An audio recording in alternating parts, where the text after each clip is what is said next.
everywhere. So welcome, welcome, welcome. Time for more cartographers. Let's just tag the discoverers.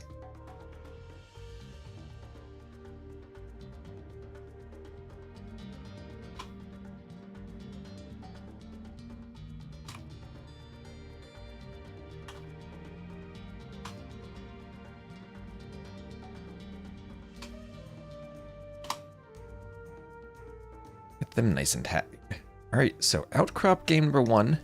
We'll have Hamburger and African Clearing for the Noisy Chickens, then Arena in Sumatra for 2 Aussies, 1 Scot.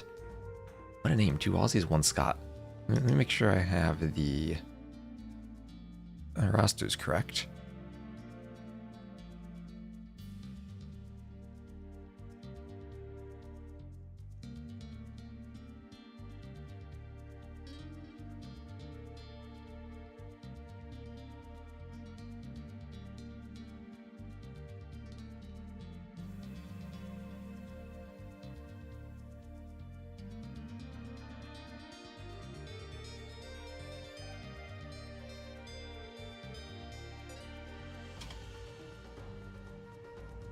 Yep, right. Disappointed Invader on 2 Aussies, 1 Scot, so we're good. Hello, Jiggly Nuts and Anthony. Too early for sunshine? Sun is not up yet, unfortunately, at this time of year. During the summer, it's up. Well, I guess it is technically still summer. We're not at the equinox yet. But time to wake up and get going. Lots of casting to do today. Just gonna wait for the Twitch ad to finish, and then we're gonna get started. Get started right away.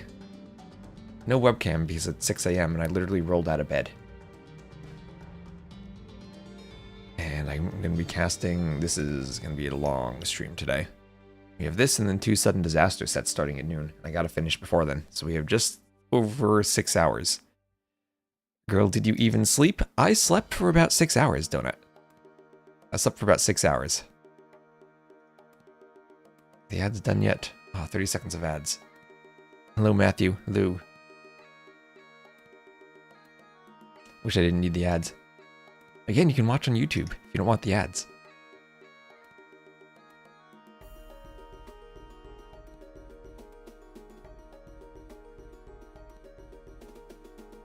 Yes, I slept for about 6 hours.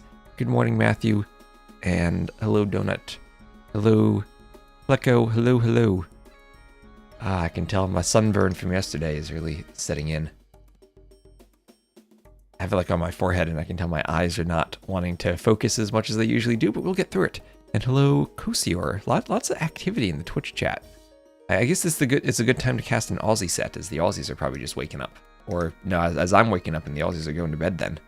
So let's see. Yep, I need the recs. I need the recorded games. Can't cast without the recorded games. It's 8 p.m. Drink plenty of water. Oh, I got plenty of water with me right now. I've already been drinking it. I have some aloe to throw on myself too if I need it. Well, I hope I do. I had a lot stored up still from Hidden Cup when I was really burned. This is just a minor sunburn. It's not the intense handprints of where I did and did not get sunblock from that meetup.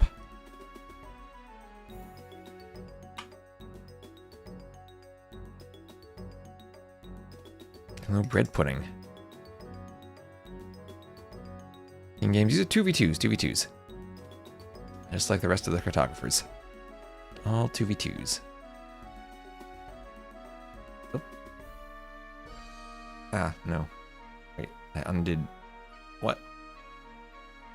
I think, wait, I might have undid the link I clicked earlier. Hold on.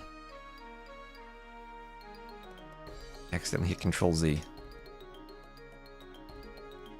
Okay, we're good. Right, Control Shift Z. Your day is brightened by your aura. Well, my day is always brightened by seeing you around, Donut. And I hope bread pudding does the same. Hello, Twest. Hope you're doing excellent. Yes. Best day ever. Yes. Best morning ever. Oh, hello, Luna and Tyler on YouTube. Top of the morning. And top of the AoE 2 casting right now, as our first game will be on Outcrop.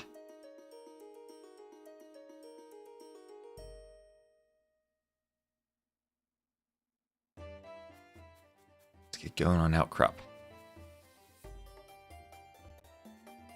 Just give me a moment to set up capture age. Get the team names going.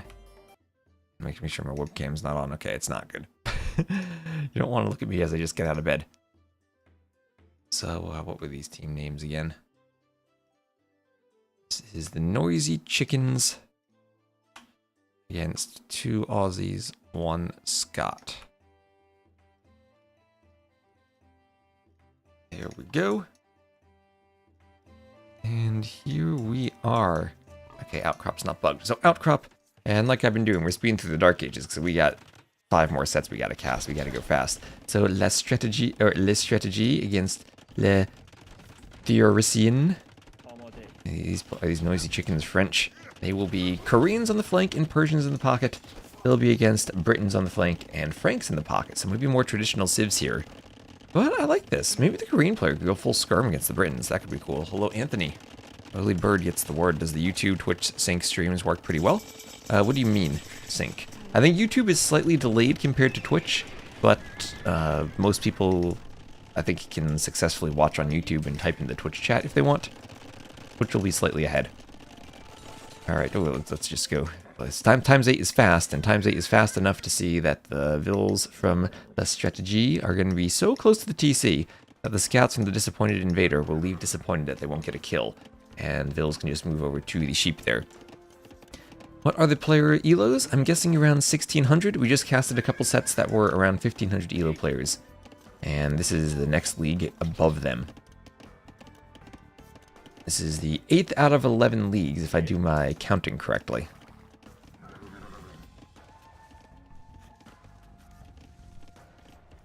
Alright, so scouts here from the Disappointed Invader. We'll have to pull back for a bit. It will be an archer opening here, 2 ranges from our Korean player. And we'll see the same from the Britons, 2 ranges. As players are walling themselves up, Disappointed Invader is walling himself off from his teammate, getting ready in case they break into Matthew's base. Thank you, Ascor. The Aussies can fall asleep to the stream today.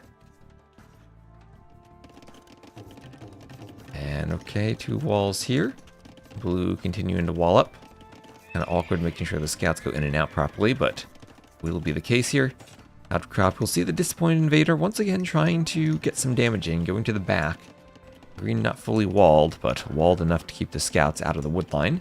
And can bring their own scouts back to chase.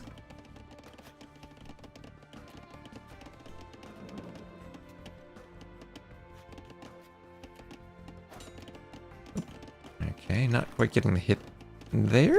Did the scout just do 1 hit and not kill the scout? Maybe. That's a Frank scout, more HP. Anyway, lots of walling, and that's what you want as a Franks player. You don't want to have to commit too heavily into scouts, but right now we do even have 9+ scouts on the way. But oh no, blue moving forward without green. This is... oh no, this is painful. This is painful. Archers immediately take the spears, the scouts chase, and blue's going to lose everything there. Well, that is not good for this map. Blue just moving out without green. And maybe they were thinking that yellow was in the back and hopefully not going too many scouts as the Franks, but if that was the case, they thought wrong. And all of a sudden, they are in a lot of trouble here. As now it's 26 to 14 military. And the 2 Aussies, 1 Scot team is in a position to hoover. I take it, is Disappointed Invader, he is an Aussie. And who is the Scot? Is Matthew the Scot, or is there another Scot? Is the other player the Scot? I mean, that fight itself just feels almost GG on this map. It's a very Arabia-esque map with a pocket flank setup.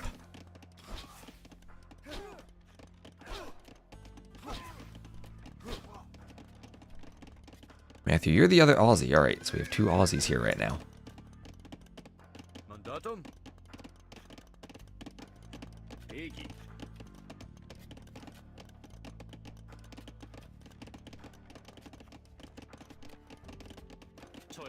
So there's Wheelbarrow for Disappointed Invader, trying to push forward that smooth Frank economy.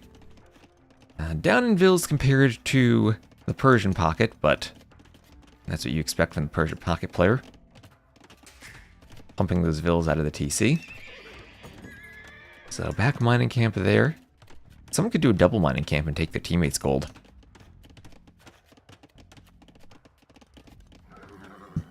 The scouts and a disappointed invader will keep running around.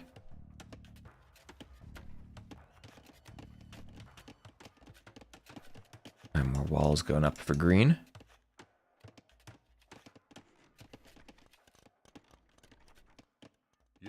And ooh, that is a lot of archers from Matthew. Matthew looking to cause some damage to those archers. Oh no, blue, don't be out here again. Don't be out here again by yourself. At least the Frank scouts don't have bloodlines. They don't have forging yet. But then only armor for green scouts too. And where are these armies going to go? Now since they cleared that army earlier, they know it's pretty safe for them to go forward. Maybe they could be caught out of position by late bloodlines, but that's about it. And there's bloodlines now.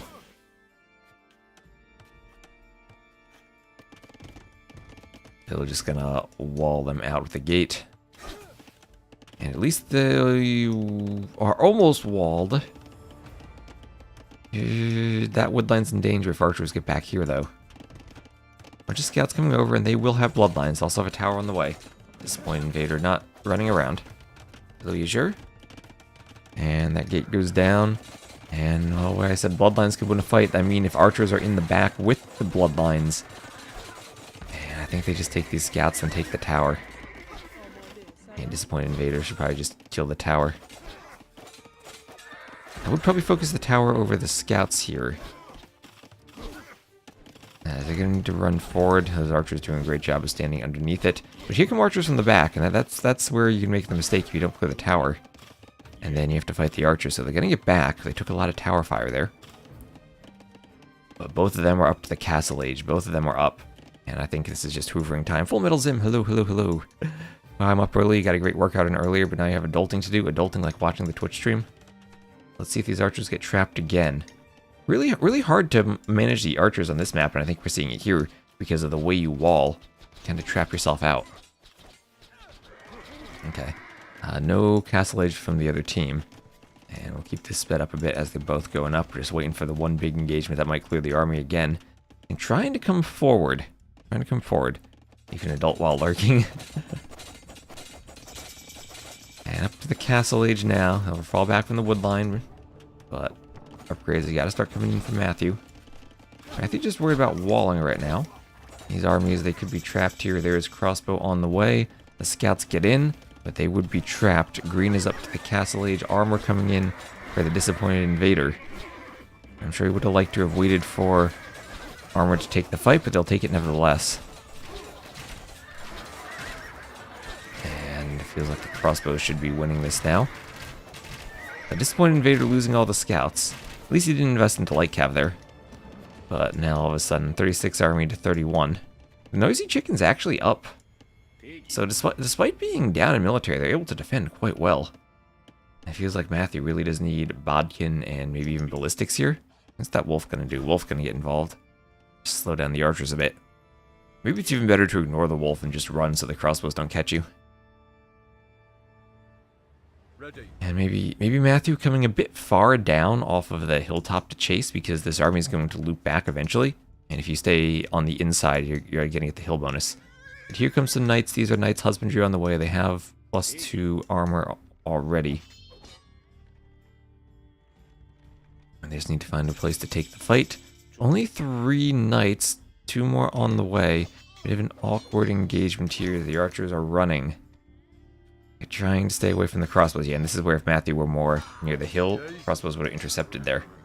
Ballistics is on the way, though. Ballistics is on the way. But a bit late for forcing the engagement.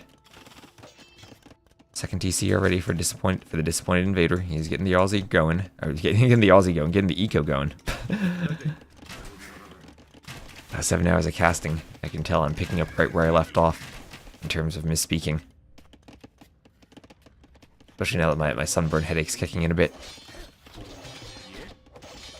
I took some Tylenol earlier. Hopefully I'll be good.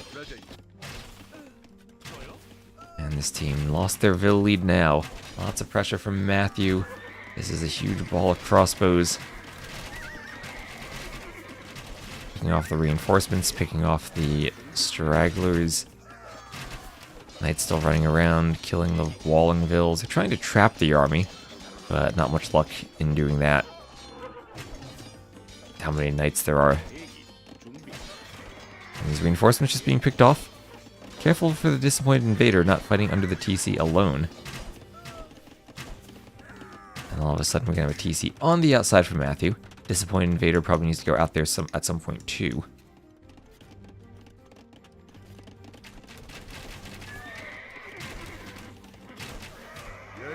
And Matthew pulling back, deciding, you know what, we're going to get out while the getting's good. Not going to be overwhelmed by pocket Persian knights. Wait for our ecos to kick in a bit. We have an eco lead now. We can add the TCs. We both have a second TC. And we're both feeling pretty good. We got gold access. We can get the disappointed invader out to the side, do a third TC. Alright, third TC on the way. And hello, Mickey.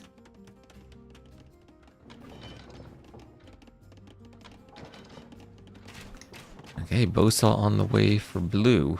Oh, look at the eco upgrades. Bowsaw already for both players. For the Aussies.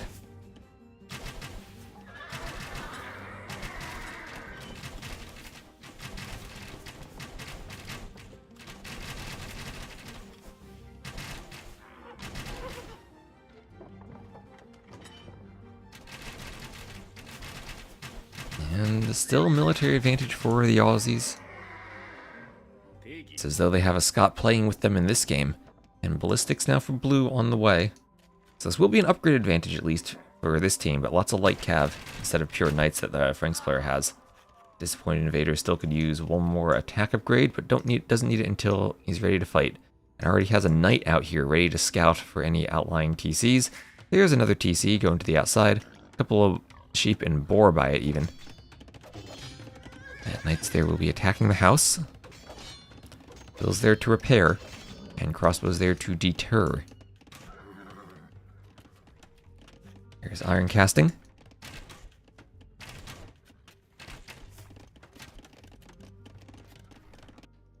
And I like all the sheep out there from the disappointed invader giving some scouting.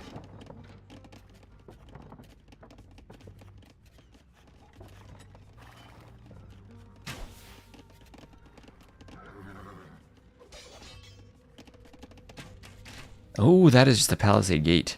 And Matthew needs to run. And now, disappointed invader might even need to wall over here, make sure that this army can't get to the pocket. As they are in, that is just a palisade gate and there's a hole. Oh no, oh no. Yeah, great job deleting the house there, letting the armies in from the other side. A couple of villas will go down here. But still, it is light cav for the most part, and not knights. These villas might even need to run to that TC. Well, they will be idled. Honestly, they might not have even needed to run, knowing that the armies were coming. Yeah, there's a bit of idle time. Maybe they could have been left on the wood line. Holy 60 crossbows. 60 Britain crossbows. So no thumb ring, but they can take whatever engagement they want from range. Adil's tasking back out to that gate. Another palisade going down.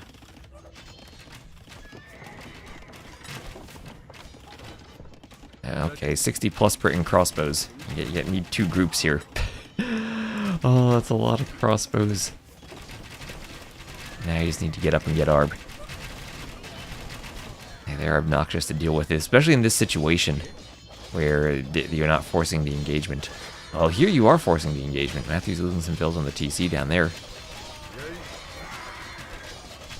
Matthew, maybe not the best micro on that fight, losing some crossbows. But here, disappointed invader will come over, force these knights away. And the crossbows, I think they just need to pursue in this direction a bit. The same thing for Matthew, just some subtle army movement along the hill. And I think we take better fights.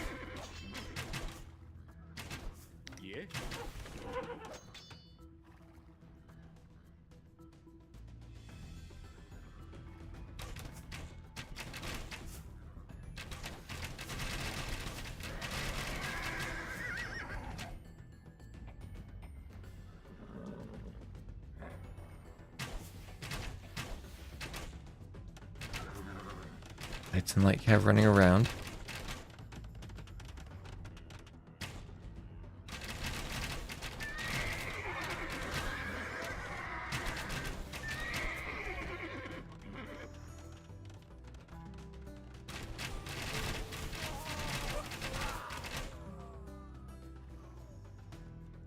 Oh, Full Metal Zen, thank you for gifting Donut a sub.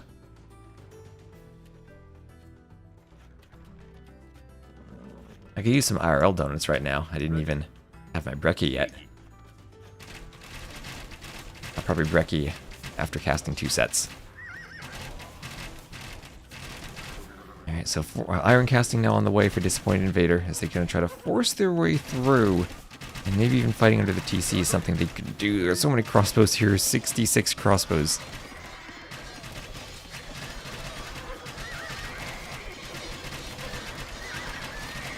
They're pushing and getting under the TC. Knights all around, fighting the Vills, taking them down. Crossbows fighting from behind, but everything here mostly dying for everyone. I mean, the difference is now Matthew's huge crossbow mass. All the knights for the Disappointed Invader have mostly gone down. I don't know if crossbows themselves can pressure the TC. There are 15 Vills inside, and they don't want to get too far ahead of themselves. Vill count's still roughly the same, but now crossbow mass is huge. You just can't pressure without some type of siege. And Disappointed Invader down here, finding Vills outside that can be pressured, outlying Vills on the lowland TCs, being killed.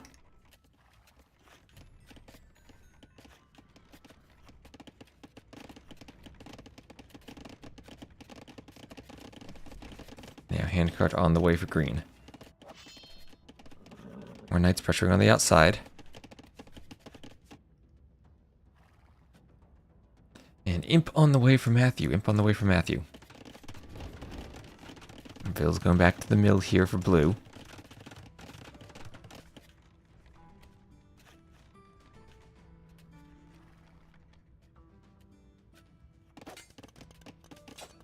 And Vill fighting a wolf here in the south. Seems like green has a bit too much on wood. 35 on wood. Well, that can happen on this map when you're pressured and can't move out to the golds as well as you'd like. And Imp for Matthew will probably seal this as knights continue fighting down here by the TC. And the Noisy Chickens have been trying to hold on, but never able to catch up to the army numbers. You enjoy plain cinnamon and sugar? I always enjoy glazed donuts.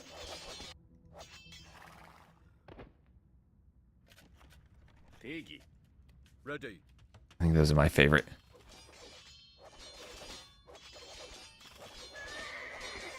Alright, a minute away from Imp. This TC will go down. All those Vills will be killed. Or maybe the crossbows can save the TC for the moment. Once again, they just need Matthew to come forward and take the fight. Oh, it's a massacre of Vills. Okay, almost up to Imp. Let's speed this up until we get to Imp. I'll try to take that fight.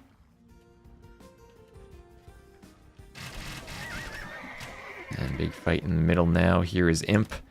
And this will do it. The Britons now get even one more range for free. Instant. And now we're going to see Bracer, Chemistry, and Arb coming in. Go with simple donuts. I don't mind a good jelly-filled donut every so often. Okay, Bracer, Arb on the way. Just need Chemistry. And they're Xing. There's armor for the archers. Knights will go out and hit the TC. And here comes the Briton Arbalest fight. Castle Age skirms will go down, even not having the armor they need to fight this. Oh, the Briton range. That Briton range. And I knocked my water over, and it's going to be a forward castle. Green needs to sling blue to Imp. I think it's a bit late for that, as these are going to be now fully upgraded Arbs. Chemistry on the way. Ring Archer armor coming through. Yes. And his wheelbarrow sec. Sorry. Oh, they got to pause to let the impending doom set in. And now again, Castle Age TCs can be torn to shreds by Arbs.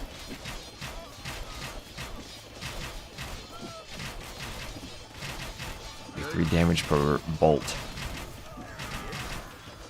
University goes down. Forward castle on the way.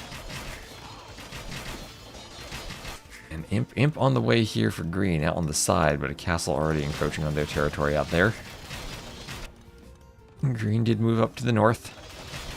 But blue is gonna collapse. That TC will go down. I think this is GG.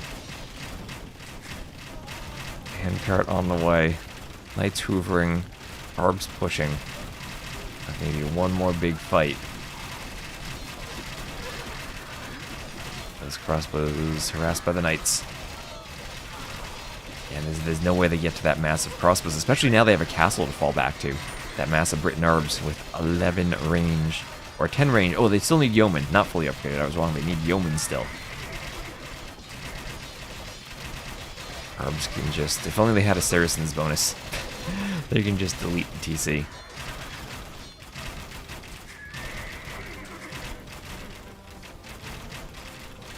He simply deleted.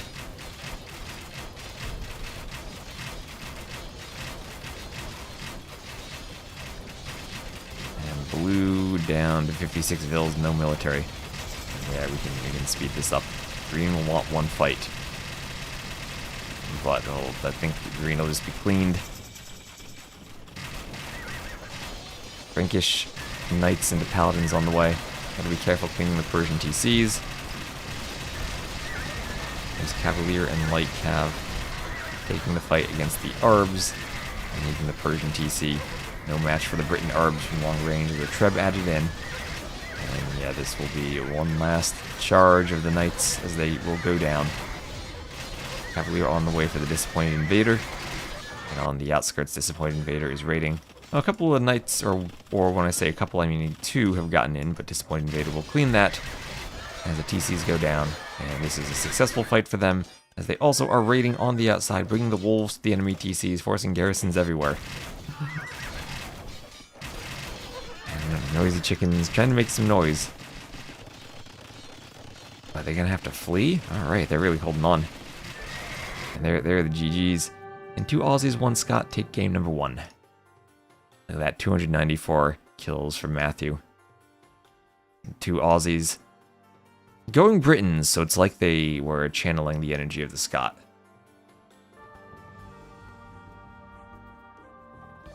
Ever since that fight from Feudal, the army numbers were out of touch for the other team.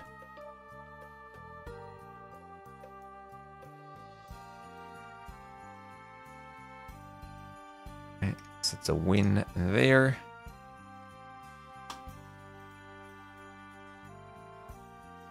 On Outcrop.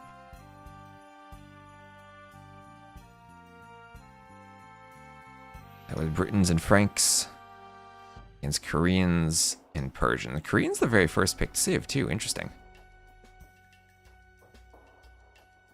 And game 2 shall be African clearing.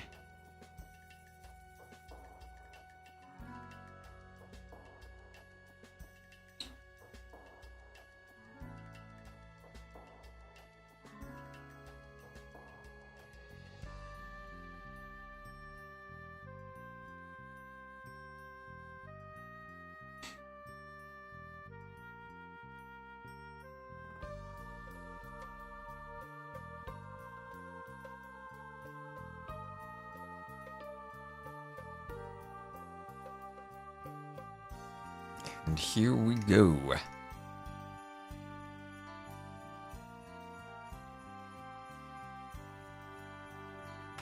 Alright, game 2 is African clearing. It'll be Malians and Saracens against Lithuanians and Hindustanis. Ganji, I assume, is the Scot.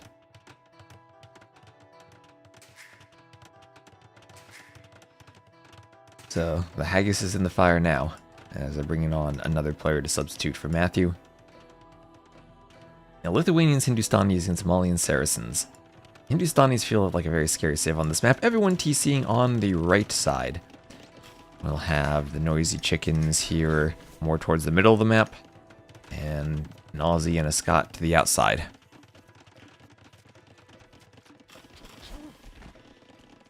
There's a rhino's lured in there from the Disappointed Invader. Bill's going out to the Shorefish and another rhino on its way in.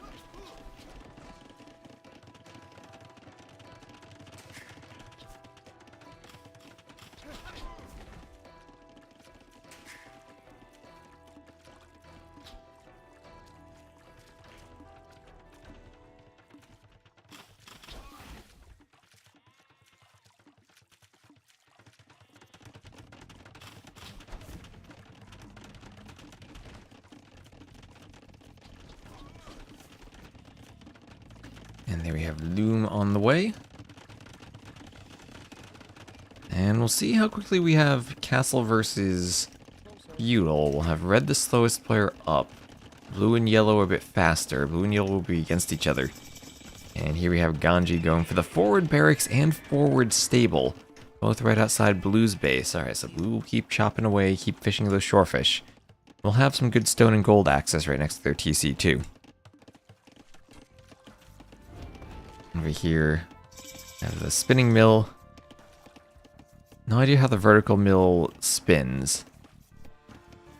It's not like there's a cover on one side or the other to direct the wind, but it does. This one at least makes sense. Same thing for this mill too. Don't know how the vertical ones spin. I'll need to do some science about that. So Market Blacksmith on the way for the disappointed invader.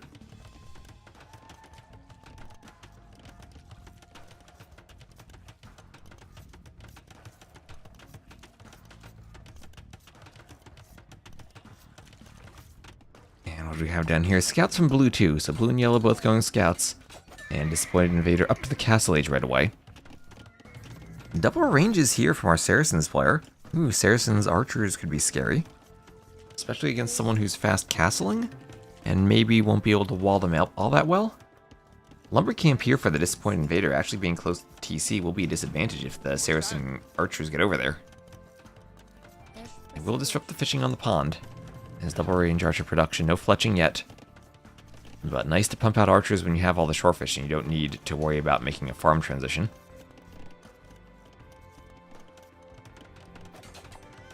The big scout fight down here with a few spears. Ooh, the spears there from Blue. Really pushing into Ganji. And Ganji's spear pops out inside of the gold mine.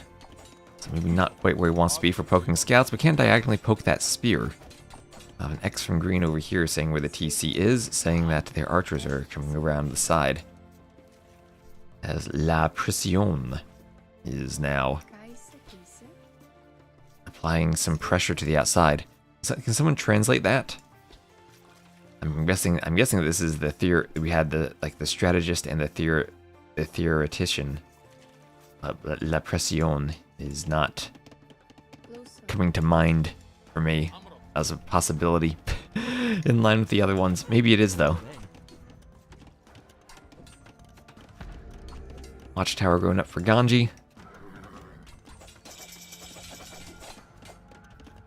The theorist? The theorist? I mean, that makes sense for Blue, but green, does it mean the theorist? Maybe it does. Not as obvious as the other one then, to an English speaker.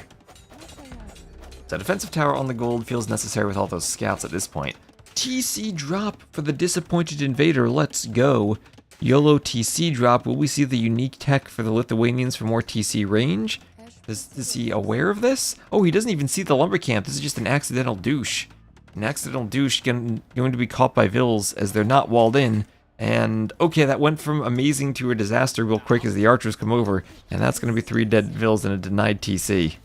Okay, the Saracen archer play in feudal paying off here. They don't have fletching yet, though. Archers without fletching don't kill Villese all that well. And it's only 2 damage instead of 3.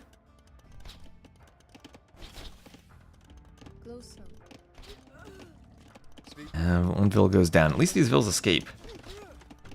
At least they escape. That lumber camp can be threatened now. Did Green find the lumber camp? Yes, he did. Or yes, they did. And Castle Age on the way for Green.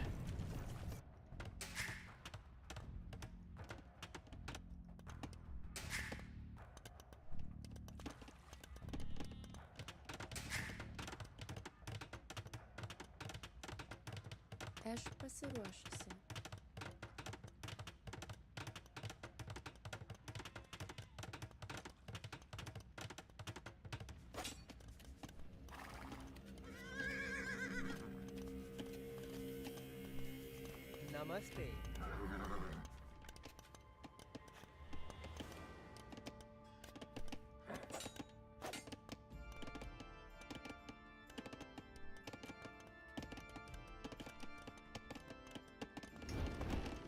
A meal coming up for Ganji. And okay, Scout's gonna fight with the Vills, but the Vills could help out in the fight. That could be a good fight for Ganji, as we have Green up to the Castle Age now. Second TC for the disappointed invader. Not disappointed in constructing this one. Spears coming forward for blue, and it will be now the fourth TC attempted for the disappointed invader. Wonder if he's ever attempted to throw Villese out here. Now it's getting walled in, and TC's getting walled in by green. And green now up to the point where they'll have Saracen crossbows. Saracen crossbows, that I guess the first thing you want to do is destroy the foundation, force the delete in the waste of the stone, then come hit the lumber camp. As blue is still taking some good fights against these Villes. Ganji not quite in position to defend. Those spears, it feels like blue has consistently had tons of spears. Those good Malian spears.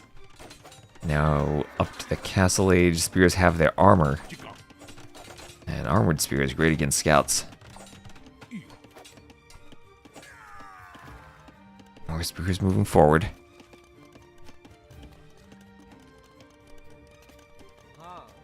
Ganji moving some Villes out towards the gold.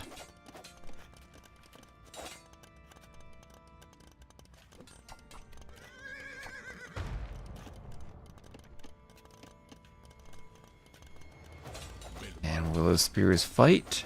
They should take a decent fight with armor and get a few scouts down. Oh yeah, oh yeah. I did die, but the scouts, quite a few scouts went down. So we'll have upgrades, heavy plow on the way, as La Pression is applying the pressure. But the crossbows hit the wood line now, is moving back around. Disappointed invader trying to boom, but can you boom on such an open map? It's an open map with crossbows everywhere. There goes a Ville. TC is idled for a good bit. Those scouts can become light cav, they can fight, but long ways away is the Castle Age right now. As well, another TC for green. Green could even TC the wood line over here at some point. More mills going up on the shorefish. Means the pressure, so you'd hope. Hello, Sparkhand. That would make sense. As pikemen come forward now for the Malian player. Pikemen, and they can go camels. Okay, those pikemen being very effective. Build counts are still similar, but the KD feels like it's much better for the noisy chickens. It causing some noise in this game.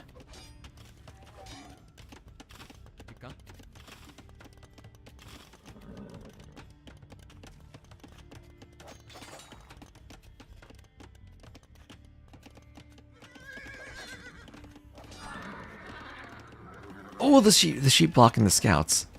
Are they faster or slower than the camel? Slower. Camel grabs that scout down.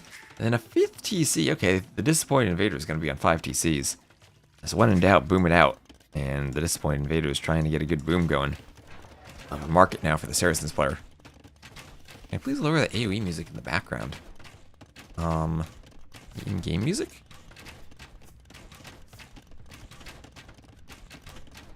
Maybe slightly lower the sound.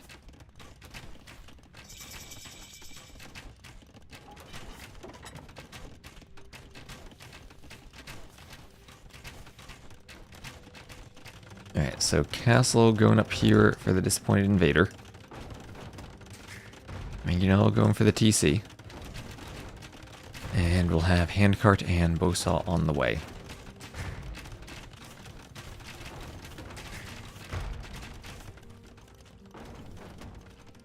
TC being pressured, but what will we have here? Lechai, perhaps, for the Lithuanian player. Although I don't think, yeah, there are no relics collected yet. One relic over here, and thank you, Sab0 for the follow. Welcome to the stream. Relic needs to be picked up so it doesn't block a farm. Can you build a farm on top of a relic? I guess you can drop a relic on top of a farm. I don't think you can build on top of one, though. Never actually thought about that. I guess the same thing, like you can't build farms underneath trebs. But yeah, I guess you can't. But trebs can deploy on top of farms. Okay, so this will be 1 TC down, but Disappointed Invader has 4 more. Going to add in armor.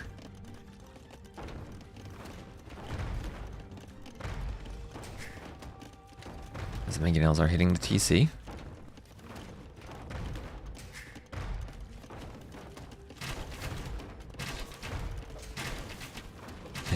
TC will go down as knights come forward, start to kill some vills.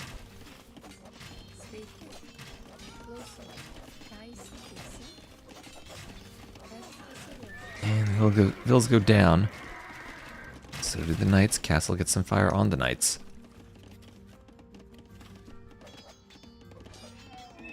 Camels down here attacking the stable.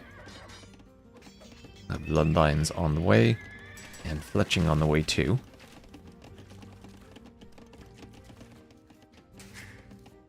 Another TC for the disappointed invader. Wants to have 5. But even with all these TCs, his team's down in vills. And some gulams now from Ganji. I feel like gulams from the Hindustanis are almost always a mistake on this map, and you really want camels. I guess they help against the pikes, but the thought would be maybe your teammate can deal with the pikes. I guess they did go double cav civ, so the double camel civs here should be great from the noisy chickens.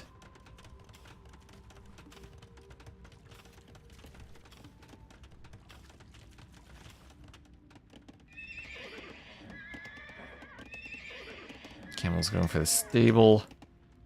Maybe pressure the wood line. Hindustanis do have that nice attack bonus against buildings, but it will be a TC on the wood line there for blue. As crossbows come forward here from green to make sure that blue's castle goes up.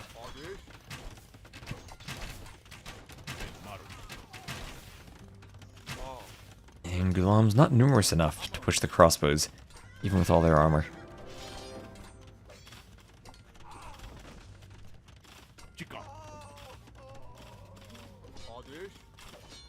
I can come forward, wanting to poke down the Gulam.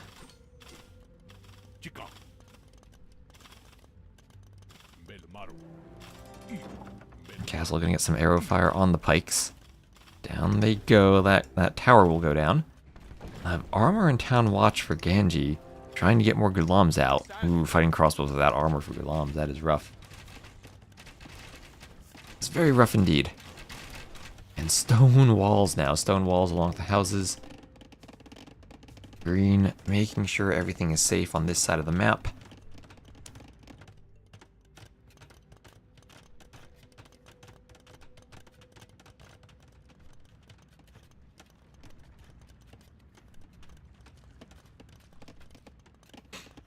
Forging on the way for the disappointed invader.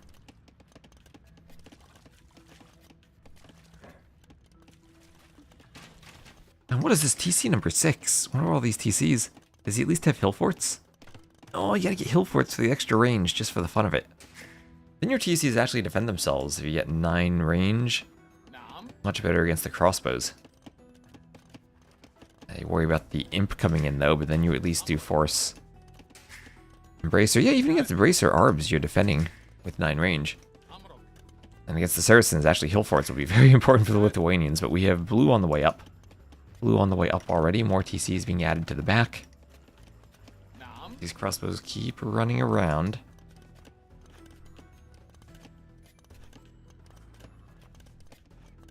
What does hill forts cost? Hello, Benguti. You're up early. 250, 250. Yeah, that's actually pretty cheap. How you doing, Benguti? Lovely to see you around. Well, a few crossbows caught out of position. The rest of the army trying to catch up, and they will save some of their friends. Force the knights away.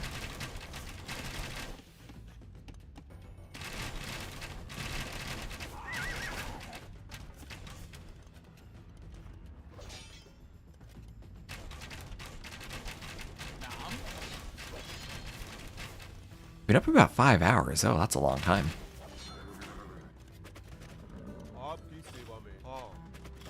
I slept for about 6 hours.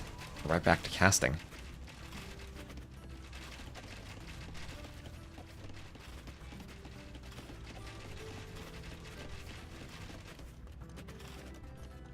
And there's Imp on the way for blue.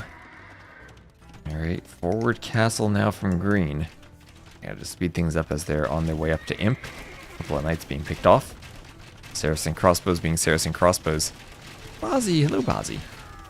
We've seen some good jungle rumble games. Oh, knights getting in on the Castlevilles. Don't think they'll stop it entirely though as the crossbows come over. And maybe they will actually. Okay, never mind, they do stop it entirely. So a bit of a doubt castle there as we have Imp on the way for Ganji too. And the Aussies and the Scot actually have a good Vill lead right now. These crossbows taking a fight. Trying to protect blue from red's knights. Disappointed invader.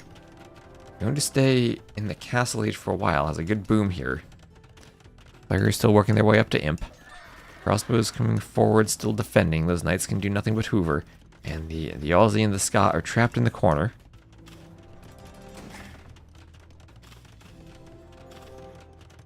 There'll be a castle going up that'll cover the gold.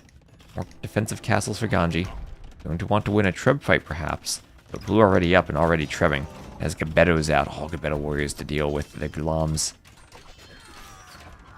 And to protect the Trebs as crossbows come over. That's 2 Trebs. That one popped out maybe a bit too early. Gulams could take both? No, they don't take both. Okay, only get one. Unless the Trebbing will continue. Trebbing will continue on the castle. As castle here for green, pressuring the TC.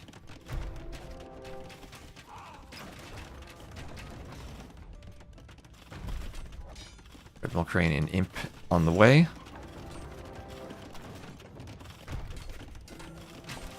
They're going for that castle.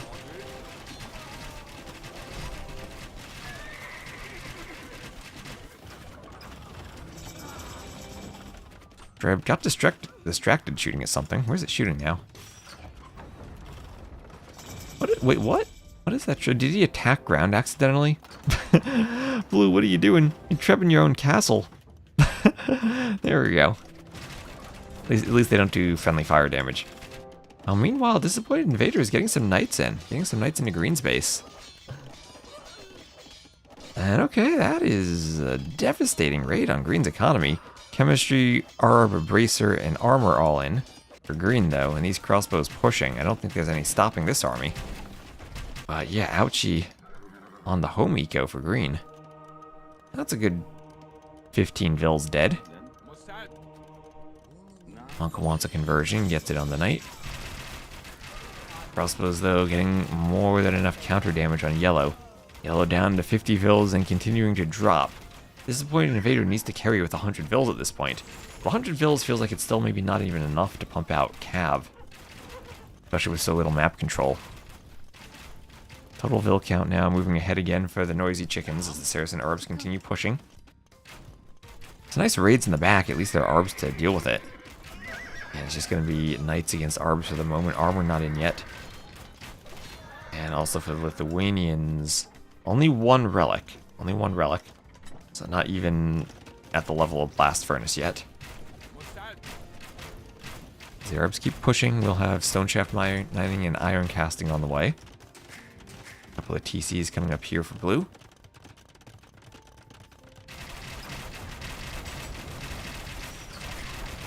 Trev will go for the TC. The mining camp too. Caravan. Disappointed Invader wants to trade. What map control do they have to trade? Can I try to add markets over here? Blue's got that on lockdown already, as the Gebettos will chase those Vils. Xing here as the Knights try to chase the Arbs. Gebetto's there to help protect the Arbs, though. That's a lot of Knights. A lot of Knights as Cavaliers on the way. We're still going Knights into Saracens and Malians, who have great camels. Don't know if they have the eco to swap to camels at any point, though. Air Treb's out for the Disappointed Invader, who's desperately trying to hold on and make something happen. Siege Engineers now for green. Doesn't affect the crossbows, though, as much as they'd want that to be the case. Gebetto's here chasing the Vils. Oh, no. Ganji does not have Vils to lose.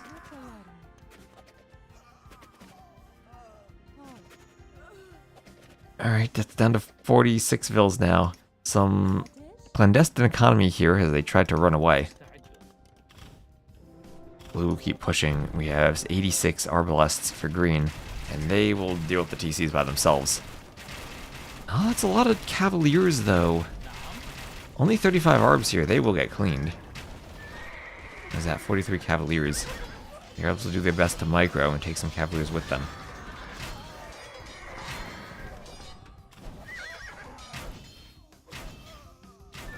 Microing fairly well, but the Cavaliers get the surround finally. That will be clean, but at the cost of quite a few Cavaliers, and Arbs may be still a bit cheaper to replace than our Cavaliers. Castle here going to go down. Only the Saracens player had some Mamluks, but that's their only castle.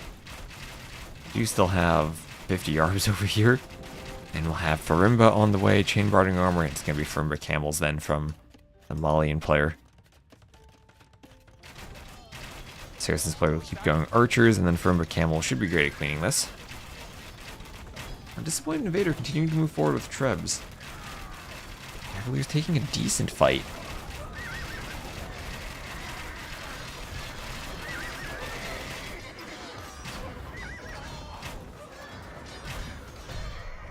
Treb's going for this castle. Hello, Maestro. Just a fish. Glad you enjoyed.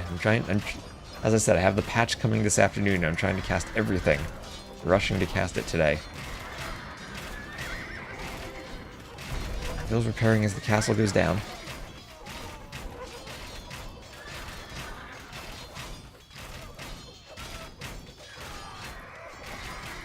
And Cavalier's still pushing. But here comes the heavy camel upgrade. Heavy camel. Oh, actually heavy camel from Ganji and from Blue. So both players going for heavy camels. Don't think Ganji can afford to pump too much though. Only 62 vills. Isn't there a twill that lets you revert patches? There is. I don't know if it still works. I could probably do it manually through some Steam settings.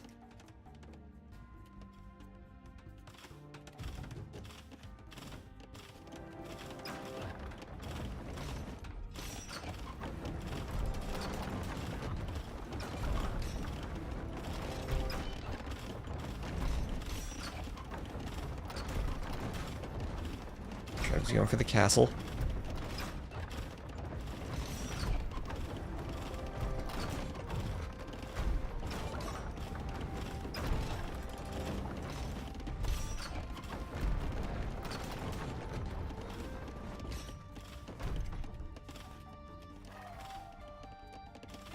Cavaliers are still running around, and the Treb will come forward, start besieging that castle.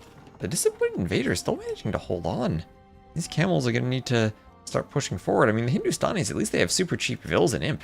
They're cheap to reboom, and we have a good reboom over here from Ganji on the side. A Scot not giving up. And hello, Matilla. Welcome to you as well. The Cavaliers here pushing. Man, I thought it was just going to be Imp and GG for a moment with all those Saracen Arbs. But the disappointed invader is holding. 9 gold down here. This map's going to run out of gold soon. They're going to have to push out, and push out soon. The problem is when they push, they're going to push into areas where the gold already has been mined. And all the unmined resources are here to the west.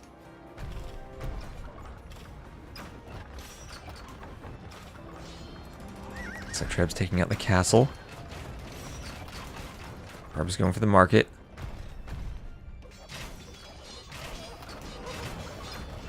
Camels come forward and hit the blacksmith. Market goes down. And Treb's here, killed by the Cavaliers. Bill's trying to repair the gate. Trying to repair the fortified gate. Keep the Trebs out. Arb's not that great against Trebs. Well, they are if they're Trebs pack. They are if the Trebs pack. And it's only 8 pierce armor. And hello, Prawn. Hello. Oh, the clandestine economy is clandestine no more. As it has been discovered by these Gabetta warriors from Blue. And what's that? Those are vills. Thought those were Arbs for a second. What is that? Paladin. Paladin on the way now from the disappointed invader. Alright, Paladin on the way. But now the Malian heavy camels are here. And so are some Trebs. Green could be really annoying and just destroy houses. Really destroying houses.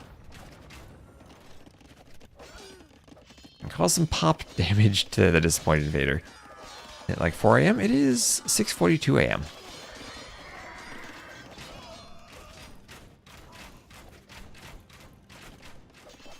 Alright, camel fight, but better Farimba camels for Blue. And able to protect the Trebs as the Trebs move in. And this feels like the last legs for the Aussie and the Scot. Hello, Maximino.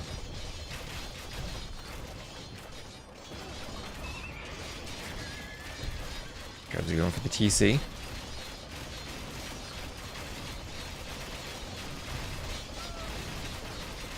As the TC goes down. Oh, the Paladin stable, not the Paladin stable. No, not the Paladin stable.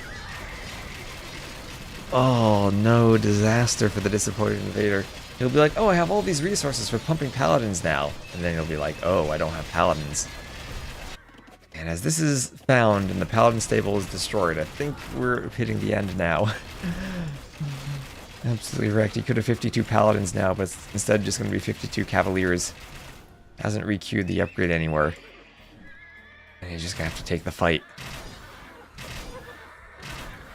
Mere Cavalier. Clubs can go down, but Cavalier is being massacred by the Arbs. So Crazy Joe. They're up early indeed.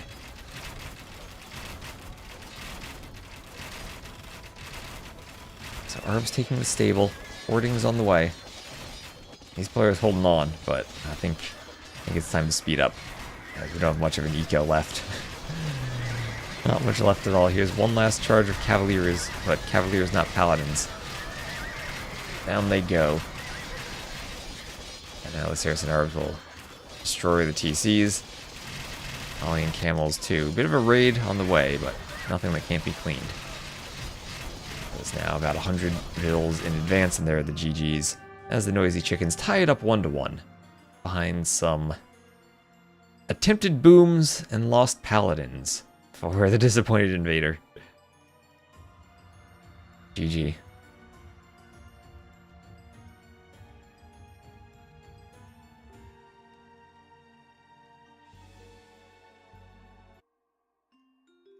Great.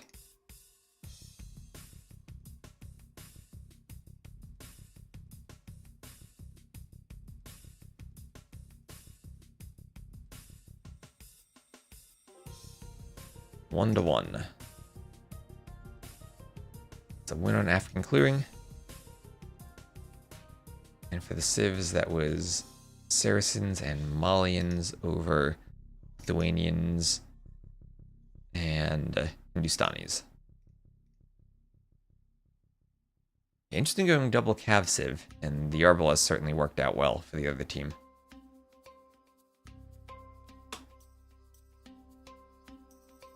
And also hello Prestigo.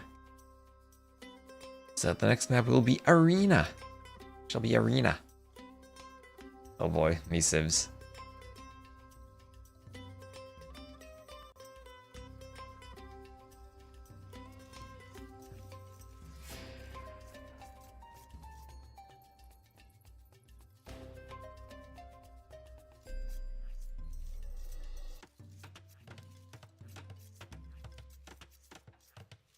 And the next map is Arena. So they have Les Stratégies coming back on for La Passion. And we'll have Burgundians and Bohemians. What a pair of Arena civs up here against a masterpiece in the making, potentially. As we'll have Romans and Khmer. Matthew coming back on for the double Aussies.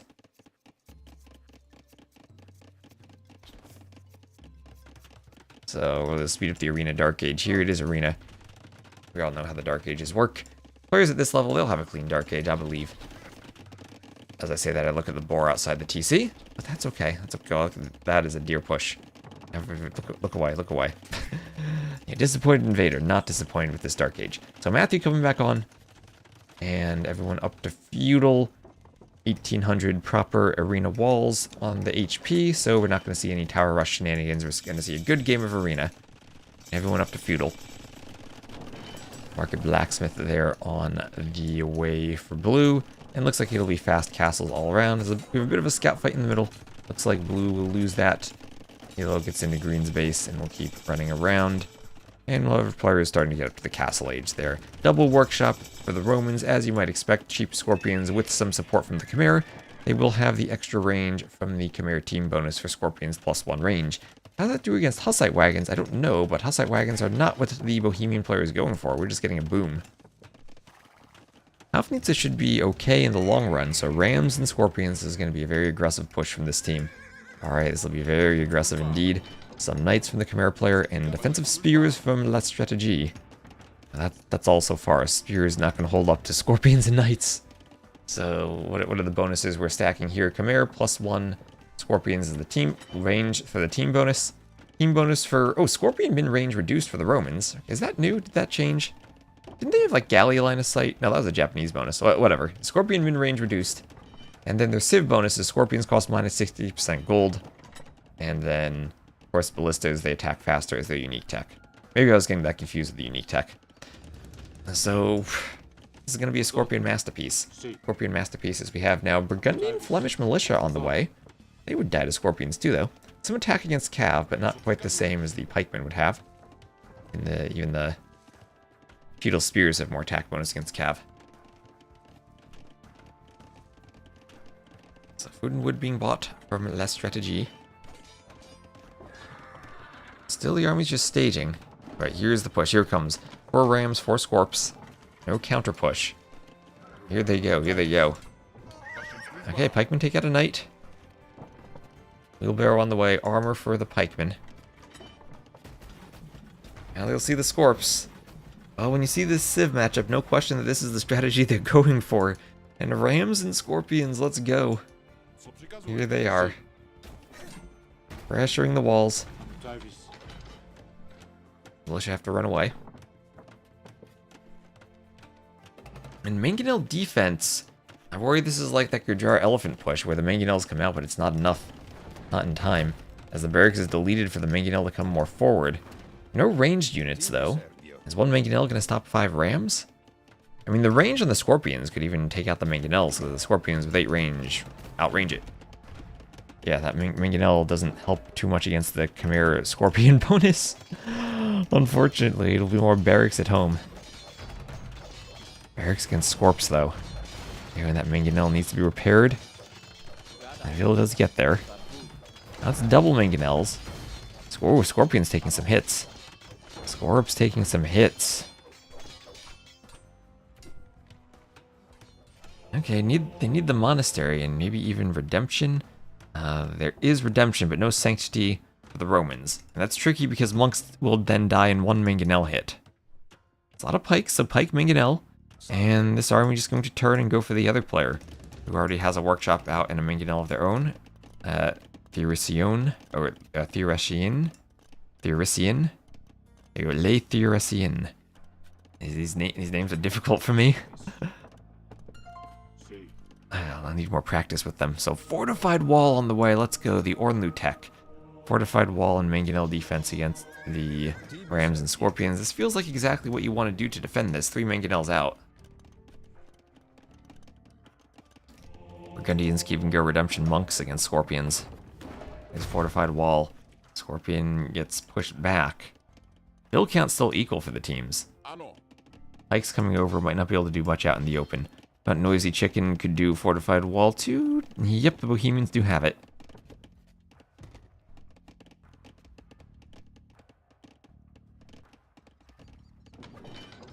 So 2 TCs for everyone aside from Matthew, who is continuing to pump Scorps.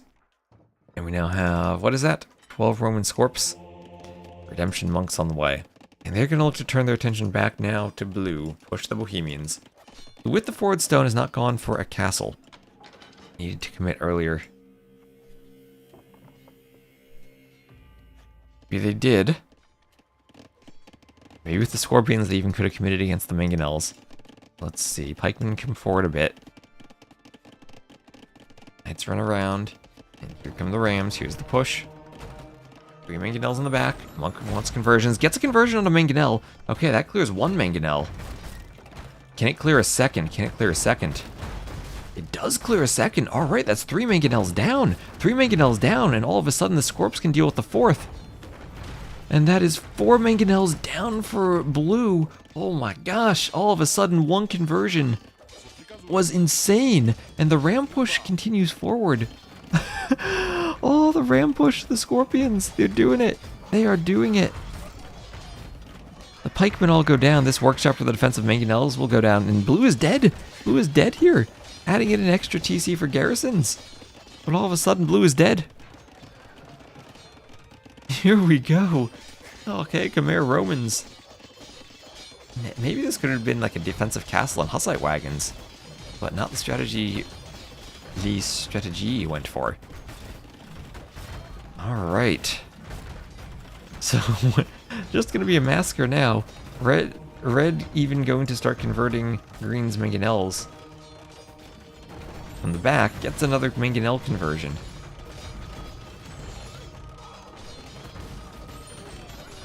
And that cleared too, but the ram push going on to the castle already. Knights there killing vills, and that'll be 5 rams on the castle. Scorpions there to stop repairs. And to keep the rams alive. That castle's gonna go down really quickly if the scorpions are fighting. And there'll be some dead vills. As they try to go for the rams. Well, 2 rams, 3 rams down, only 2 remain. Vills want to repair, want to destroy rams. Castle 500 HP and dropping. Attempted repairs there. 1 ram remains. That's a lot of dead vills. Nothing remaining inside the castle. No repairs. And the strategy is getting stone. Oh, no loom. There was no loom on the vills. The vills did not have loom there. And 2 vills left. One vill left. Where's the vill? Over here. Oh, Disappointed Invader showing mercy to the remaining vill. And there's the GG. And the Aussies and the Scot take game number 3 behind 1 monk getting 1 conversion that destroyed 2 mangonels, and all of a sudden 3 of the 4 defending mangonels were gone. It felt like the team was doing almost exactly what they needed, fortified walls and mangonels. And the Burgundian player tried to mini-boom to go knights to help out, but not nearly in time. GG. Loom with 5 vills. Hello, Carlos. Was a bit late for Loom there for blue too. Don't know if blue would have been enough to save him, but definitely would have been better. Did I look at the stats? I should look at the stats. There you are. So that's 56 kills for the Disappointed Invader. 2 conversions, but they were valuable conversions. Yeah, Khmer Eco, really nice. GG.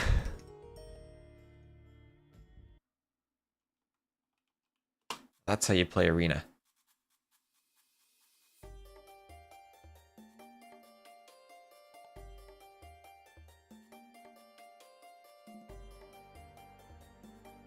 The Aussies take the lead. Winning their home map of Arena. That'll be Romans and Khmer over Bohemians and Burgundians. And the last remaining set of civs here as we're getting into the final 2 maps. You're looking at them, we'll see Vikings, Malay, Italians, Portuguese, lots of, and Armenians and Dravidians. We have all water civs left for the noisy chickens. So whatever they want to go for Hamburger and Sumatra, they can go. Only the Japanese and Bengalis really water civs for the Aussies. So I guess you go Bengalis for Sumatra. Teuton's probably the Hamburger civ. Don't know where they're going to use Cumans if not for Arena. Teutons and Poles maybe. Could go for Hamburger. Does look like Hamburger will be the next map.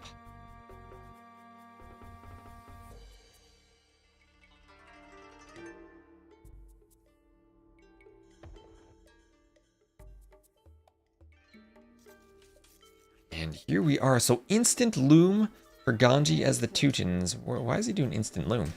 You got a Vil fight on the side? Well, Vil's not heading to the side. He's heading to the middle for a lumber camp.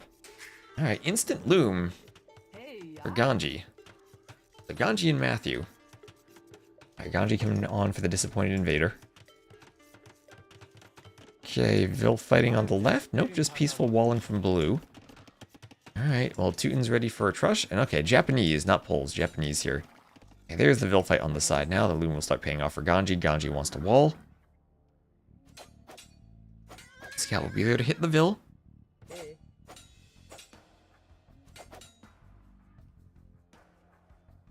Some defensive walling as loom is on the way, not yet in. If there's no loom, I think you just want to be hitting the Vil. Most definitely. And who's going to lose the scout here? Both players maybe. Oop. Bit of a lag there in capture age.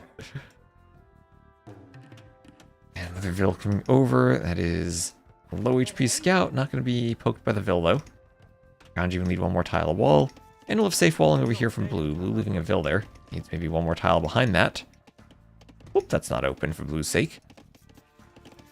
Matthew not committing to wall yet, just committing to the early docks of the Japanese. So the map is Hamburger. And oh, still a Vil fight over here. Thought yellow had that, but blue come over with their scout. And the strategy gonna lose the scout. As Ganji just have this fully walled up now. A little Vil fight. 2 Vils versus 1. This is a weak Vil though. And that Vil will go down. Other Vils here from La Pression, as La Pression comes back on too. For Le Theoreticion, or Le Theoretician. If I can get the names right. It is off for La Pression. And we'll have Vils fighting. The Vil needs a quick wall. No, does not get it, does not get it. And La Pression is through. Or capable of walling. Oh, not going to go through, not going to try to sneak. Anyway, this over here still is worrying me. Is Ganji here going to keep finishing the walls? And Feudal Age on the way from Matthew is the Japanese. The Japanese with eventually Asama towers, but no real Feudal Age tower bonus will probably be the water player. Both players up. Is that open? He's checking if that's open. I guess it's not. So double docks for Matthew. He'll probably go double dock galleys. And there is Loom, delaying Loom until very different Loom approaches. First thing that's clicked versus after Feudal. And triple dock galleys from Matthew. Going to try to go heavily into the water play, win the water. Fixing over here on the lumber camp. As Loom will be on the way also for blue.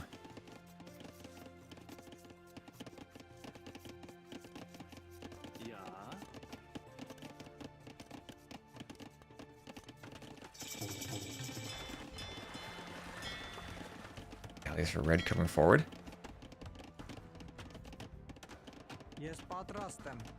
I'll hit the Vil by that house.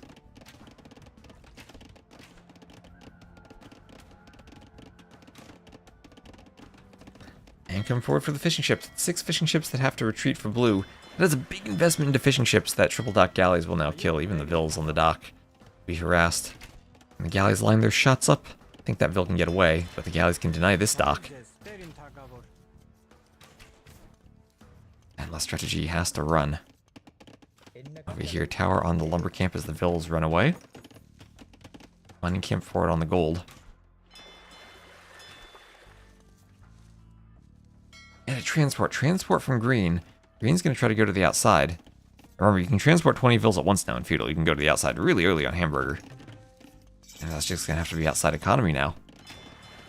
Because this team not going to be able to hold on the water against those early galleys. See, Matthew might allow that dock to go up. The extra line of sight for the Japanese galleys. Yeah, +4 line of sight. That's actually huge. I'll see so much. I'll see where, oh, they'll see where the Vils are. They'll see the fishing ships are there. They'll see the transport has happened. So another dock from La Pression. But it feels like the Aussies and the Scot have played this map very well so far. Yeah, he's going for the transport. Fixing over here on the tower. Oh, look at that. Look at the teamwork, the Teuton Tower for the allied Vils to garrison. Adding extra arrows to it. The teamwork trush. Love to see that. There's another watchtower going up. Ganji's just making sure the entire wood line will be covered by Teuton Towers. Maybe a tiny sliver of daylight in here that can be taken for wood from La Strategie. That can be covered by one more tower. And then towers will have secured just about everything throughout the middle. I guess one more tower here. And if necessary, one here would do it. And stone walls on the side from both players even. Making sure nothing risky happens there. Could use some stone walls here maybe. That's what they're going for. So fire from blue pushing this back. I guess this team does have to be careful that yellow, or both teams, have one player who's down. Vils, blue and yellow both. Blue's still 4 fishing ships out somehow. And red queuing more galleys. Matthew get more galleys out.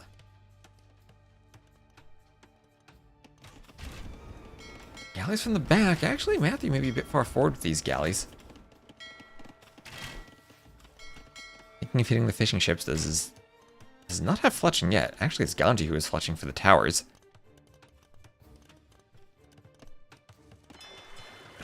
down here on another dock. Hills here will be forced away from the wood line.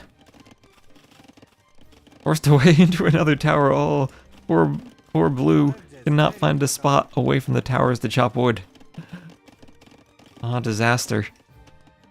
Blue will need to transport to the outside too, maybe.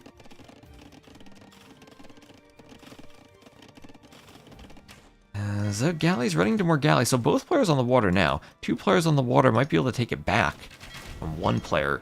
But still feels like Matthew with the advantage in numbers might lose his fish.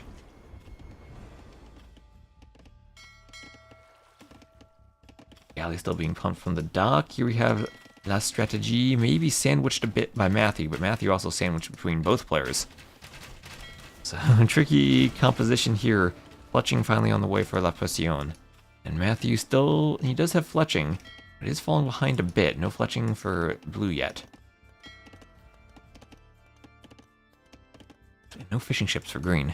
So transport now for Ganji. I'll look to transport. No, these are wrecks, HK. These are wrecks, so that's not going to work. I think all these players are around 1600.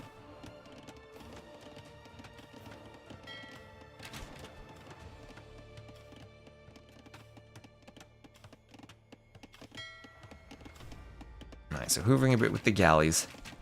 Not really committing to a fight. Galleys will come forward here. Hell, that is a big transport, 17 pop on the transport. Let's go. To the outside there from blue. And there's a transport. Ganji saying, let's ungarrison here. And now Matthew moving to the outside too. Cheap lumber camps for the Japanese will be nice as they move to the outside. And Ganji X is not Ganji from Rage Forest, no. This is a different Ganji.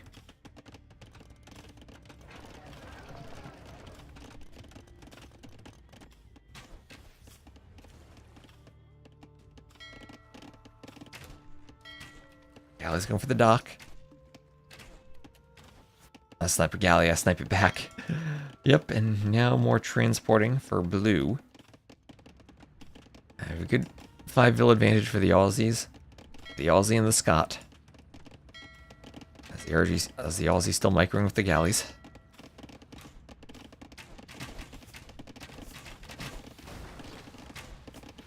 I'll be destroying some of these galleys here.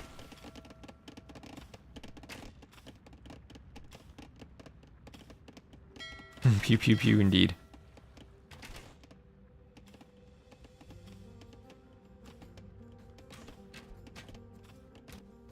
X down here.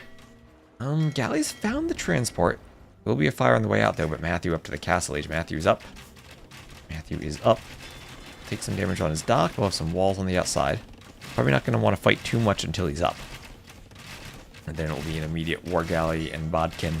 And he'll push forward. Then the question is just, do you do ballistics first or do you prioritize TCs on the outside? Maybe this is even ballistics. Strategy will push forward with the galleys. Still a bit wary of all the docks. Doesn't want to get too far forward. No one else clicking up a castle yet. Matthew, even with the most resources, click up again if he wanted to. Oh, there we go. That's why Ganji didn't have resources, because he clicked up. So both players here, the Aussie and the Scot, both up. It's going to be a defensive tower there from Ganji too. Toon tower along the coastline. Make it a bit harder for these ships to take a fight.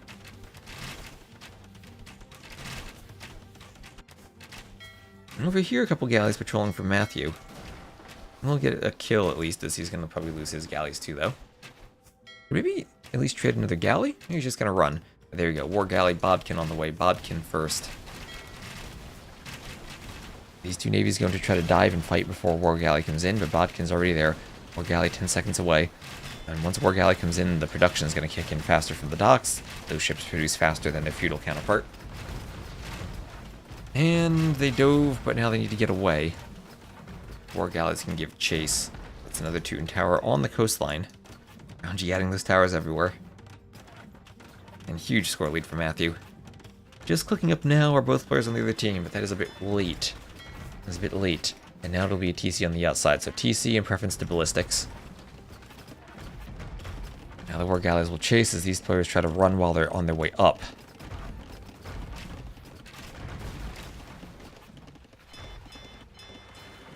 Danger that you could run into demos under the docks. We'll have 3 docks in the back. And transport goes down. Villese on the outside, still chopping wood. Xing over there is Matthew, recognizing the positioning of those vills. Any archer or anything out there, siege, knight, anything threatens the vills. So careening on the way for Matthew. That'll be extra armor for him, really going heavy into the water play. In the middle, still no wood available there for the noisy chickens.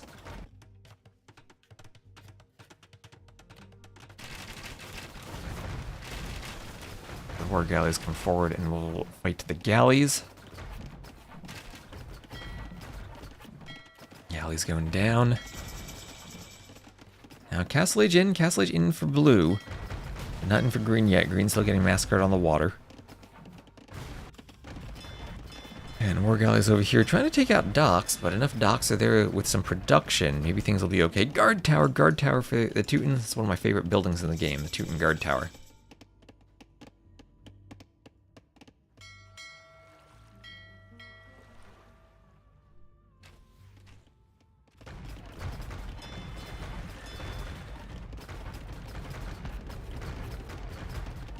And a watchtower on the way here from Ganji.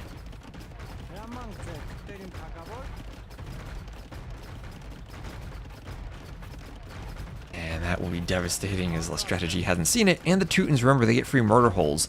La Strategy can't just send villas to knock that down. There's going to be a guard tower right on the wood line. Oh, that's devastating. I like the yellow color. It looks nice in that color. But that'll force blue away. Blue quickly going to wall that off. Ganji will wall off behind it too. So some war galleys looping around, trying to get to the docks, but one more round of production. And Matthew will be able to sandwich this as he's giving chase from behind.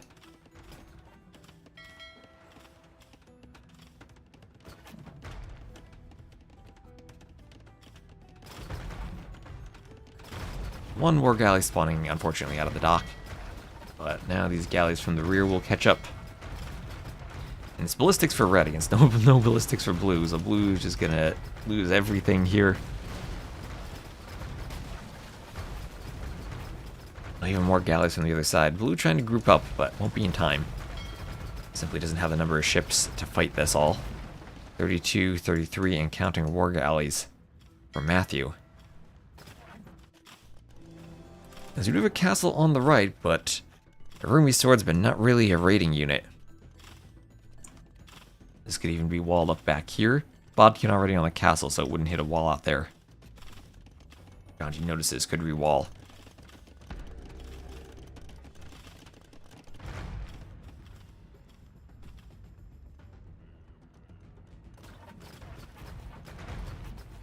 And there's chain briding armor on the way for Ganji.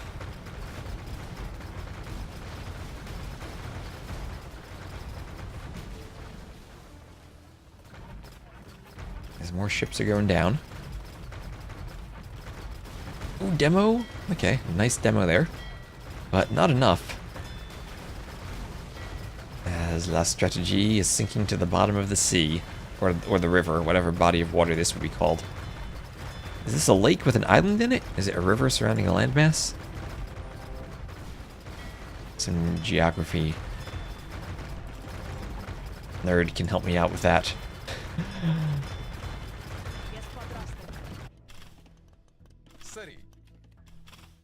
The Rumi swordsmen now are moving forward. An X here. As the dock goes down. As the knights coming forward from Ganji.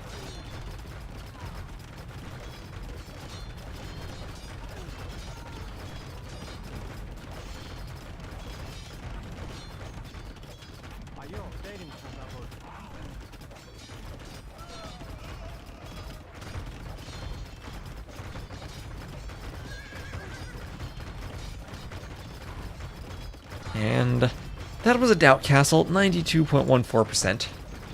Doubt Castle from La Strategy. And, well, Arumi, what would I say about them not being a good rating unit? Here they come. Here they come. Can they kill some more Villes here? They can. Oh, those. What are those spin attacks? Okay, okay. Maybe they are a good raiding unit. Okay, underestimated them. Oh, this has been chopped. Hello, chopping. Again, can't sit really under the towers with the murder holes. Still raiding more Villes. This is a good raid again. Oh gosh, those Villes are just getting massacred. Ganji, garrison your towers. Use your knights, oh no. Oh, the poor villagers. And now it's down to 32 Villes. Not as bad as the 25 though of Blue though of the strategy. We lost a ton on that castle and is making another run for it. Sending 3 more Villes. But it has been walled slightly. And what's that, 95%? 96, does this go up? The knight is not fighting the Villes. 99.17, it goes up, it goes up. Okay, the Armenian player gets the castle up. They can go composite bowman now. Alright. On the outside though, in green, that Precision being devastated by the water.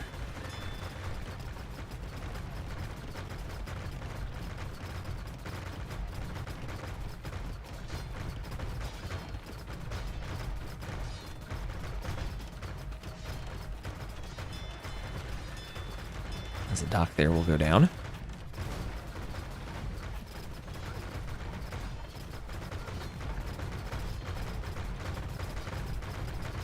Oh, I realized in the new patch I can make this map more circular with set circular base.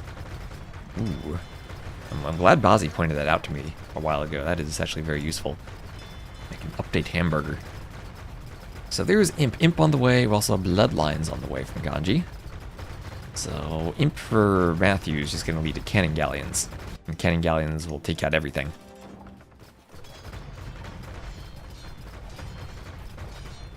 Is there a way to make the AI script of an ally in an official campaign better? Not officially, you could make a mod with a custom AI script.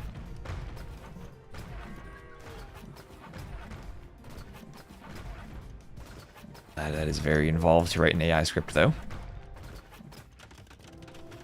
So castle coming forward here for Ganji. As the Arumi swordsman, ooh, this could be a doubt castle for Ganji. Here come the Arumis.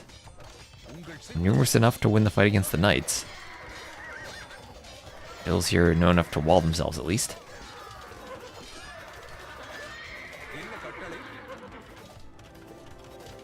Yeah, there they are. Arumi's going for the palisades.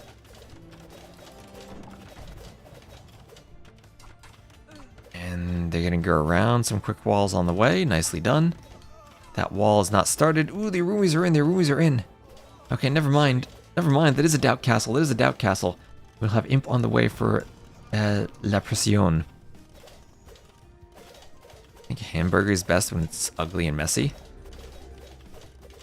Have I made the Saladin script? Yeah, those are in the mod. You can just go to the mod and access them. Don't know how readable they are, though. Well, they are there. There's enough static computations I need to do, though, that before I do another one, I'd want to write some type of preprocessor.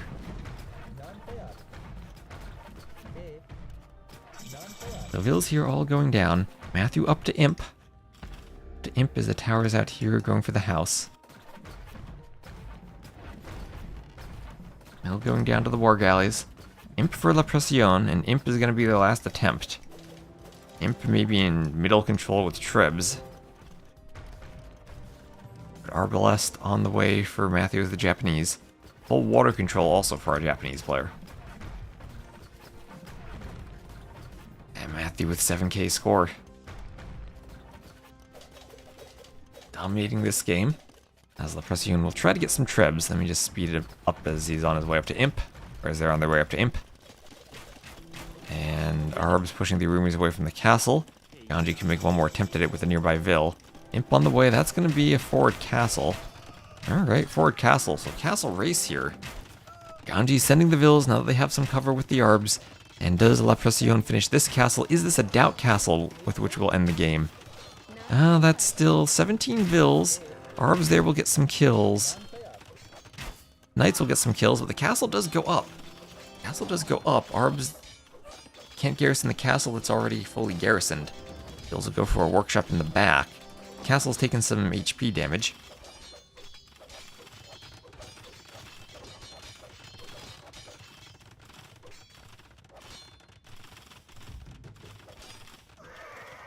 Sure, but they're hit by the tower. Knights going down from the castle fire, more roomies on the way. Villese here being killed by the castle fire. They will garrison. And Trebs pop in for La Pression. So double Trebs in the middle. You all know what happens when the Trebs start popping. That's when the castles start dropping. And Rams for Ganji. Is there some chance that the score is all water and La Pression can bring this back? Oh, if there is, it's going to start the Treb push on this castle. Wheelbarrow now on the way for La Pression. More Treb is being pumped out. Handcart for Ganji. It's 166 fills to 117 though. And we still have a great boom from Matthew on the outside.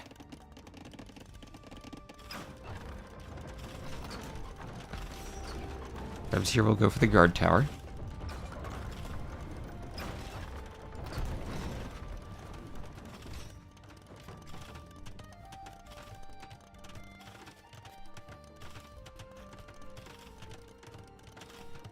As the Trebs pack up, and I don't think one ram will do much against a castle that can do a roomy swordsman. Okay, ram getting hit by castle fire as the roomies come over. I'll go for the ram, they'll take out the ram. Okay. Taking out the rams, the Trebs move forward. Maybe go for the workshop in the castle here. More galleys in the back, going for the Villese. Houses going up for less strategy.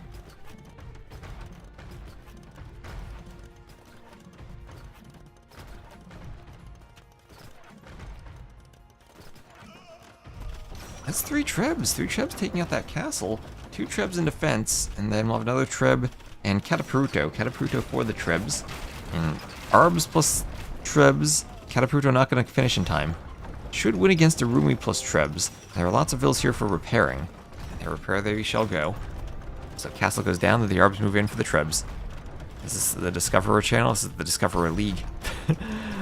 It's not Shark Week though. No sharks in AoE 2. That mining camp gonna take a couple of Treb shots, absorb the stray ones. And as the castle goes down now, the Arbs can move forward. Now they can move forward. Another castle in the back there for Ganji. Arbs will help take out Trebs. As soon as the Trebs pack, Arbs will do more damage against them. There they go. So smooth to target Arbs onto packed Trebs.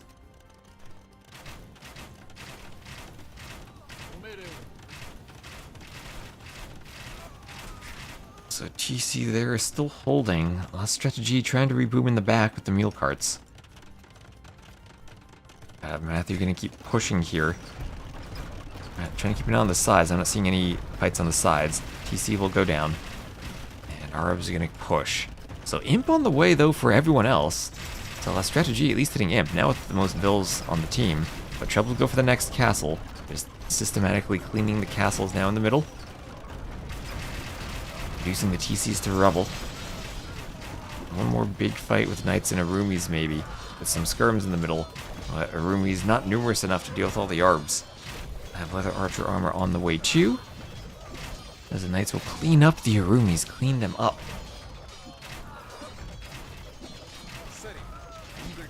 Skirm's going down too. Now it's a massacre. Now it's a flood. Now it's a flood, and we'll probably be GG soon. As there we go. And the Aussies and the Scot will be victorious. Congrats in the chat. Noisy Chickens do at least take a game. But it will be 188 kills for Matthew. Really pushing in that final game. 54k res collected. And faster up times all around. Matthew OP.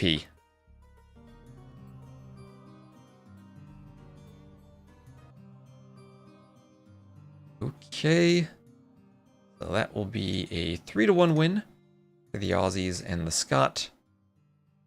Noisy Chickens lose Hamburger. Civs, that is Teutons and Japanese over Oh, what were those civs again? The Armenians, and the remaining civ was the Dravidians, right? Dravidians. Cool. Alright, so what do we have here? We need Explorer, Pioneer, Trailblazer, Pathfinder. 4 more to go. Explorer will be next.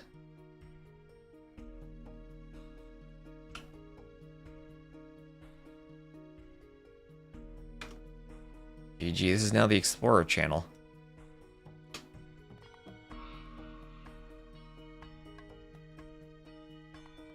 As I'll take a quick break with some ads and run to the bathroom and get the rec set up, then we'll do the next set. Rawr, good morning, Sir Baron. Good morning to you. Hope you're having a lovely morning. Let's look at the team names here. So, what the heck is this team name?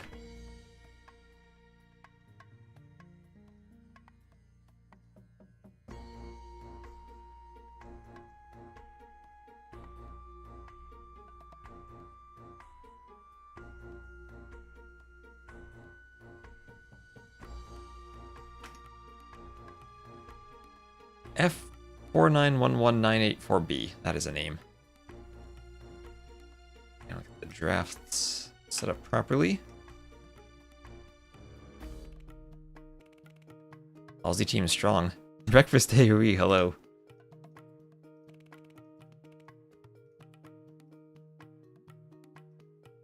Just give a tag in the Discord.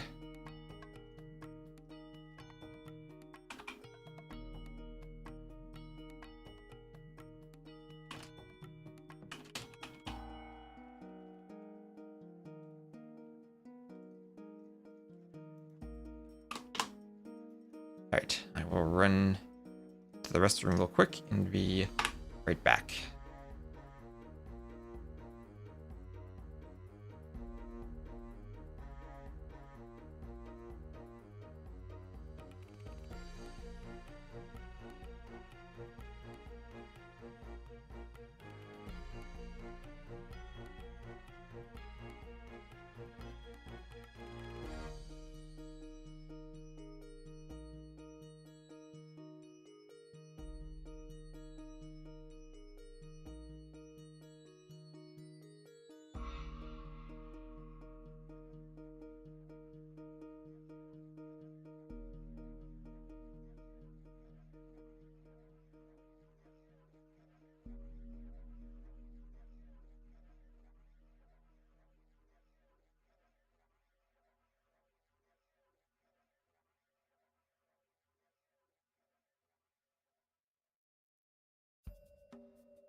Yeah, no one can escape having the gameplay watched. So let's go for downloading the Rex.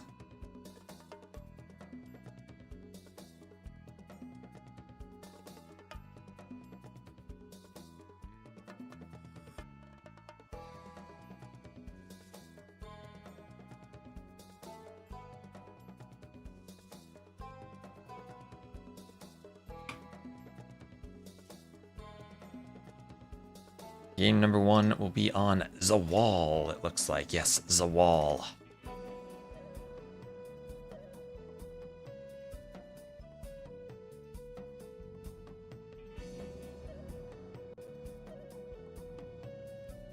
Tell me, which team is which? I'm assuming that Breakfast will be horny for breakfast.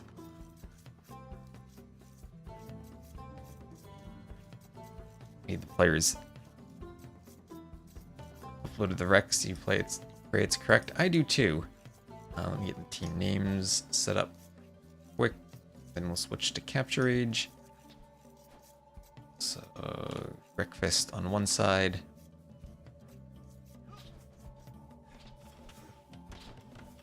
And then our wonderful condensed name on the other side.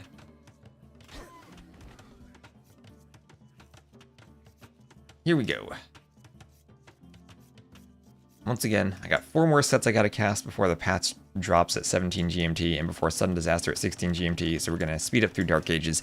We will have Ronnie Hot Dog as the Vietnamese and Bread Pudding as the Italians.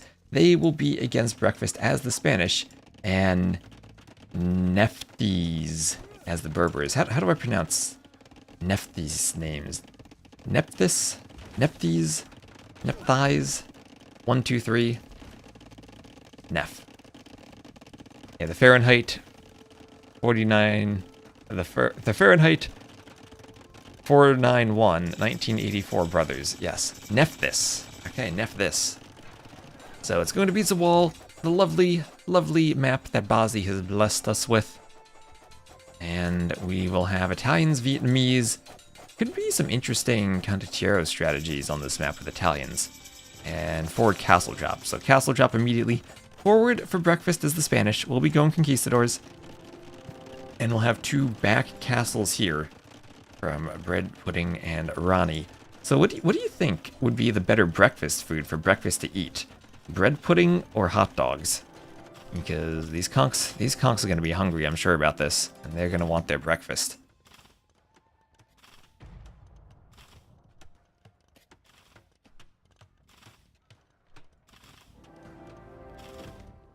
Those were the instructions I was given, Ronnie.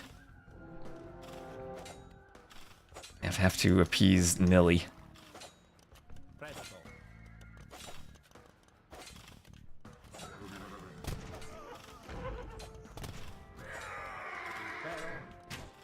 Alright, so Petard going for the Conquistadors. Let's go. Genoese crossbowmen will hoover around here to fight the Kongs, and they will be very effective at taking out the Kongs. Look at them go. Look at them go. There's a double archers here. Double archer defense, and was against Conk plus Knights as an aggressive push.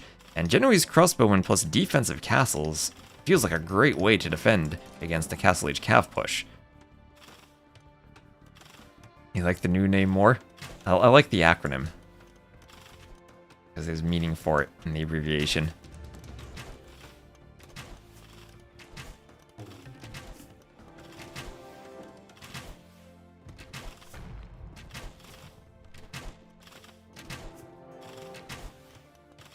So some Conquistadors coming out from the wall. I mean, from the castle, gonna go through the wall. But second layer of walls back here. And Ronnie not gonna let Conquistadors run idly into his base.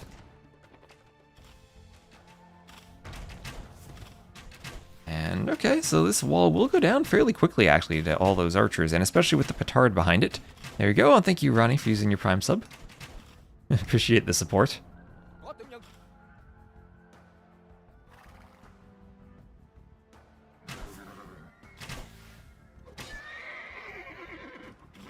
Love keeping some outposts, some vision boxes to keep an eye on stuff leaving the castle. Outposts are always lovely. Especially on the wall. Ooh, maybe I spoke too soon. about Ronnie is the conks do indeed get in. Ooh, those will be some dead vills. 3 conks. If they hit stuff, then they do damage. You gotta get lucky for them to hit stuff, though. Loom on the way. Vills were loomless. At the same time, though, some counterattack damage coming in. Is there loom here? There is loom. There is loom at least for breakfast. See?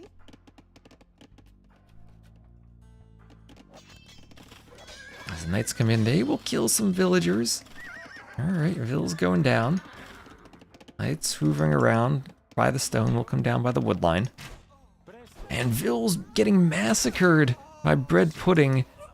Breakfast is leaving a trail of breadcrumbs for bread pudding in terms of villager corpses. Oh, running from the wood line but not getting away. And, well, this so far has been an absolute disaster for this team. Their initial conks stopped by the Genbos. Their future conks and raids mostly stopped just by defense and the castles. And great defensive castles against this. Good Zawal strategy. Mangonel out, but the Rattans dodge. Low range, but lots of mobility to run away from the Mangonel, to dodge and split. Just like that. And then take out the Mangonel. With their good attack. Okay, they suffer a Mangonel shot. But we'll be okay in the end. 2 TCs here for both players on this team, but 3 TCs for everyone on the other teams. The Genbos sliver their way on through that workshop in the barracks, and we'll get more Vill kills on the gold. I thought about what they were doing a lot. Is this live? No, Matza. These are wrecks from the previous patch, so I have to cast all of them by the time sudden disaster starts. Otherwise, I'll have to do some hacks to revert my game again. Yeah, the knights can take the Rattans now. That they can. Probably can't take the Genbos, though. And indeed, the knights will take the Rattans. And maybe Ronnie could have tried to run to the Genbos. But no, at least it's a bit of a defense from Nephthys. Nephthys is getting the Mangonel out, has a few knights still hoovering. Conquistador is here, but running into the castle. And leather archer armor on the way now for Ronnie.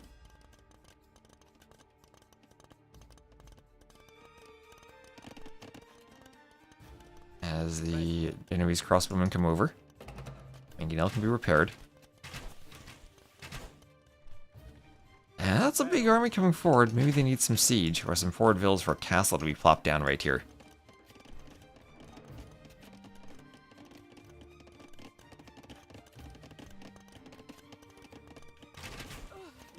And oh, what did I say? Predicting the future. Where are the vills? Where are the vills? There they go.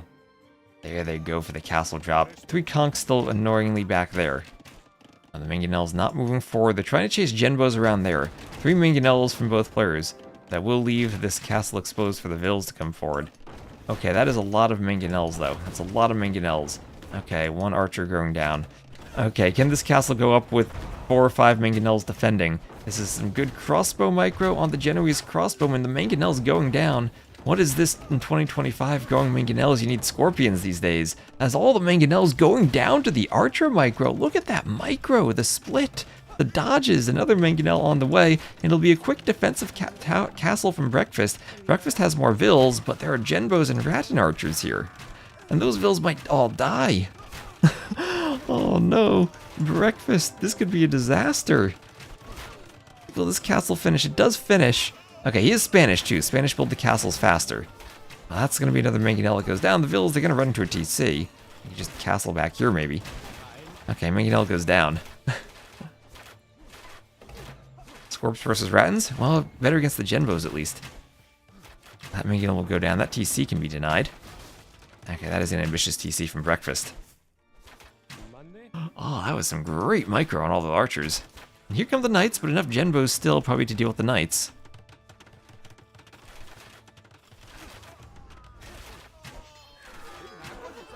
And their Breakfast and Nephthys are going to call the GGs. I mean, they're down by over 40 Vills. And the Vills are still here to hoover and mine the gold. So well done. Well done there. As we'll have 52 kills for bread pudding. And the strategy completely and utterly countered anticipating what the enemy was going to do there with the knights from the Berbers, cheap knights, and the Spanish conquistadors, and just great defensive castle play for the Rattan archers. Well done. Well strategized. Siege tower versus archer meta when? Is that not already the meta?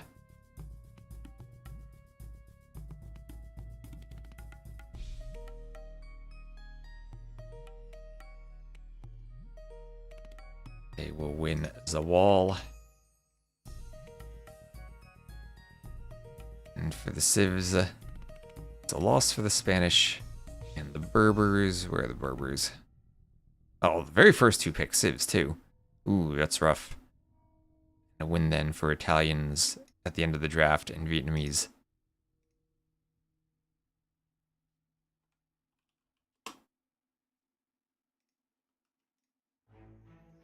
So, nicely done from the bread pudding team. And it looks like game 2 will be on Sumatra.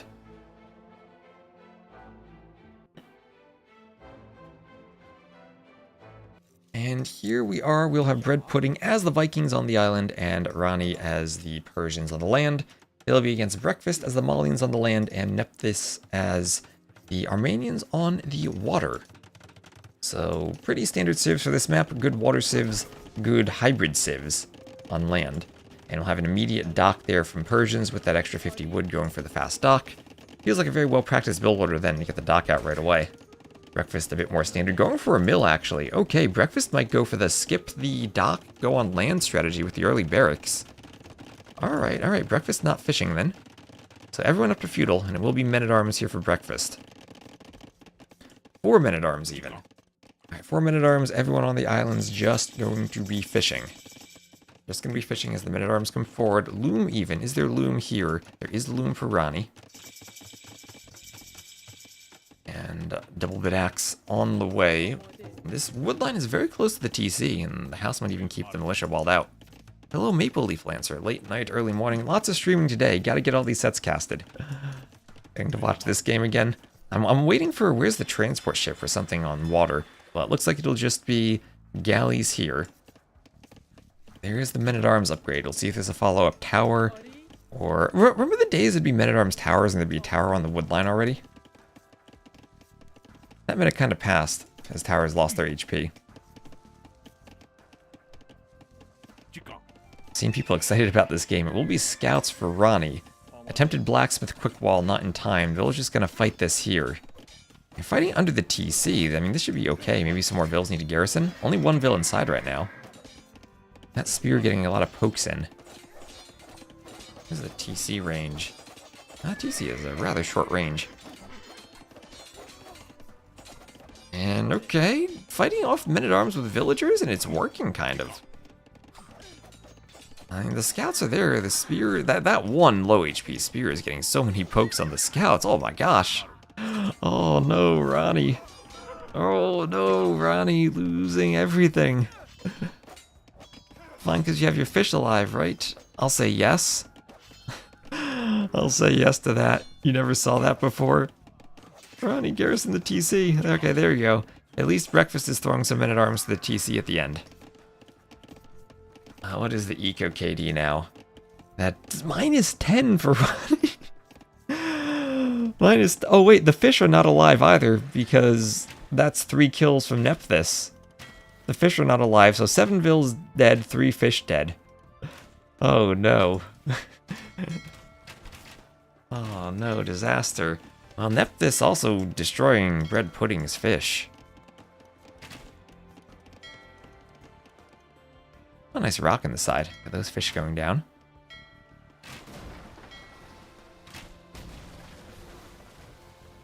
You can blame your teammate? I don't think you can blame your teammate on this map. Maybe if you're a fish dying.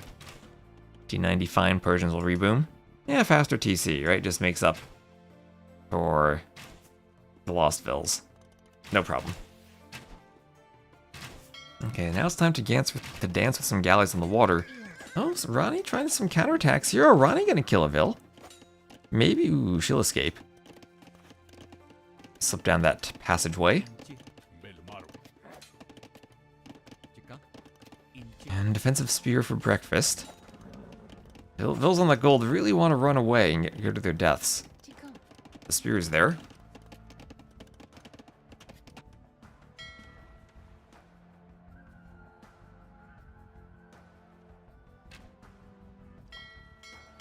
Galleys come forward as the other galleys run.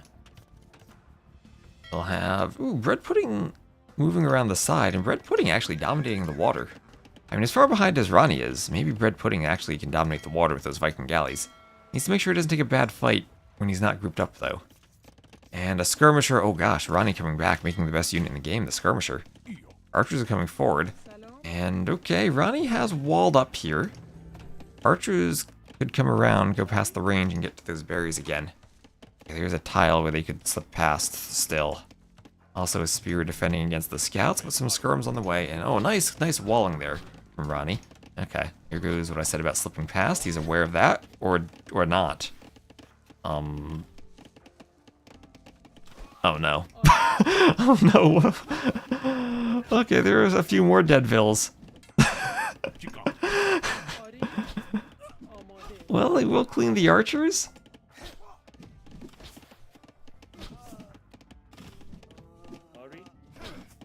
Another Vill will probably go down. At least there's loom. At least there's loom.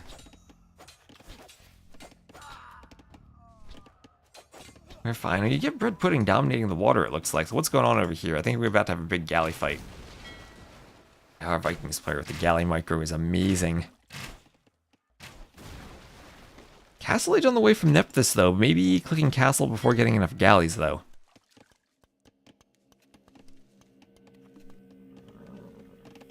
So this has now been cleaned.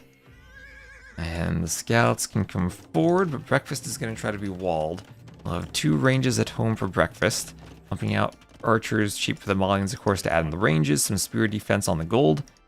So scouts and skirms moving forward. Skirms will be effective here. But again, not the greatest at picking off Vills. They're just skirmishers. And our Armenians player is going to run around and find more fish again, maybe. What was the Xing there? Ronnie just resigned to the fact that eco units are going to die. We'll use the fishing ships as bait, though. Using the fishing ships as bait to get this navy into the galleys. And I think that worked. As now, yeah, bread pudding's going to have a great set of kills here. Taking out a ton of galleys. Ronnie, hide your fish, is that what you said? Well, I think it actually worked out. Use them as bait. Got the galleys to take a bad fight there. They're just going to circle around again, though. And maybe a few galleys need to block from the other side. That scout could be in danger. Didn't know which way the galleys were coming from. Okay, a bit of miscommunication here. Scouts and skirms going to get on the gold. That's a bigger army though, but skirms technically counter all these units. The skirms do have their armor. Breakfast's going to choose to take the fight anyway. And if the skirms can pick off all the spears, and maybe the scouts can fight, this is still where I say skirms need a slightly more minimum range.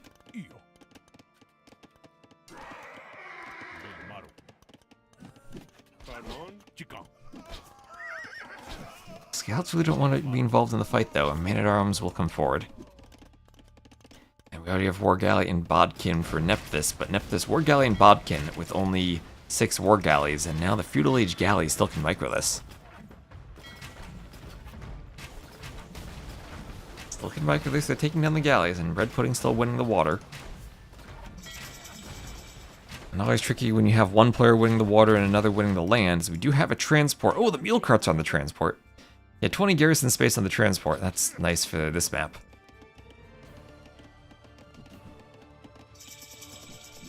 The archers are going to come forward, find the skirms maybe.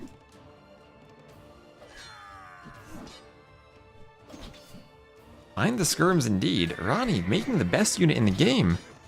Breakfast just making archers, and the archers are going to die to the skirms. Breakfast. Oh, not like this, Breakfast.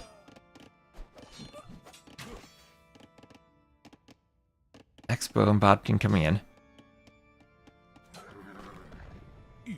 Those skirms have bought Ronnie a lot of time. Some Galleys on the water taking out the dock. We'll have Castle Age on the way for Ronnie. Ronnie up to Castle. And what did people say about the Persian Eco? Ronnie's only 2 vills behind Breakfast. That'll change as he's up to Castle, but Villese, close the gap a little. Close the gap a little. That's going to be a forward workshop from Breakfast. That'll definitely help out against the skirms. Malian men-at-arms with 3 pierce armor. Those are crazy. Pushing back the skirms in the sphere. Oh, what is this? A castle drop! A castle drop from Bread Pudding. Let's go! Transporting vills to Nephthys' island. Alright, Vikings, they'll make berserks here. War galley on the way. And Nephthys is gonna get out. Gonna send everything to that transport ship. Use that full 20 garrison capacity. And try to escape to the mainland. These vills will have to escape next. Only downside for Bread Pudding is he's not watching for transports. Another transport there from Nephthys should probably come back and try to get the rest of the vills now. Okay, forward workshop, mangonel, maybe some scorpions on the way. What are you doing here? You are chasing 2 war galleys. Because Ronnie has so many fish that are still alive, you need to protect them, and it's not working. I'm mining the gold now. Decent Viking. I'm gonna give this officially, I think, a B tier. B tier for the Vikings castle. It doesn't feel like it fits the Vikings all that well, but it's a decent castle. Maybe be A tier for a more appropriate civ.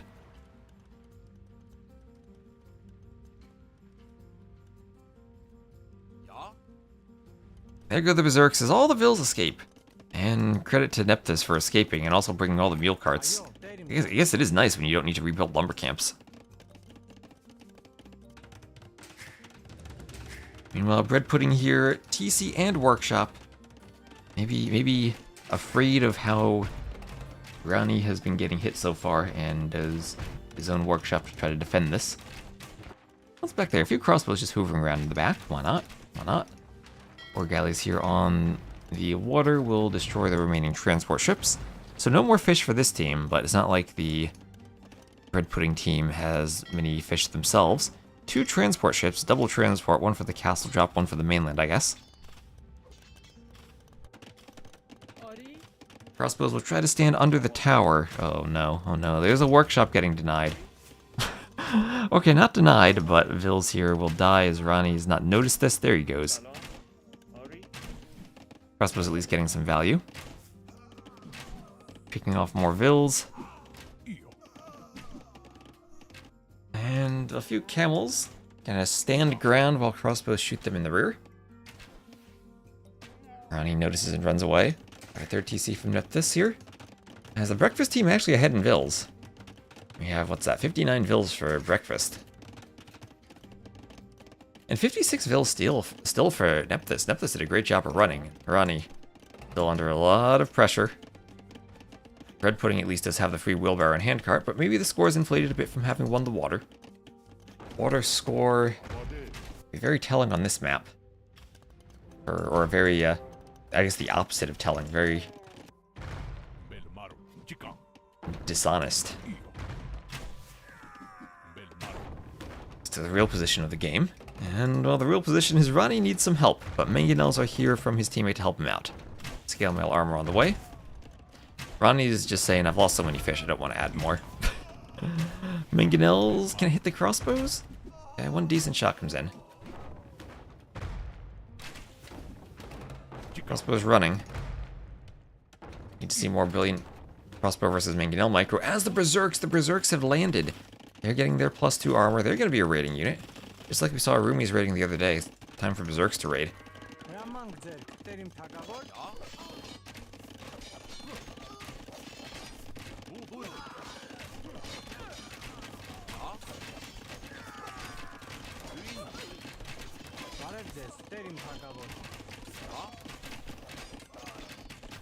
Crossbows taking out the berserks.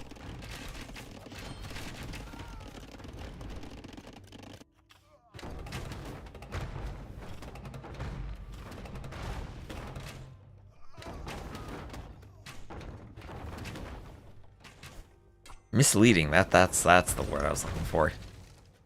They generate, I think that's the unique tech it requires. It's who's the Viking player? Yeah, chieftains generate +5 Infantry +5 gold when defeating vills. So you gotta delete your vills to deny the gold income here. This is not there. This is unfortunately, Wikipedia doesn't include the community tournament. It's rather unfortunate, I think, it just as a host that your entire event isn't in one place. So not really sure where else to do the standings and whatnot, other than a challenge bracket. Maybe I just need to update my website to include brackets and stuff. That would probably take a good bit of work on my end. Never told Ron. Oh, you never told Ronnie you were making this castle over here? Or where? Is there another castle somewhere you're adding? Oh, this castle here? Okay. That castle there, the one that just got denied. I was like, that got denied. I wasn't even... My mind didn't even think that was a castle. So we'll have Horse Collar on the way. So time for a doubt castle indeed, underneath a few towers. But university on the way. And Breakfast still in a position where you could carry the game on the land. It did get denied. Did you lose all the stone for it? You don't have any stone left, so I'm guessing it did actually get destroyed. So that is not good. And especially when you're already down by 20 vills as a team, that must feel really bad. But you still have the water control. And I still do think it's hard to win without water control. Maybe you need to go imp and get it back at some point. Armenians, I guess, could be a civ for that. Malians, not really. It's built up quite a bit and then got deleted. Okay. Same thing, though, at that point. So tower being mangonelled. Ooh, crossbow's dodging back into a shot. What is the mangonel defense here from Ronnie? Ooh, can't quite connect and the mangonel goes down. Nice micro from Breakfast. You stonewall on land. You are stonewalling. That's where all the stone is going. Okay, mangonel time. One mangonel picked off. That one didn't shoot. Second mangonel. Ooh, not quite going down, but low HP. It'll probably go down for another shot. There it goes. The mangonel still survives. Still survives. Gets away. Can it get a third? Ooh, the mangonel micro from Bread Pudding here. Breakfast is running. Ooh, the spear gets the mangonel. Thought it would have gotten maybe one more shot on that one. Imp on the way now for Bread Pudding. As he's gotten up to 6 fishing ships, so has something of a fishing eco. More mangonels coming forward.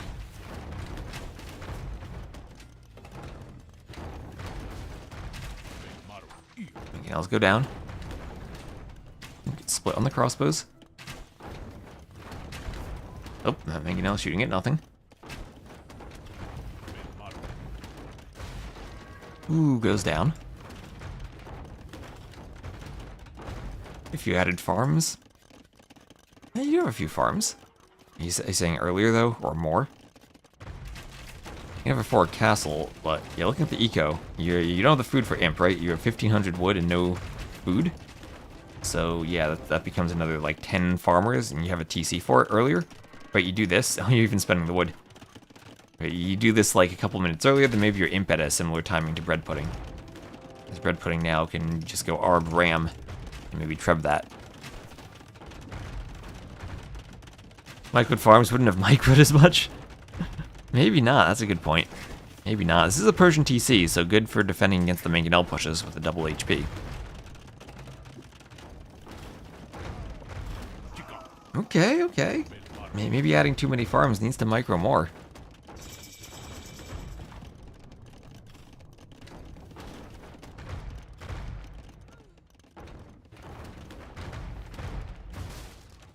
Mangonel goes down. Mangonel gets a hit. Crossbows want to clear a mangonel.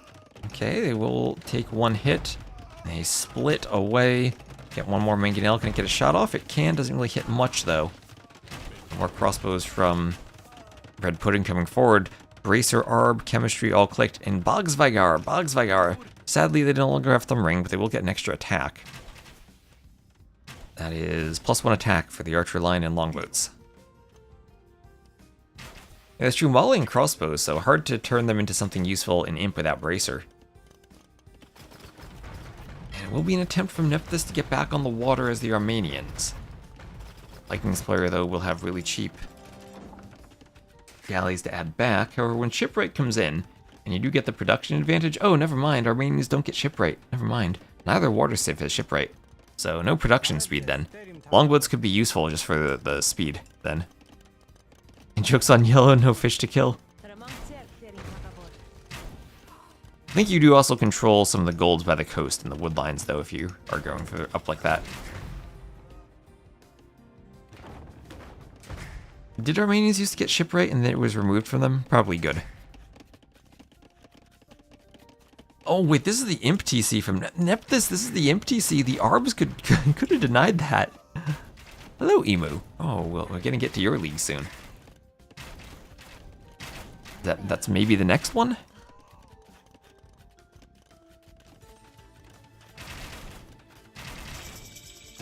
Yeah, same with the Vikings, right? Vikings with shipwright would be insane. But then Koreans have shipwright, which doubles up their wood discount already, so. Okay, so Nephthys back on the water. Back on the water.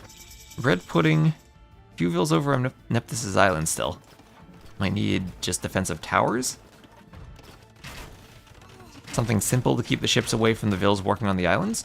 Well, bread pudding is microing down here in breakfast space. Breakfast doing cavalier and armor. And bread pudding will be aware of that, seeing the stables. Be killing those vills, maybe? Just wanted to get into the farmers. I'll get some of those vills anyway. Ooh, gets the weak one.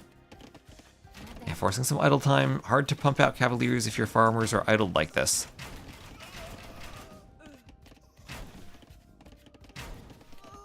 Nice spot for champ scrolls. That's a long transition, though. You need all the armors, all the champion line upgrades. And also whatever else is at the barracks. No gambesons. But don't need that with their bonus. Okay, archers here going down, surrounded by TCs and cavaliers, where they've done damage. And it'll be a defensive castle here on the coastline, trying to secure the gold and the stone.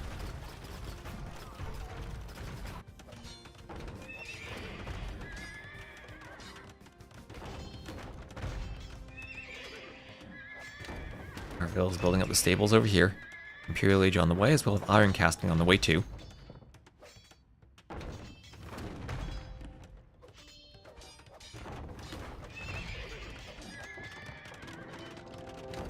And Mangonel going for the castle. Okay. Arbs hitting vills. Go for the Mangonel.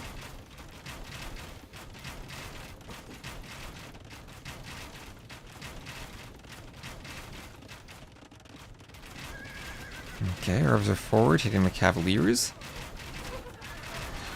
Knights from Ronnie. Ronnie contributing as the castle goes up. The castle goes up. This will be gold secured there from bread pudding. Crossbows within the murder hole's range, but they'll go down to the Arbs all the same.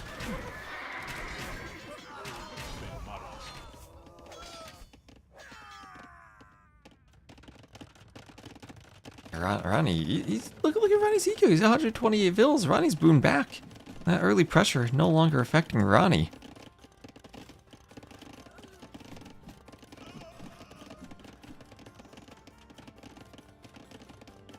Mangonels are on their way forward. And Deceit NL, thank you very much for the follow.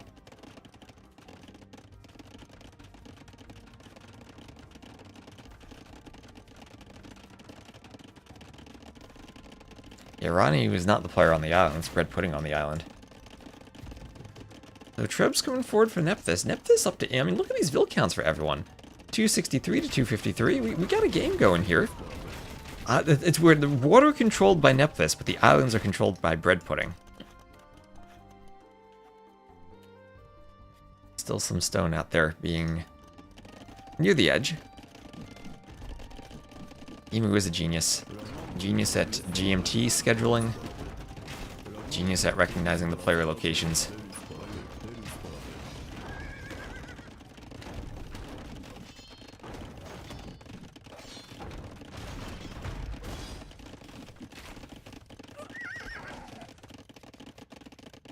thought you clicked heavy camel by now. Oh boy. A 3-minute pause while waiting for it. And there's Blast Furnace. Still waiting for heavy camel.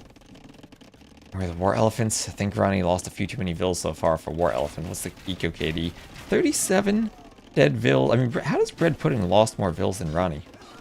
Breakfast is lost. What are these Eco KDs? This is crazy. Okay, big fight here, as the lack of heavy camels will be apparent. Still, they have to fight Cavaliers, and normal camels may be okay at that. A heavy camel versus Savars? I mean, you're against the Malians, who might be going for Farimba camels. And I guess even Farimba Cavaliers should be decent against Savars. So camels, I think, make sense here. Lots of skirms, too, from Nephthys. So, fine to go camels.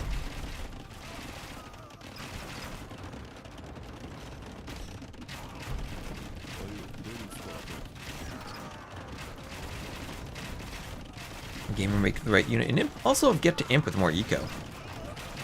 The ecos matter. So Treb's being picked off there. Bogsby are also useful for punching through the skirmisher armor when Nephthys does not have all the armor upgrades. So yeah, arms with 11 attack will make short work of skirms when they only have 5 pierce armor. Really need the extra 3 armor they get from all their techs. So yeah, not having the armor on the skirm is actually a huge contributing factor to the loss of that fight. Okay, heavy camel clicked for both players now. And yeah, there the Malians going to go for those heavy camels. They have Farimba. Farimba's already in. So Farimba heavy camel, but the push is continuing. And Trebs are pushing the TCs. Yeah, look at Bread Pudding's res. Yeah, you could, honestly, at this point, you could even just sling Ronnie for lots of camels. Farimba light, or not Farimba light cav, Persian light cav also added in. As this push continues, this castle being hit by a Droman. Only one Droman, though. Oh, Sling to War Ellie, you're right. Hussar on the way. Spending all those res on Hussars when you could be Slung to War Elephant.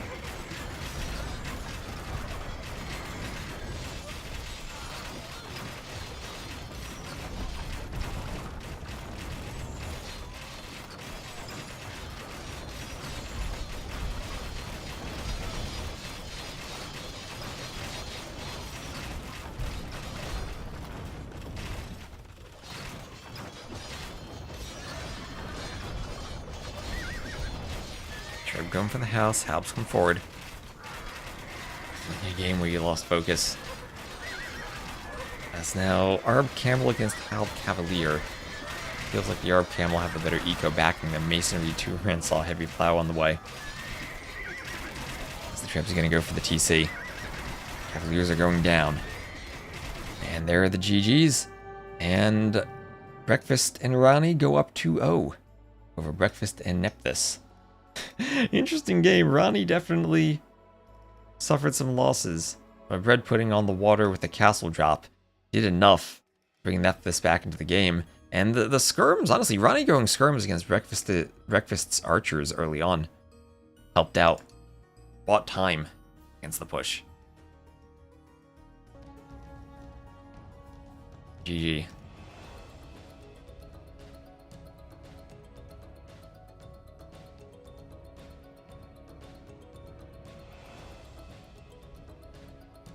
That's 2-0 for our censored name team. It was their home map of Sumatra that was picked. And let's see, that was Persians and Vikings over Malians and Armenians. Ooh, Breakfast team has already used a lot of their very top picks too.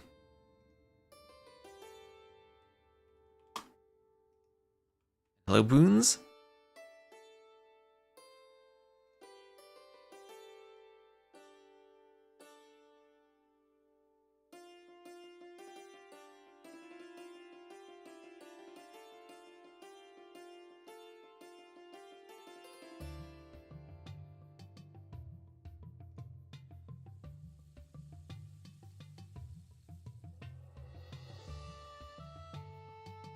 And next we will have Outcrop as the map.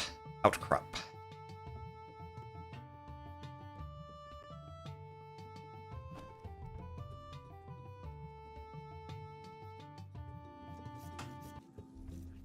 Here we are. And it'll be bread pudding as the Ethiopian flank, and Rani as the Roman pocket, against breakfast as the Japanese flank, and Nephthys as the Wei pocket. Ooh. Okay, Japanese used for Outcrop. I guess the ability to go for the cheaper drop sites could matter if you move to the outside, but usually you're TCing out there. I guess they just need an archer sieve here. And the Huiguang cavalry. How good are they against crossbow knights? I don't know. Romans with a good economy as the pocket. Ethiopians with the faster firing archer line. There'll be a mill on the outside by the hunt there, as breakfast is trying to be annoying on... Ooh, wait, denies the mill location. What is that? Okay, so... bread pudding trying to be annoying, actually. Forward on breakfast. Breakfast going to try to take the hunt. Bill layman going on. Remember, your hunt properly did not get... or did not have any food on it when it was killed by military units in this patch, so... something to keep in mind. I think that was just a Vill lame, though. So yeah, there's still food on that. Just starts decaying. Everyone up to feudal, and we're actually going to have... okay, this is why we have the Japanese. It'll be men-at-arms. Okay, usually you just see standard scouts archers, but it will be a men-at-arms push. As Ronnie's up to feudal. And V-Ducks, thank you for the follow. And barracks for bread pudding. And hello, Jantress. Good morning. Welcome to the stream. ATC hitting the scout. Is it not already following? Thank you for the follow. We're moving on up, getting closer to 14k followers. And oh, the scout trying to keep the passage open. Another scout there, but the spear in time. Oh, but it's open on the other side as the militia, about to turn into men-at-arms, will be fighting the Vills. Kind of surrounded and separated a bit, but there's the men-at-arms upgrade. Slightly late, but they'll get Vill kills nevertheless, as a couple of Vills do go down.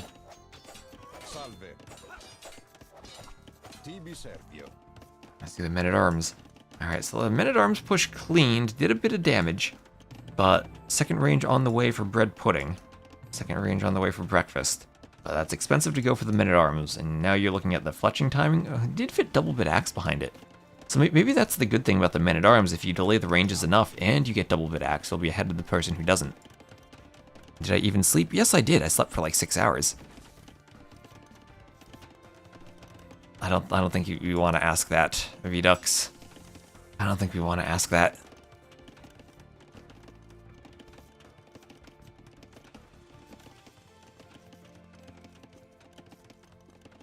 Animal, that's what we gotta do when the patch drops and causes our Rex to go out of sync. You gotta speed cast everything in one day. I was hoping I had a couple more days and that we wouldn't get another hotfix during sudden disaster, but nope. Nope.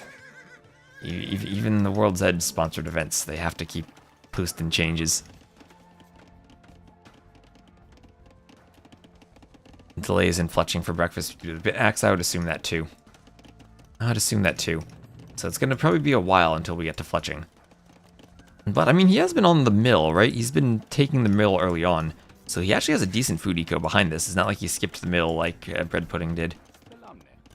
Could maybe go back there for mill soon, and will have to as he's running out of food under the TC, but does have fletching. So we'll be fletching, and fletching just now coming in for breakfast, but, I mean, good job from breakfast not needing to take a fight now until fletching comes in.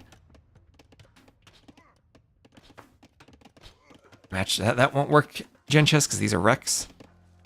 I don't know, bread pudding, what your elos are around this set. The previous sets were, I think, around 1600. And this one should be moving up from that.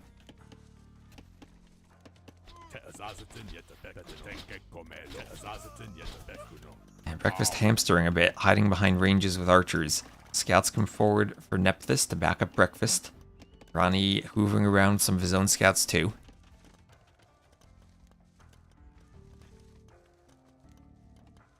Breakfast 2k, Neff 1600, Ronnie 1800. Alright. And I'm guessing that you're probably around Ronnie then breakfast. I mean, bread pudding. My mind is confused with breakfast and bread pudding, both starting with the same 4 letters.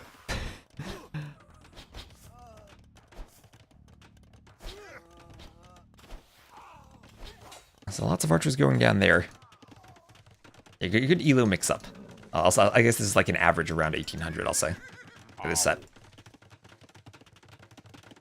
So tower going up on the gold there for breakfast. And yeah, archers going rip. As not enough scouts here from Nephthys now to continue as this army, or to continue defending as the army moves around to the berries. Breakfast will have to abandon the berries, and always feels good to hit the berries when you're against the archer players. That's going to affect their click-up time. The only not food related name. I don't know what Nephthys means. They did pick Zawal, or they did end up playing Zawal as the first map, so hopefully Bazi is happy. Hill's going down.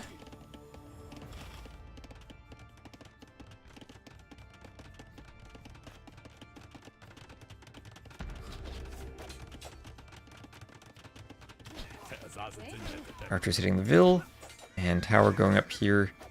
As the scouts will be fighting under the tower, Nephthys will use the tower, try to hit the archers, keep them away.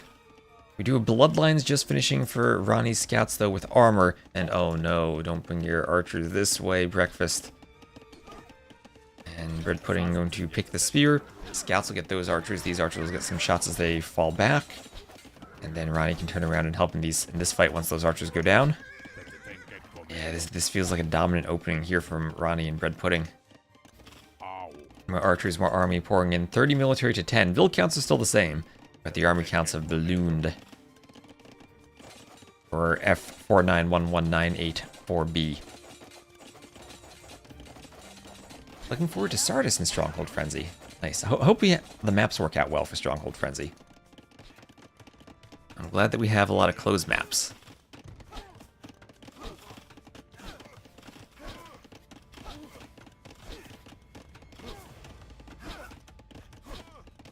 Archers taking out that wall. Wanting to break through. Air scouts in the rear picking the Villes. Alright, picking Villes.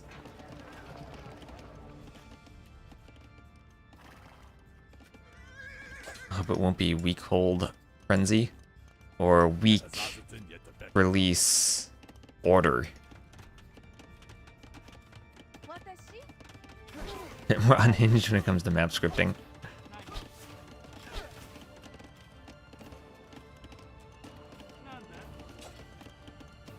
This resign on Castle Age? Maybe it is. This is a lot of dead Villes now. Now the army number has turned into Ville pressure. Nephthys just trying to dance with the scouts and protect the Villes.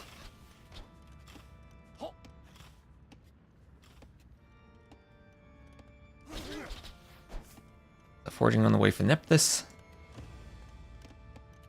And yeah, maybe we speed this up on the way to Castle. I think it might be a Castle of GGs. These archers will go down. Yeah, those archers will go down. Nephthys there trying to do forging and fight. Another Ville will be picked there. I mean, Ville difference isn't even that big, but that's because the Castle Age has been clicked. And Irani's gonna have light cav soon. As these scouts are going to try to take a fight here, but still can't close in. And there's the Castle Age. More bodies hitting the ground there. Okay, not GG on Castle. Oh, yes, GG on Castle. There we go. Benguti calls it. And 3-0. A very clean set of games from Rani and Bread Pudding. Well, maybe not clean on that second game, but the first game and the third, and they had a really nice strategy for defending the Spanish and Berbers. And in this final game, just clean execution. Romans and Ethiopians playing very meta. So GG. And 42 kills for Bread Pudding, only 2 for Nephthys. Sometimes that happens once something snowballs. And Rani's Romans replete with resources.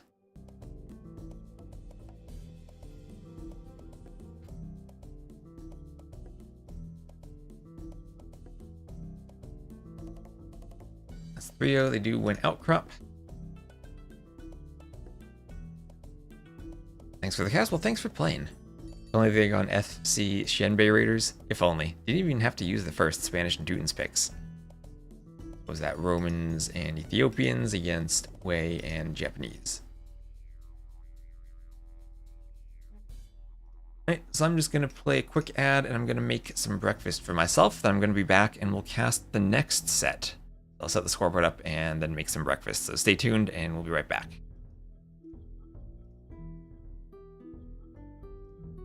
Next up will be the Pioneers with Noob Squad versus Dark Empire. Okay, oh no, we have another set before we get to the Doof Squad, the Trailblazers.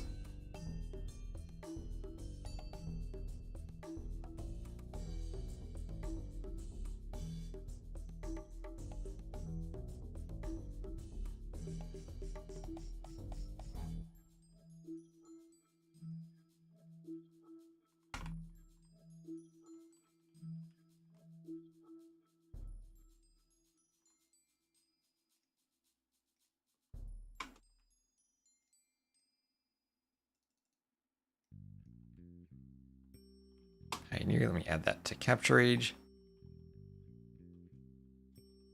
How do they stylize Noob Squad? Against Dark Empire.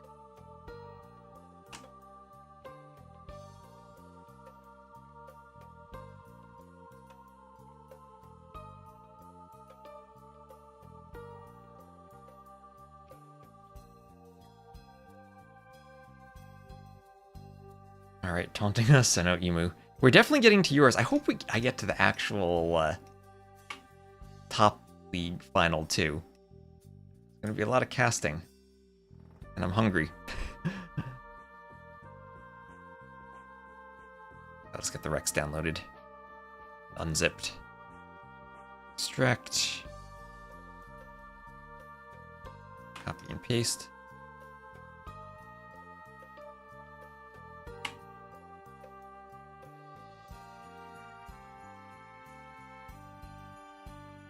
Alright, I'll probably be about 2 or 3 minutes as I make some breakfast for myself. So, Emu, entertain the chat for me.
Alright, Emu, did you keep the chat entertained? Back, let me just tag these players that we are going live at Pioneer. Casting your set.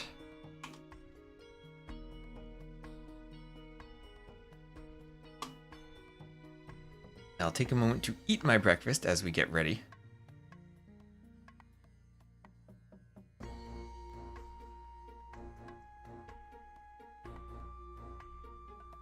Who's going live? I don't know. I haven't seen it yet. Noob Squad versus Dark Empire. Socotra will be the first map. We'll have Fortress Sumatra, the home maps for Noob Squad, and Valley of Kings, yes, and Forest Pond for Dark Empire. Great. All right, let me take a minute or so and eat some food, and we'll get started casting.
All right, work time.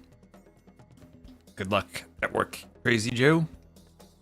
And Masty, hello Gracie, hello Degrosa Shantini. How you doing? All right, Socotra game number 1. Let's go. And these, I know Robo is definitely 2K plus, so we're getting to some higher level players here. Hello Big Herb.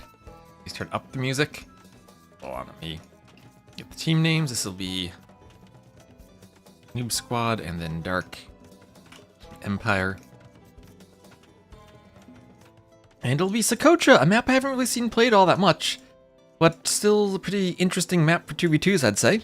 Also, this is the version with lots of water on the outside, because I think that makes it more fun. Maybe I should add like some medium water or some more masking here. I think I did some slight masking of the water. Yeah, I did. Okay, Robo with Tusky. Robo with Tusky, indeed. So we'll have Megafish in the green playing as the Chinese, and Beef and Tofu in the blue playing as the Inca, against Tusky as the purple Magyars and Robo as the red Britons. So Chinese Inca against Britain's Magyars. Everyone, 9 start, so you usually do get your elephant right away. And they'll be chopping wood on the outside. TCs. On this map, their TC should be farther from the wood line than DE. On DE's Socotra, I've seen villas even spawn trapped in wood lines. Oh yeah, this is a map I can make more circular in the new patch too. Oh yeah, so many new patches with the ability to make circles more easily. New patch features, OP. Anyway, so we get Loom on the way there for Robo. Loom for Robo. And he is up to feudal, so no intense laming, but I guess you're not usually going to see that with the 9 start. Players just peacefully pushing their ostriches, though. No vills forward to stop them. And this might just be an Arabia-esque scouts and archers opening. In which case, Inca going archers, Chinese going scouts. Chinese not really a scout civ these days, usually an archer civ. And they will be up a bit later there for Megafish. Can I put the elo? I don't have the elos of all the players right now. This is around, I'm going to say this is around 2k for this set. This is around 2k. And that's where Robo is, and I'll base it off of his elo. So forward vills here from Beef and Tofu. He's going to go for stone. It's going to try to be a, and it's going to be a Trush. Okay, Trush here from the Inca player. That could actually be really good against the scout player, I think. And it will be the Trush there. Tusky will have to deal with that. So Men-at-Arms Trush from the Inca. And archery range up for Megafish. So not going to be scouts where Chinese go scouts and Inca go archers. Going to be a bit crazier then. Laming Deers feels nerfed with the 9 start. And 9 start definitely changes the map. And we have Tusky pulling vills to try to fight the tower. Tower and the militia. Men-at-Arms upgrade coming in. Tusky loses his scout. Robo has his scout here. He's pushed off the tower for now, but now that the Men-at-Arms are in, they can turn around and fight again. Low HP Man-at-Arms gets sniped off. And Tusky Vill fighting the tower actually gets the tower foundation, or at least forces a delete. So 129 stone remaining, and it's going to have to be another tower attempt there from Beef and Tofu. But at the very least, they have denied the first tower and delayed the Trush. And Tusky can get more walls up at home. He even has lots of wood and gold access in the very back he can move to, even if that comes in. Emu prefers the 3 start. I don't know, maybe next Cartographers we gotta do a 3 start.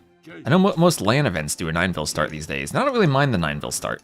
I think I do prefer the 3 start. I just need time to think about how to play the game. Okay, Vill goes down. Vill's still hoovering around the tower. They're going down. And hello, why hello there.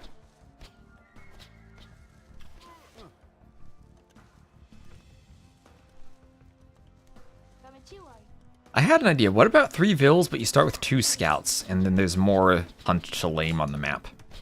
So Skirm's coming over from Megafish. Okay, it'll be Skirms here. So Skirm opening, best unit in the game. That'll force Robo back. Skirms, I think, can be tricky to deal with on team games if you're not prepared for them, as they produce so quickly, especially in this patch, that you come out 1-range Skirms, fight off 2-range archers, and then if the scout player is delayed, the Skirms just go for the archers. Ready. We'll just have to make our own RTS one day. Oh, the Skirm's lamed the ostrich there. Sounds like there will be scouts hoovering trying to kill unloomed vills.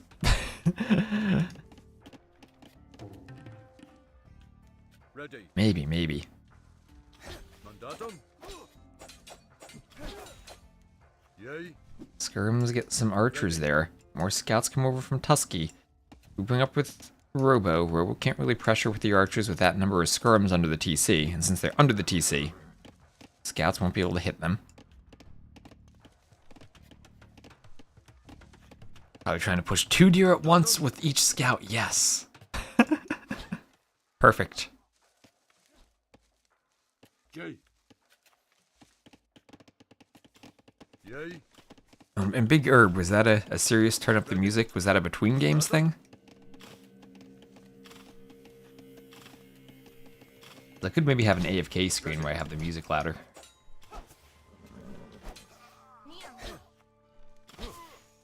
Archer's taking out the Villes. Alright, Villes going down. Archer's hoovering around the back.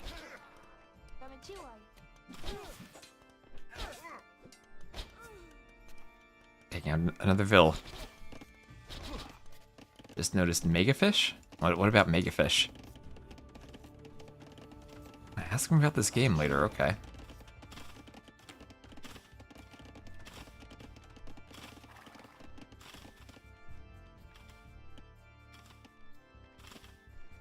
Yay. Yay. Ari. Just killed the spear. Scrums come forward to get the archers. Archers trying to dodge. Robo spamming that flank formation button. Scouts going down to the towers. And now without the scouts there, it becomes harder to fight the skirms. And Noob Squad up by 5 Villes at least. They're on the back foot now. Armor coming in for the scouts. Tusky gonna have to go there, help the archers get away. Archers want to pick the spear. The low HP scout, but the spear does go down. 2 more scouts on their way over. And those scouts can force those skirms back. You don't get the skirm opening? I think the skirm opening would be the Man-at-Arms Trush disrupts the scouts player enough that they don't have scouts to help the archer player against the skirms. And that's my thought process, at least. Okay.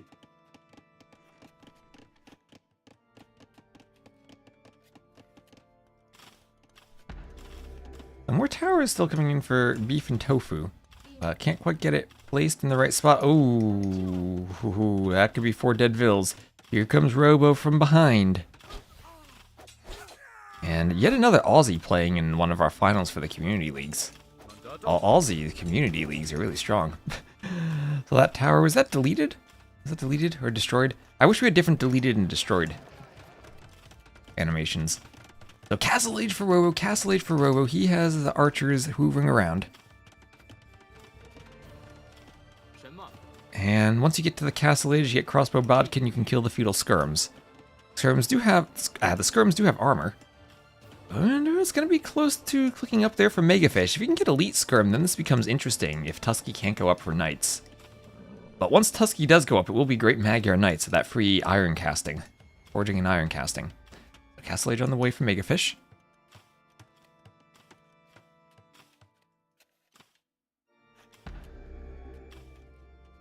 Ari.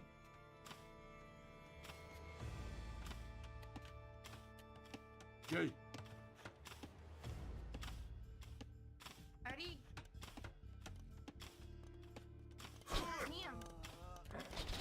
Okay. Ari. Okay.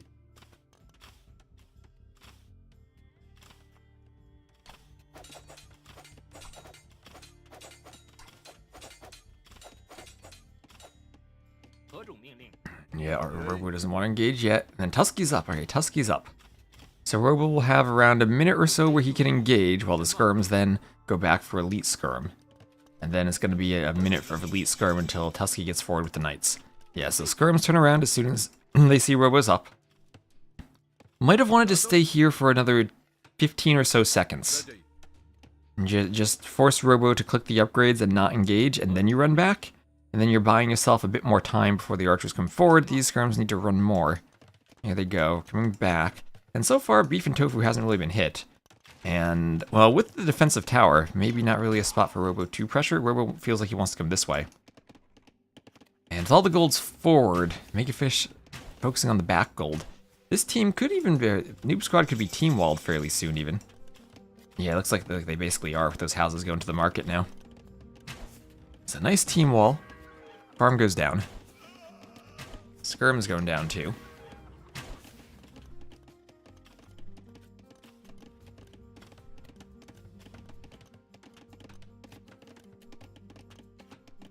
Ari.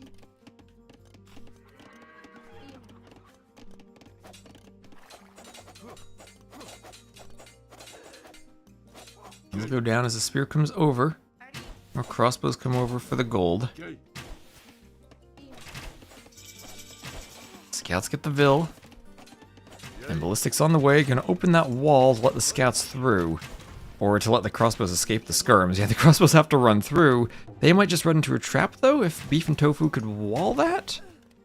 The elite skirm's gonna be maybe more afraid of the scouts than they needed to be there. Armor on the way. At least the scouts do have iron casting. This is where the skirms need more minimum range. In the back, we'll have a TC going up for Tusky.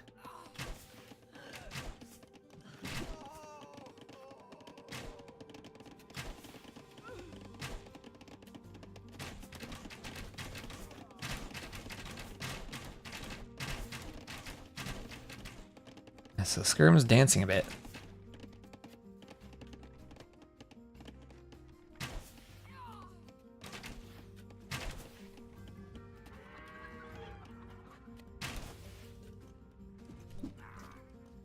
And elite skirm, where now are the knights? Here they are, attacking the tower vills.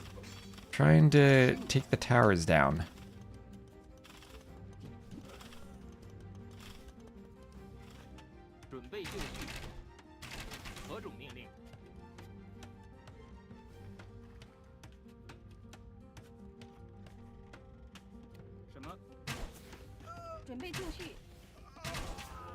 One's going down.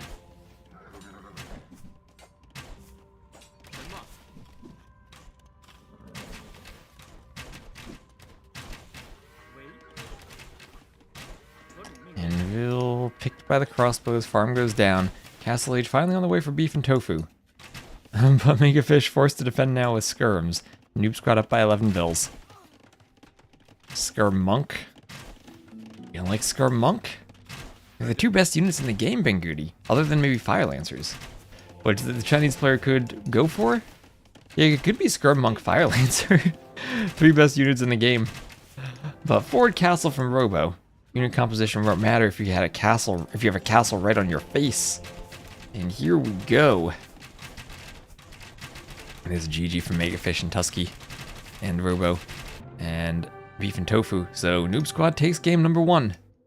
Aggressive Socotra game. Fought off the tower rush.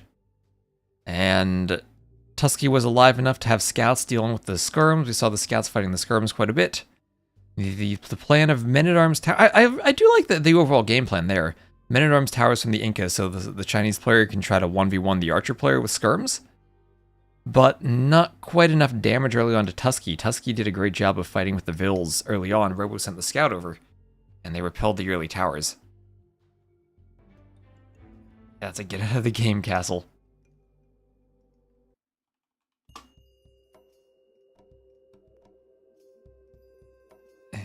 Get the scoreboard nice and updated. That's 1-0 for Noob Squad. And looking at the maps, that is a win for them on Socotra. And the Civs then will be the very first picked Britons. It was Britons and Magyars. The Magyar is right there. Against the Inca and the Chinese. Inca and Chinese. Consecutive picks. So that's the problem with skirm. Your plan only works if your ally is successful. Maybe.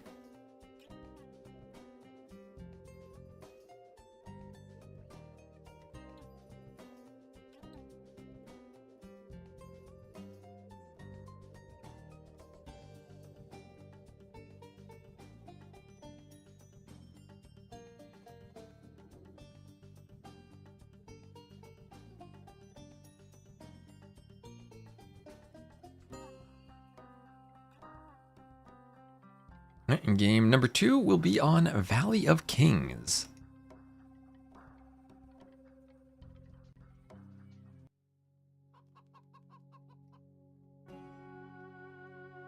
And let's go. We'll have Noob Squad to the southwest. Young Panda coming on for Tusky. Robo will be playing as the Red Khmer. Panda will be the Yellow Georgians on the other side. We'll have Dark Diamonds coming on. He'll be playing as the Blue Byzantines. And Megafish will be the Green Khitans. And the Khitans start with farms instead of pastures on this map. I didn't actually think about that. The Khitans weren't in the game when I first designed the map. Diamond Kings Oh, your king's threatened by Robo. Okay, so insta-feudal, insta-feudal. They're doing it, they're doing it. The Khmer and the Georgians, insta-feudal. It's regicide. You start with 500 food, and the Khmer don't need buildings, so Robo clicks feudal. The Georgians start with a mule cart and a barracks, so they don't need buildings. They click feudal instantly. It's the double insta-feudal. Let's go. Let's go. Oh, yes, I've been waiting for this. I've been waiting for this. Tricky thing about this map is since it's regicide, you start with 0 gold, so getting loom is hard.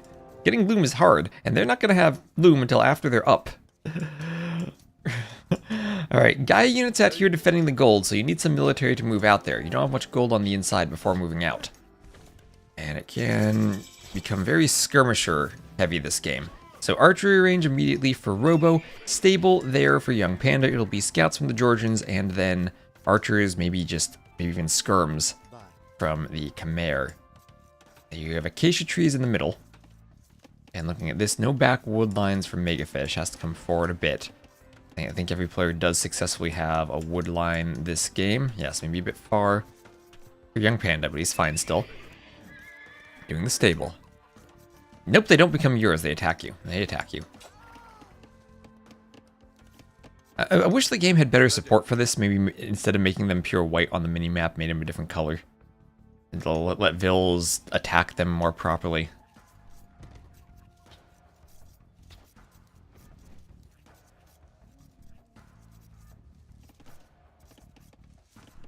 And Young Panda even using the mule cart to take the chickens. Alright, taking the chickens. So Scout Cav on the way.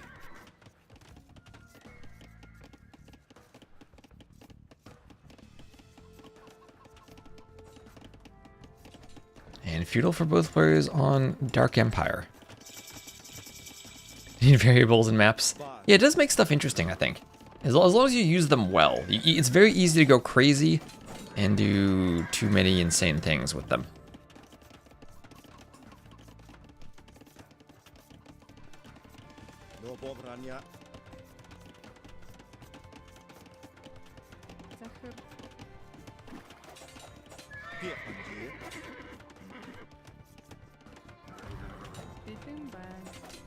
Okay, scouts hitting Vils.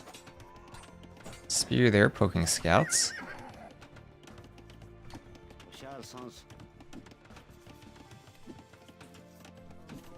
Yeah, if only we had res collected in team games.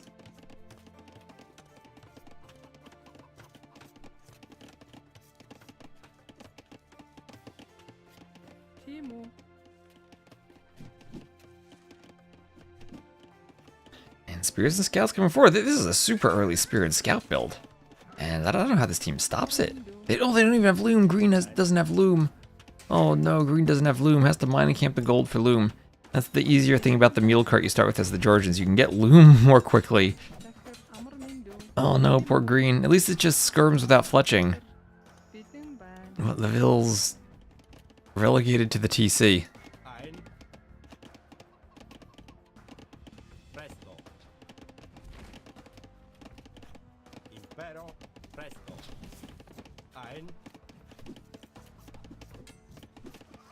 Spear is going down as the skirms come around. The tower will go up as the scouts want to fight the spear. Spear gets some pokes. Skirms turn around.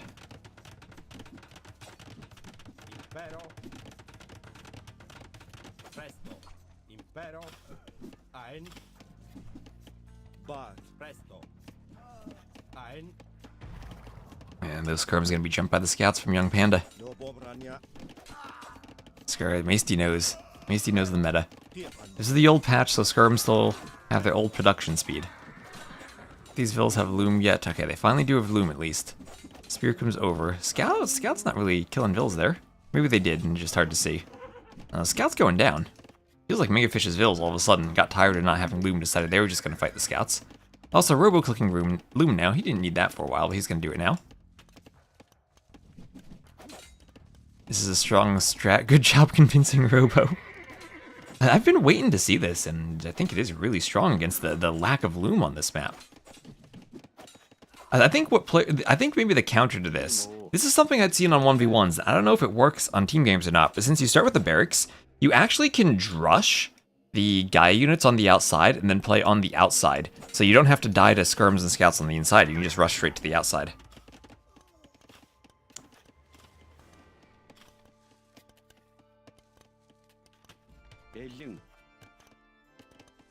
Touching on the way for Dark Diamonds.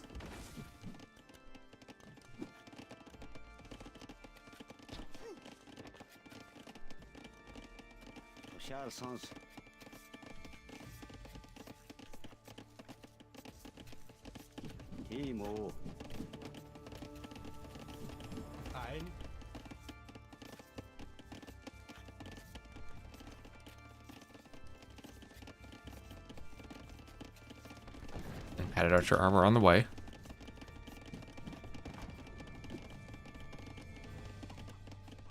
Impero. Presto. Ein.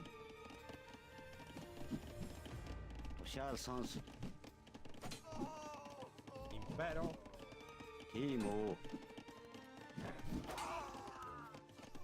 Ein.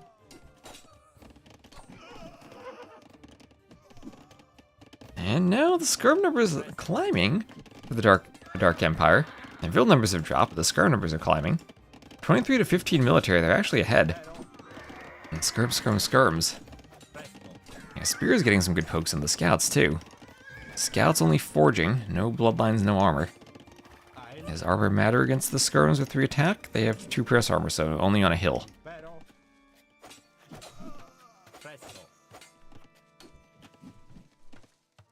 Spear pokes a scout. And horse collar on the way for Robo. Just finished. Add spears in the Dark Age and go forward with the Armenians. Ooh, now that is interesting from your barracks. That is interesting.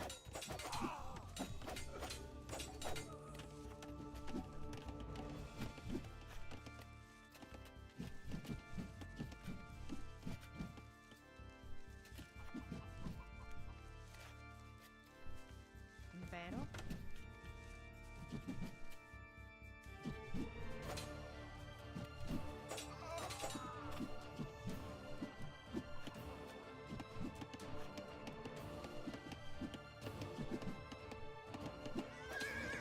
Scouts coming forward. Spears here to fend off the scouts. Aztecs, yes, Aztecs get their 50 gold, so they can research Loom. Bloodlines now for Young Panda. And the team just has a great Vil lead at this point. No one moving to the outside, and still lots of intense skirmisher fighting in the middle. Spear pops out of the barracks, fletching on the way for Megafish. Thinking in terms of drushing, ooh, that's true. They could do an insta drush with their 50 gold.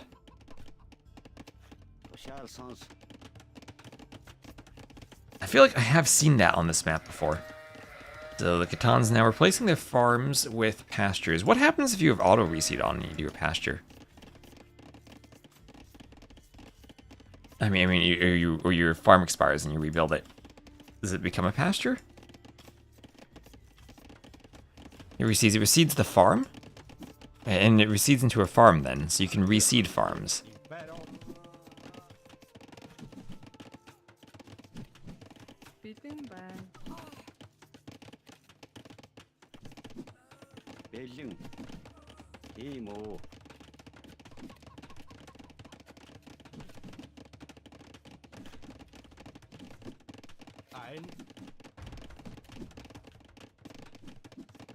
He just expires and idles the Vil. Okay. That's what I would think would happen. Because you can't just reseed it into a pasture, because the pasture might not fit, since they're different sizes.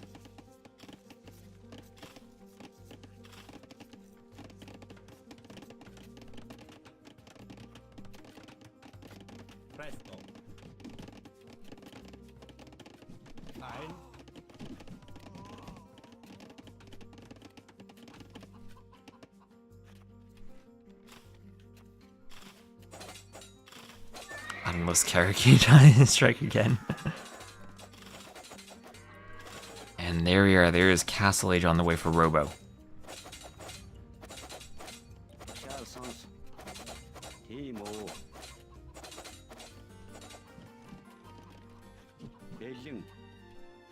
All those skirms could be jumped by the scouts from Young Panda. They're lacking their armor still, Ein. but it doesn't really matter that much against skirms. Impero. Lots of spears forward for Dark Diamonds, trying to fight the scouts, but the skirms are coming over, killing the spears. Taking down the spears.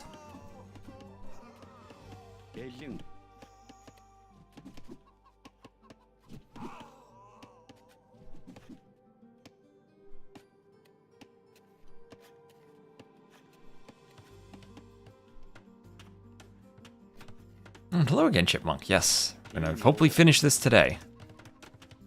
And then cast Sudden Disaster. Ein. I'll have to update the YouTube thumbnail and everything. Impero.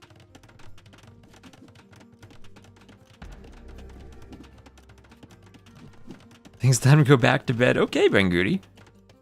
Good luck sleeping. I guess it's, what, 8 a.m. for you? Presto. Okay, is it 8 a.m. or 7 a.m. for you? If you're in Central or Mountain Time. Impero. Who's on today? That's a good idea. 8 a.m.? Alright, I should check the schedule, Chipmunk. I should check the schedule. Remind me after this set to check the schedule. So, Castle Age in now for Robo. We'll immediately see Bodkin and Elite Skirm. I'm sure, or there's Bodkin at least. I have class in 30 minutes. Oh no, Emu. Emu's class is gonna start just as we get into his set, isn't it? Oh, poor Emu. He's got a nap in. Alright, good luck, Benguti.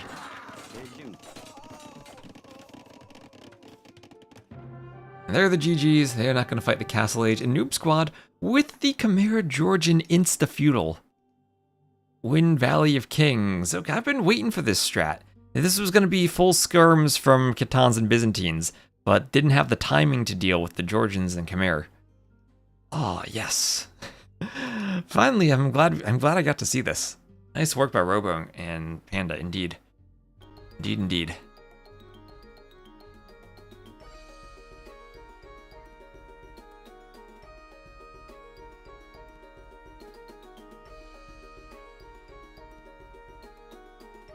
Okay. 2-1 for Noob Squad. And that was Valley of Kings. And as far as civs, what more could we want than Chimera and Georgians? That was against the really highly picked Khitans and Byzantines.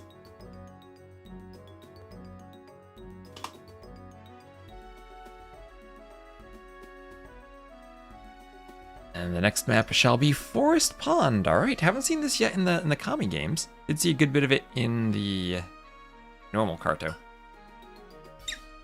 Silver and Gold Leagues. There we go.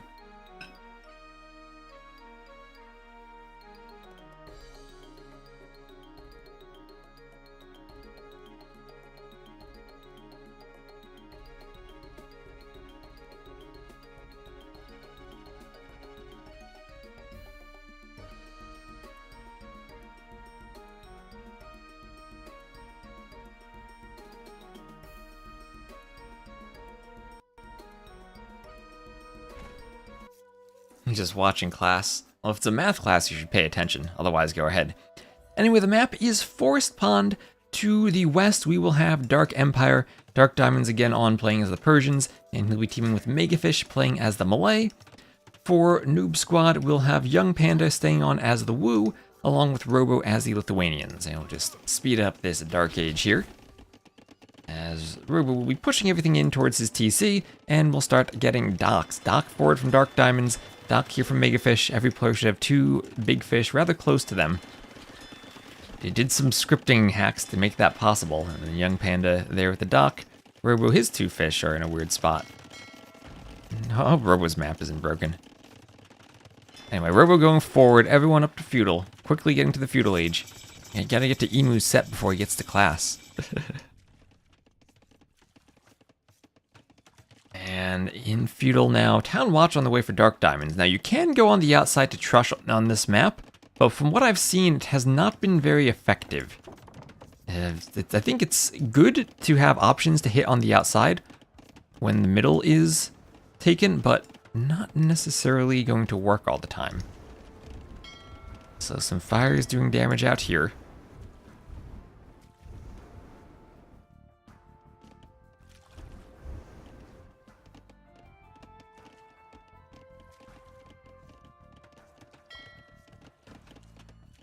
A nice X in the middle of the map.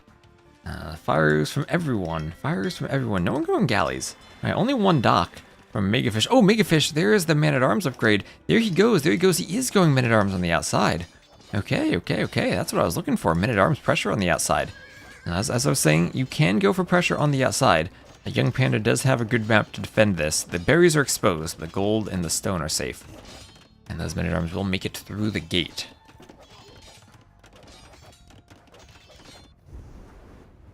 As fires come forward.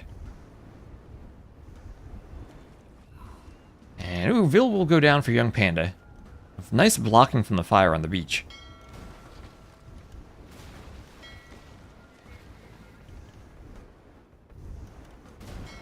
Fires fighting over here on the water. Feels like young panda's winning, though, as it was 2v1 on the water. So the Dark Empire's plan was Dark Diamonds would go triple dock fires on the water with the Persians and the faster working docks, while the Malay player harasses on land. And they're going to need to get some follow-up to this, as we have an archery range and now archers for young panda, who has stone-walled his base, trying to keep this out. No towers, no archery range, so no follow-up to the men-at-arms. Just maybe a feudal boom then from the Malay player. But 28 Vils to 28 doesn't have an advantage over young panda as the woo. And hello! Hello, Spud. How you doing? Do you prefer Travis? Oh, thank you.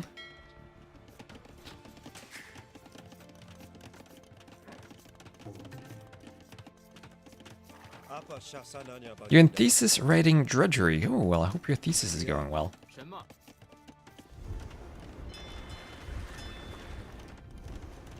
Rewriting literature reviews for second drafts is dull work. Well, hopefully you can have some fire galley action to lighten up your day. Or demo going for a large boom, perhaps. I mean, it's going to run around. Gotta draw out the fire ships. And just act as a demonstration ship for now. And boom. You heckin' love some boating? Nice. I have been in a similar position.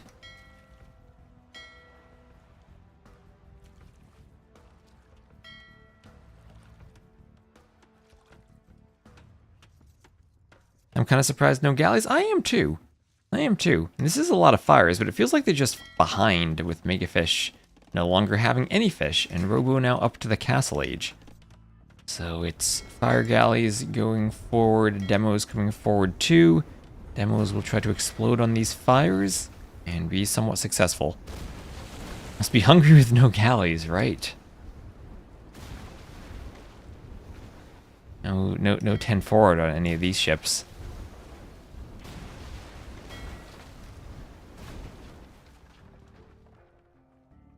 Nautical terminology joke.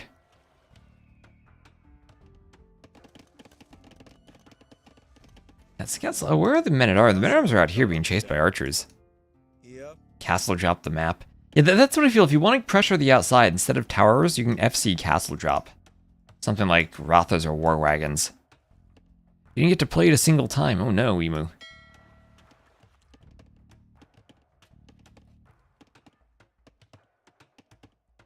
Castle Age on the way for Robo and Panda. Robo up first. Will be up around the same time as Megafish, who did manage to click up as the Malay, so we'll have a timing competitive with Robo, but isn't on the water, so won't be able to help get back on the water. And what is that? 9 fishing ships for young Panda. There aren't even that many fish on the map. You definitely can overinvest into fishing ships, too. There are not that many fish here. Is this a fast and bombard tower map? Is it Robo or is it Rowboat? Because those fires have oars. They do have oars. The demos don't have oars. The demos just sail around. They're very speedy, too. They used to have a rudder in the back.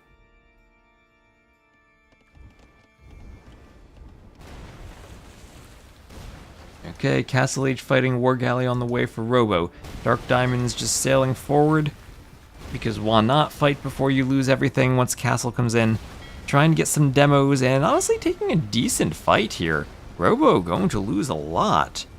Maybe Robo's the one who needed to be running, as Robo loses everything before his upgrades come in. Okay, he has lost everything, but will now be producing fire ships in the dock. Okay, fire should be able to ram. We can get those hammer ships like in Age of Mythology.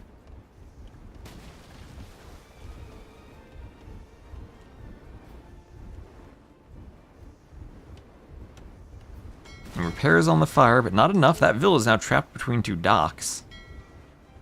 And, well, good job from Dark Diamonds not to lose the water immediately.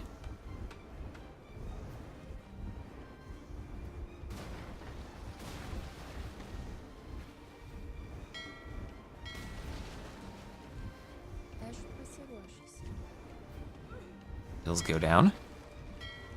And Young Panda's still contributing on the water. Well, this little... Ooh, some walls going up too for Young Panda. Yeah, Green did go castle at home. Karambits and Rams. It's going to be a double workshop Ram Karambit push from home. Well, we'll see if this works against the stone walls. If Young Panda scouts that and gets a workshop up, it can just be Mangonel defense. Man-at-Arms on the outside goes down. Now Young Panda's archers on the opposite side, but could maybe just hoover a bit. Try to disrupt Dark Diamonds. We should have Krakens. We have that in Age of Mythology.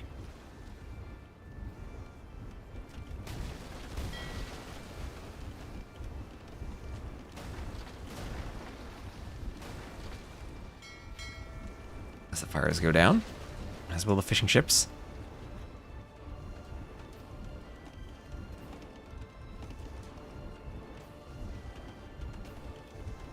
Wait, is cannon? Is cannon its own plural? I thought it was cannons. I never realized it. Now that you mention it, I have actually heard it as its own plural before. Several cannon.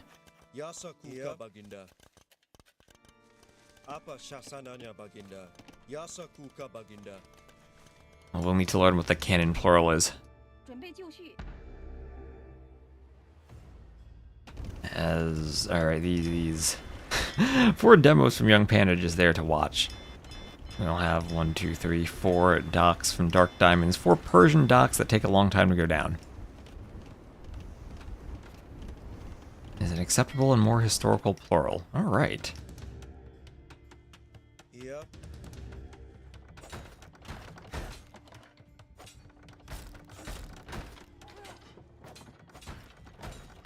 Yasakuka Baginda.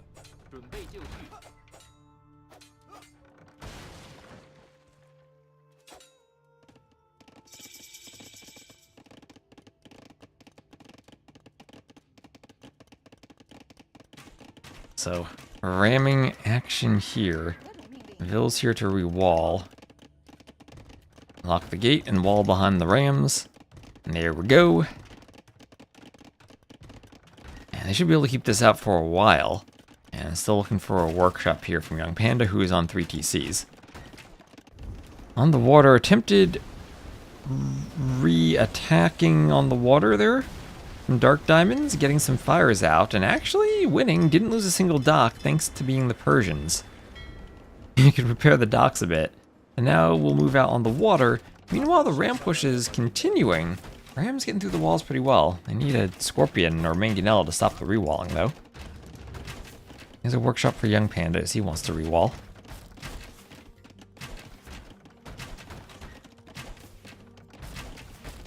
And why is there one crossbow over here? Where did you come from? Oh, there's a range out there. Hello, archery range from Young Panda. Okay, these walls almost going down. Where are the Rams going? Those Rams are weak. They need to be repaired. Crossbows destroying the Rams fairly well. Infantry and Rams OP. Hello, Turs. Mordor should be able to make Grond. They probably can in the Lord of the Rings mod. I've never actually played that though. One day I'll have to check it out. Hammer goes down. Now the Mangonel is there, and feels like Young Panda has defended this. The ram push not quite succeeding.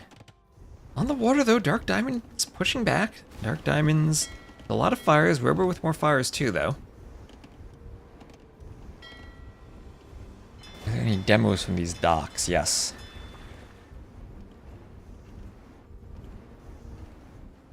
Want those Rams to go to red, go around the map. Well, they are walled out. They'd have to do a huge U-turn to get there. T-themed maps, like Boston Harbor.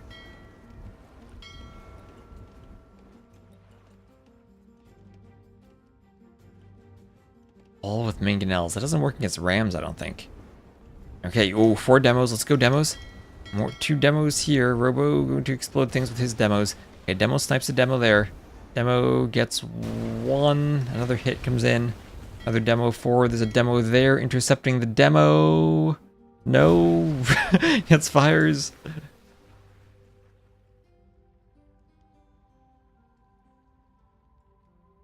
Maghreb is a map and that's a tea. You were thinking Yorkshire because that's a brand of tea. Oh, okay. Lots of circles called bubble tea. You can make a tournament out of that. Ooh, get 3 demos, get 3 demos. Oh no, only gets 1. That was a big risk there. Demo's going for the fires. We're still a good micro on the demos, and meanwhile, lots of crossbows for Panda. He is pushing out. 25 karambits against 27 crossbows. Feels like the crossbow should win. When you can get T as a prize. That's a good prize, I guess.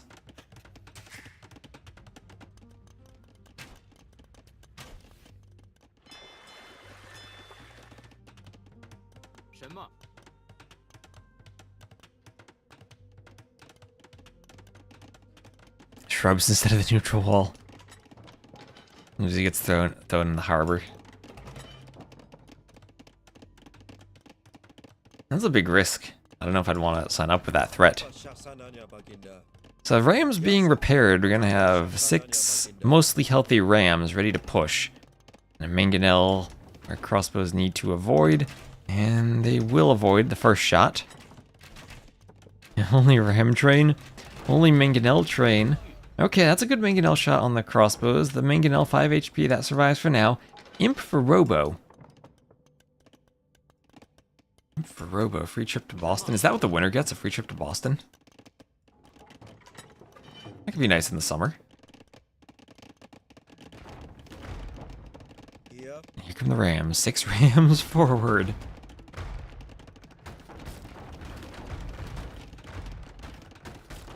Yeah, Megafish has been downloading more rams and adding in some mangonels too. I try to upload some rocks into the walls of Young Panda. Young Panda continues walling, has a mangonel defense of his own. And Robo Imp, will he do anything on the outside? Just a couple of outposts there, nothing threatening. Nothing going to transport just yet. Would love to see the transport ship castle drop. We have a defensive castle here. And against all those mangonels, the rams are wary about moving forward. And deleting the walls to micro better.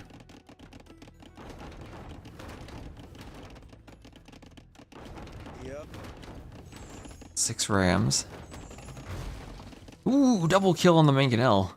Nice shot by Panda.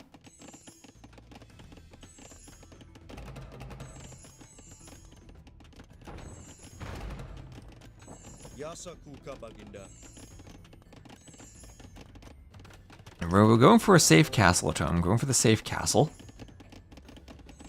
Who's on the way and chain barding armor on the way. Masonry for Young Panda. And the mangonels could get nice hits on the rams. The rams are all bunched up. Mangonels want to clear them. A bit of HP on the wall, repairing it. But the rams are going down. The rams are going down.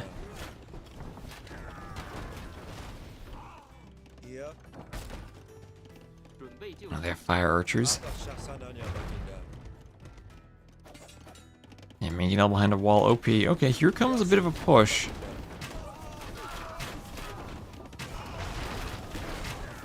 Mangonels need to take out the other mangonels. Fire archers there.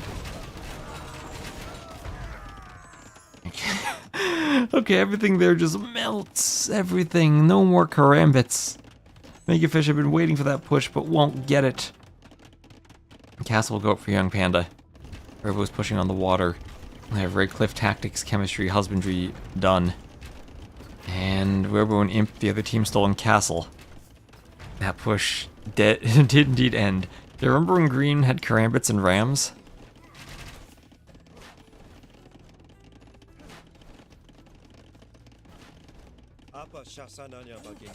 Okay, remember when Panda had crossbows? I think the crossbows still win this.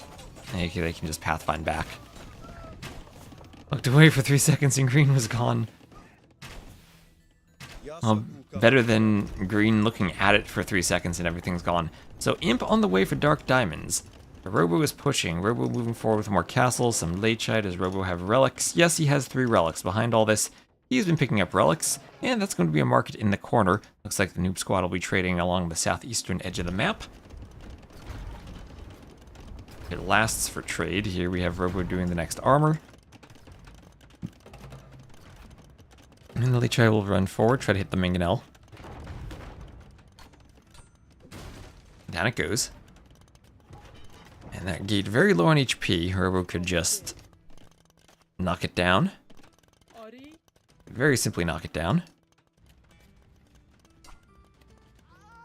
Okay, there's Panda up. Everyone clicking up. The melee player, of course, going up pretty darn quickly. But at the same time, Panda's pushing out. And he has fire archers with 11 range to deal with the castle. Yep.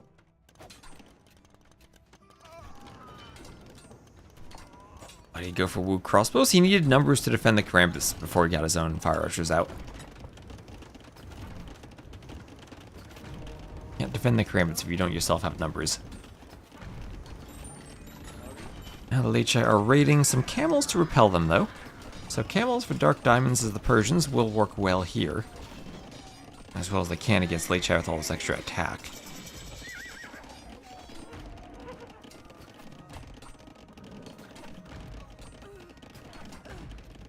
As the Lechite are getting in on the Villes.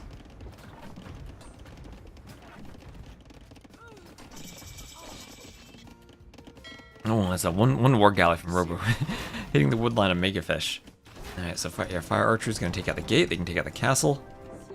Nails in the back.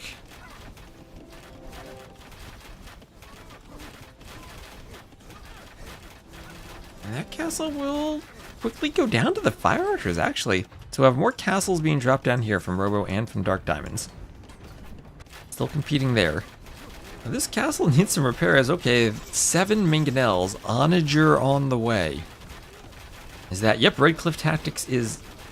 Wait, I could have... Oh, wait, wrong player. Yes, Red Cliff Tactics is in. Fire damage is in. Alright, there's a hit.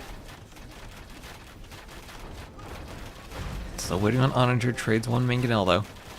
Really doesn't want to engage until Onager comes in. But also wants to be in position to engage when it does come in.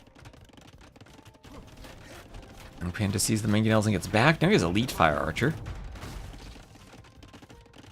What is against Onagers? Do the Wu get cannons? No, they don't. They don't even get Trebs. They get Traction Trebs. Traction Trebs, those probably deal with Onagers. Okay, the castle repaired decently. HI now raiding.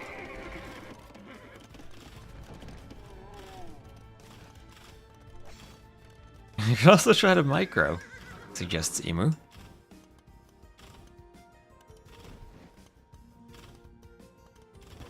I can afford to lose the micro once or twice, maybe. HI take out the camel.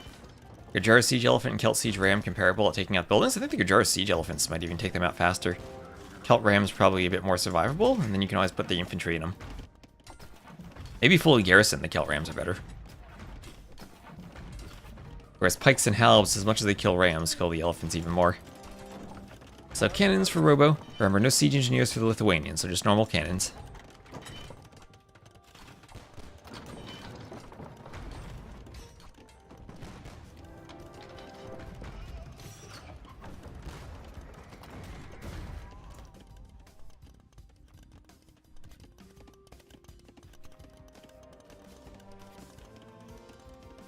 Dark Diamond selling food.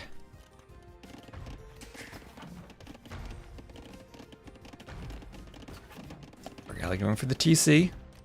And they're pushing through. Lechai fighting the camels. Probably a decent fight, honestly, with +5 attack. They're elite. You want to keep the cannons safe. Ooh, but they did bring the camels forward. Castle taking a pounding. As Onager is successful over here. Okay, Young Panda losing some stuff to the Onagers. Alright, Megafish holding on. Megafish. Still pushing, but Traction Trebs coming out. Alright, time to head out. See you later, Emu. Enjoy your class. Watch the VOD afterwards. The DuDuZhu scored a set. Okay, Lechai fighting the camels. These are Persian camels, nothing special about them. And I think the Lechai win this. Do they win it? It's going to be close, but they have such a high attack. Yeah, they do win it. They do win it. They have 12 left. More cannons coming forward, but that's going to mean castle's under siege. Treb goes down.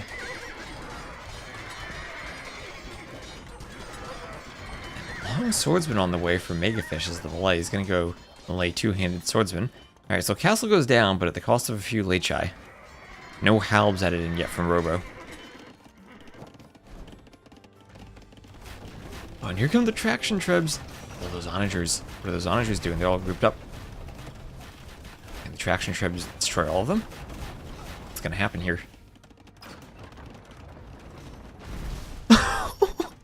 They can destroy all of them, yes. That's a lot of dead on. The traction treb is amazing. It is amazing. Jin swordsmen should dominate Malay. They probably should. Now the traction trebs can go for the castle.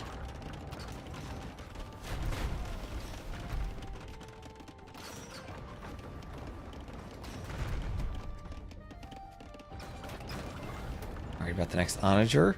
Okay, they'll force it back. 45 HP, just get one shot.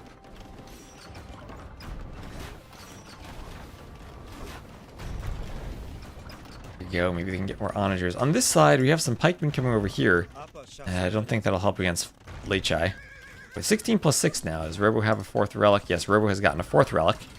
So he now has the full attack of the elite Latus. Is their damage against buildings increased? I don't know.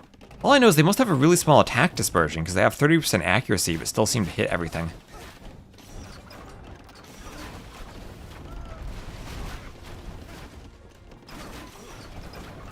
Onagers drove behind the workshop and all went down.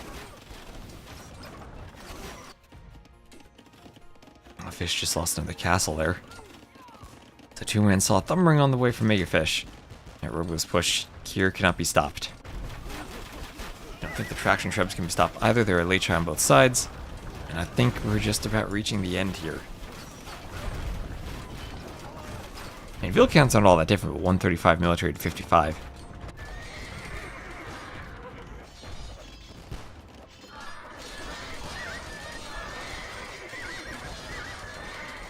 Castle going up here.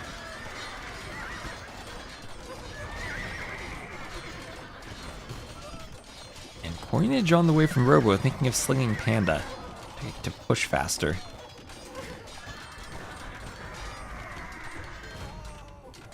And there are the GGs, and Noob Squad will do it. Noob Squad will win 3-0.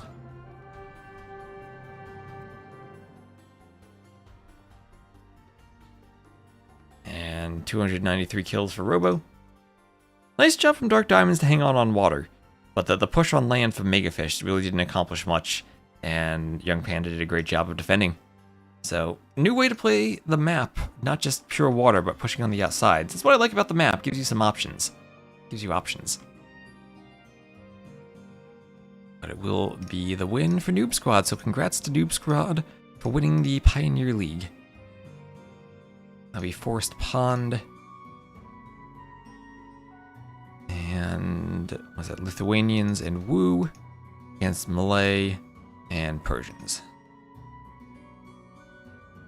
Very pioneering of them. Alright, but now we got, what do we have? Two more. We have Trailblazer. Trailblazer and then Pathfinder.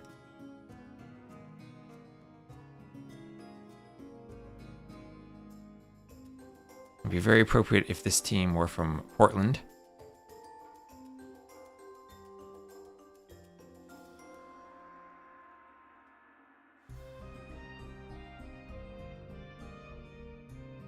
Alright, get this set up, and our teams are going to be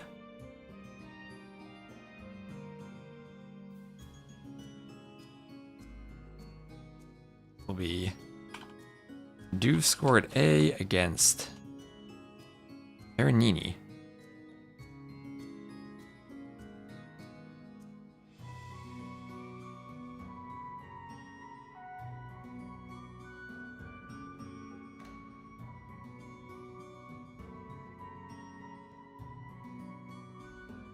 Grab the Rex.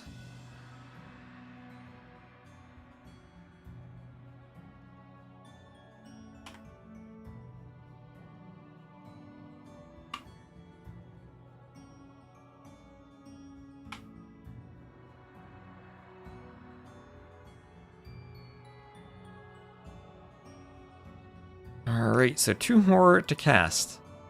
Let's see how long these last. I'm going to take a quick break myself, run to the restroom, and then we will get going.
Alright, who's ready for some Doofscourt action?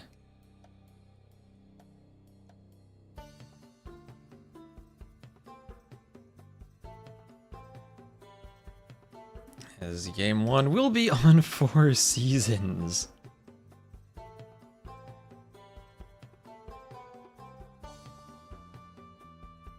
Hello, Overdroid.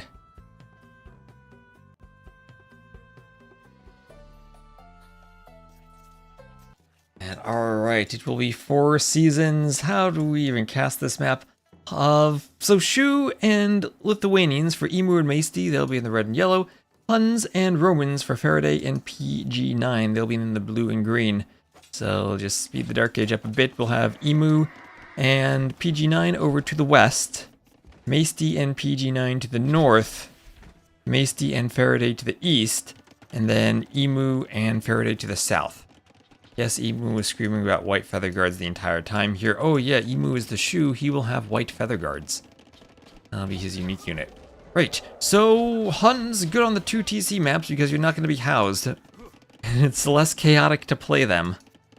Lithuanians get all that extra food. 100 food per TC, so plus 200 on this map. Romans, just a good 5% faster eco overall. And then the Shu, well, I don't know what Emu is going to do. I've not seen them played on this map before. So maybe they'll be really good from their food from wood bonus. He's actually the fastest to click up, so maybe they are really good. There is maybe a bit of an opportunity to go for feudal aggression on the map, but usually it's fast castles.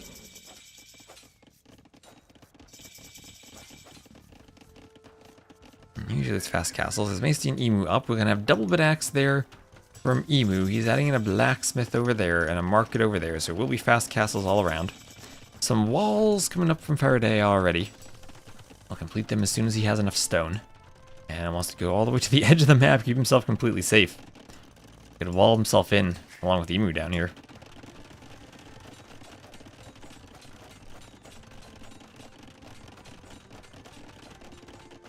More outposts going up from Maesty. And Maesty will be able to watch Emu go for a castle drop. So Emu dropping the castle right on PG9's face. PG9 walled, but not as far forward as we have walls here from Faraday. So Faraday going to keep himself very safe with those stone walls while going scouts on the other side. So stone walls plus scouts, a double stable feudal age strategy over here. And while Maesty is going for the castle drop, he's going to have to get up a TC rather quickly to make sure that he's safe over here. Alright, the scouts killing the Wallingville is doing some damage. They're going to have some good hoovering to do though.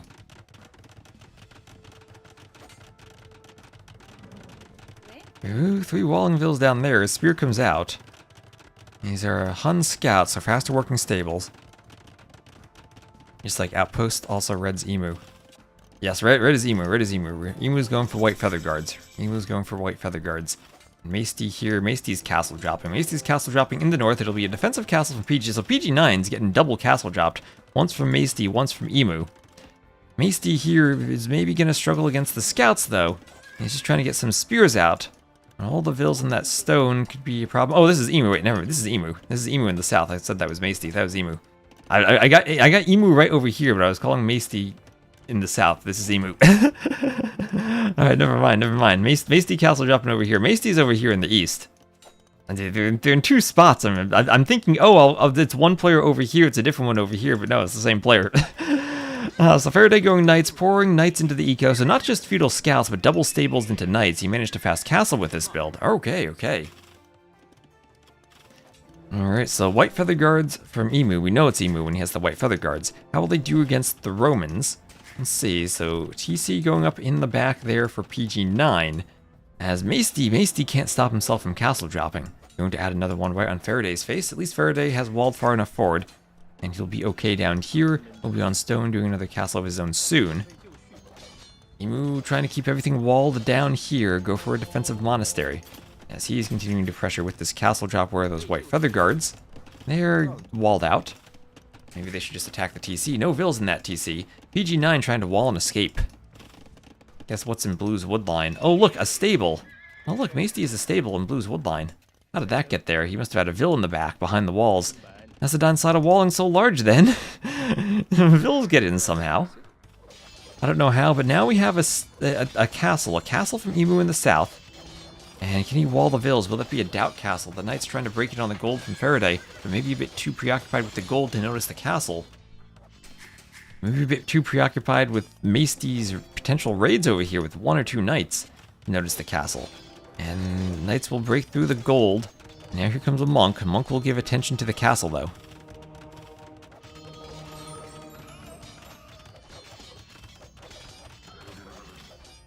And the castle goes up. So Emu in the south is fairly safe.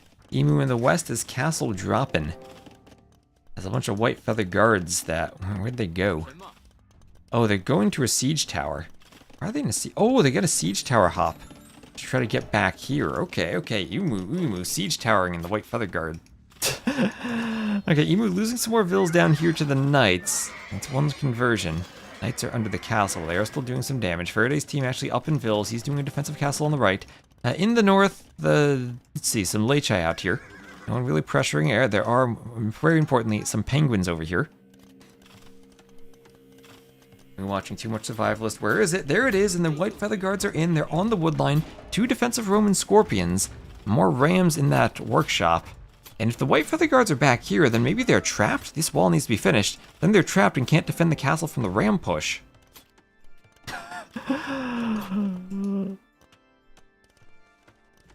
Oh, this is absolutely crazy. I'm wondering if I could use opinions. Should I decrease the wood line from 8 trees to 6 trees so you cut through faster? I already cut it down from like 10 to 8 from last time. Maybe 1 more line of reduction would be good. No, it's fine. Maesty says it's fine. Maesty's saying it's fine. I think it's fine too, but that's the 1 more thing I could do. Okay, so castles everywhere. Emu still with knights at the front of his base down here.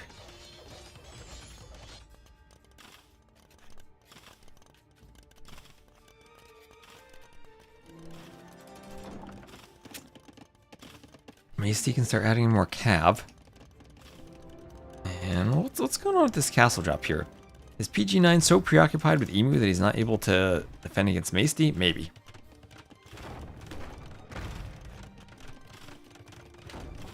And oh, there's a castle drop. There is the castle drop from Faraday.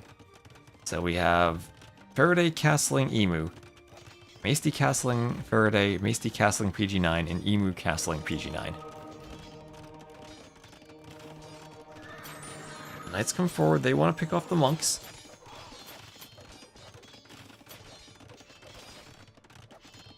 I think 8 is okay. Alright. I also do like the idea of promoting cross-quadrant play. And I don't think I'd ever want to go more than 8 again.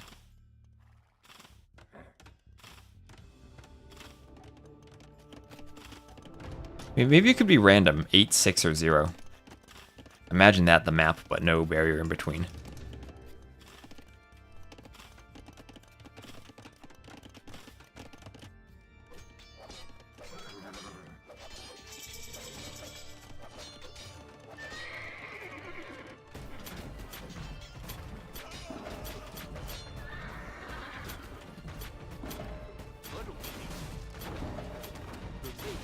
Okay, Emu mangonelling almost his own white feather guards. But they will destroy the scorpion.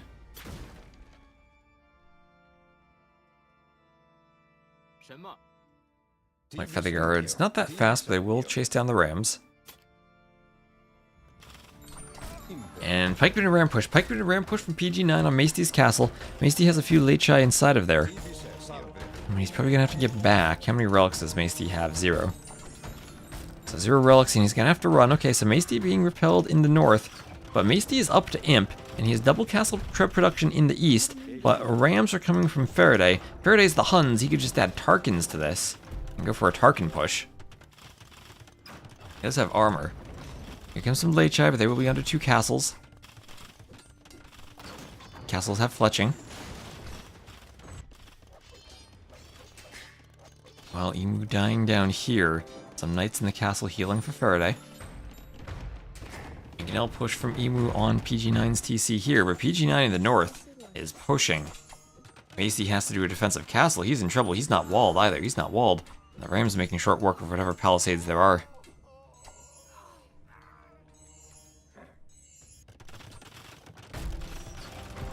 Okay, castle still being trebbed.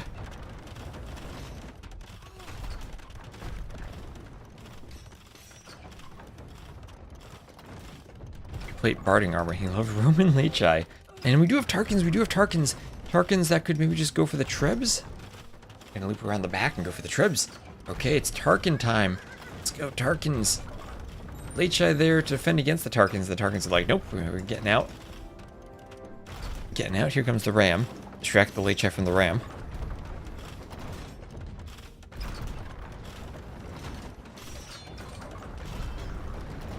Castle will follow. Maesty pumping the Trebs. Maesty, though, being raided himself over here. Oh, he needs to deal with other Lechi.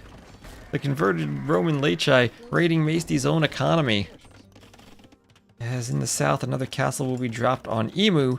Emu, though, continuing to have army in the west. Doesn't quite have the push, still has the siege tower. There's some Centurions out. We have Imp on the way for Emu. He and Maesty have chopped to each other in the north, but he's got to be careful that doesn't just let green into this area. The Vills are pathfinding to that castle, surely enough.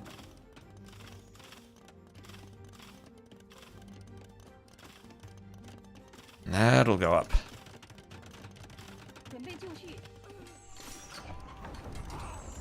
Let's take out the castle.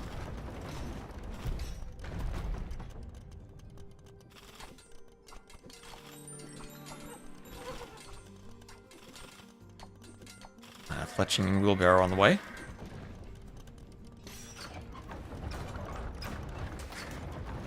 And Maesty here in the east.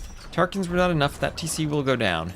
Emu's not chopped through yet, but maybe the Trebs could chop through. Let Maesty in. Maesty could also chop through this way and hit the back of PG9's base. So far, Maesty's still holding. PG9 trying for another castle. As the Mangonel push comes in on the palisades and the houses.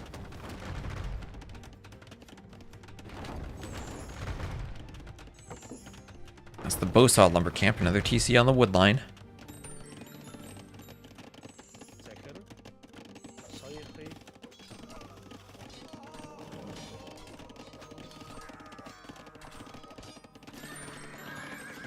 Oh, and the Lechi are on the wood line. These Vills need to run. There's 25 of them. Might soon be 0 if Faraday doesn't notice.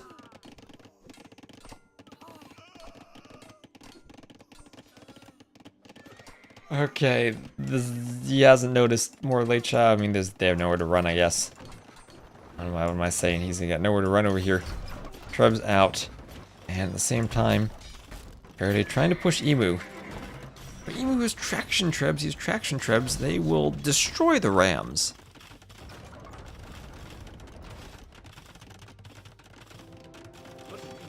At least they'll take Emu off of gold here. Got PG9. Feels like we have a push where we have Maesty pushing Faraday, Faraday pushing Emu, Emu pushing PG9, and PG9 pushing Maesty. Where each quadrant has a different winner. And it's kind of 2 winners and 2 losers evenly distributed, but more Vills in total for Emu's team. You all know how important Vills are. And there are the GGs, as Emu's team will take it. I should have put the names of the teams on the scoreboard. Do that between the games. So 111 kills from Maesty. He carried Faraday. Felt like he was going to do something interesting with the Huns. Maybe they just don't have the best unit composition for this map. Emu 1029 Feudal Age.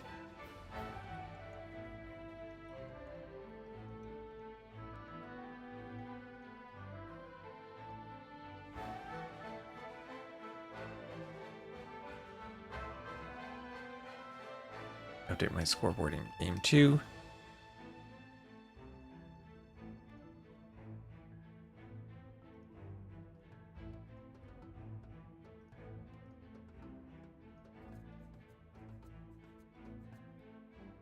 I either need to flip the team names of the drafts here? Oh, do I? Really?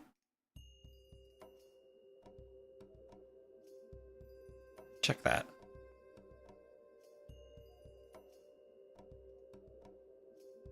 Oh, I do.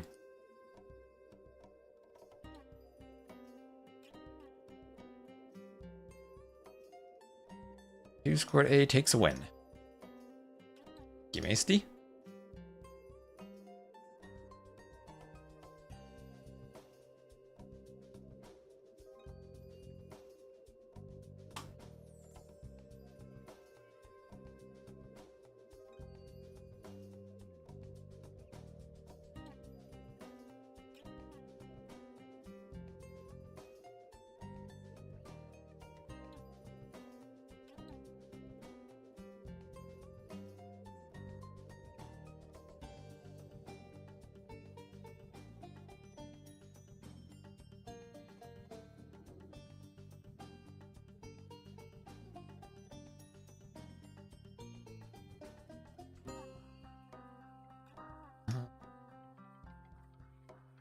Right, buttons to press, buttons to press.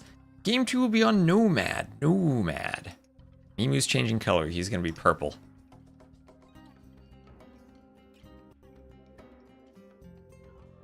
Okay, how do I do this?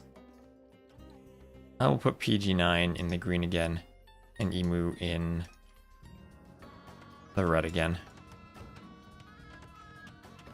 Just to be consistent. I'll need to pick colors later too. Alright, so Faraday will be playing as the blue Koreans, PG9 as the green Persians, Emu as the red Vietnamese, and AntagonisT as the yellow Saracens. Saracens for Nomad, okay. I feel like maybe the odd civ out among the other civs that are usually picked highly for Nomad. Hope this version of Nomad is good, because it's really based more on AOC Nomad than DE Nomad, just without the landlock. I didn't hear any weird, like, oh, the Nomad's broken feedback, so hopefully it's good.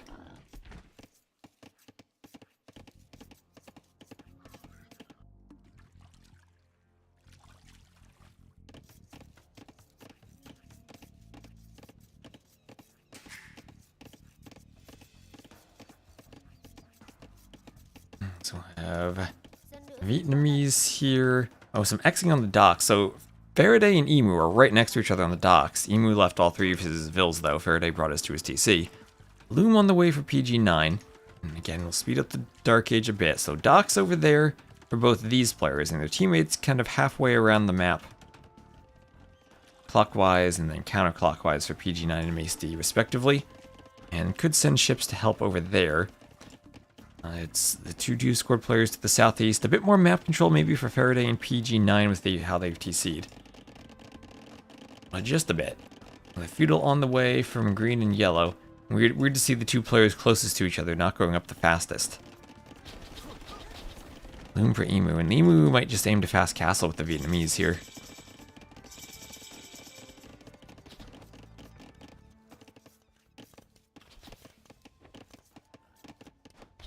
The boar in for Faraday.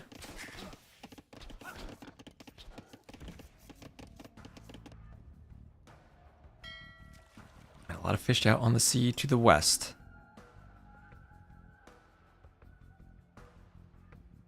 There's Town Watch on the way from AntagonisT. There's the Feudal Age on the way from both players.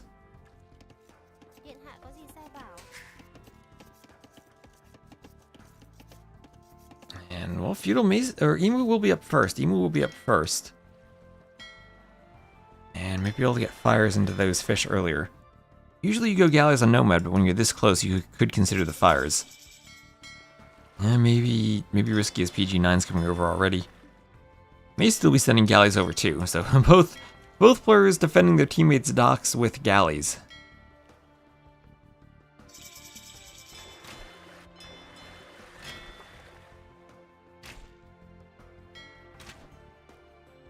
Emu deciding to run back to the safety of AntagonisT.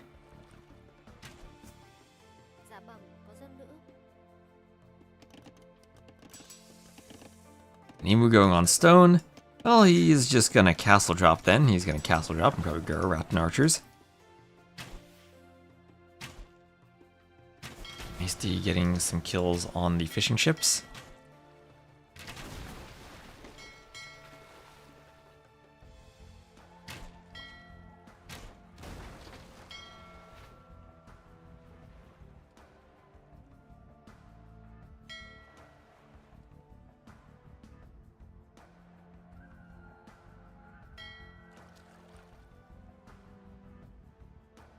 6 galleys hoovering around.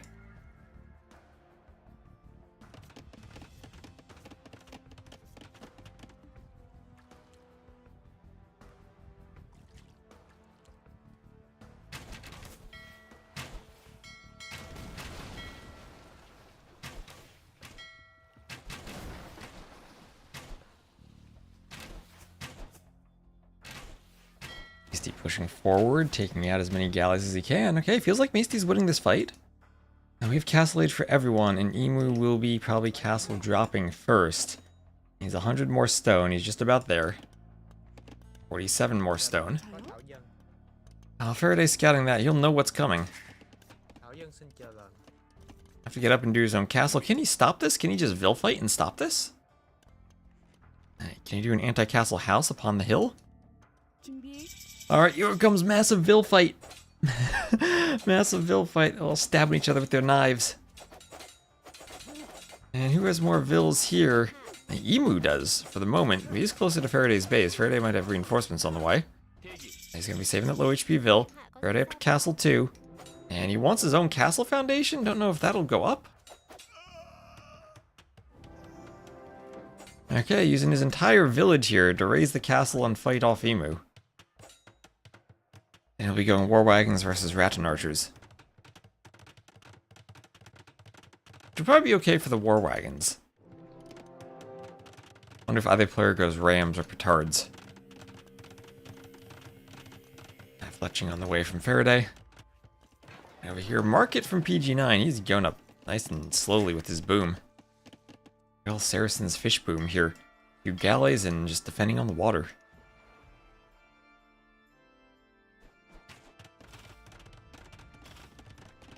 And there's Castle Age finally for PG9. Maesty not up yet. Close though. Virgin's player definitely will beat him. There's that market for the Saracens. Need a blacksmith after that.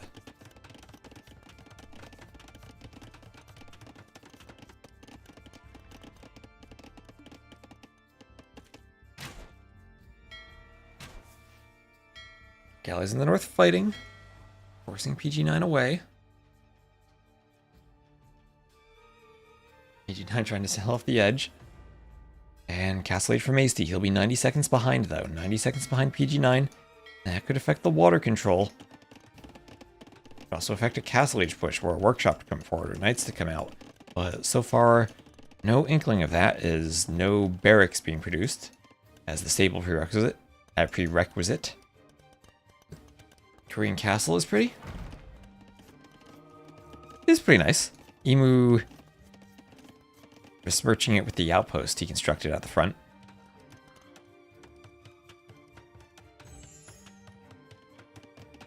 And is Emu going to wall the whole... Emu could wall there. Just wall them. Faraday could wall too. They can both wall the whole map. Zala's woodline.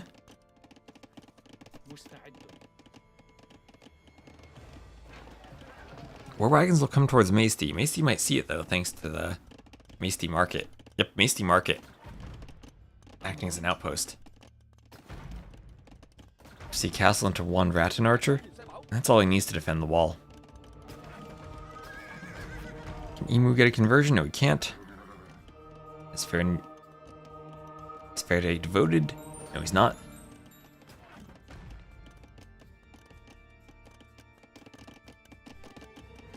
War wagon still chasing. Chasing over here. And yeah, this will be walling the whole map from Emu. Okay, walling the whole map, but I mean his enemy's behind the wall. Splits the map in half. So ballistics on the way for PG9.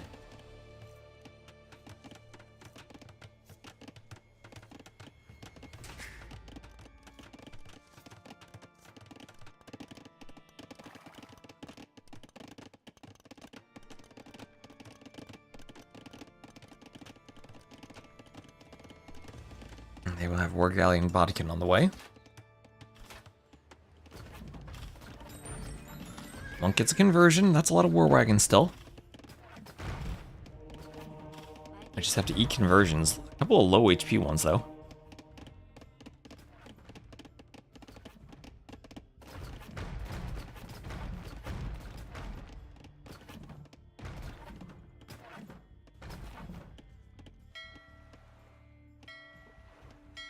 Yes.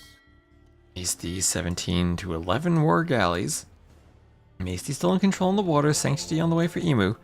Emu having to go monks though. Vietnamese don't have the best monks, and it's going to be monks against the war wagons. And okay, that's what the monks will do. That'll be map control for another castle, another forward castle from Emu. The deer will have to move. PG9 sees this, needs to shoot the deer so the carcasses die on the castle foundation.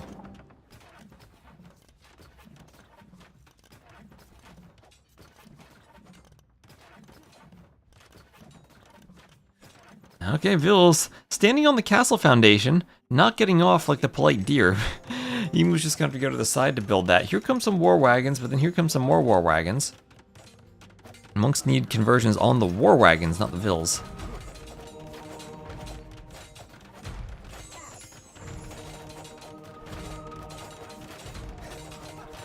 And trying to swap targets, but the monks all go down. Those Villese doing a good job of fighting the monks.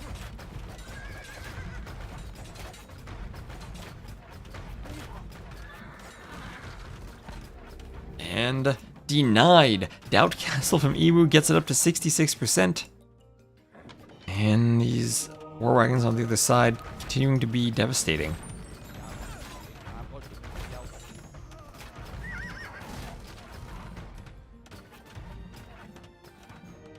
Well, Emu's making another pass at it. Here, there go the Villese. 68, 69%. The tower is up. The war wagons are there. There's no way this finishes. Emu. No. 83.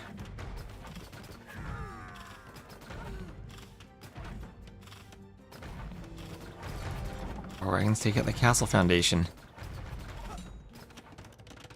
So over here, Maesty doing a defensive castle. A safe location.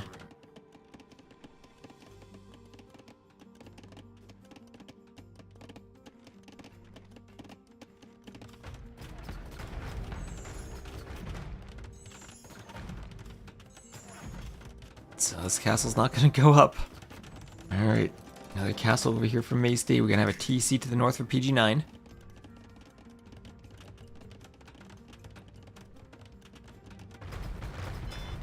Over here, war galleys taking out the docks.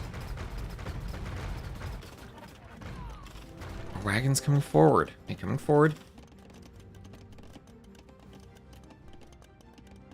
Castle getting some arrows on them. Devotions on the way for the war wagons. That'll help them out against those monks.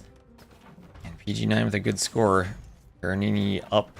And Emu 24 vills only. He's making petard. He's what, petard the wall and then go for the castle.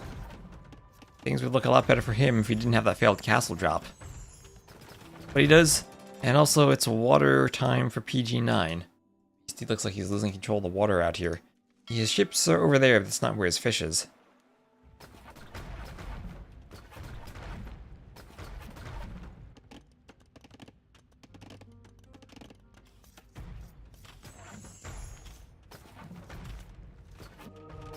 All the fish going down. As the monks here, they want conversions, but I think there's devotion in now. And one war wagon converted. We now have 3 war wagons for Emu, but the monks from PG9 can just convert them back.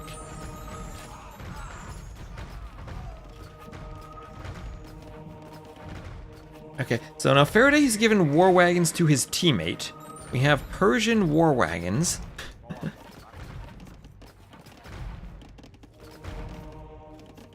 And you're right, 3 saves. Emu, PG9, and Faraday all have wagons.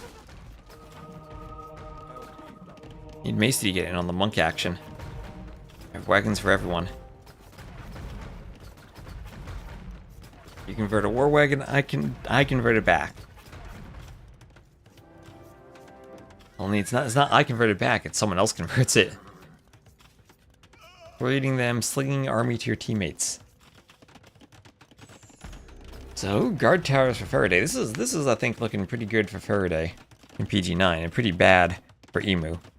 Not that bad for Maesty, but bad for Emu, and by extension, bad for his teammate who happens to be Maesty.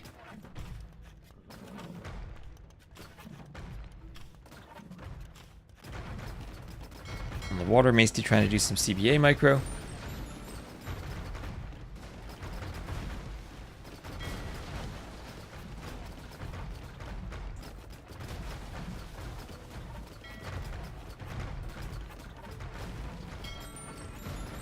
The war galleys are all going down. The fishing ship's going to start going down.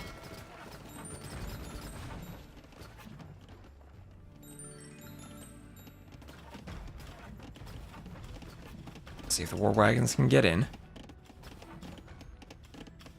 It looks like they can. I'll go for the Villese. ก็ดีไซน์แบบ Monks want conversions on the war wagons. And we have ballistics on the way for Faraday.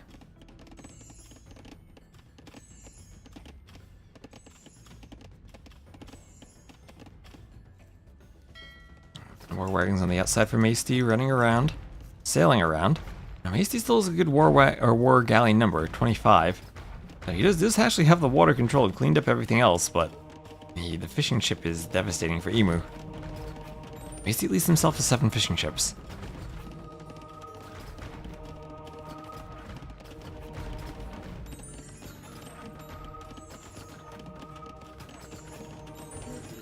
Some monks getting more conversions, but the guard tower does go up. They will get a couple of monks as they have to fall back.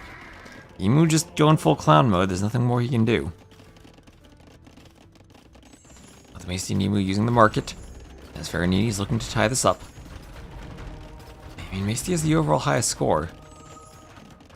And he is up to Imp. He is up to Imp.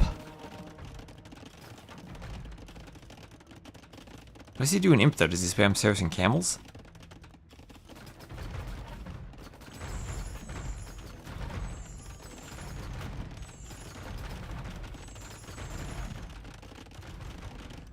Do you go Mamluk? Mamluk against War Wagon would be interesting. Usually pretty good against them as long as they close the distance. They can't close the distance though, then it's hard.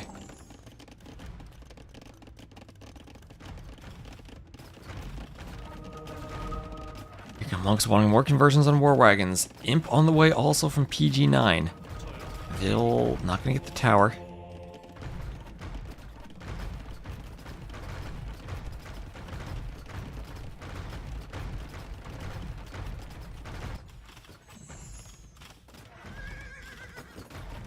So war wagon's going for the mining camp.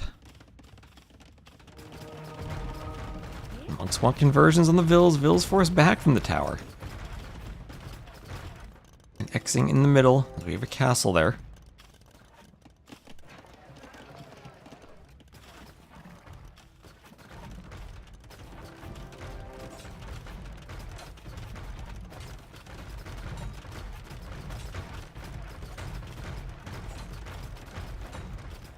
Here come the Mamluks.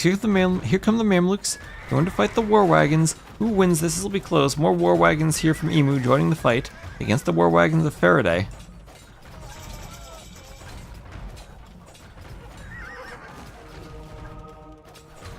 And more conversions from these monks. Desperate defensive castle from PG9. He's up to Imp. He knows as long as he can hold this, he's hopefully going to be in a good spot. We have some green Mamluks now. Okay, Mamluks now spreading among various teams. And there's the castle going to go up for PG9. Mamluks here cleaning a lot from him.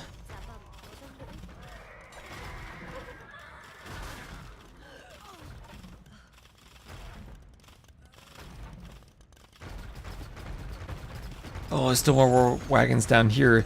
A lot of monks. Or what are his techs? He is definitely devoted by now. Does not have access to heresy. Could do faith in him.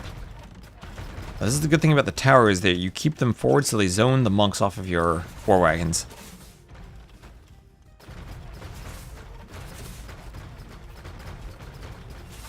Okay, castle fight here. Trebs for PG9. No petards for Emu.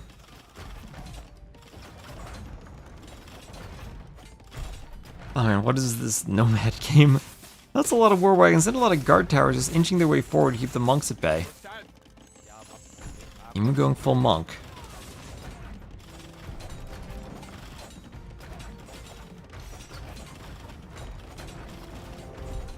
Trebs are popping, so Emu's castle will be dropping. We'll have Elite Mamluk now. Being researched. Okay, Elite Mamluk. And Trebs are going for the castle.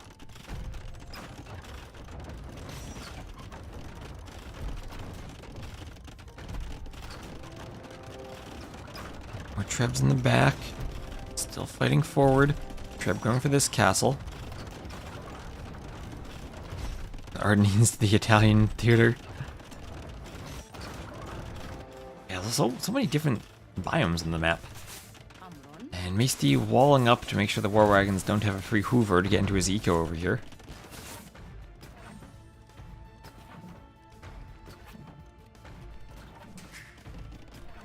TC under pressure by some war galleys. Here, I think this is the main fight. Trebs on the castle.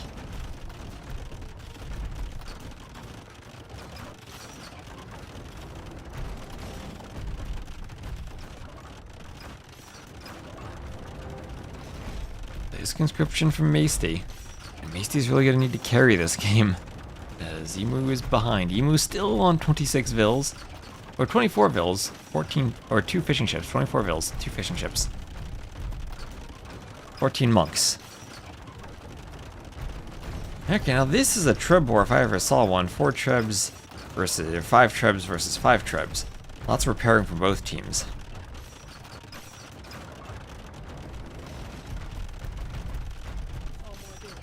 Okay, Treb war. Who's getting so much repairing? Oh, but here come Mamluks. Mamluks could snipe off Trebs. And if 2 Trebs go down, all of a sudden this castle could survive. They just go for the monks first.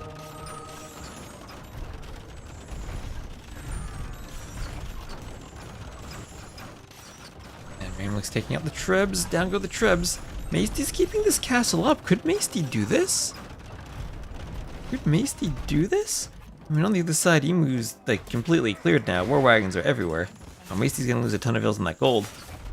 Maesty going to win the Treb war for the moment, though. Mamluks go forward. Monk's still there to defend from the war wagons.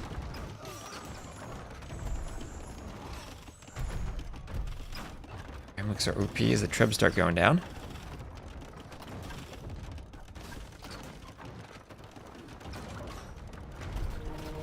Monks want conversions on the war wagons.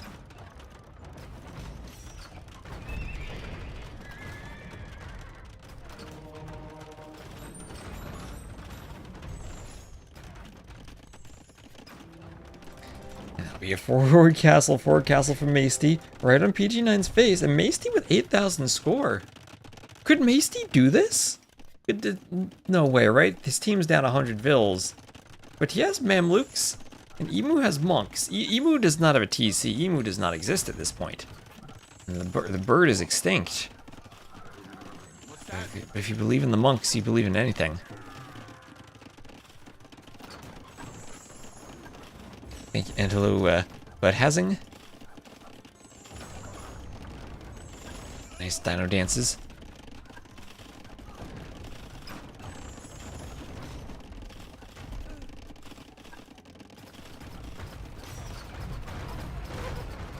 And in the straight up fight, the Mamluks are going to win this. The Mamluks are winning this. Yeah, they massacre war wagons up close. In the Babylon campaign, yes. He does need to build up.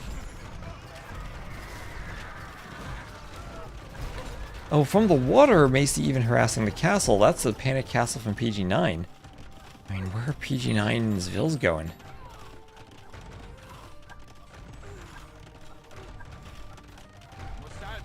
Okay, there's Mamluk still in the middle. Warships everywhere. Towers going up to try to deter them. Meanwhile, the Rams hitting this castle. Okay, I have no idea what's going on in the middle. There are rocket carts, Mamluks, monks, Trebs, and war wagons here. There's no army from PG9 trying to do crossbows. But TCs are going down. Going down everywhere. Crossbows converted.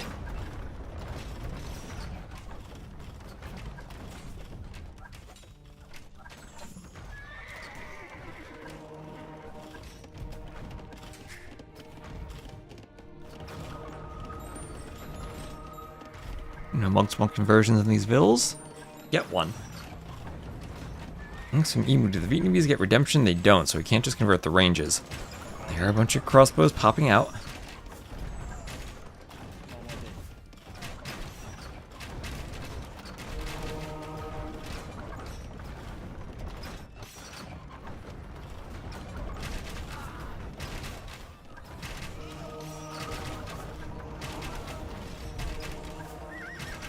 Mamluks killing the crossbows. Maesty and Emu take the score lead. What the heck? They take the score lead. Maesty might do this with Mamluks. The Koreans don't have an answer to that. War wagons are dying. Oh, no way. PG9's going to come over. He's going to reboom. It's 97 vills to 197. But these vills are going to be very inefficient if Maesty gets a couple more ships surrounding them.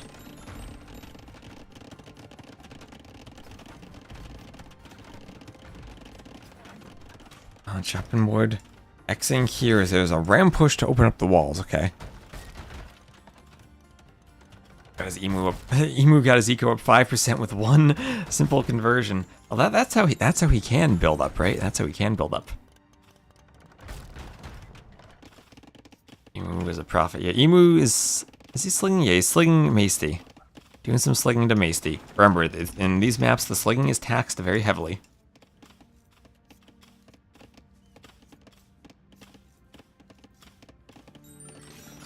And now Maesty going to start clearing towers. And these vills so inefficient. You just need a demo ship to yeet itself onto land and explode among all of them. Mamluk push continues. So now it'll be like the right half of the island is owned by DuDuZhu. But the left half, that hasn't been mined yet. Or Veronini.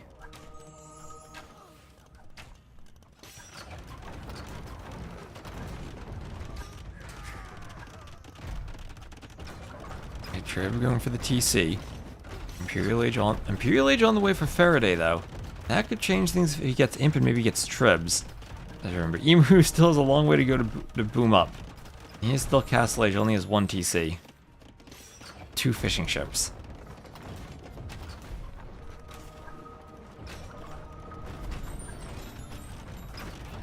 BC goes down. And guard towers now, but they're being tribbed. That's 1, 2, 3, 4, 5, 6 guard towers, 7 guard towers to defend this area. They're just gonna go down to the tribs. They will simply die to trebuchet shots. I don't know where these vills go. I don't know where they go, PG9.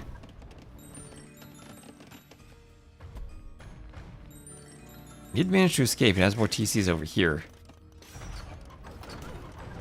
Maesty's push continues. You're playing the Babylon campaign for converting vills. That's perfect. There are about 50 green about to be dead vills. Yeah, about to be dead. That's probably the best way to describe them. Unless they transport, but I mean, Maesty still has the water.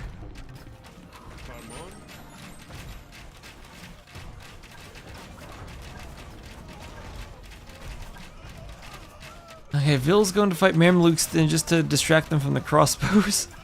That's not going to work out, I don't think.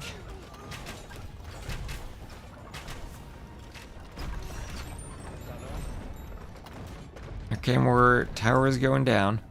On the left, Maesty even pushing over here too. Now, we do have towers in the south and Faraday's. He is Korean, so now he gets to keep. Where is the transport ship? Nowhere to be found. No one has a transport. No one taking advantage of the extra 20 garrison capacity. Okay, here come the Vills rushing the Trebs, rushing the Trebs.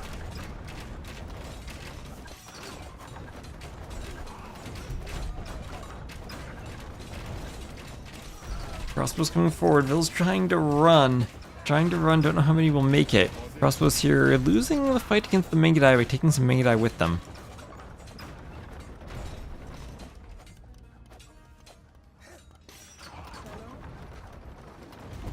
Trib going for the mining camp. Still no transport. And TC from Emu, let's go. He needs a safe spot for a TC. This TC is going to be under 3 keeps. Needs more Trebs from Maesty to clear the spot for him. More monks on the way. Block printing and chemistry and ARB.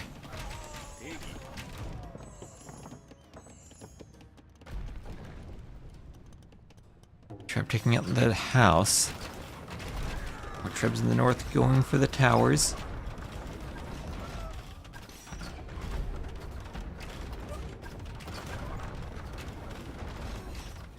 All the vills are going down. DuDuZhu scored A, closing in on the vill count. About to take the vill lead. That was 200 to 97 vills earlier. And now it's only a 13 vill difference. All these green dots are just houses or lumber camps. And somehow, some way, Maesty with the Saracens is doing this. We're an hour into this Nomad game. He's clearing up buildings there. Emu will fish boom to come back into it. Emu's up to 51 vills. Emu has more vills than PG9. Emu still needs to click up to Imp though. And Maesty is cooking. The Mamluks got insane value. The Mamluks are memeing here basically. Arbalests. Arbalests should be able to stop the Mamluks. But that also depends on the numbers.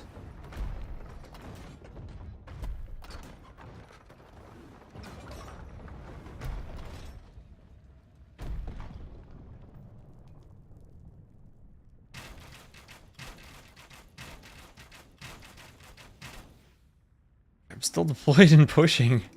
Castle for Maesty. So there's a Mamluk's really this insane? I mean, I have been saying all along they never should have lost the armor class where skirms did bonus damage to them. And right now there's no way to stop this unit. You need a gold unit to stop it. And if your gold unit is war wagons, that's not going to do it. If your gold unit is war elephants, that's probably not going to do it either. Need maybe some heavy rocket carts from Faraday. No more Korean siege onagers though. Those sadly are gone.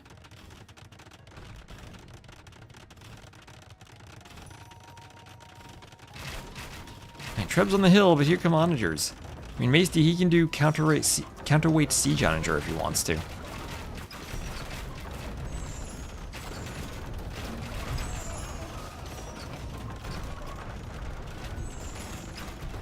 And Treb going for the castle here. Treb is retrebbing this castle. And looks forward, monks going down. Monks wanting conversions. Getting a shot off.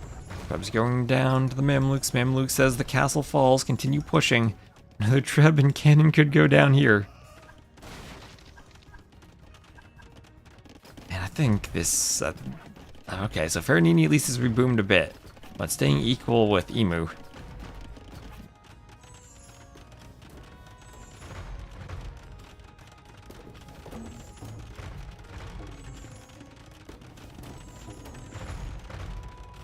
Onagers taking out the house. And down it goes. And we'll have counterweights. Yes, counterweights. More attack for onagers and trebs for Maesty. I don't think I've ever actually seen that tech be researched before. But he's doing it. And Arbalests are, don't really like fighting siege onagers, siege ram, siege engineers, counterweights. At least it's not torsion engines.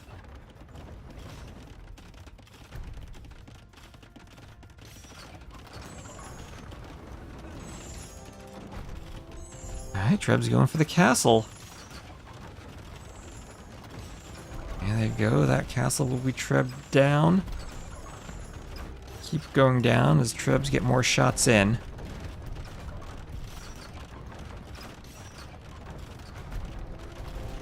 And he's going down. Going down, cannon comes forward. That Treb goes down. Down it goes. Okay, here come the Mamluks. Here come the Mamluks.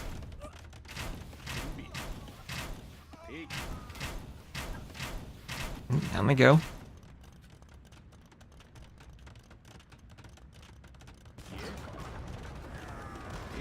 Treb's going for the cannons. They get two of them.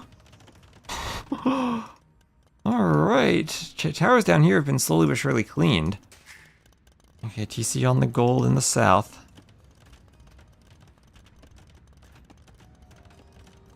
Fishing ships would make a huge difference. It could be great for Emu. That's what you're mentioning. He's adding them in. Emu got 127 vills. Emu more vills than Maesty now. Emu just needs to go imp. We had a pause and a go. And do Vietnamese need to do anything here? Did they just go imp skirm? That'd be amazing. Imp and imp skirm. Give all the gold for Masty. Hello, tram hijacker. It was heated shot architecture. Faraday just clicking buttons right now.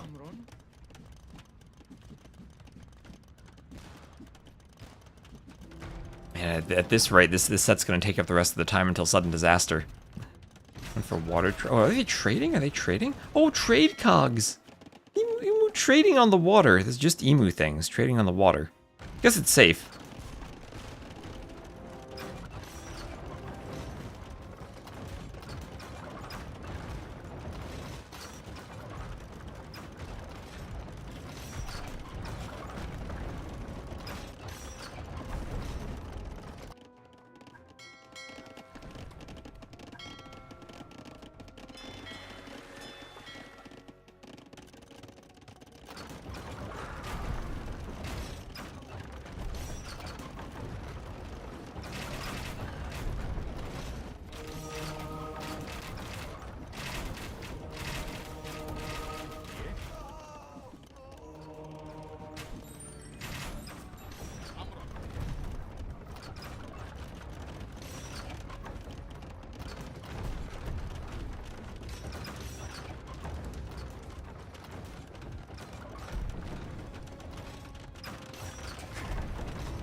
Thank you, Reaper died on me.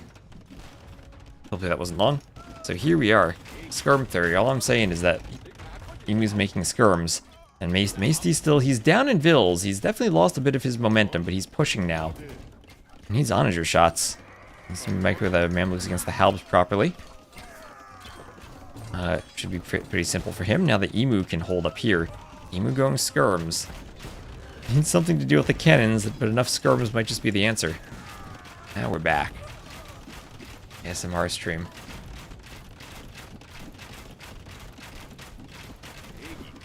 One day I'll actually figure out what's wrong with Reaper, or be able to switch to another program. Oh, Full Metal Sim, go Masty Emu, go.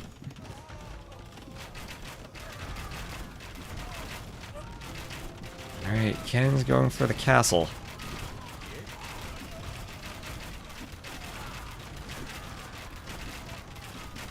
And they're going down.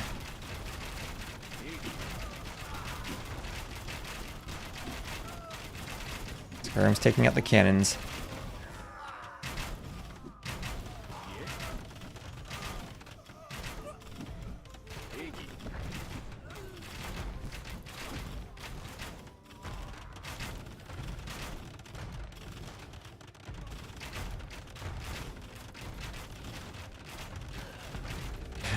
Emu's getting pushed. I mean, Maesty's still pushing a bit, but he needs more gold for more Mamluks. There's gold down there. I mean, he's Saracen. Saracen should have infinite gold, right? He has a TC from PG9. Okay, this game is crazy. What do we have now? 38 imp skirms.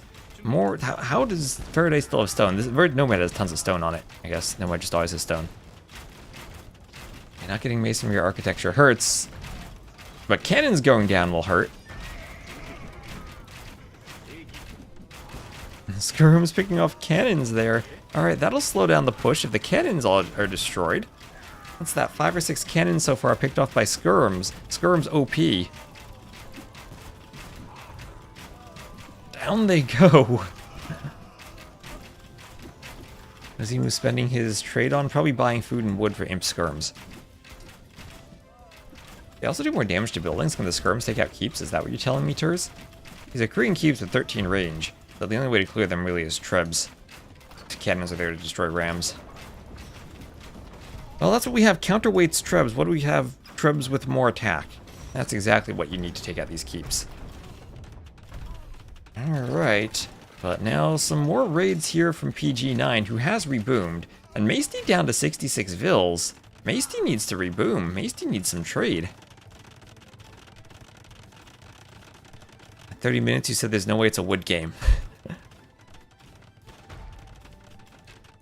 Maesty out of wood, right? So looking at this part of the map, they have been confined to this part of the map where their enemies were up here earlier. They are out of wood. And look at over here. Okay, there's not much wood left, but there is wood. Wood exists over there. I mean, Mamluks are great for a wood game if you have a good mass of them, because trash units don't counter them. They're a gold unit that's strong. They can't fight under the keeps, though. Emu trade is 37 trade cards. It's actually really nice. The Faranini somehow still have gold left. Are they going to come back and win this again? Okay, we're an hour 15 into this Nomad game. Orbs going down to the Mamluks.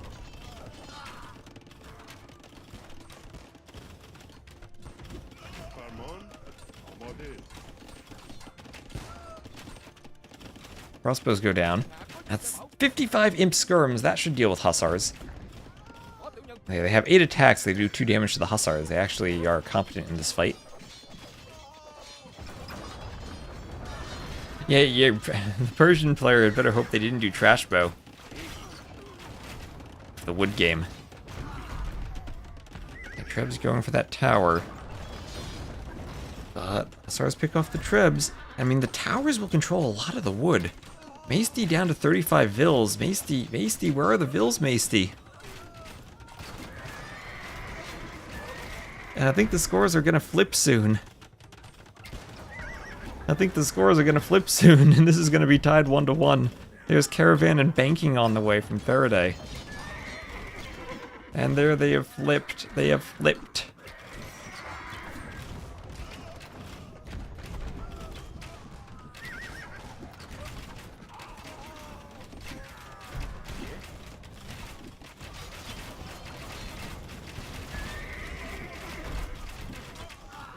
Hello, Faraday. Okay, so now what happens? I mean, if it becomes a wood game, there is trade and the Saracens have their market. But I think the Vil difference has now changed enough in the favor of Faranini that they're going to win no matter what happens. I guess if the wood runs out, then they'll have more wood.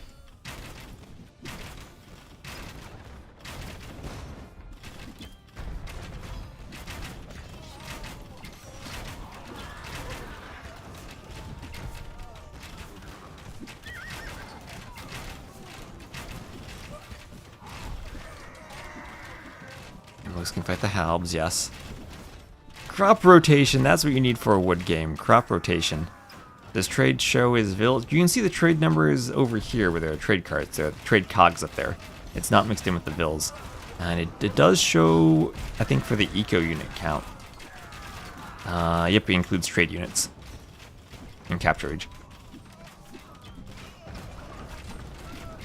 And, well, what does this map not have here? Wood. Does not have any more wood for Discord. Emu dropping in Pop 2. And I think Faraday and PG9 managed to hold. Well, they never really found an answer for fighting the Mamluks. But they managed to just hold with eco and have enough units to throw at them. Hasty microing like a madman now.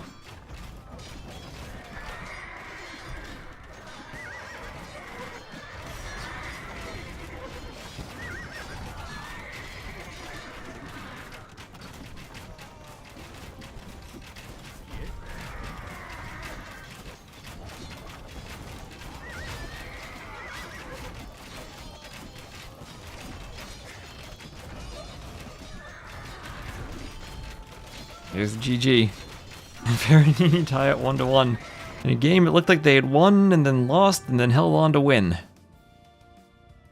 Ooh, that's 623 kills from Hasty. And Emu even had a lot of kills too at the end there. Picked off a lot of cannons. That RD, raising destruction, your own destruction ratio. Raising's losses, that's not a D, that's an L, that's your RL ratio. Or KD, that should be deaths. Oh, did they not? They didn't put deaths in the UI. Well, they put kills there, I don't know. That should be KD, maybe RL. Yeah, oh yeah, look at those ecos. They collected a lot more wood. 11k trade profit for Emu, but took maybe a bit too long to reboom. Maybe he didn't need the trade if he's just going skirms. Oh, that was wild. That was a wild one. I'll need to do a long ad for now. Oh, yeah. So sorry for the 2-minute ad, but I want to reset the counter so we don't have the ads during the game.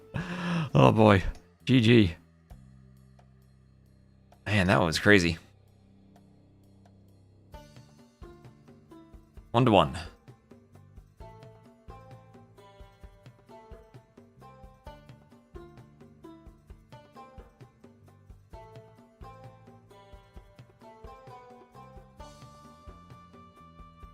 That was Saracens and Vietnamese. Did I not get the civs for the first game? What were the civs for the first game?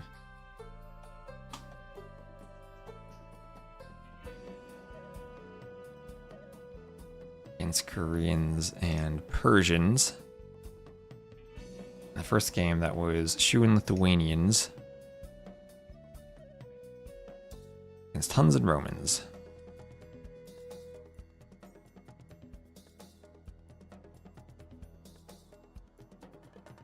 There you go, get the scoreboard checked off right. Ooh, so welcome everyone, if you're just tuning in. We're casting the community leagues of the Cartographers. My goal was to finish casting all of these by 12 p.m. when Sudden Disaster starts. I woke up before 6 a.m. to do this, and I think we're gonna get we miss it by one set. So I'll have to find a way to downgrade my game after the hotfix today and cast that later.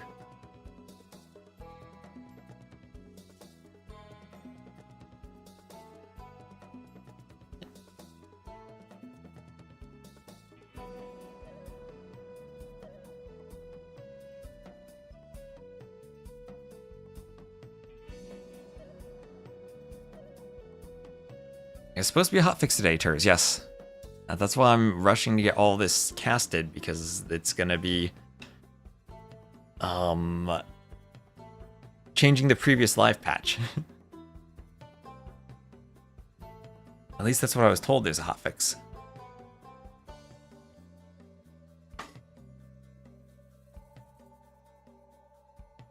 I know nothing about what it's fixing, or if stuff will go out of sync or not, so maybe we're actually okay, but just rushing to get this done anyway, because I need to get it done.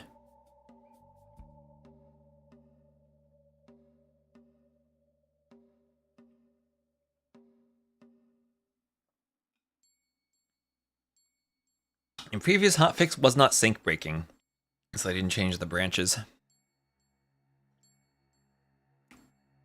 So, game number 3, Arena. Shall be Arena.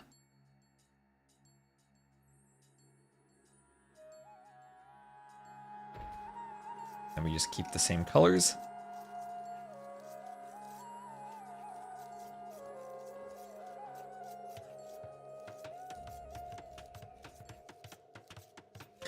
That is a good question about QC4. That's a good question.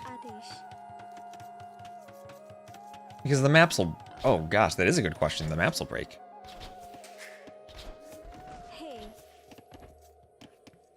Some of them will, at least. The inconvenience of DE. And inability of World's Edge to manage stuff. Well... anyway, we will have Maesty and Emu to the west. Emu will be the red Bengalis, Maesty the yellow Britons. Then we'll have Faraday and PG9 to the east. Faraday the blue Malians and PG9 the green Mongols. Okay, Mongols on Arena. Mongols on Arena. I have a new version of Valley of Kings you can probably use that will be not broken.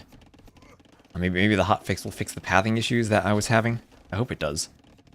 The patch really broke maps from me and from other people. The Danger Ducks maps all broke with the double stacked deer on the berries.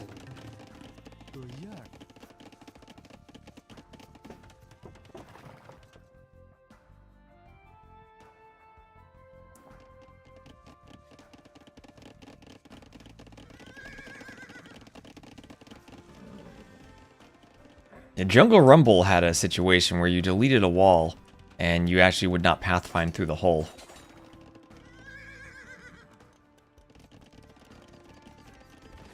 So everyone up to feudal. We'll have a scout fight now. Scout fight in the middle. Maesty and Emu will lose the scout fight to 6 and 2 HP apiece on the other scouts. They will probably just get monks and heal them up. Malians are pretty good monk civ. Mongols can be great late game on Arena, but it takes them a long time to get there. If you get to like Mangudai Siege Onager, then you're golden. But oftentimes your team dies before you get there. So we'll see what happens. Lots of stone here for Emu. The castle drops that will be scouted. And lots of stone here for Maesty. If he castle drops, that will be scouted. And there he goes. So scouts there from PG9 and defensive castle from Faraday. Okay, so scouts from PG9. Low HP scouts there. Maesty could just fight that with the Villese. You didn't even need to worry about walling. And this could be a total disaster for Maesty. Maesty, fight the scouts. They're so low HP, your Vils would win that. Is there loom? There is loom for both the players. Somehow those walls did not go up. Maesty still will get his castle up and get it up first. Scouts really don't stop a castle drop.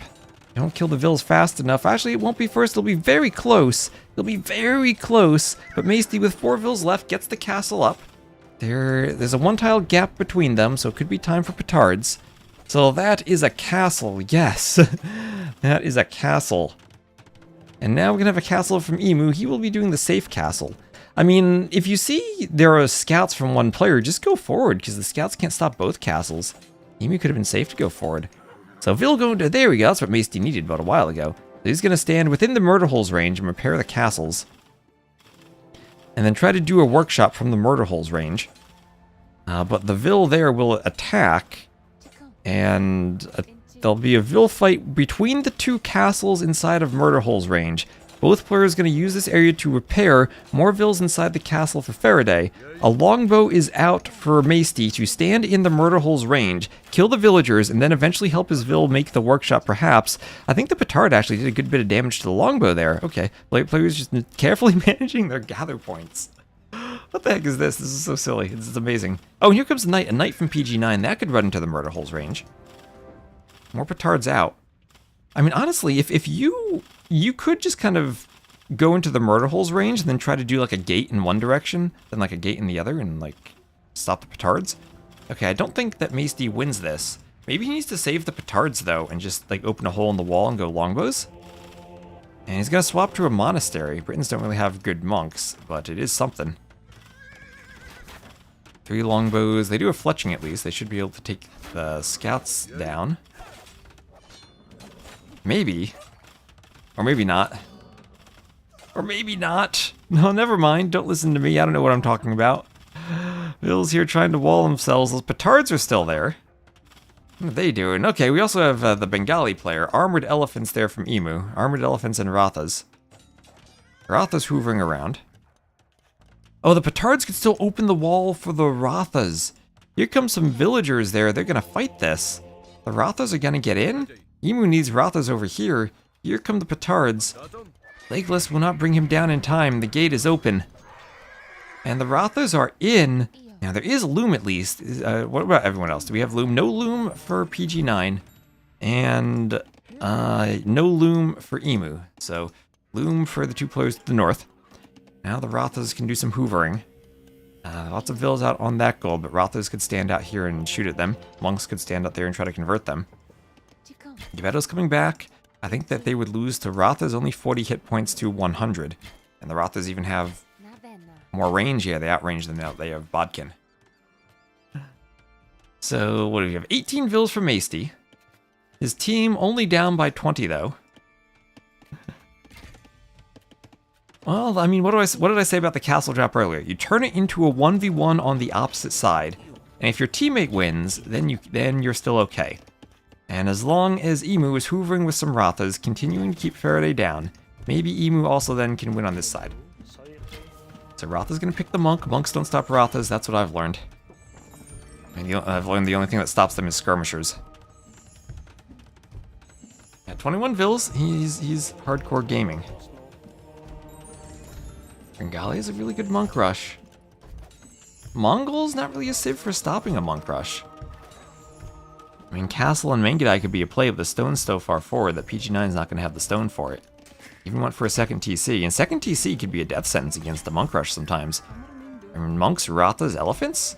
This is a strong push. Forward stone? This is honestly a recipe for disaster for PG9. And it's not like Faraday's going to be able to help out anytime soon. Stable going to go down. That'll stop monks from being produced. Monks directly under the TC. Yeah, Rathas can tank a Mangonel shot. I don't really care about those. Those in melee mode take out the Mangonel. I don't care about TC fire. That workshop will be rammed down. Rathas can hoover, kill some vills. That gold is exposed. Monks just get killed by ranged mode. What happened to Masty? He castle dropped and lost his vills and his castle.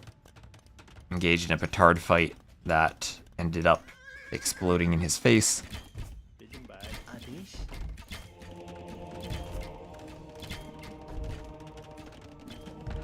And Watchtower. As Rathas pick off the remaining monks, and the monastery will go down. Rathas would really like to get that monk. Ooh, they don't get him. He gets into the TC. Rathas gonna go melee mode up here, fight some vills. There they go. They could use armor. They have ballistics. And Emu devastating PG9. And as I said, turns it into a 1v1 on the other side. And it's a 1v1 that looks like Emu is carrying. Why does it seem like elephant rushes are more common than normal ram rushes? Elephants just feel insanely strong in these rushes. I don't know if it's because monks heal them, or if do they attack faster or get more bonus damage against buildings? Maybe it feels like they pathfind a bit more smoothly too, and they attack buildings more easily, and you don't have to babysit them as much as you do rams. Probably a combination of a bunch of small things. You would think that rams being wood and gold are cheaper than the elephants that cost food.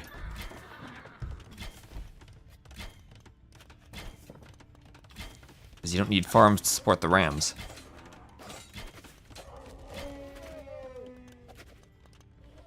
It's a little annoying that you can't repair them. I mean, you can heal them. I feel like monk healing is far more convenient than repairing. The only downside is you can't garrison inside of them. That's the big downside. So you can't say put pikemen inside of them to break conversions. Okay, well, what I was saying about Faraday not helping, at least Gebettos destroy elephant rams. So there we go. Can't heal them under the TC, just walk the monks behind them, and you get them there. Heal them. And TCs can't hit the monks over the elephants. Pretty sure they can't. It is harder, yeah, but you can still do it. Or you could even have the monk a few tiles away and put an elephant in front of it.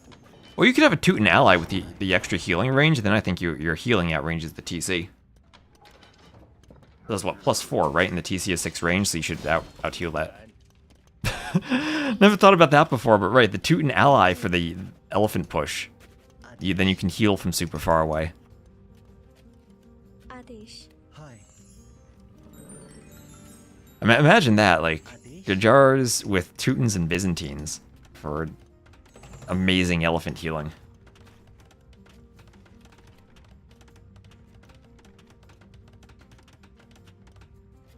Starting to think Teuton's OP. With the right team bonuses. And then you couldn't even go for the defensive monk defense to convert them because the Teuton would resist that. Yeah. Now Rotha's buying time. We have, what is this, 5 TCs for Emu.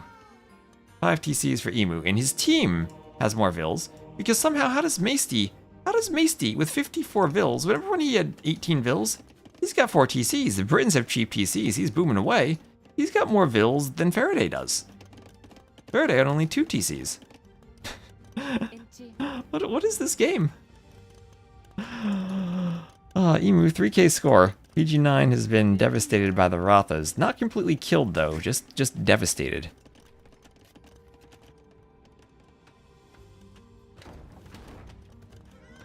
Mangonel goes for the Rothas. Knight comes forward.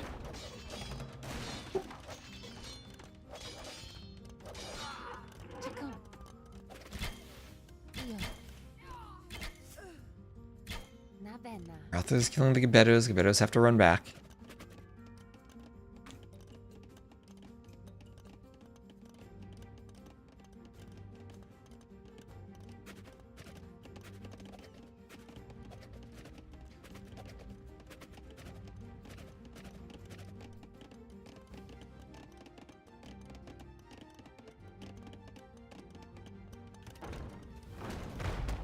And the gate was repaired with stone walls. Mangonel push continuing now.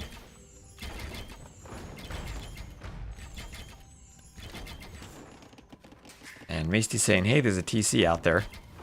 And Emu's saying, I'll go check for myself. Or Maesty just Xing out there saying, check the stone. And yeah, there, indeed, the wise foresight of Maesty to check the stone that they had scouted. And lead to some Rothas pulling off over there. Just to make sure that PG9 can't mine that, can't get a castle up. I mean, nowhere near the stone for a castle. All PG9 stones now exposed.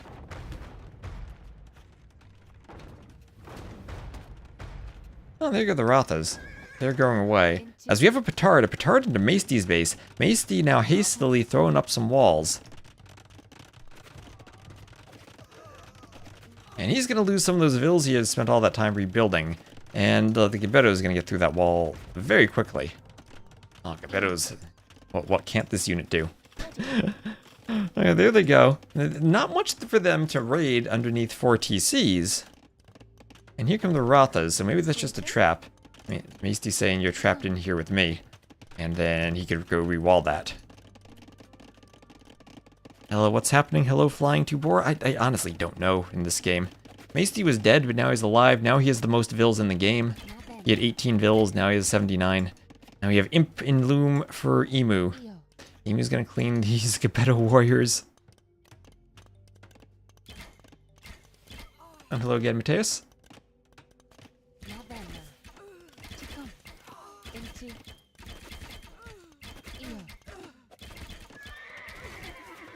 You have 5 TCs for extra vills. There's another elephant still chomping, or... Well, what do they do? They thump? No, Tarkin's thump. They headbutt? They headbutt the market.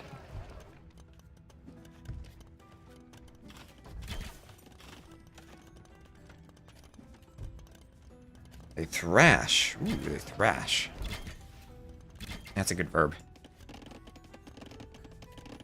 PG9 outside.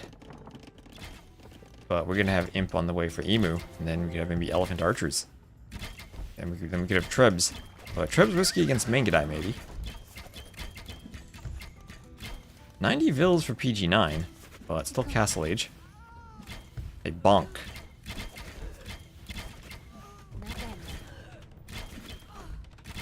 Okay, Elephant thrashing and bonking his way through those buildings. Ballistics and pikes and Imp and stone mining and everything for this team. While before Castle from Maesty. Maesty, is he far from Imp? He is not. He's not that far from Imp. He's closer than Faraday is. Of course, he's got 20 more vills than Faraday does. He has some longbows. He can do some trebs soon once he goes Imp. Not soon, still has to wait for Imp, but it will be a transition he can make. That's enough Rathas that Treb should be defended. You're gonna see Bracer, Chemistry, and Trebs. Yep, there the Trebs are gonna start popping, and there are the GGs. And that was a crazy game. Maesty and Emu pulled on somehow. Maesty had 3 kills, that's all he needed. 3 conversions. Faraday destroyed 1 building, and I guess it was the castle. What was that, chat? What was that? A nudge? I think they do a bit more than nudge.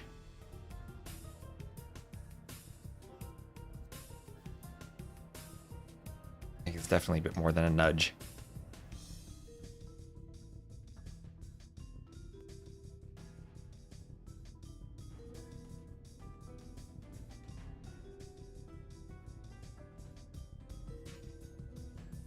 Alright, so let's do scored A, taking a 2-1 lead. Did win their home map of Arena.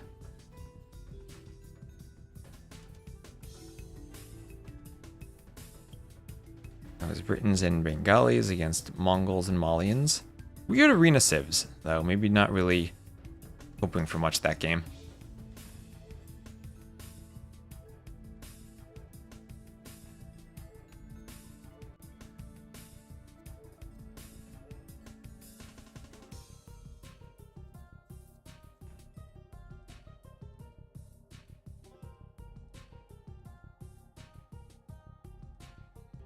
Okay, there we are.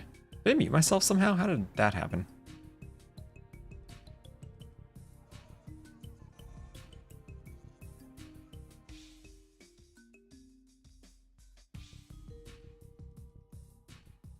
Hopefully I wasn't actually muted long.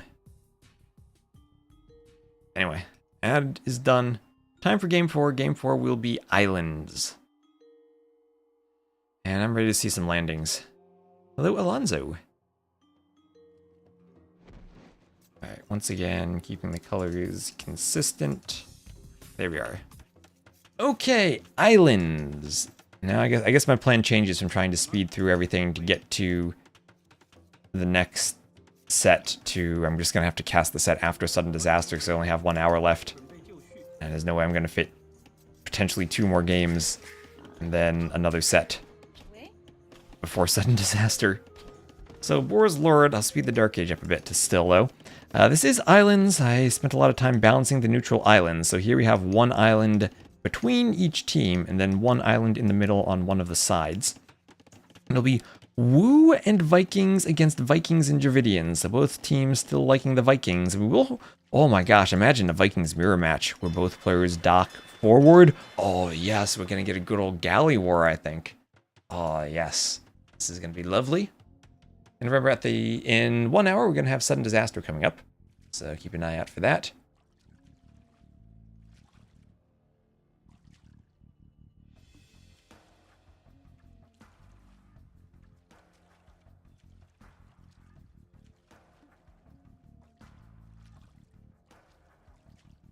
See what's going on. There we are. So, what is this? I forgot to even check what the schedule is for today. Double check the dashboard.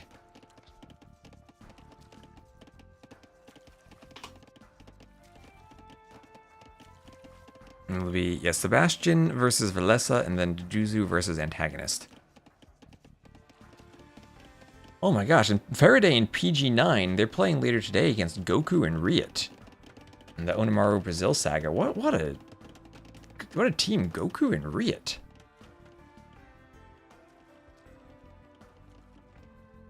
Yeah, Riot's been playing again.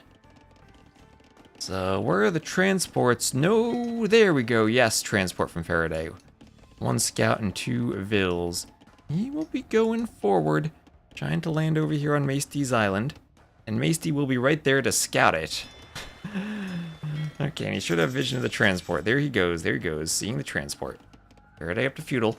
And he's just going to say, nope, I won't land on Maesty, I'll go land on Emu. But Emu will scout that all the same.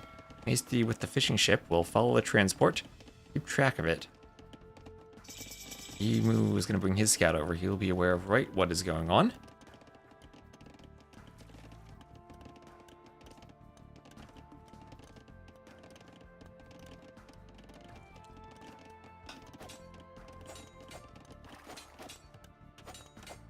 So Scout and Ville's coming forward, but thanks to the Ville getting a knife attack in, and the Scout will win. Ooh, but no, Emu has the hill. Emu has the hill, and both Scouts go down. The barracks on the way up. Emu brought Villes to fight. Emu's looking for a fight. Bringing a galley over. Can the galleys range that Ville? They might need fletching. Oh no, they can range it. They can range it. Emu has to make sure the Ville cannot get to the barracks from the other side now. He needs to spread his Villes out a bit. Make sure that... I think he needs a Ville on this side, though. Make sure the Ville doesn't delete the palisade and run this way. Faraday could get that up if he deletes it and runs, but no, he loses the Ville, And now he's running over. These are unloomed Villes from Emu. Emu didn't even do loom. Meanwhile, on the other side... Oh, there is a transport. 2 more Villes from Faraday. Masty has caught the transport, but not caught the Villes. And the Villes do have loom, so Masty's scout can maybe get one of them. Masty gonna send his own Villes to fight. But with all that shenanigans fighting the Villes, that's gonna mean Emu has a lesser eco with which to produce galleys, and now he might start losing his fish. Scout going to get 1 Ville kill. The rest of the Villes chasing Faraday here. And the galleys now from Emu will pick off... I mean, the galleys now from PG9 will pick off the fishing ships from Emu. Ooh, this is why Islands is in the map pool. You get transports and landings and fun stuff like this. And then no one picked it because everyone picked Sumatra. Islands in the Mediterranean were interesting maps, I swear. Anyway, the Ville goes down over here.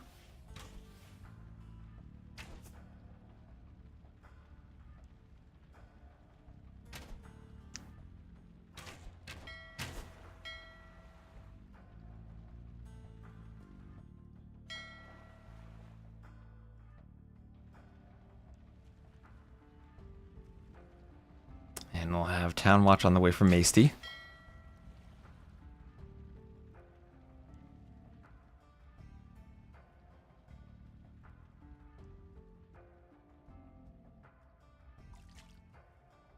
Galleys come down for PG9.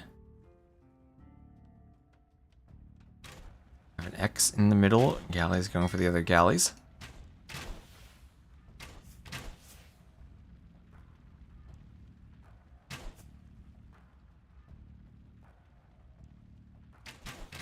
Masty coming over. Alright, so 3 players going galleys now.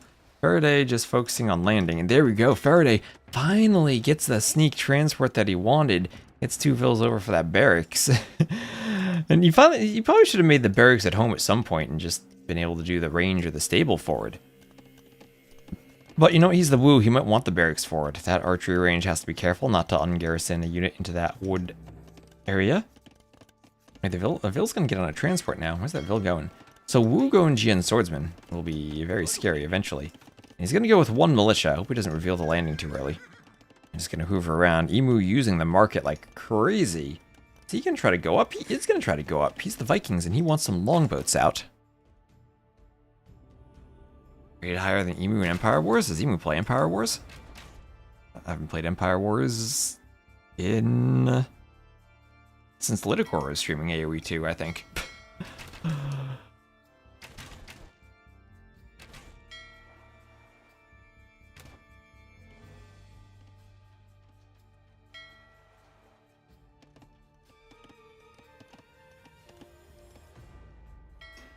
An X in the back from Emu saying, hey, Masty, you got a ship back there. Keep sailing around. And hello, Bazi. And a Kamiyuki emote. So here is the Men-at-Arms push from Faraday against Masty. Faraday adding in a tower. Defensive tower from Masty, but will not range this one. Faraday being careful to make sure Masty did his tower first. And now we'll do a tower that hits most of the gold, still could get fletching and encompass more of it. Masty already has fletching on his tower, so this one simply will be out of range.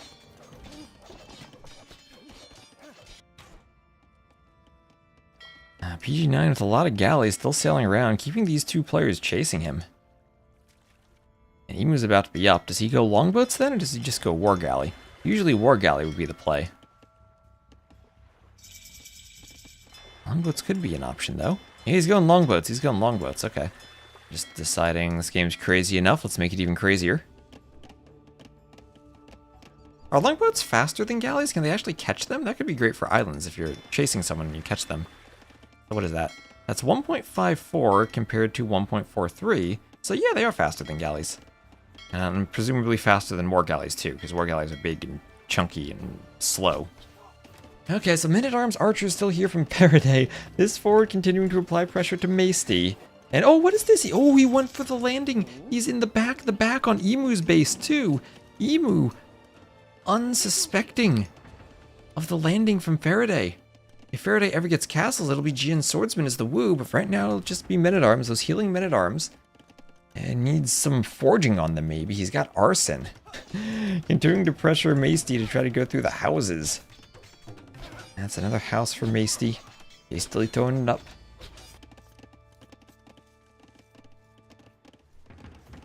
And now more men-at-arms, 4 men-at-arms. From that barracks, 5 men-at-arms. And counting. On the way, Emu doing an outpost. Ooh, his outposts are going to be too slow, though, as we have Castle Age on the way for Faraday. And that's going to be Longswords and Jian Swordsman. And PG taking the water by storm with war galleys now. Yeah, they don't get faster, 1.43 movement speed. Taking out Masty's fish. Masty down to no fish. Masty is a transport over at Emu. What's he going to do? Oh, he's moving Villese over here. Oh gosh. Masty's thinking, I have no resources on my island because of this ford. I'll go share with you. Little does he know, Faraday's there ahead of him. Alright, men-at-arms. Armor on the way. Woodline already abandoned. Okay, Emu has to be careful. We've seen this so many times. The trough on the blacksmith is not a wall. Okay, he recognizes that. It's 5 men-at-arms with arson. Need some forging, 2 to break through the house even faster. And it's going to be a quick TC from Emu. Throwing it up between the woodline and the gold, trying to protect that from the men-at-arms. It'll be his 3rd TC. Clearly he'll wall it in time. Usually he's walled in the Dark Age. That should be a nice mangonel shot from Masty. But going for the men-at-arms now as they retreat. And we're 5 seconds away from Jian Swordsman. And Jian Swordsman, where are we? With the longsword upgrade, that's acceptable too. Jian Swordsman, there we go. And all the barracks in our workshop here too. So double barracks in a workshop from Faraday against Emu. While at the same time, his teammate still is winning the water. Emu 11 longboats, that's not going to win against 23 plus war galleys. Ooh, Emu ballistics is in for the war galleys too.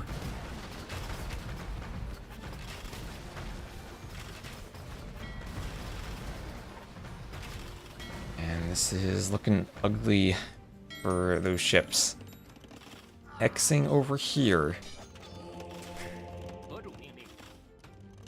Men-at-arms and swordsmen out. Going for the house.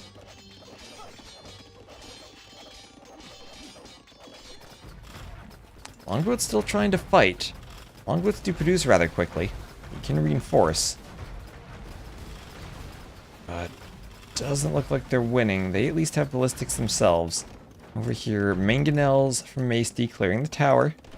But men-at-arms and Jian Swordsman getting under an ungarrisoned TC from Emu with nothing inside the TC. Emu cannot stop this. Oh, Emu cannot stop this. Mangonel going for the TC.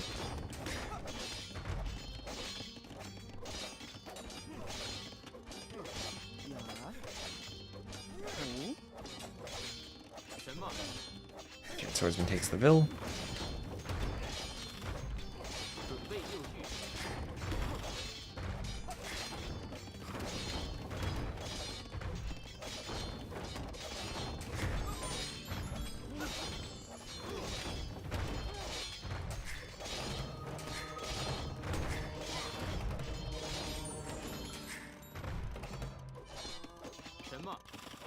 Men-at-arms goes down. And the mangonels continue pressuring the TC. And I think we're going to have a game 5 in what has been an absolutely crazy set. Some ships come over. Those will help take out the mangonel. There goes Emu's defensive mangonel. Oh my gosh, leaving that TC alive on 74 HP. So Gilnut's on the way for PG9. And this TC will go down.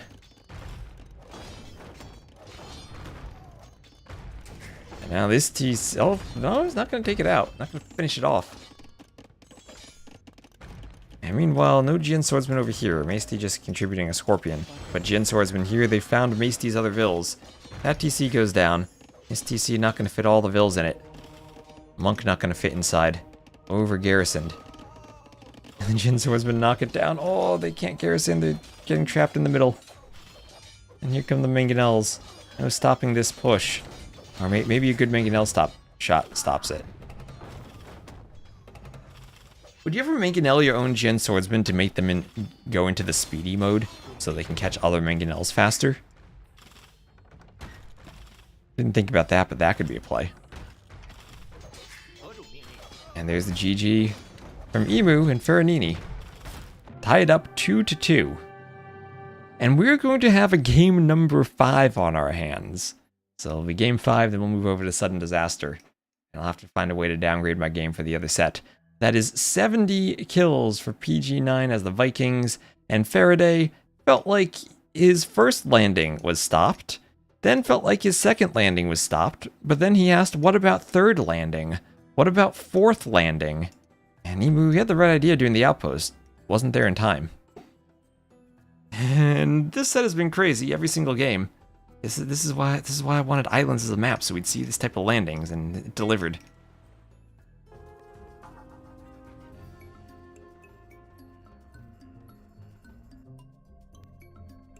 Right.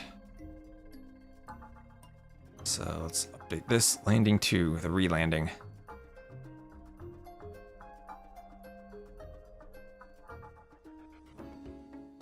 Islands, everyone's won their home map so far, and we have the Jungle Rumble as the final map. That's Vikings and Wu against Vikings and... what was that? Was that Dravidians? Or is that Armenians or another civ? Or Byzantines? That was Dravidians, right? Yeah, Dravidians.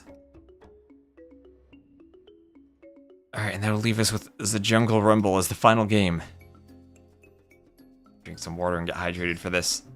Jungle Rumble, Shrumble, Dumble.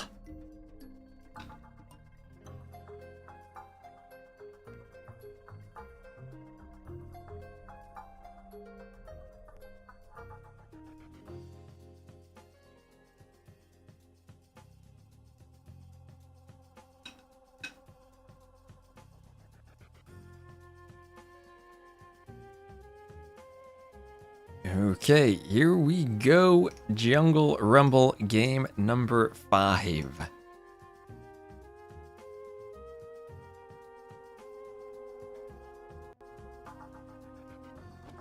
Alright, let me change the colors. There we are. Okay, get ready to rumble. And slight change in colors because the colors determine your position. PG9 now will be blue. He'll be the blue Portuguese in the middle. And Faraday will be the green Slavs on the outside, blue and red in the middle, yellow and green on the outside. And we'll have Emu as the red Armenians in the middle, and Maesty as the yellow Khmer on the outside. Khmer could ballista Ellie cut. With this map can be absolutely crazy. We can see walling on the outside, we can see sneaks on the outside. Green blends in with the mini-map and makes effective sneaking. We can see Khmer cutting, we can see slinging. We can see fortified churches. So far, we haven't seen any slinging in the community event. I'm sure that that'll change in the final set, in the Pathfinder League.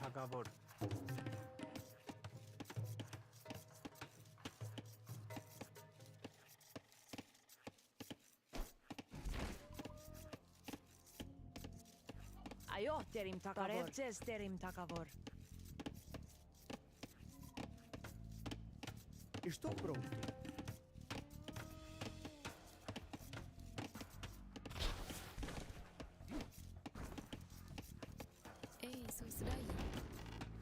Some mill going up for Maesty.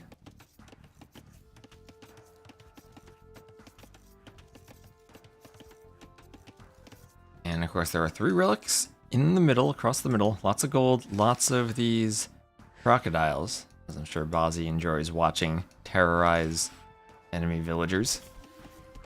Sim.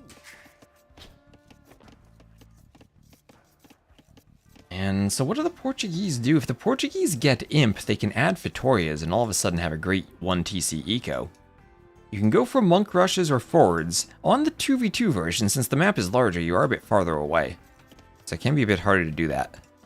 Maybe it'd be nice in the 2v2 version, maybe we just make the outside a tiny bit larger, move these players like maybe 5 to 10 tiles closer. Maybe a bit more to wall on the outside. Maybe put like some rock or something there so you don't have to wall as much. Oh, and Regrettably Alive, thank you very much for the sub. Thank you for the support. Olá.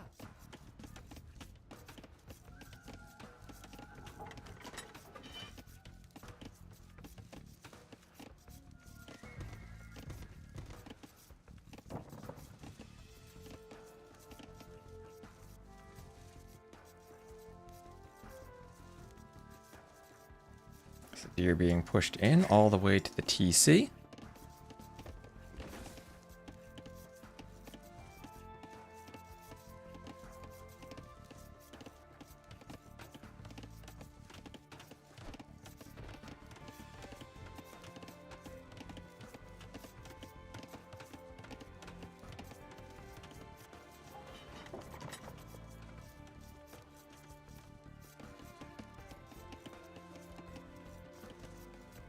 You're playing this 2v2. Can you choose who's inside and outside? Yes.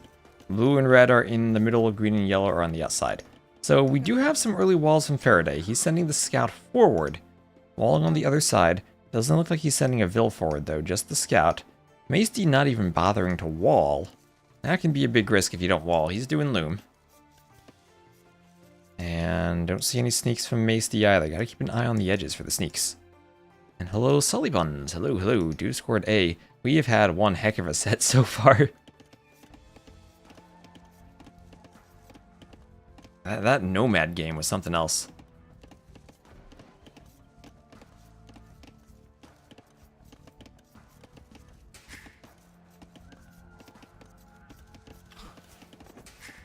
Deer pushed in. And what? Oh, I clicked on a macaw that was flying over the turkey. Okay. I was like, what did I just click on? Okay. Ooh, whoa. I need to. That's a note for myself. Keep the flowers off the cliffs. Oh, that's a thing to fix there. Jungle rumble. Plants away from cliffs. There you are. There's a bug report. Armenians in the middle. Churches. Where are the churches? This is a fun map for chaos. There's Faraday up to feudal. And scout for Faraday running around the TC in the back.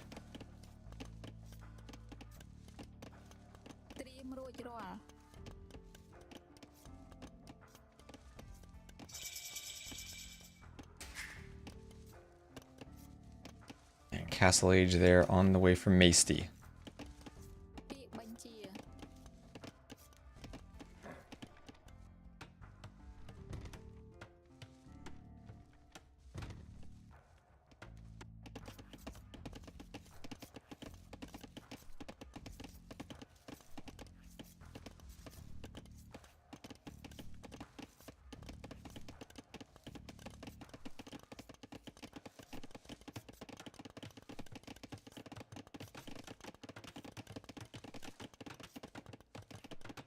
Make them not... No, actually, you can put them anywhere. You can just put them I need to just avoid the cliffs.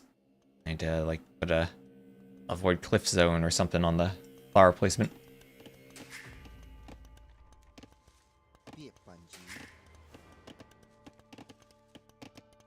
I also generally try to avoid cliffs. I would not recommend jumping off of them. Unless you know what you're doing. So, okay, that's just a scout. I'm looking at the green dot and it's just a scout. So no sneaks on the outside, just walls, stone walls from everyone. So nothing getting through on the outside. And Maesty is the Khmer. What is his plan? What is he going to do with Ballista Ellies? Where is he going to cut? He's on the stone already. Could Maesty castle this hill back here and then just cut through? And then they try to 2v1 PG9? and hope they can withstand whatever boom Faraday has.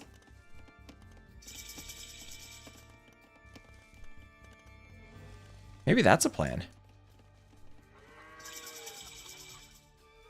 Okay, forward villas from Emu, and this is definitely going to be churches.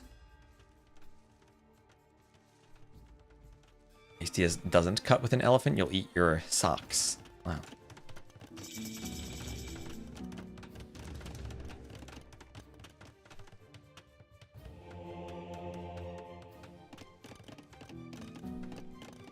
There's University from PG9.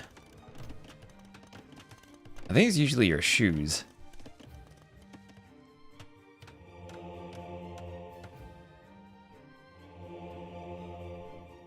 And warrior priest. So 3 relics in the middle. Another church right in the middle. He's not going forward for the churches, just doubling up in the middle. Right on top of that relic. Hopefully he sees the relic there. And Faraday slinging. He is slinging PG9. And yes, it is. It is Masty castle dropping in the back. Castle dropping it in the back of PG9. PG9 does not see this. And this castle does 2 things. 1, it allows the cut for the ballista elephant. And 2, it allows the cut through the wall into Faraday's base. So Faraday gonna wall this up again. We'll give more relics control over here. And Masty should be able to get those 2 relics. Yeah, there's the sling. There is the sling. So we're finally seeing a sling game. Finally seeing a sling. I think did we see a sling on Jungle Rumble before? Yeah, we did. We did see the sling in, what was it? Reaper was slinging. But that didn't work out, and it was against this combination, the Portuguese Slavs, where the Slav just boomed. Slav boom is nice. It's a 3rd fortified church. It's 1, 2, 3 for monks and warrior priests. Maybe 1 warrior priest to grab the relics, then the rest monks just to monk around. And now we'll see maybe a workshop. The downside would be if Faraday fully booms. And then can rush on the outside. Maybe rush around this side. He's going to double wall. But I guess he's not going to fully boom if he's slinging. And it is a feudal sling. It's not a castle sling. It's just a feudal sling. So Masty going to cut through here. He doesn't have any army, though. He just literally cut, and that's it. And he cut through the outside. Sure, why not?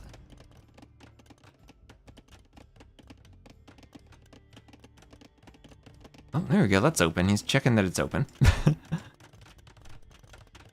Alright. He's getting an elephant to the middle. What's he going to do then? Harass the gold from the outside? Hello. Here come the monks. Oh, the monks are in. No workshop needed for Emu, but he added one anyway. I feel like you've seen this situation before. I haven't seen this strategy work out yet. Also the farms for Masty, because why not wall out there? Or why not do the farms out by where you walled, not waste time.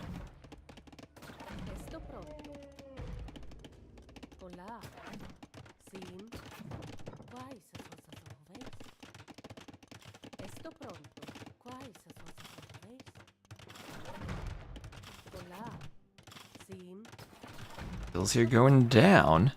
Those elephants are tanky. Double towers for PG9, that's all he can do. Oh, the scout even gets converted. Alright, elephant's gonna be open that hole for the monks too, but the monks are in. Monks want conversions on scouts. So it's double ranges and a scout. Kind of stable. For PG9, who is getting slung and still has the score lead. Convert the tower, that would be sick. That's hard to do though. I think they cover each other now. Yeah, they do. That would be darn near impossible to do. I don't know, maybe the elephants would block the arrows. Or maybe it's possible.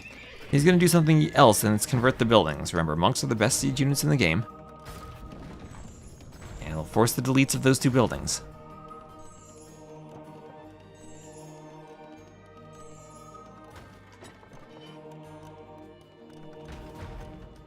Masty and Emu are really cooking with this strat.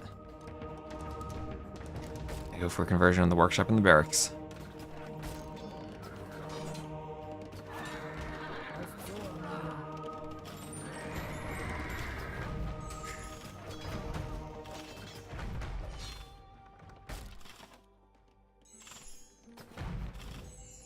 Sending so much, perhaps too much if PG9 can't actually produce.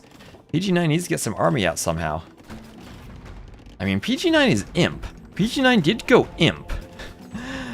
So he can do a workshop and maybe Victoria's. If he could get a castle up, he could maybe actually stop this. He needs to get a castle up though. Where are all his vills? So right now he's got 26 vills. 20 of them are here. And the rest are in the TC. He's doing hand cannoneers now. Can he do anything to stop this? Yeah, the only answer I think would be if he could do a castle. And then the castle buys him time. He's doing a bombard cannon. He needs Fletching and Bodkin for the towers, maybe. I mean, Emu's still castle age, so the bombard cannons will do it. And they're going to call the GGs. They're going to call the GGs, and this is working. They went to Sling, and they killed him. Thanks for casting your games yesterday. Nice, nice, nice. I wanted to cast all of them, and I've done 10 of the 11 sets so far.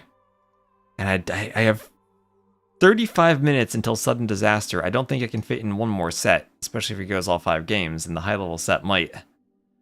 That's Masty and Emu. This was a strategy right from the start. And it worked out. That was amazing. Just cut right in. Here come the monks. They countered the sling. That was amazing. I mean, we've seen some nice strats today. We saw on Valley of Kings, we saw the Khmer Georgian insta-feudal, double players both going insta-feudal. Oof. So, here we are. One more set of cartographers to cast, and there's no way I fit it in 35 minutes. So I think what I'm gonna have to do is find a way to downgrade my game later on, and we just gotta go get ready for Sudden Disaster. So I will swap my game back over to the normal patch. We will get ready for Sudden Disaster. Let me just make a post then. Faraday just landed. Okay. Only the Pathfinder set left to cast. I'll have to cast Sudden Disaster now. We'll see if I can downgrade my game to get this cast afterwards, in case there indeed is a hotfix today. I hope everyone has enjoyed the community finals so far. Smiley. They're ready for Disaster. They're part of Idleville Anonymous. Nice, nice, nice. I can't wait to do another one of these. Watch in triple speed. I want to have like a proper cast though of the finals.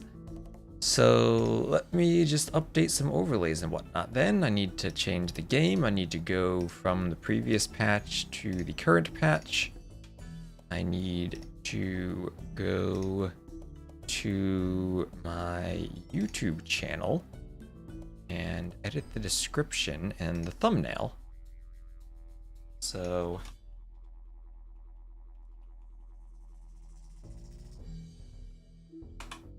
Sudden Disaster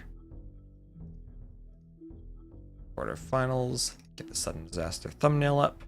You gotta change the thumbnail on YouTube. Save that. Let's maybe grab the description from another video, copy and paste that in.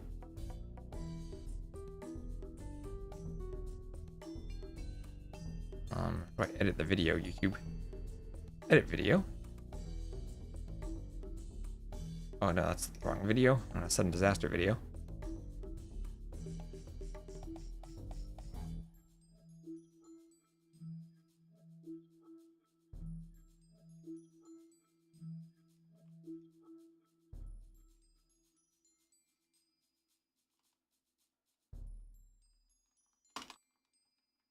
That's the description. And the 2 sets that we will have today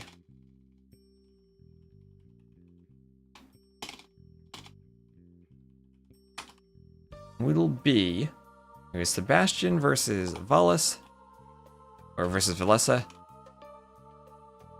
and then DuDuZhu versus AntagonisT, I think it was. Double check, get the dashboard open again. Spectator dashboard is how I manage my life now. It's what gives me my schedule. Yeah, versus AntagonisT.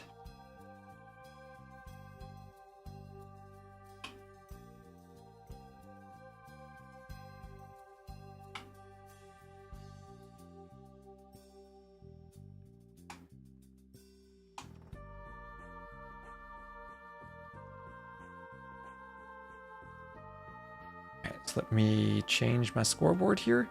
Oh, we have our chicken goal still too. It'll be the quarterfinals. And it'll be Sebastian versus Villese of Sudden Disaster. Get that logo up. And then we somehow need to get drafts going. Where are the Sudden Disaster drafts? Why do I have so many things on my overlay right now? Oh, because I have Sudden Disaster drafts. Alright, those can disappear. That's not the logo. I need the logo. SD logo. Why do I have so many things in my...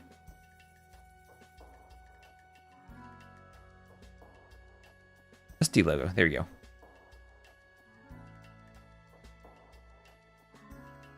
Good. You're ready for Sudden. Who won? You scored A by a smidge, I'd say. And TN Parkis, thank you very much for the follow. Let me update my stream title. This will be Sebastian versus Villese. Sudden Disaster quarterfinals. Hosted by @JohnSlow and me. Okay, title is updated. Title is updated on YouTube. Let me do that too. Boom. All right, so I need to take a quick break. So thank you everyone who's been tuning in, but I need to take a break and eat some food and also take a quick shower before casting this because I woke up right away and started casting. So I'll leave you here on the screen. It starts at 16 GMT. Who is me? Me is T-West. That is me. Hello, Acro. I'm gonna need to find how to downgrade my game to cast your set because I think there's supposed to be a hotfix today. There's the last one, and I want to make sure that I cast it fully. I don't want to have to speed through it, so we'll do that. I don't know if I'll have time after the sets because I've already been streaming for 6 hours, and these might be like another 4 hours. But we will do it. We will do it somehow, some way. We'll force DE not to break by downgrading. And let me just double check. I think my game is working. And get this logo up. Good. Bug out two other things. I have no idea. The last hotfix, they didn't even change the branches because it wasn't sync breaking. So I don't know what this will fix. Here. Actually, let me just double check. Maybe I got an update since and maybe it didn't actually going through.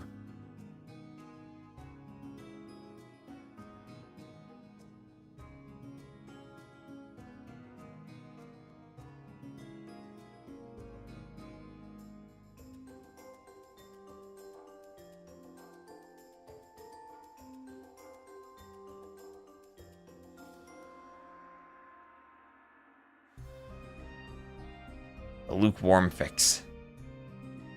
Alright, so I'll be back. I'll probably have like a 15 or so minute break. You just had your wisdom tooth pulled and you didn't cry? You're on pain medication so you didn't cry? I remember when that happened. That was painful for a while for me. Anyway, I'll be back in about 15 minutes or so, and then we'll get into Sudden Disaster. So thank you all for watching. Hope you enjoyed the Cartographer sets. And stay tuned. We'll be starting soon.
And hello again, everyone.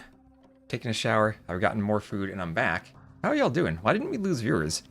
I left with 180 viewers. I came back to 179, and we gained viewers on YouTube. Why did we gain viewers? Is this going to be quarterfinals or round of 16? You're correct. This is the round of 16. Round of 16. Sorry, my bad. I confused the two things in my mind. Round of 16. I come back and my comments correct me right away. Lovely comments. We have the best chat here. Definitely the best chat.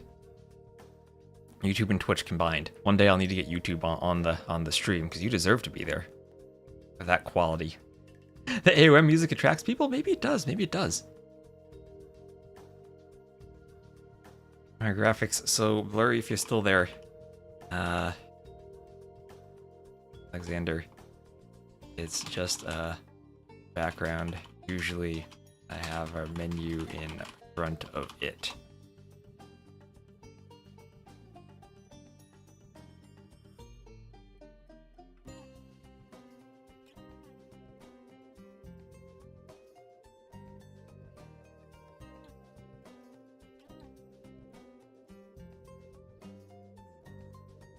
Does Twitch still have rules about Twitch from other sources? As far as I know, they are there for legal reasons and they're not actually enforced.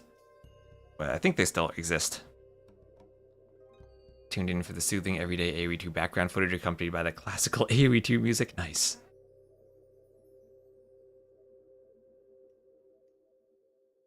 So a reminder, we do have a goal of 500 subs. We will cast in a chicken cosplay, the finals, if we get there. We're a fifth of the way there, and we still have 2 weeks left, so we might, who knows, maybe we'll hit it. It is September after all.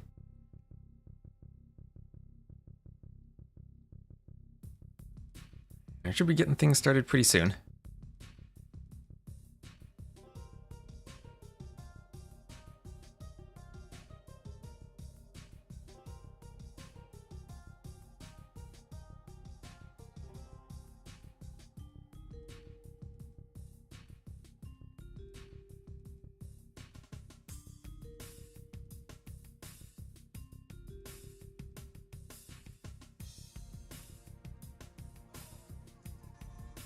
Give a caster roll in the Discord. Boom.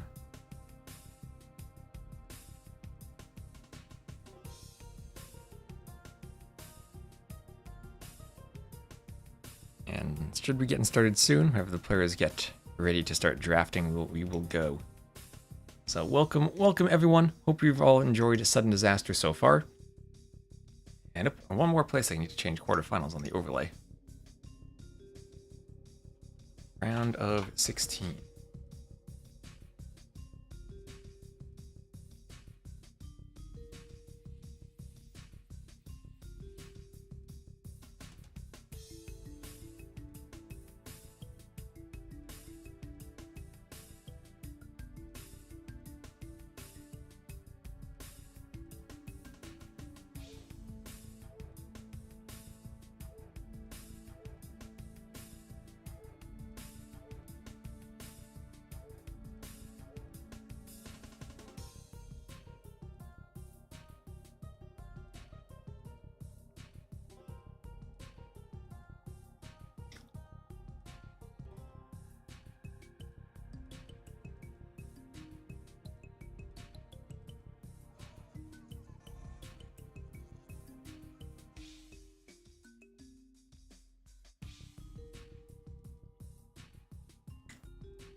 And 3 minutes till we type 14 in their scheduling channel.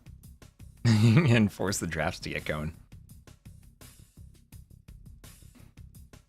So I think Sebastian is probably the favorite against Villese these days. Although Villese definitely has the background to be successful in tournaments. And ooh, just because I took a bit of a break and the pre-roll timer's already gone, I'm just going to play a 2-minute ad on Twitch, so sorry about that, but we'll get it out of the way before the draft starts. Again, you can watch on YouTube for no ads.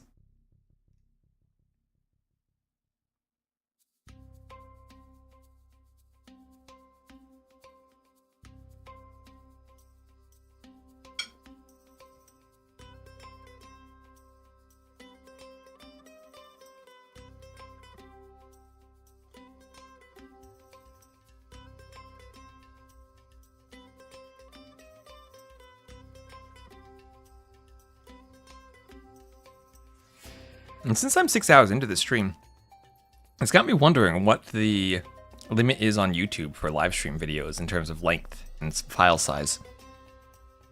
I know that for... Oh, Sebastian's here posting the drafts. Wonderful. I know that for uploads, at least it used to be 255 gigabytes and 12 hours at the most. That was a couple years ago, though. I don't know if they've changed that or if it's the same, or live streams could definitely hit over 12 hours. So I'm not sure which is better. Or we're not sure if they actually can surpass that and keep the VOD alive on YouTube. Maybe we can. Maybe they just treat live streams differently.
Yeah, so Sebastian is here and he's ready to rumble. No more 100 hours of Gandalf? If there is, that was probably uploaded before there was a limit.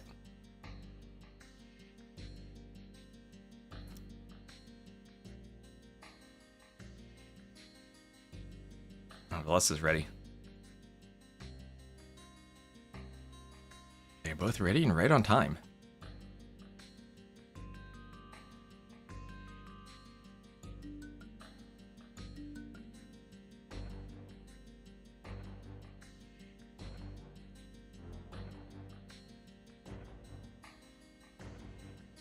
And here we are starting the drafts. Boom, right away. Jungle Rumble for Villese.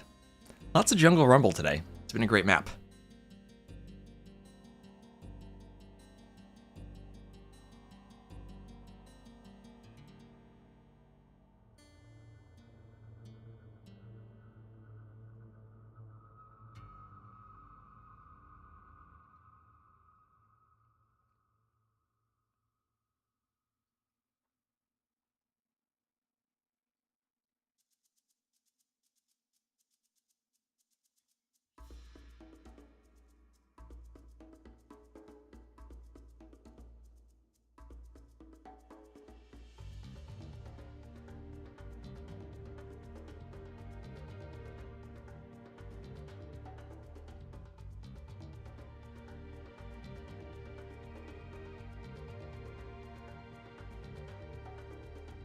He added bleed poison to Aramai's attack.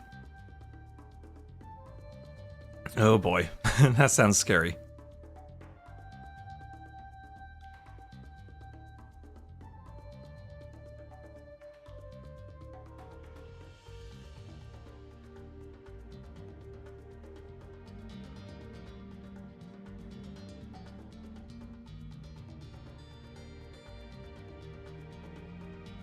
Stack a lot of darts then. Oh, Sebastian going for the hamster maps. Sebastian going for the hamster maps. What a shame. There's Koala. Bans Arena and Hideout.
Hello, Beba Cakes. How you doing?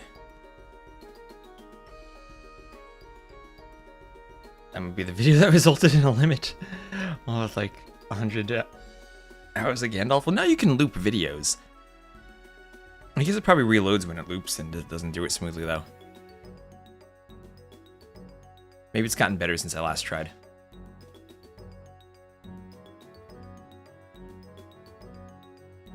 Long day yesterday? Well, we've been streaming 6 hours so far today. Now we got 2 sets ahead of us. And then maybe also more cartographers at the end. So lots of stuff today, too. Then more sets for Sudden Disaster the next few days in a row.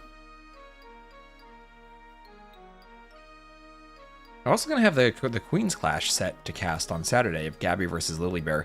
I think that conflicts with Sudden Disaster, but I'll cast the Rex for that. After Sudden Disaster.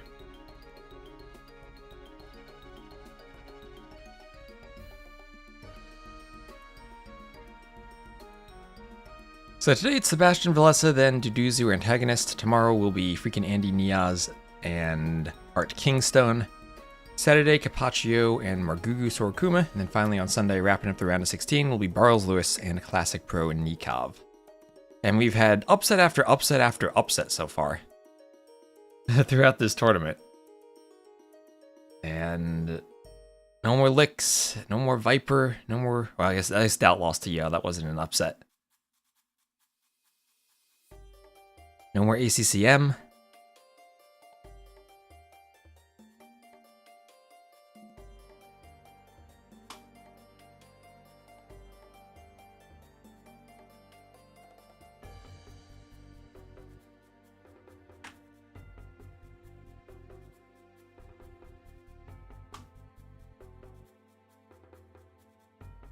Alright, now I need to debug why my... Oh, that's interesting. And also need to do find time to do some web development among all the map scripting I'm doing. I need to figure out why my website is not storing settings in local storage for Chrome, but it is for Firefox. Little Chrome versus Firefox differences. Not saving my light theme versus dark theme settings.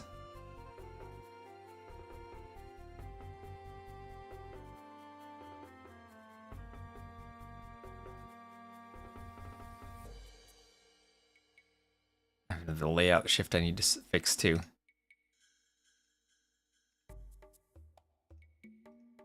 Which is weird because it was working the other day, but it's not saving the settings anymore. I need to go debug some JavaScript. Somehow the handlers aren't being attached or just are not accessing local storage for some reason. Ah, good old JavaScript. Sounds like an odd bug. It sounds like a really odd one that's calling a very basic API would work on Firefox, but not Chrome.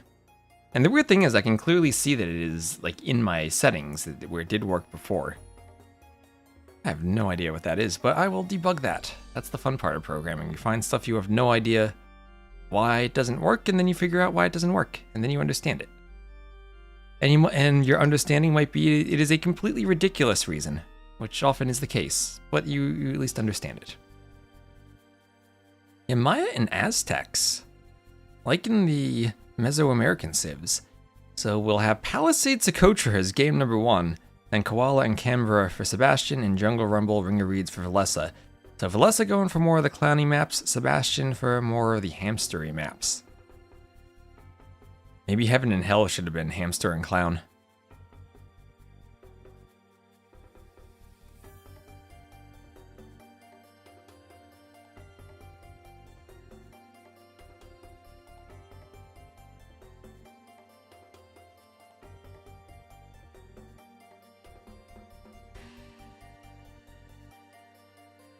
I can definitely use ideas for handbook styling. Like I said, I've been working on the Stronghold Frenzy handbook, and I figure that's a good test bed for more handbook ideas and making them more concise. I want to find a better way to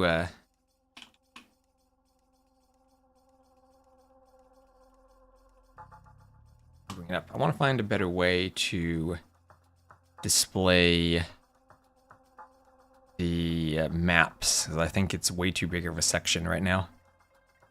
Maybe something where like I have a mini-map icon of each of them, then you click on them to expand and you get more info. That could work. Next time I do Cartographers, I'll also need categories integrated with that. And some other small things I want to do. Same with the drafts.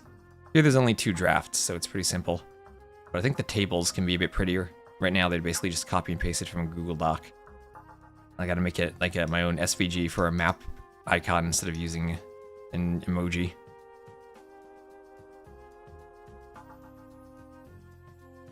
Hello, Alscar.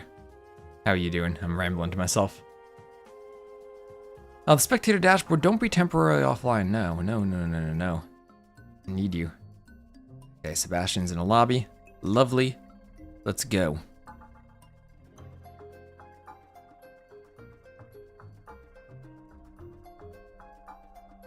I have no idea who the favorite is, or if being the favorite is even a good thing with all the upsets we've had.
Okay, they're in the lobby. Sebastian Villese. Being the favorite in this tournament makes the other one the favorite. Yeah, it goes back and forth. Very social week at work, lots of people visiting. Now looking forward to lasagna and AoE. The lasagna sounds good. I post the link to the handbook. Yes. It is a very simple, just HTML, CSS, and JavaScript file, so it always surprises me when stuff goes wrong like that. Maybe my attempt of putting code that gets run as a script tag in the head to load before the page renders and read from the local storage is not actually supported in Chrome. Hey, Scott here, did you miss any great series, noob? You missed several sets from the Cartographers in the community leagues.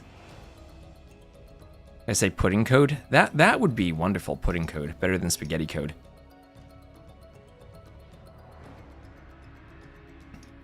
You can get a full meal from your code.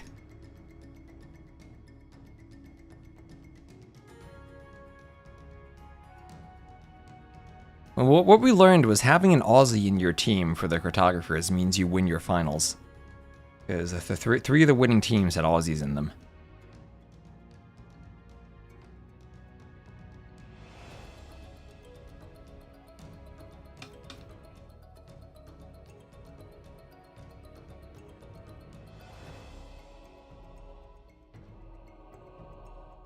I can probably just move the code to the top of the body. That's maybe it's my fault for asking an AI for a recommendation. Is that I had a layout shift based on whether I was storing the state of whether the user had the table of contents expanded or not expanded, and I had a layout shift on one case if it was or wasn't. So I read that very early on before the table of contents rendered.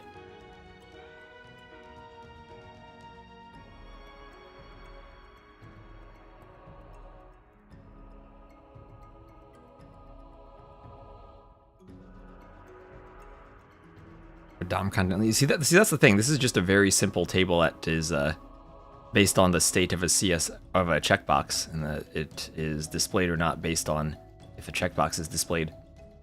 And so it works in a non-JavaScript environment.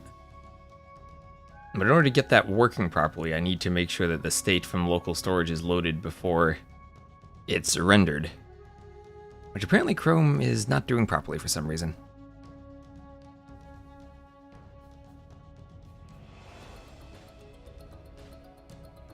Yeah, that is the point, because that part of the script is not accessing the DOM, it's just accessing local storage. Which should be possible, but maybe not possible at that point in the head. Anyway, we are going to have Sebastian versus Villese. This is time for me to update the scoreboard. This will be the sudden disaster round of 16. And we shall have Palisade Socotra as Sebastian is playing as the Blue Koreans to the southwest, and Villese as the Red Teutons to the northeast, and already we have a bit of a scout fight going on, as Villese's elephant is to the front. He'll need to lure that in right away, as he's also pushing his zebras inside of his gate. And there, ooh, the zebra blocking the Vill. Zebra blocking the Vill. She'll get back just fine, though. Remember, you can kill the elephant with the TC just fine, though. No skill or micro or anything needed these days. So there we go, elephant in. Not the best position for Villese. Could have maybe walked it another half tile forward, but it's fine.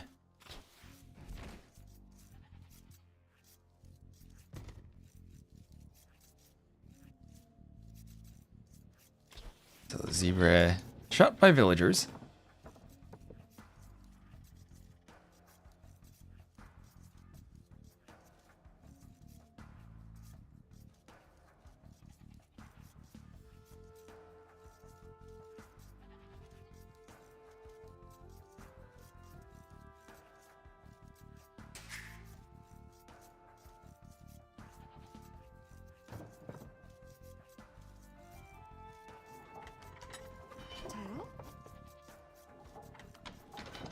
Oh, that's true. I guess setting the document up there probably is the problem. Okay, that makes sense. This is accessing the document part of the DOM. But that should just be the outside part of the DOM that like contains the head, though. It should have access to that. Might just be like a weird lifecycle thing where it doesn't in Chrome, but it does in Firefox, though. Doesn't explain why it's not attaching listeners later on when I have a second script tag. Though, which it seems like it's not saving to local storage properly.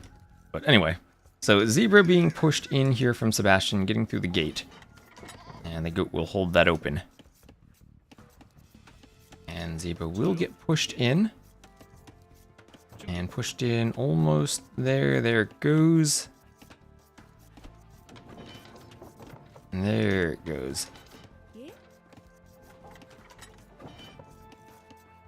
And Zebra getting pushed in again. As though no laming, no aggressive laming on Palisade Socotra, just a normal Palisade Socotra game.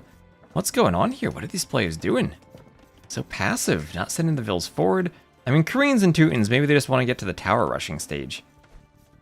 Which we'll have a back stone over here for Sebastian. Pretty close, but forward stone for Villese. Another stone out to the side. Sebastian, I think, probably has a bit of a safer map with this stone. It is open around back there. That could make it awkward for him to go back and wall.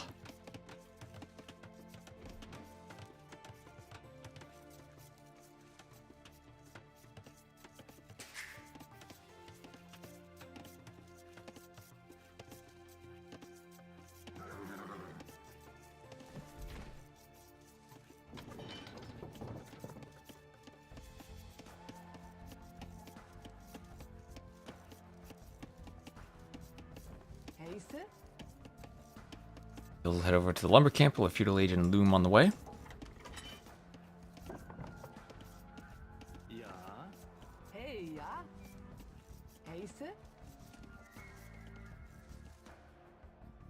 And does this map look kind of like a face with glasses on it?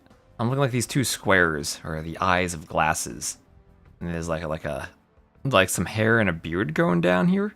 Like maybe like a little smile in the middle.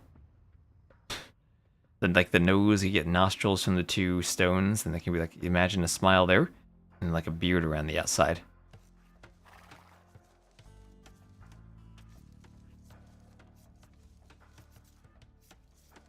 Anyway, feudal on the way from both players. We'll have Sebastian up a Ville later.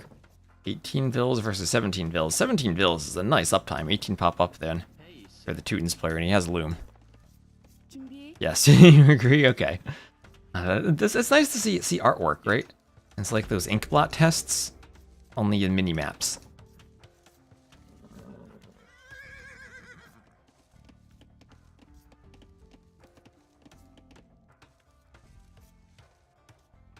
Like when in New Vegas, when you go talk to Doc Mitchell, and he gives you those tests.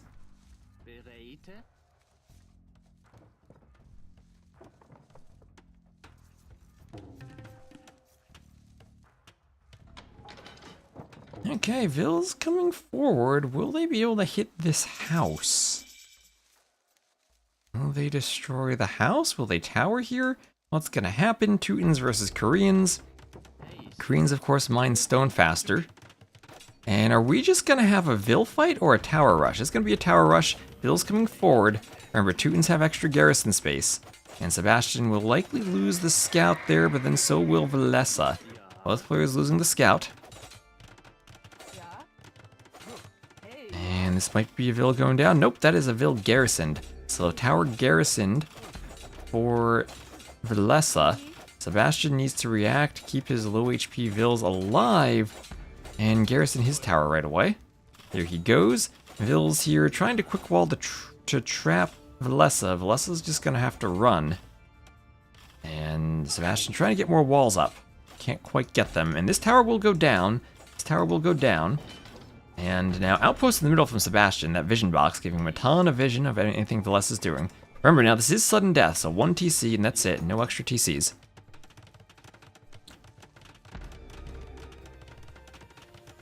Palisade walls going up for Villese.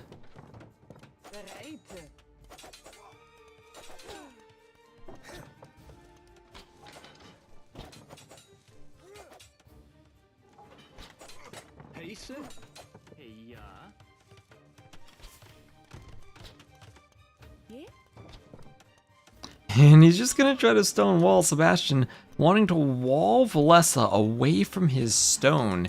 I mean, look at the scouting. Sebastian hasn't actually scouted the whole map. Now there's Villese. All that time in the Dark Age spent not scouting. I have an archery range for Sebastian, a bit behind the range for Villese. So Villese opened with an archer. And he'll probably have to go for skirms soon though. Well, we'll see. They do produce more slowly now. Maybe you don't need skirms the same way you did in the old patch. It will be skirms for Sebastian. Has not moved out to claim a gold yet. Ville's wanting to fight here. Ooh, that Ville getting a bit trapped. He will have to run. And he'll have to run 2 HP left. Other Ville's going for the archer. He's gonna get in maybe. Ooh, the skirm could block him, but no, he gets in. Other Villes don't want to run through the gate. Sebastian grabbing more full HP Villes and sending them forward. Big Ville brawl in the middle. But Villese losing some HP. Bringing his archers over. They'll be better against the Villes, but worse against the skirms. And Villese will commit to a tower on his stone mine. And with some archers behind that, should be able to defend it once it goes up. If it goes up, though, okay, we're going to have the skirm blocking a villager there, so the other Villes can get hits in. Now the skirm going for that archer. Nope, not going for the archer, just going to turn around. Turn around, a couple of skirms still harassing Villes. They're pretty low on HP. And, ooh, they could maybe not get away. 5 HP, 8 HP. They're going to run to the gate. 13 HP between the two of them. Wonderful chaos, and now the tower will go up. Sebastian's there just mining some stone, because why not? Less stone for Villese to mine later on. And now we have Town Watch on the way for Sebastian. More farms going up around the TC for Sebastian, too.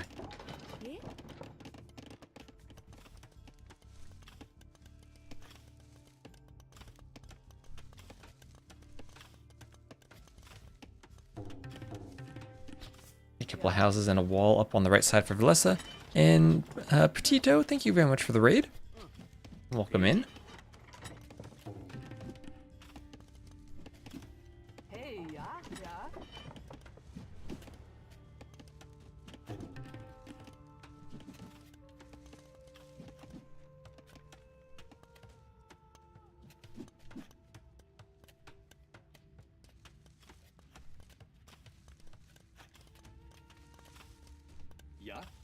So another forward tower here from Sebastian. We'll just hit that one. Neither player has fletching yet.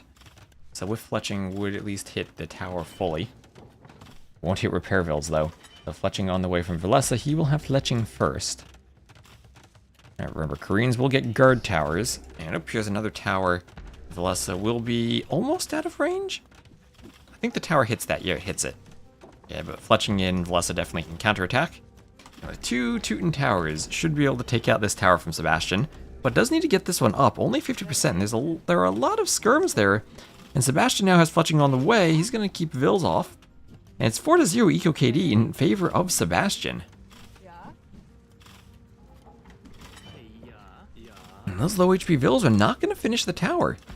Okay, Teuton tower focusing on this tower, not focusing on keeping the skirms away, and now up to 9-10 skirms. It's enough to keep the Vils off the tower. Okay, okay. More Vils coming forward for Villese. I'll be trying to get the tower up.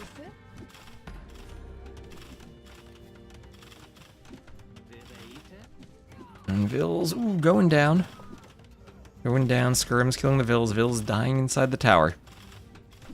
Or falling inside as they die.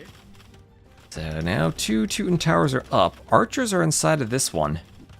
Archers will help us shoot more arrows. Feels like the archers might need to get to this one somehow. 3 Vils trying to shoot it down. Vils have to ungarrison. Now they need to repair. And skirms can try to pick them off. Not quite getting them. Hopping inside. Hopping inside. Meanwhile, at home we'll have a few farmers. That's 9-10 farms added for Villese. Sebastian, around the same thing. 9 farmers for him. He has a second range to the side. Adding more ranges, he's going for another tower. Skirms with armor, tanking some tower shots to try to hit the repair Vils.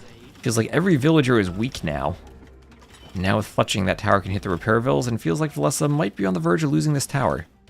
Yeah, 7-0 Eco KD in favor of Sebastian. He's done a great job of keeping his tower Vils alive. Guess it makes sense since Villese was the more aggressive one at the start. But you're against a Teuton tower rush, and you managed to repel it. You must be feeling pretty darn good about yourself. Knocking down the towers. Villese did wall out around the gold on the side. Maybe skirms can still hit over the gold. At least in Castle, elite skirms with Bodkin could. It's going down.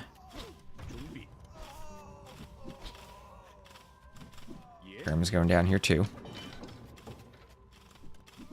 Ooh, Villese though, up to the Castle Age. You were right, you were right. That's tricky if you're up to Castle, though, against Koreans, because you don't suddenly want to do mangonels that then would die to the instant guard towers. It's going to be another forward tower from Sebastian, who does see a gold mine from Villese. That will encompass the entire gold mine with fletching.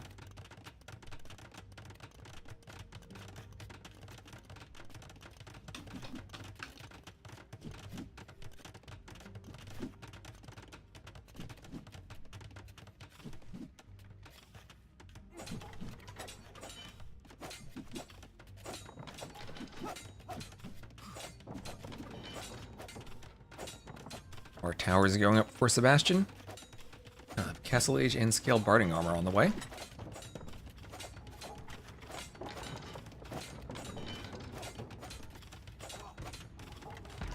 And houses going up as a tower goes up on the outside.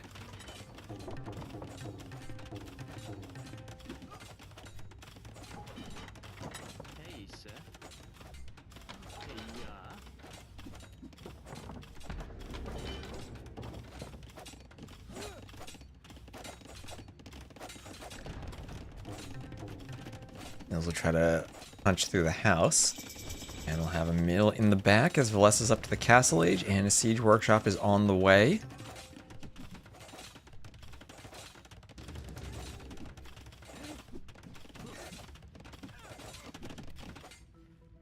Ooh, Vil fighting the line, Vil fighting the line. He has Loom, though. He has Loom. And we'll We'll stab down the lion. There he goes. And oh, a knight out for Villese. He will be hitting some tower vills trying to stop that tower. He'll stop it successfully. These vills should be able to get back though, unless the skirms block them. Nope, he gets in. He gets in. Millie's fixed the pathfinding for that. And Castle Age on the way. Yeah, great resource denial from Sebastian too.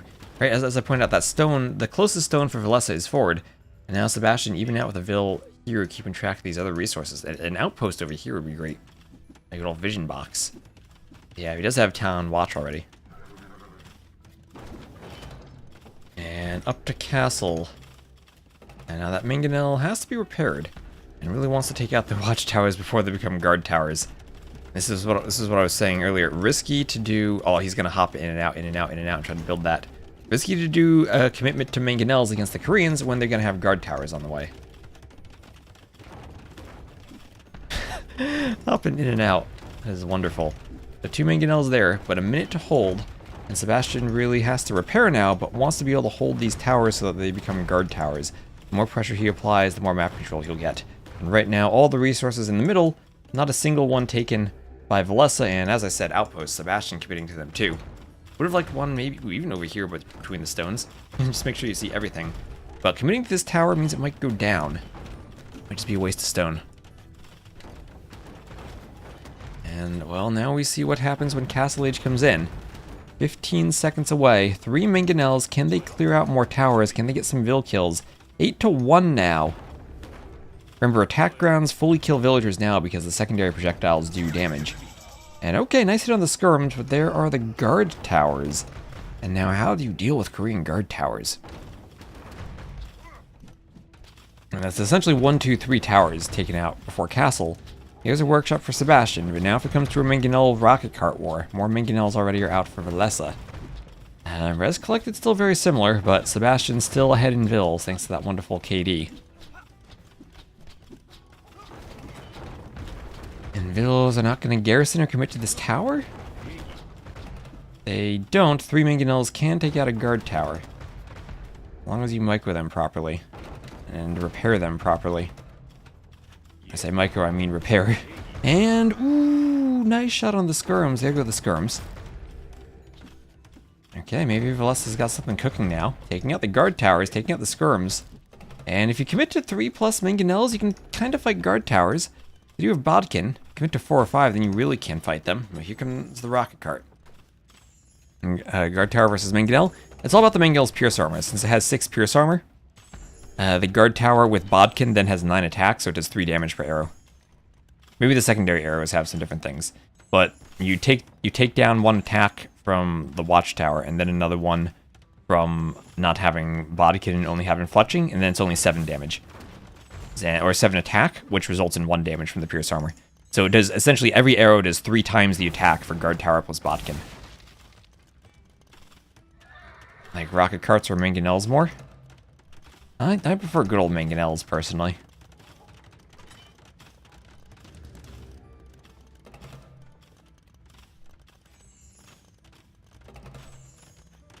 Here comes the rocket cart, and it's gonna hit the mangonel, but we'll survive then. Okay. Nice shot. Feels like rocket carts may be slightly better in the mangonel wars. But also a bit more awkward to use because you have to wait for the full volley to shoot before turning. It's the knight. So maybe harder to micro, if overall slightly stronger.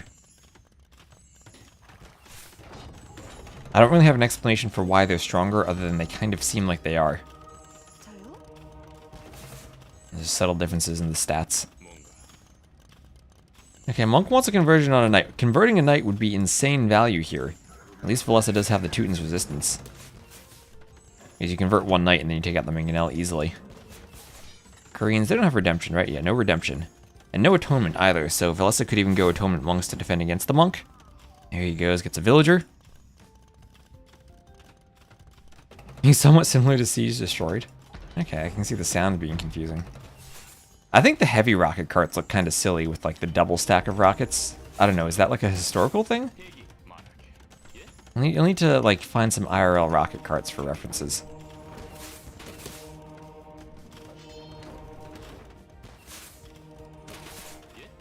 Okay, Sebastian really wants that tower. Like, really wants to get it up, but he's losing Vills. Oh, there goes the Vill difference again. And Mangonel keeps killing more Vills. The Knight finally converted, but you convert my Knight, I will convert it back, says Villese. Oh, no, he won't. How did that monk go down? What killed him? The rocket cart, maybe? Okay, this is scary now. This is scary. The Knight's able to take out all the Mangonels, and there's the GG all of a sudden. Thought Villese was coming back into the game, but that all those Mangonels going down ends it. Yikes. You can pop by the rocket cart store and ask. They're called Hawacha. Yes, I've heard that before. Okay, so if that Knight doesn't get converted, then the Mangonels stay up, right? So that's the Knight getting converted, destroys a Mangonel, rocket cart destroys another Mangonel. This monk somehow goes down. I didn't even see what shot that. Oh, and there's a Fire Lancer, yes, so Sebastian's gonna have the strongest unit in the game, top 3 with monks and skirms. So GG, 41 to 24 KD for Villese even, but the eco KD mattered a lot, and Sebastian was just slightly ahead. Not a lot by the end. That army difference though at the end with all the map control from the towers. And Villese, he was out of the gold, he was mining safely. So he's also calling GG as soon as he's out of this gold. And the gold out there that's super far away, it's watched by Sebastian. This gold is going to be controlled by the towers that Sebastian gets up. So at this point, Villese, yeah, the Vill count in the eco is kind of similar, but he's not going to have any gold.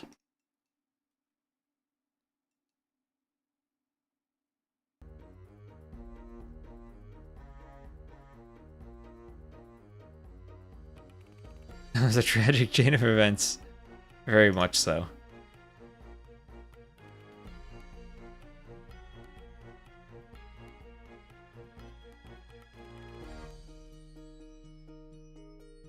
So 1-0 for Sebastian. Who will win the Hamsterish Palisade Socotra. That will be Koreans over Teutons.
Nia's beating Viper, yes. Lots of upsets.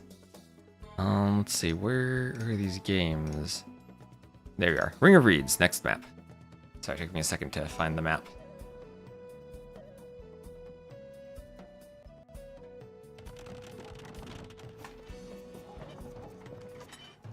Alright, so we'll have Sebastian as the blue Armenians to the west and Villese as the red Mongols to the southeast. This will be Villese's home map, Ring of Reeds. And Mongols, interesting. Haven't seen them here. You can see Mongols for Skakuza, but I haven't seen them on Ring of Reeds. Lots of fish on the outside there for Sebastian. I mean, for Villese. I mean, lots of fish, actually. It feels like there are more fish than normal. Maybe I'm just not used to the normal amount of fish here. I don't think I've actually double-clicked the fish before. There are a lot of short fish here, actually. Were there many upsets? Yes. Viper lost, ACCM lost. We've had upsets throughout the whole tournament. We're running out of players who are left, honestly. No more Jordan. No more Doubt. What is the meaning of reeds? These things. These are reeds. They're reeds. They got 50 wood on them. They're like a tree, but have half the wood. And it's a ring of reeds because it's a ring of them. One ring to read them all.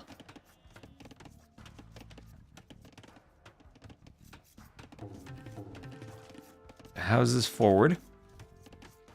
And you're being pushed in from Villese. He will dock the outside. So outside dock for Villese. Outside mill for Sebastian. Mill versus dock approach here. I guess the mill unlocks the market. You'll need that. You need to mill something if you want to market or do farms. Dock doesn't unlock the farms for you. So definitely there are reasons to do the mill, even though it doesn't let you get the fishing ships out. It does unlock a bit more utility for different objects or different buildings you then can place subsequently in your economy. Only upset about Doubt losing. He won a game against Yo where he didn't even get the civ he wanted to pick. And drafted Shu instead of Wei. I still managed to win that game somehow. Yeah, we still have Lewis versus Barles. That ought to be a banger this weekend.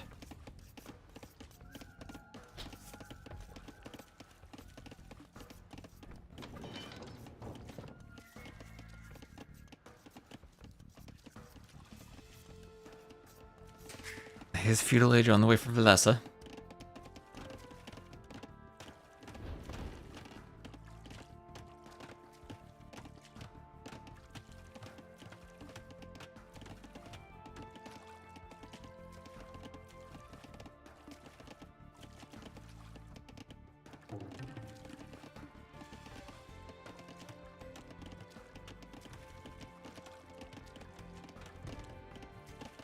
Deer are gonna walk back and forth across the wall. Looks like it was funneled in. Now it's trying to leave the funnel, but now has its exit locked. Maybe you should have just left it there. Might have walked under his TC. Classic Doubt. Classic Doubt. So market there for Sebastian. Market and blacksmith, and that's why he does the mill instead of the dock, since he can do the market. We eventually do need a mill from Villese if he wants to do a market himself, but he will do a barracks. So loom on the way also for Sebastian. Armenians could go forward for fortified churches.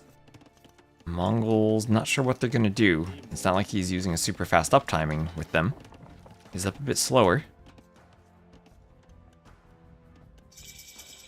Slightly more res collected as the Mongols, but that's about it. 40% more effective mule cart technologies and cheaper mule carts here for the Armenians.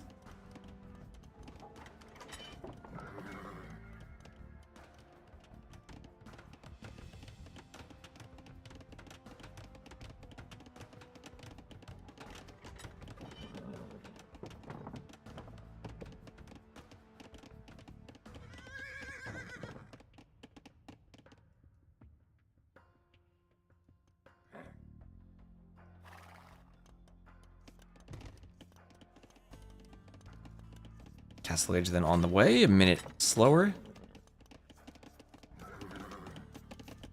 So Sebastian with the timing advantage, but not as much population. 22 pop and he's up. Very tight build order. Well, I guess having the shorefish in the back help you go up quickly. You do collect from them much faster than you would by milling berries.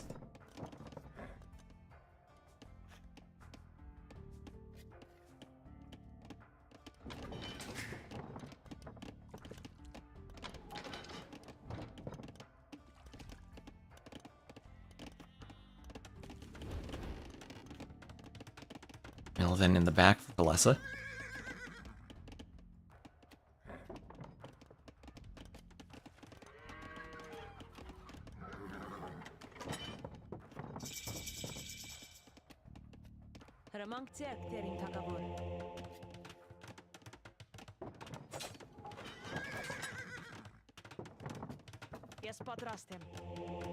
Fortified church for Sebastian.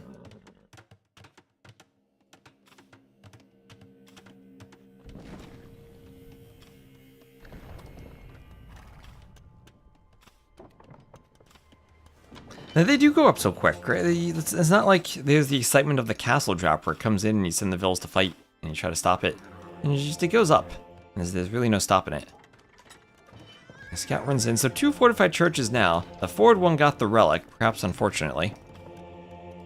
I guess that does help it shoot an extra arrow. If it's forward. Yeah, so no one around the outside going for docks or anything.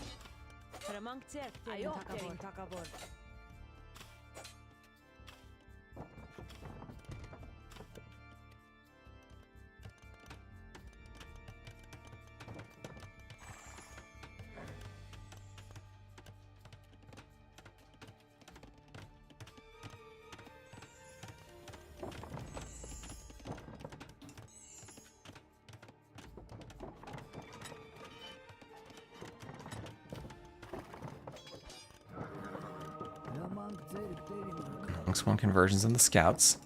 Crazy, crazy you can garrison the mule cart. When it first came out, you could even drop off at it when it was garrisoned in a tower or in a transport ship.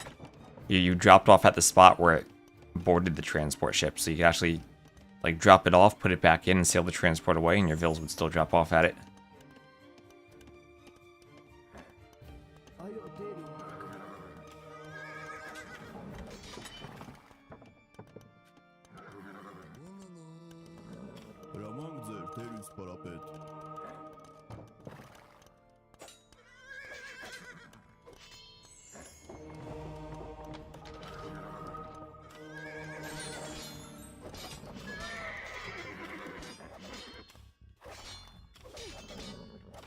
Alright, warrior priest going down to the light cav for Villese. Taking the priests down. And I like that. I like that monk positioning from Sebastian. There's a gate there, simply keeping the monk safe behind the palisade. Light cav, no way they can fight him, he's just gonna stand behind that gate. And he can wave at the light cav while they run by. Chant at them occasionally. On the outside, continued expansion from Villese with these mills, grabbing more shorefish, even more deer. Mongol vills would collect more quickly from the deer than the shorefish. Okay, monks going down, light calves sniping them off, warrior priest coming forward.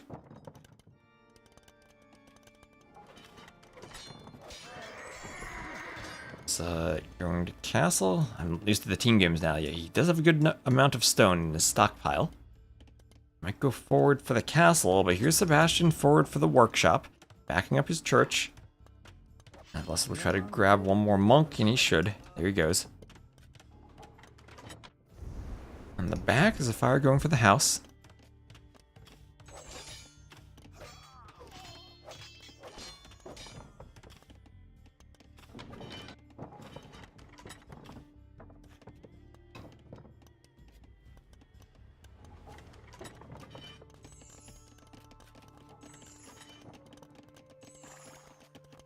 Monk going to be healing up the light cav. There's more light cav keep running around. Lots of healing coming in.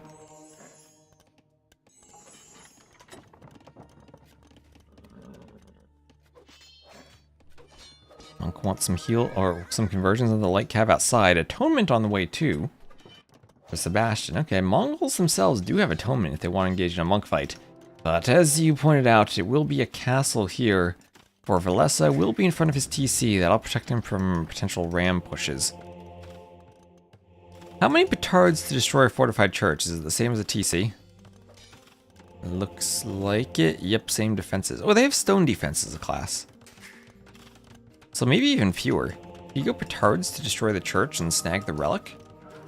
Maybe. I mean, res collected slightly ahead for Sebastian. Now, probably a better eco for the Armenians long run than for the Mongols, but Mongols still benefiting from their hunt.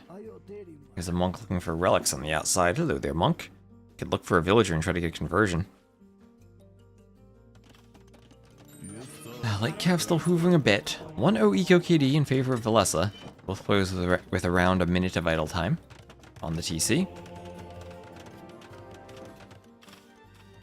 There goes the castle. I like the Mongols' castle. It's a decent castle, I'd say. Feels kind of small in the middle. Like this part in the middle feels like it was bigger on the original East Asian castle, and now they're making it smaller. But it works, I guess. So maybe B tier castle there. A B tier castle. Not as good as some of the other ones, but obviously not Malay-like.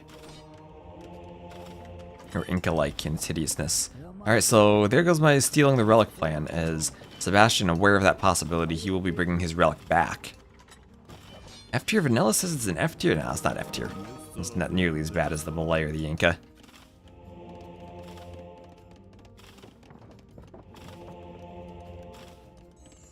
But yeah, you're right. The scaling of the middle compared to the rest is kind of off.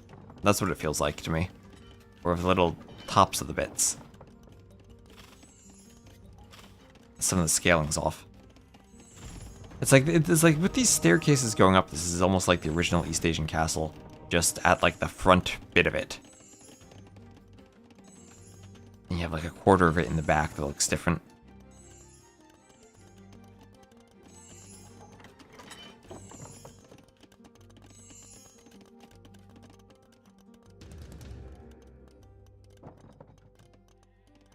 So Scout's still running around. Monks will chase them off.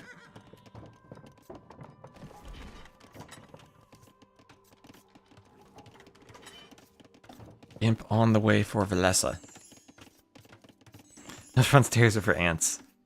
Yeah, probably smaller than I think the Ville could fit up. Right? The scaling is a bit off compared to the other buildings.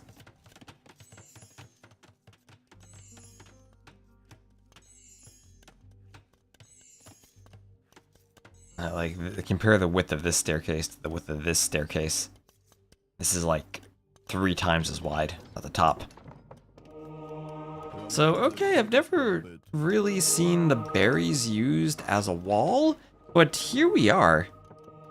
Sebastian keeping his monks right in the center of the ring, and that's going to mean there's no room to flank them from the scouts of Villese. Both players up to imp, Villese slightly faster. Minganel still in the ram.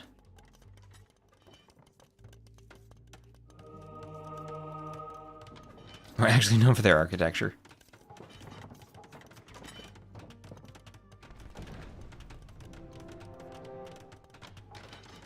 There's scale barding armor on the way. Lots of techs coming in.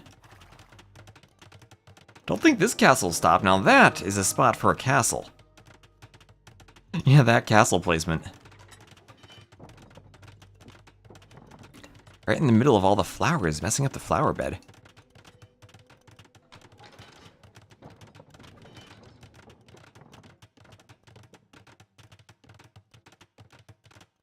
Anti-ram castle placement. Oh, this is perfection from this castle placement. I approve very much of it.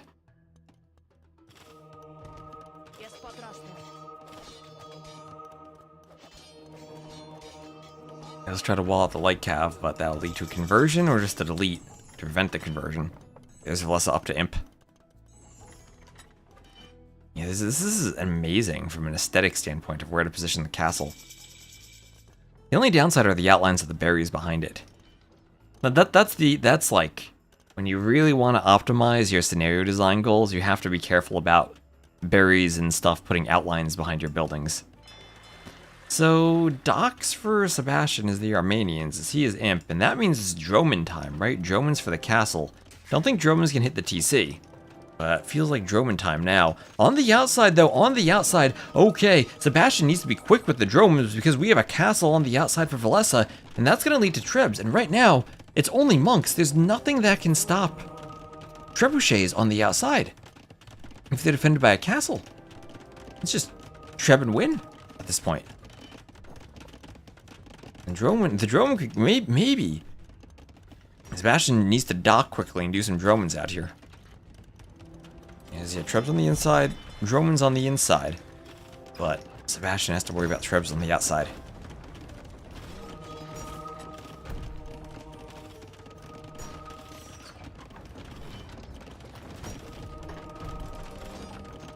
Going for the castle as the light cav run forward to the blacksmith.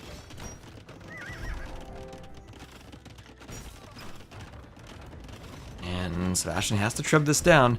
Now, Villese doesn't have to counter Treb, he just needs to go for the TC. Just needs to go for the TC. Mule cart gonna be under there. I think you can place a whole bunch of mule carts under the TC to try to absorb Treb shots, and that's what Sebastian's gonna try to do. But the Treb hitting the back corner. Maybe you can attack ground the back corner for more success rate of hitting the TC. Alright, here come Dromans, pushing the Trebs back.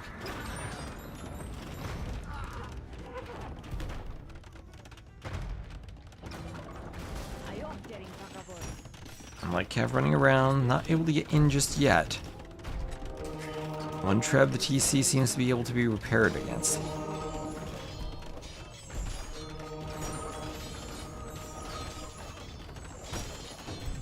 Alright.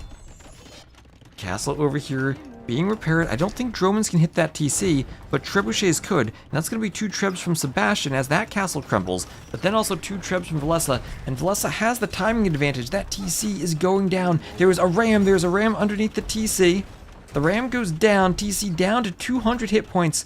On the other side, the Trebs need to move forward. They're not going to get there. Some light cav coming out. Mengadai defending the Trebs. 3rd Treb on the way. Lots and lots of repairs for Sebastian. Eating into his wood supply. He's going to be out of wood soon. He's going to be out of everything soon. At the same time, this TC not hit yet. There goes the Treb, but not going to be in time. As 20 wood only. And Sebastian, 200 HP. One more volley. This will do it if he can't repair. And hits the Vills, but then takes out the TC, and Villese ties it 1-1. Hit the Vills there. Okay, 40 to 10 KD for Villese. Felt like maybe Sebastian would have been pulling ahead slightly in a normal game, but not with that castle on the outside for Villese. It was up to Imp slightly faster, and dang, that was a great castle. Great call to go around the outside. Play the map like it's intended. Inside and outside. So Sebastian here at this point with Dromans takes out that castle and would have done Trebs to push the middle himself. Villese a bit quicker on the ball to get to the outside. That was great. Yes. And hello, Wuzu, over on YouTube.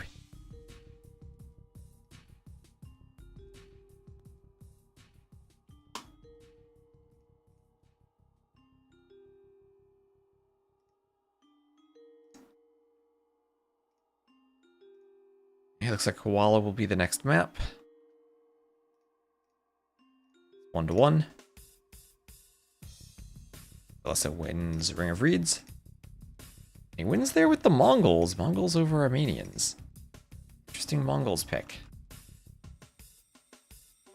And it will be Koala next. Take a guess at what they're going to hamster with. It'll be Meyer for Sebastian and the Portuguese for Villese.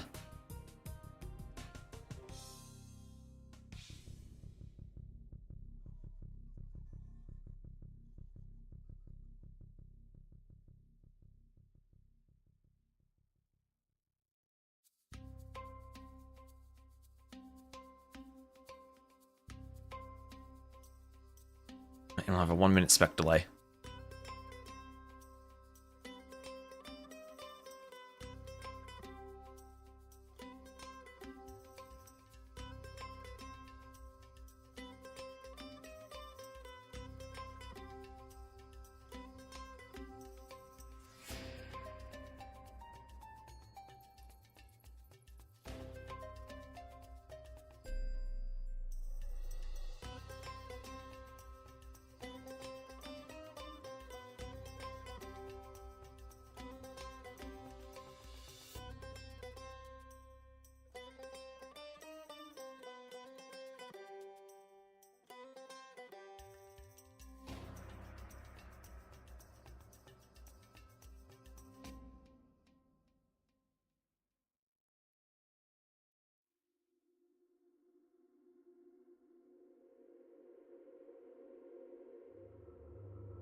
Alright, here we go.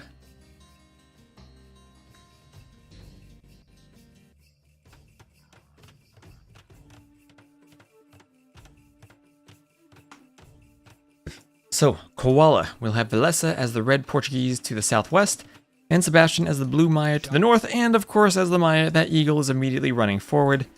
Villese gonna try to scout his base. Oh no, Villese, don't push an ibex right away. Just go grab your pigs, don't let yourself get lamed. Where's this scout going? He's got his woodline instead of his forward? What is Villese doing? That's crazy, why is he scouting over there and not the front? He's trying to grab his first boar. Now, lucky for him, Sebastian missed the boar by a tile or two.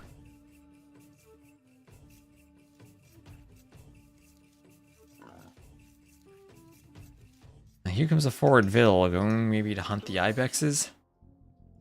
Sebastian's still looking for something to lame. Has the loom right from the start as the Maya. That's the first thing he'll click with the 3 Vil start, because otherwise he'd be housed with the extra Vil.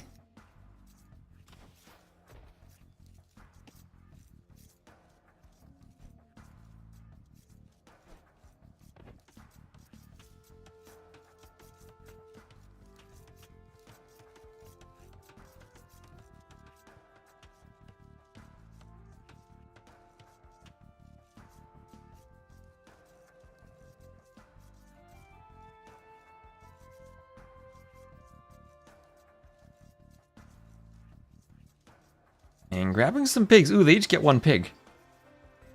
Villese not gonna try to hit that one. Okay, the pigs are back under Sebastian's control. Will he lose the scout HP to get the pig? Oh, he claims it for himself. How did that pig change ownership there? Wait, what? Okay, I guess it's maybe farther from the eagle, outside of the control of the scout. He's just running circles around the eagle for now. Vil will bring in the boar.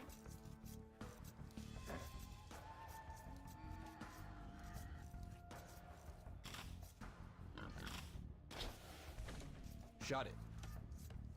Pig will follow the scout around and the eagle follows too. Hola. Vil coming forward. She'll lame the ibexes. Same thing that Sebastian's doing to Villese. They'll come forward and lame them.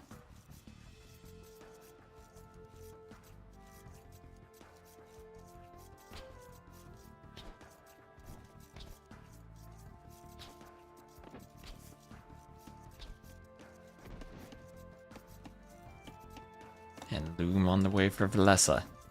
Alright, loom for the forward Vil.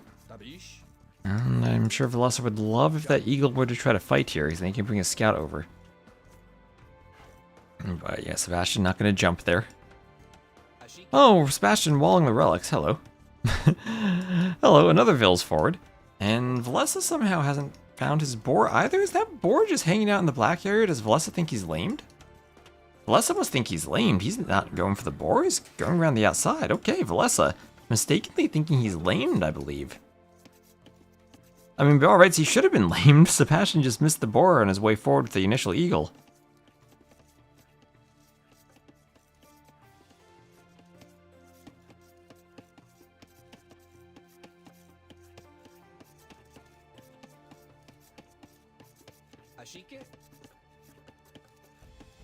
Bill's taking the pigs under the TC.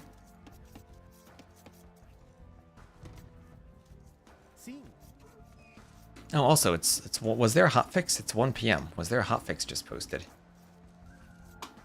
Check the Age of Empires social media and see if there was a hotfix posted. Kind of hoping no, but...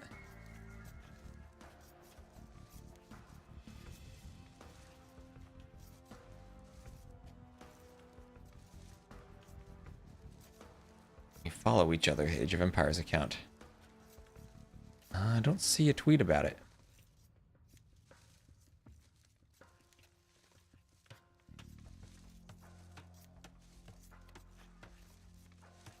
Alright, chat. Keep me updated in case there's a hotfix.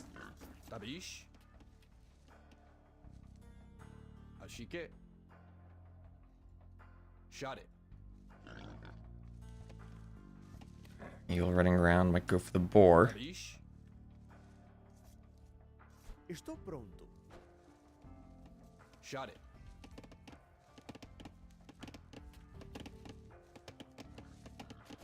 Nope, blocking there. He'll get the hit on the scout. So feudal first for Sebastian.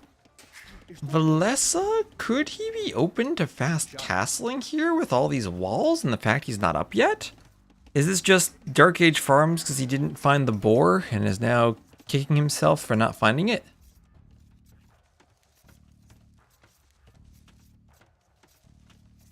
Maybe. An Eagle full HP could disrupt the Ville, and there's a forward barracks for Sebastian. So Sebastian, he has a forward barracks before Villese even clicks up. Villese, what is your scout doing? Why is your scout not fighting there? Where's he going? So more Villes coming over here for Villese. That Eagle going to do a great job standing on top of that foundation to stop the Villes getting the wall up. And all the Villes now coming forward off of the berries. Olá. Quais as vossas ordens?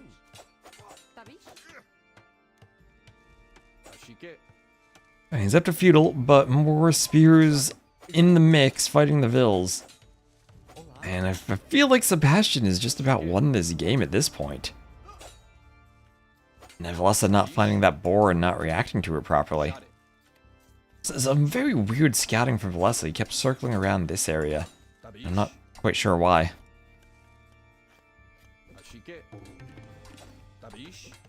How's this going up? Sebastian trying to trap the Villes.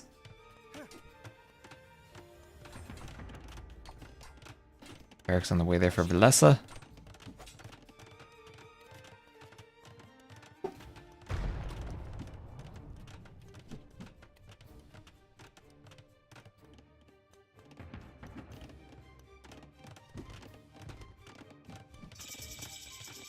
And here's Villese up to feudal. Here come the spears, tower going up. Ooh, tower even more forward. Alright, well Villese, more compact walls, and they will not include his berries. So he spent a ton of time walling up here just for the walls not to be useful, as Sebastian has broken through the other side. And now Sebastian going to be stone walling the relics. Oh, no mercy for Villese. Not going to let him ever take those relics. Villese is dead. Feels. I mean, res collected are similar. He's 1 military to 8, and no production buildings. Is he just going to FC this? He doesn't have a blacksmith even. He doesn't have the resources to FC. Oh, freaking stone walls on the relics. What a move.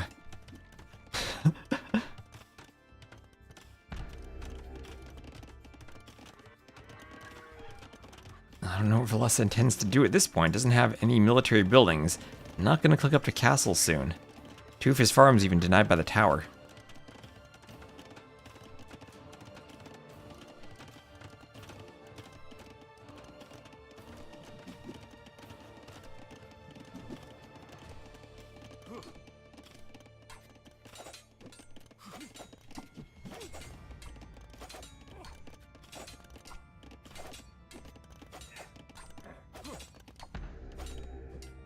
Watchtower on the way up. Oh, is he trying to build a tower? I don't think you can build opposite the walls like that.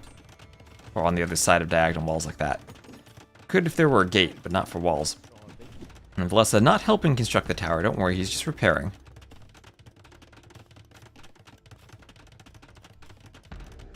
And tower will go up as Villese keeps building his own tower.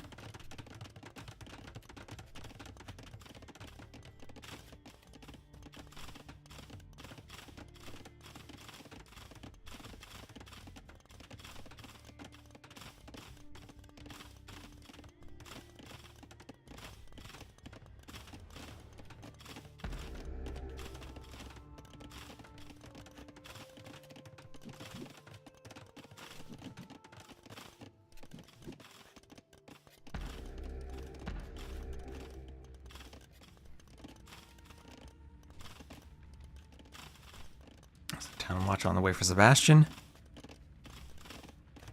There's Spearman Fast Pike to Castle Age. I mean, no military even for Villese. He's just trying to go straight to the Castle Age behind this. Knowing that he's down, he's gonna try to go for a castle drop and organ guns. He's gonna hope that a Phosphoro-esque build will save him from the disaster of a start he had. I mean, he's almost up. Doesn't want to spend stone repairing the tower even. Just wants to get up, place his castle maybe over here where it takes out the towers. Maybe over here where it'd secure a gold and a wood. Then go organs. So he's almost up, but Sebastian's applied a lot of pressure. Sebastian's up by 3 vills, and Sebastian's doing his own market, so he won't be too far away from being up himself. TC doesn't quite kill the scout. It is weak.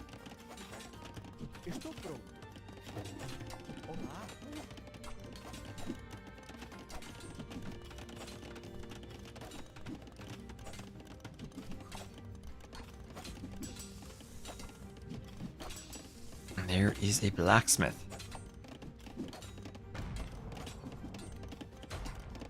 Castle Age on the way for both players. Villese comes forward. Oh, Villese wants his castle forward? What? The madman. I mean, Sebastian has outposts. He will see that. He will send vills to fight. And there are vision boxes all over the place here. There's no way that goes up. More stone. He's just gonna turn around. Is he gonna think, oh, Sebastian's sending more vills to fight than I'm sending to build it? I'll have an eco advantage if I idle him more. More outposts for Sebastian. This has to be a defensive castle, right? This has to be.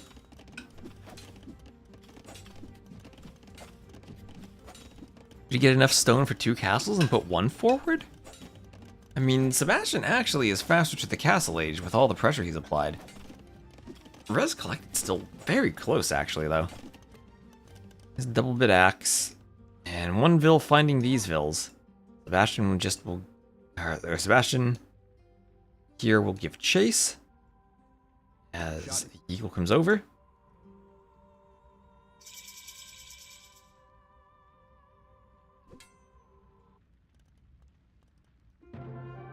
And there's a GG from Villese as he sees the castle drop won't work and Sebastian's up. So disaster start from Villese. That was a full hamster game. Villese just got behind and couldn't figure out what to do. GG. Villese has to hamster around and it doesn't work out for him.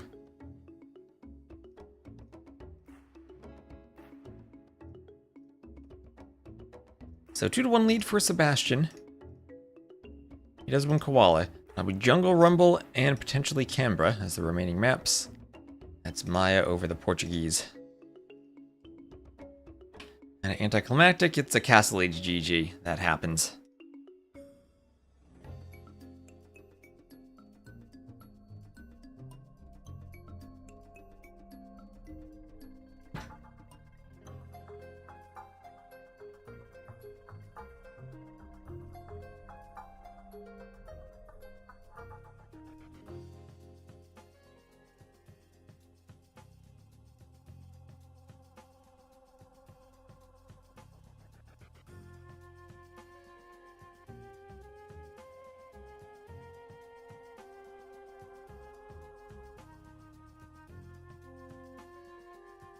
Castle Age GGs happen. You find yourself in that position. And the Jungle Rumble will be the next map.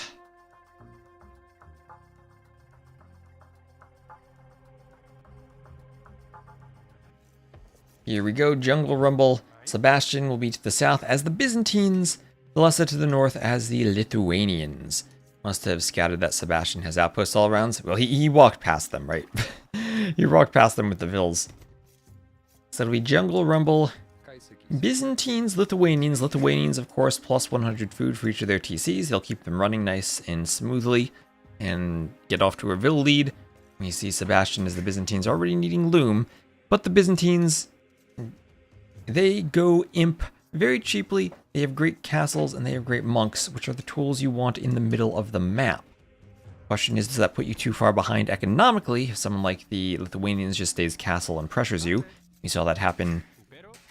Nikov as the Bengalis against Ganji as the Byzantines. Elephant nicely under the TC there.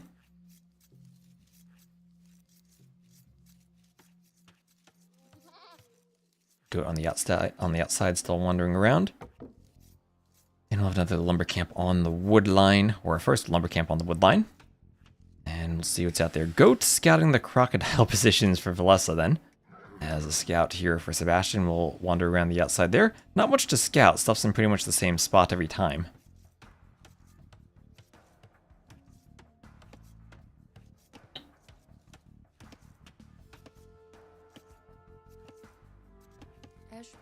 Come forward. I have an elephant on the way, taken by the TC. Here we go. And elephants, so you do have a lot of food for getting off to a nice, smooth start on this map.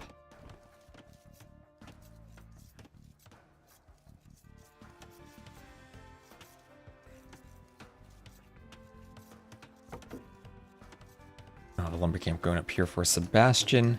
More houses around on the outside.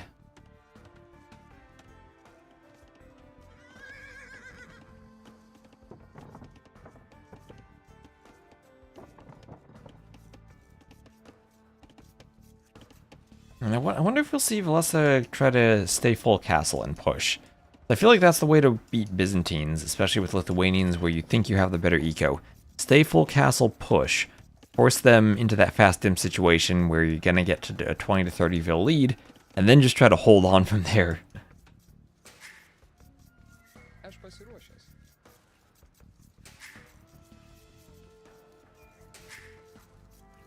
And more Vils, and then Loom in that TC. Loom on the way. And the Vils will head out to the berries.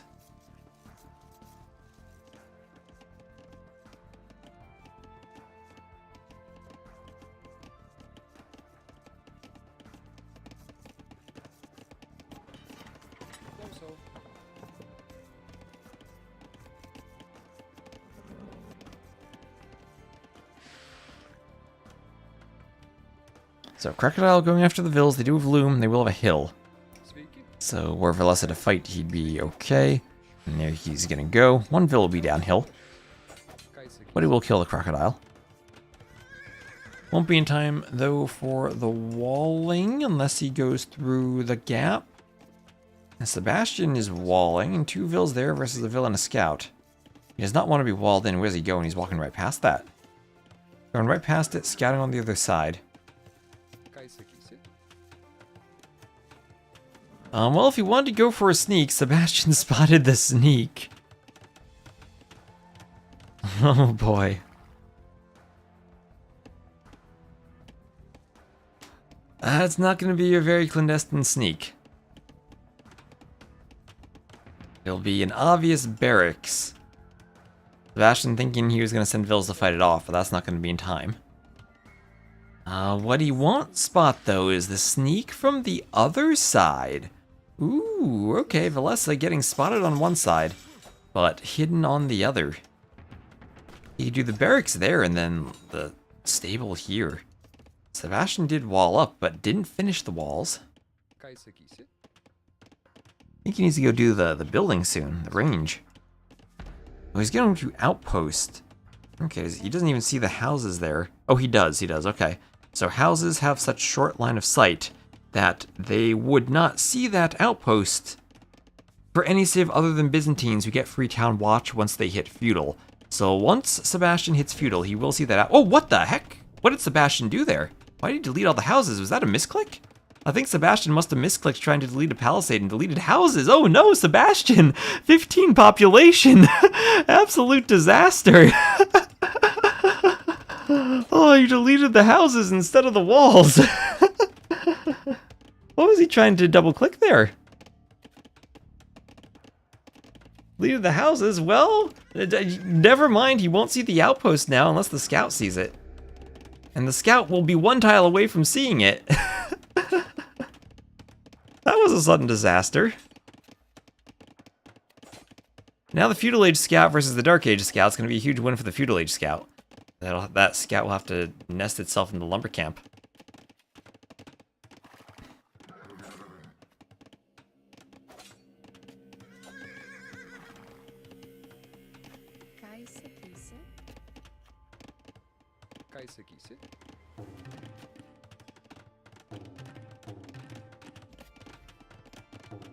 Speaking.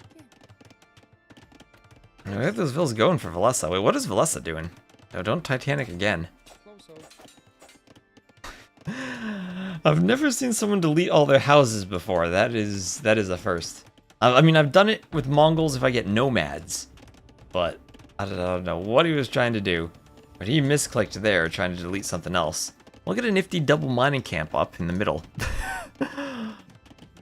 Now that was indeed sudden.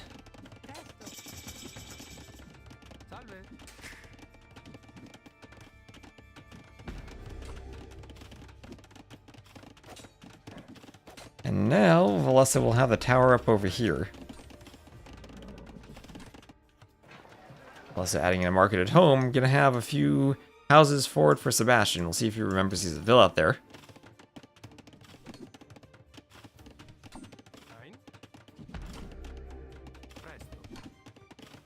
Our villas in the tower here for Villese.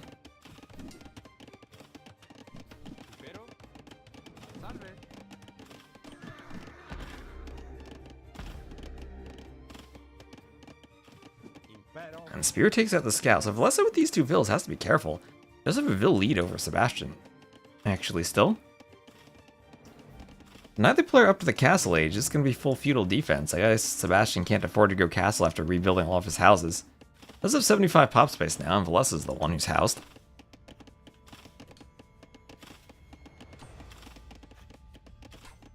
You can see the sad Dirt 2 terrain remaining under where the houses were.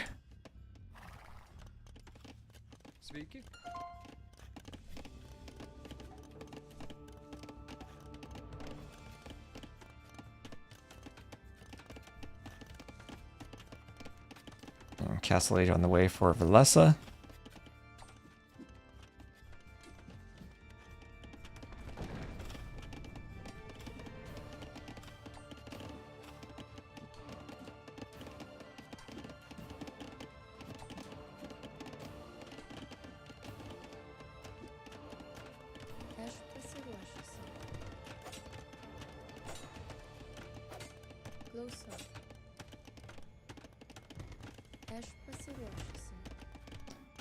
So gold mining, Castle Age on the way, but Villese feels like he's ahead in res collected. They're super far ahead now.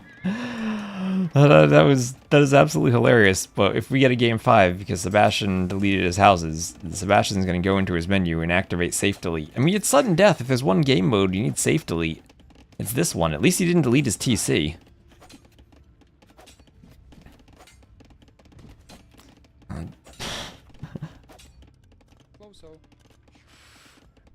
Oh, Crocodile! Where's Bozzy? Where's Bozzy? The Crocodile's gonna get a kill. The Vill's not retaliating. Oh, Villese gonna send 3 more Vills to help. He survived. 2 more bites. 1 more bite. And he gets the kill. Crocodile gets the Vill. Oh, his 3 friends came to save him, but they were too late. Do houses even trigger the delete prompt? If you have a bunch of them selected, I thought any like shift delete triggered it. I'm not sure though. I don't actually use it. What rules do you want, Cognition?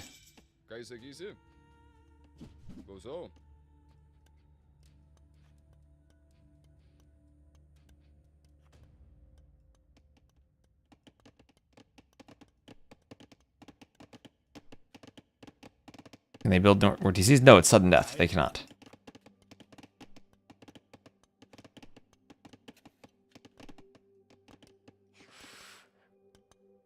Now Castellator on the way for Sebastian.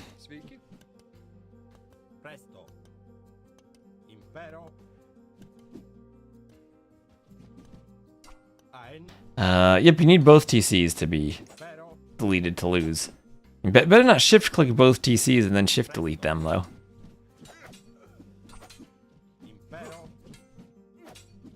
That would be a very sudden disaster. Where you can build more TCs, but you lose if any of them were destroyed. That could be interesting. That could be interesting.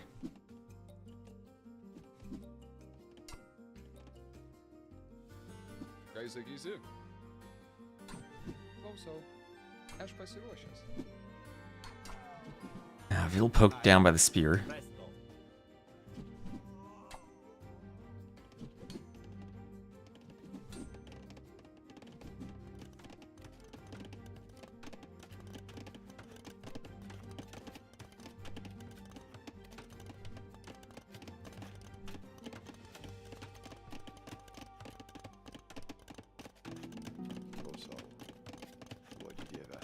Someone picks up the relic. We'll go monks out here for Villese.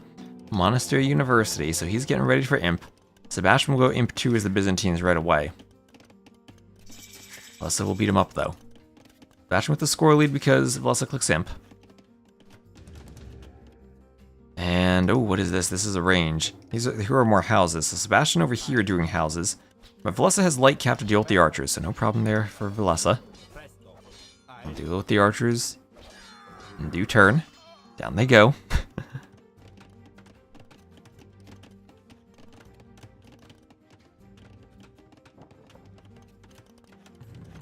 Scouts come back, and 2 archery ranges will come up for Villese.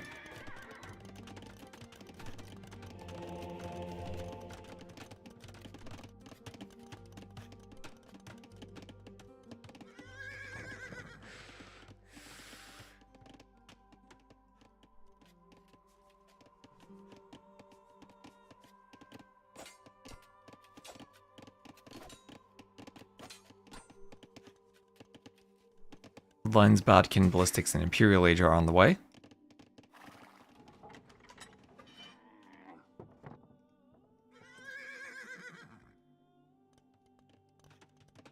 Well, at least he used Byzantines for the cheap imp. That definitely helped after the housing crisis.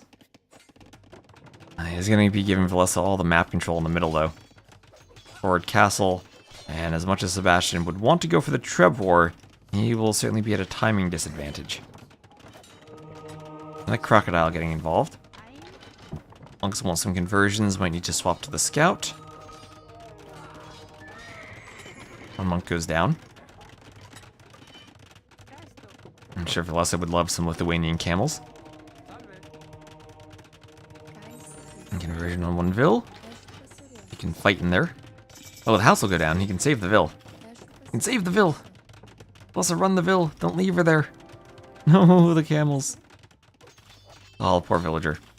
Anyway, Lithuanians have nice graphics for the castles, so do the Byzantines. And it will be a trebuchet indeed. Treb War here, but Byzantine HP. Insanely high, 6,240. That'll increase as he hits Imp. And how much is that going to increase by? From 6,240 up to 6,720. Well, that'll be a good advantage in the Treb War. Meanwhile, though, Villese will keep his Trebs walled in. So this is not an intentional gate to protect the Treb from Treb shots, even though I think it does have the same effect. This is a gate just to keep melee units away. And might even absorb missed Treb shots that would have hit the Treb. Maybe the Treb's a bit too far away for that to work.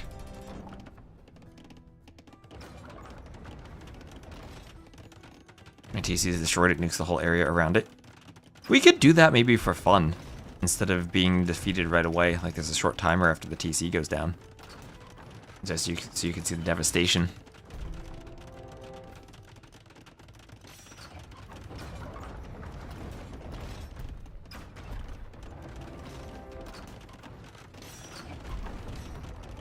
Trebs are out, Trebs are going for the castle.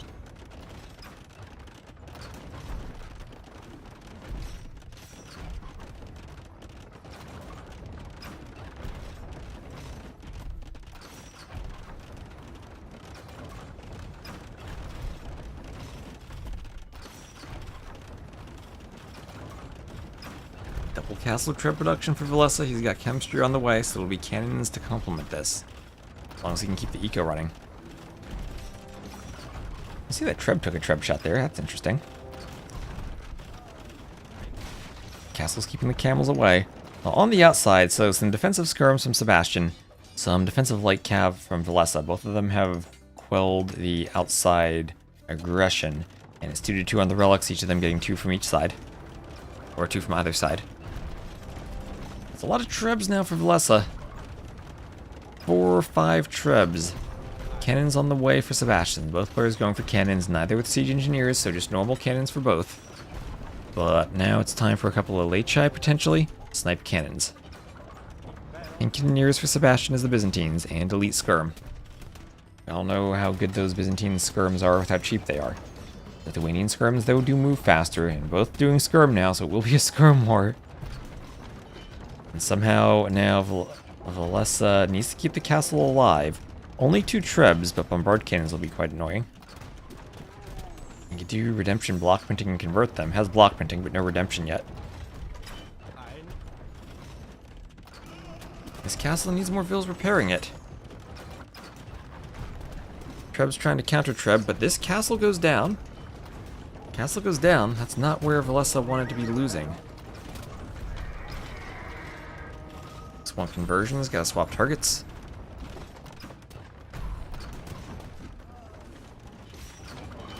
The Treb, yeah, this gate will absorb Treb shots intended for this Treb, like that. The gate will go down, and then the Treb will go down. And Villese getting pushed back a bit, maybe, by Sebastian, who's done his own Scarm transition. Res collected was still very similar.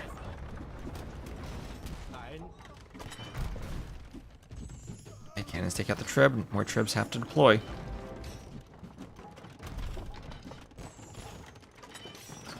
Castle there might go down for Villese, and that would be a huge loss if that castle goes down. Because that's all the middle control he had. Especially if it goes down before conscription. Where are the repair vills? Not here. Not here. I mean, the Byzantines. Byzantines pushing.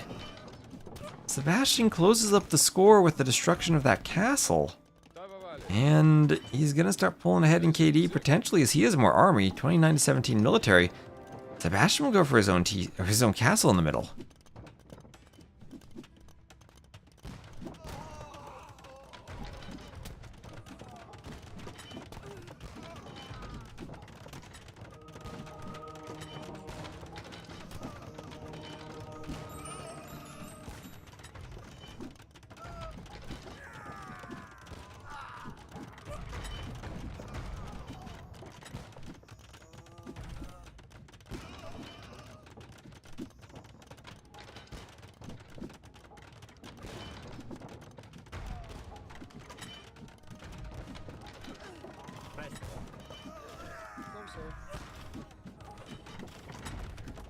Hello, Ringlord.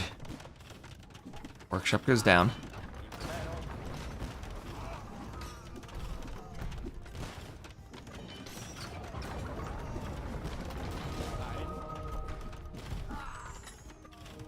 One conversion of the cannons moving forward. Skirm is forcing them back. And Villese will call it. He'll call the GG. He can't stop this push. Alright, he took out the castle but couldn't stop the follow-up siege. And Sebastian 3-1, he will advance. Kind of a disappointing koala game, I think, for Villese. He was spotted coming forward. Sebastian deleted all the houses, but Byzantine's too good. He holds on. And GG. Accidental house delete. Never seen that before. I've seen lots of deletes accidentally, but never the houses.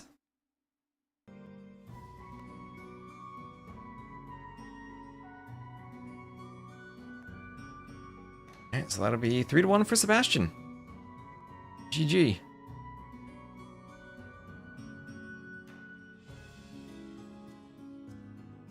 Byzantines over Lithuanians. And would have been probably Spanish Malay for Canberra if we had gotten there. Not sure what civ I'd actually prefer there. Conquistadors sound sick against the Malay. But Malay probably is just the better water civ, better fishing civ. Anyway, that'll bring us to our next set. This will be now DuDuZhu versus AntagonisT.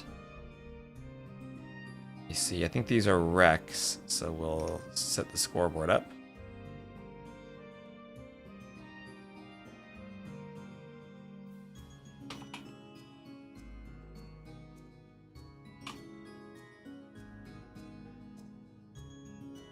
Missed the housing crisis. Yeah, Sebastian deleted all of his houses. Jaron Cavalier. That's really expensive, though. It feels like it's easy to look at unit compositions and think they'd work, but it's hard to get the feel for how the eco's actually managed in-game.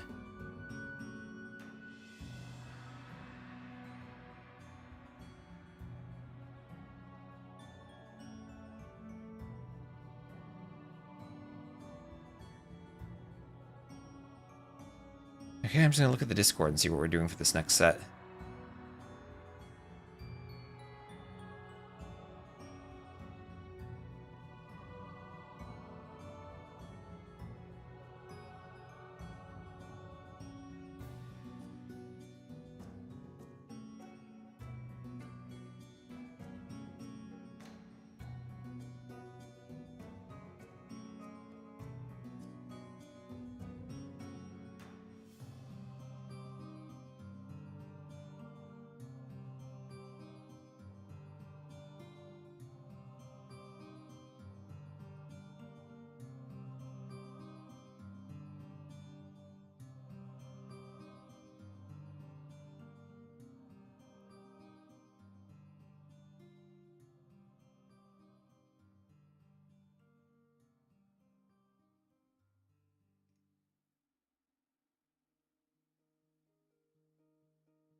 let's check our admin chat.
Okay.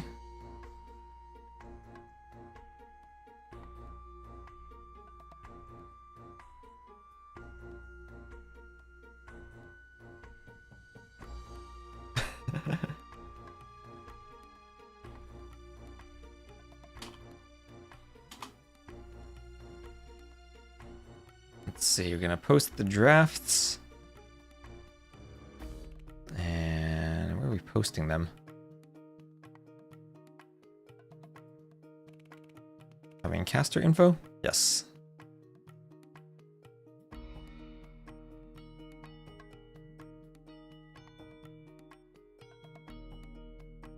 True, you can check the YouTube VOD. That's rewindable during the live stream more easily than Twitch. And also, chat, has there been a hotfix? Has there been a hotfix? If not, then after these sets, I'll go cast the rest of that Cartographers game, just to make sure I get it out of the way before any potential hotfix drops.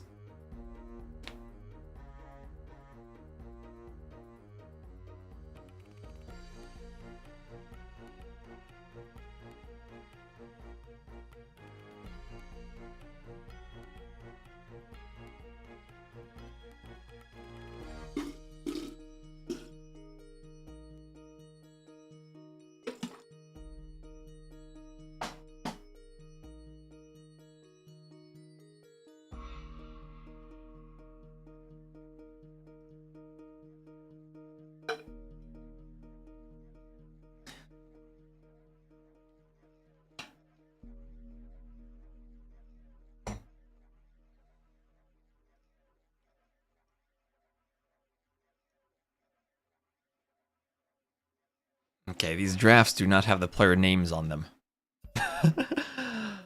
Oh boy.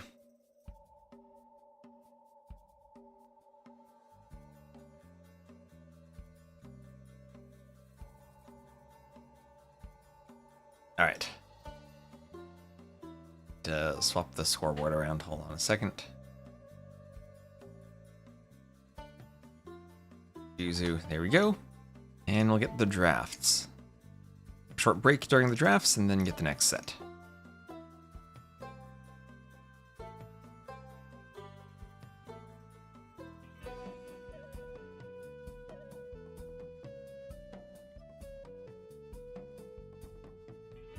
Alright, are you ready? Are you ready, chat? Are you ready for the drafts?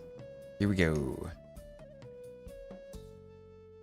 Hello, Boytogen. How are you doing? How are you doing?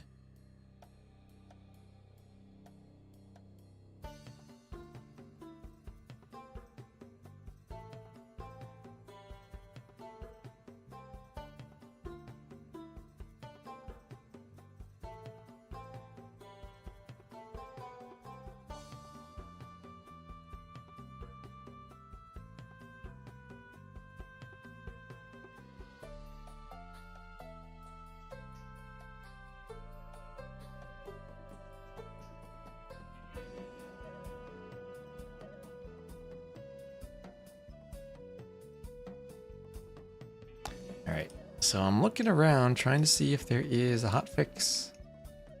I'm not seeing one. I'm gonna hope there isn't.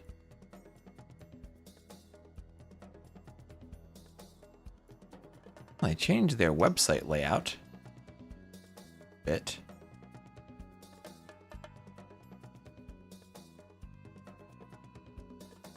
Small update, but that was from August 20th.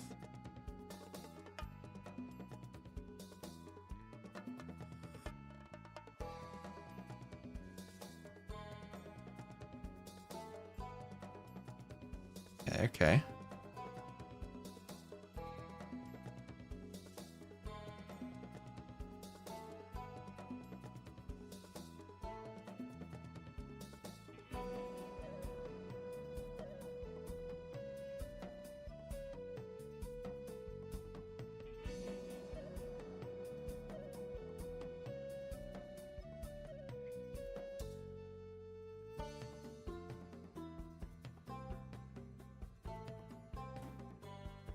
What needs fixing?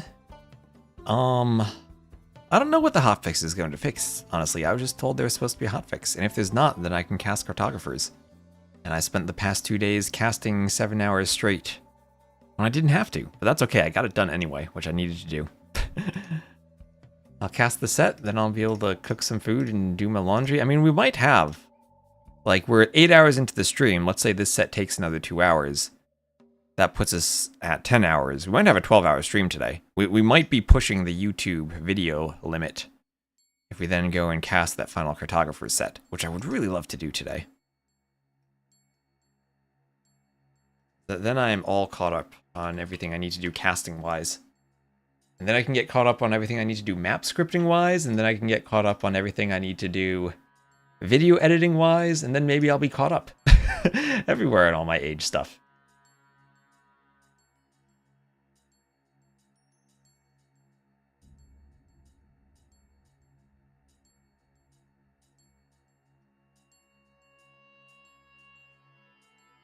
Can't I cut and restream on YouTube? What do you mean? What do you mean cut and restream on YouTube?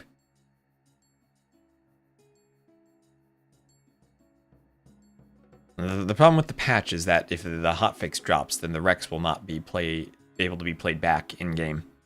I would need to downgrade my game. Because right now they're on the previous live beta, but if the hotfix drops, then that beta swaps around. The VOD not to be too long? I mean, I don't care about the VOD being long. That's no problem. I'm just curious what YouTube does, because I know there was an old upload limit that I would pass with a live stream that's over 12 hours. Which I assume that's fine, but I actually don't know what happens, so it'll be an experiment. Gotta figure out sometime.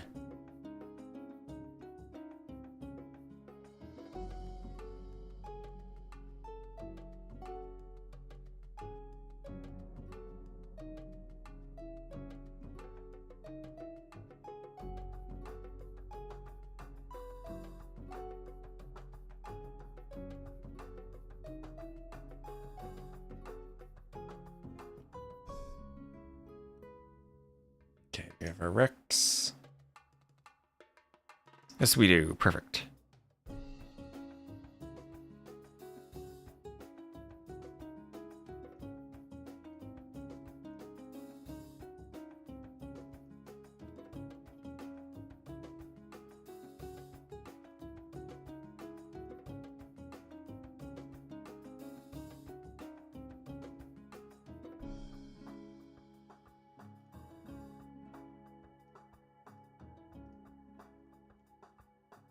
Alright, so are you ready for AntagonisT versus DuDuZhu? I hope so, because I'm clicking start. Game 1 will be Ring of Reeds, that corresponds to my overlay. And I'm going to need to change DuDuZhu's name. No, I don't. Lovely. Perfect. So Ring of Reeds will be the game. Will be the map. We will have AntagonisT playing as the blue Malay against DuDuZhu as the red Burmese. Kind of in the same spot as we just had Villese and Sebastian in that other game. See if DuDuZhu can go for that surprise outside castle again. So our AntagonisT as the blue Malay, DuDuZhu as the red Burmese. Sheep scouting on the outside. And these are two very good monk civs, but the Malay do miss fervor, and that can put them at a disadvantage if it gets to a monk versus monk war. Burmese have all the techs aside from heresy, which, I mean, Malay do have heresy. It's expensive for them, though. They do have it. Would still probably favor their Burmese, though. With all their discounts. Now, deer being pushed in from Antagonist. He will be trying to take them at the TC. And Bigaloo552, thank you very much for the follow. Let's see if do we like here. I don't know. I don't know. If you're just going to monk rush with the Burmese, I feel like maybe Ring of Reeds isn't the map for them. I'm not sure where the Malay dock either. As the Malay, it does feel like you want to dock. Although, as I said last game, I finally realized you do eventually need the mill anyway, just so you can unlock the ability to construct the market and build farms. Just like playing Nomad. You don't want to forget your mill. And oh, Antagonist really struggling with that deer since it decided to walk back. Needs to maybe get into the gate and push it a bit. There it goes. That's... Oh, don't push it back. No! Alright, there he goes. He gets it. Now there he goes. He's got it. He's got it. We've seen doubt castles today. We'll see some doubt deer pushes too. They seem very forward. You have a gold and a stone that are in the middle on this map. You have one gold on the outside, then one golden stone that are in the middle. And this one over here just so happened to be in the middle, but not directly towards the opponent. So we have a safer stone for DuDuZhu, who deleted his walls to push the deer from the middle. So some collaborative deer pushing, as each player taking turns, it would seem. No loom with deleted walls. Does make me feel a bit wary, but scouts are not going to do too much there. Just going to be Antagonist disrupting the deer push if he can, but same number of hits and not disrupted.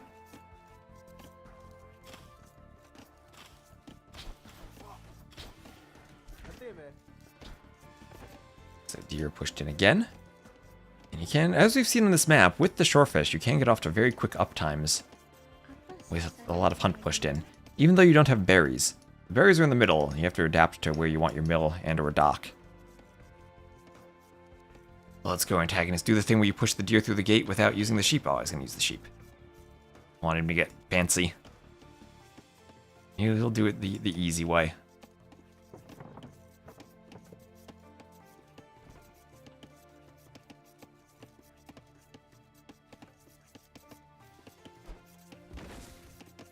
There are the deer, and we'll have a barracks played for Antagonist. Yeah. Or a barracks placed for Antagonist.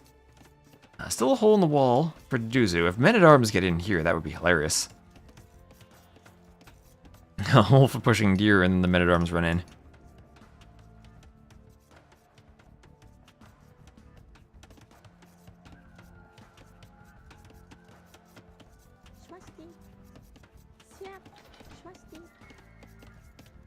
Hello, Chicho. What is the ELO difference? They're both probably like 2k5-ish. Don't know exactly what their ELOs are. This is a wreck, so it's not pulled from the dashboard for us, unfortunately.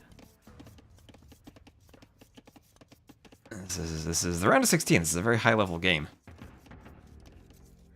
Antagonist did upset Winchester last round.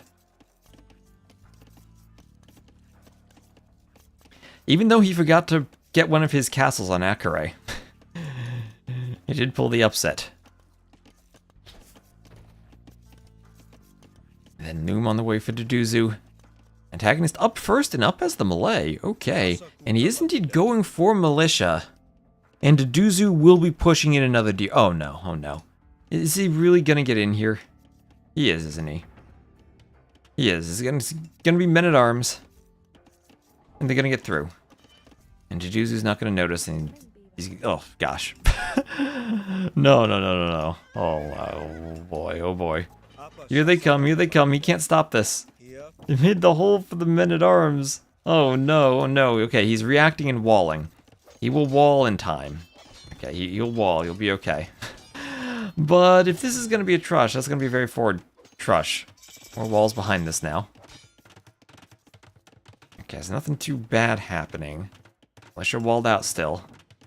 But the downside will be if the tower gets extra far forward, like right there. Oh no, that'll be a mill in the middle for Antagonist. This Ville wants to do a tower. Oh, wonderful gate from DuDuZhu. Perfect. Traps the villager. And we'll get a kill here. The villager's just going to try to run, but nowhere to go with the TC. Maybe the villager just should be hitting the scout now for as much HP down as she could get. Oh no, she's going to try to wall. Can she wall? Can she wall? Ooh, she can wall herself. She can wall herself. No. Antagonist, not the Alcatraz skills that were needed there. Will, however, force some repairs on the house and a very annoying tower deep into the heart of DuDuZhu's base. However, DuDuZhu on stone in the back. He can FC and go around by, that'd be great, but he doesn't have any gold yet. Just gonna have to use the market and sell stone to go up. Maybe stone and wood. And still take gold on the outside. There is the dock on the outside from AntagonisT. And the mill in the middle. So dock on the outside, mill in the middle. Just a mill on the outside for DuDuZhu, and he will go up. Selling stone for gold. What else did he sell? Oh, just one round of stone, and he was okay. Alright. Look, he got... Wait. Well, he sold two... Okay, the capture rate didn't catch up yet. Yeah, he had to have sold more than one round of stone. He had 181 gold. There we go. Alright. Oof, I was confused for a second, waiting for capture rate to catch up. Anyway, he'll be catching stone. He can... Fire ship on the outside for AntagonisT. I was going to say, he could go over here for a castle drop. But AntagonisT would have to see that and then go fight with Villese. Yes. Sorry, lags. 14, yes. Alright. Nice chat.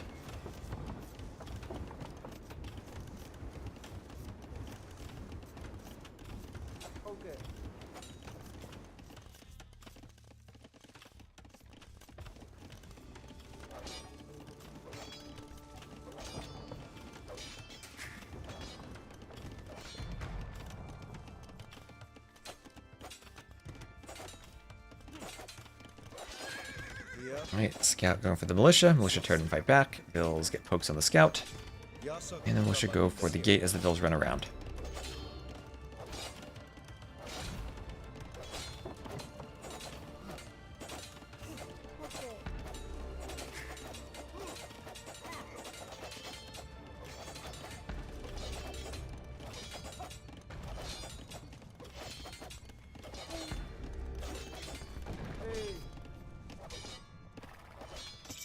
Castle age done. And where does the castle go? Where does the castle go? As he did manage to fight the tower and now has a mess of 4 palisade gates and a 5th as a foundation at the front of his base. And is he just gonna YOLO his vills in a villager fight against the militia and go forward? Man-at-Arms was never clicked from AntagonisT. And here come the vills. AntagonisT, oh, let's go, let's go. It's a vill fight. It's a vill fight. That's a forward castle. Here comes everyone. Okay, so DuDuZhu wants the fight. No demo ship in the middle. That would have made this epic. And here we go. Everyone fighting. Oh, let's go. Let's go. Vill's all fighting each other here. I think DuDuZhu has the numbers. Let's check. Okay, it's even now. 4 militia also were added in from DuDuZhu.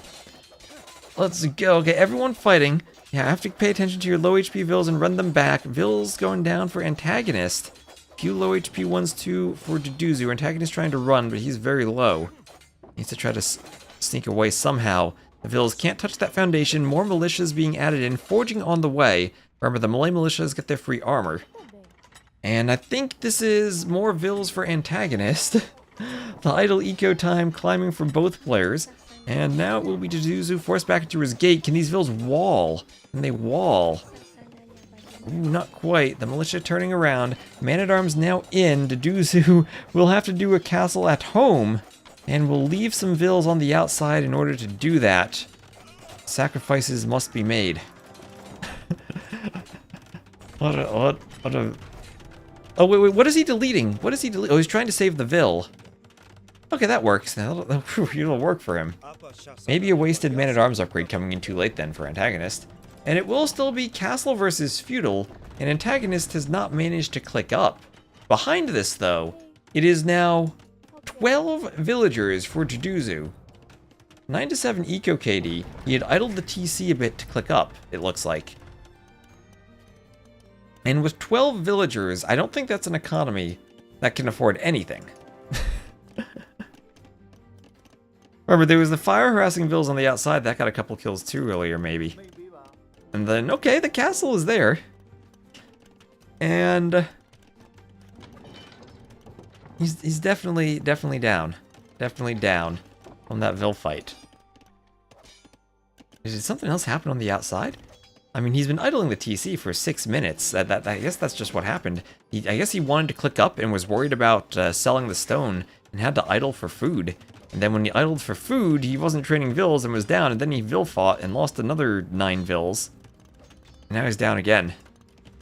So 6-minute idle time, 19 minutes into the game. That's about a third of the game the TC has not been producing for DuDuZhu. What a build order. But now it's a Rambai time. Now he's got a Rambai. And where is he going to go with them? He's going to go visit that fire galley. Oh, he's going to clear out that man-at-arms at the back. Wants his gate to survive.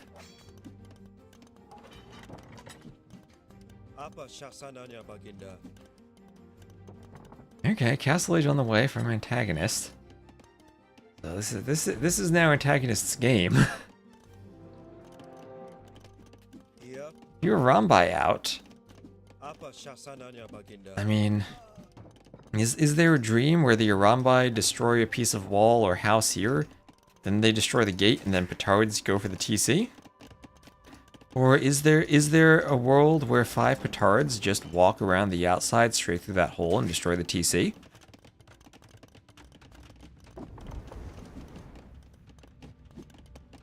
Rambai is both singular and plural.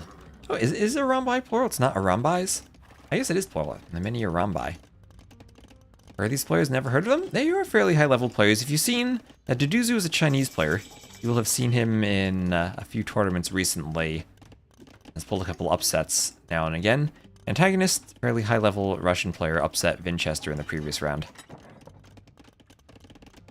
Not to be confused with Lan, the Spanish player who's also used the name AntagonisT in the past. This is his own antagonist. And now the Rambai hoovering around the back. This is the Dessaster, the tournament living up to its name, Dessaster.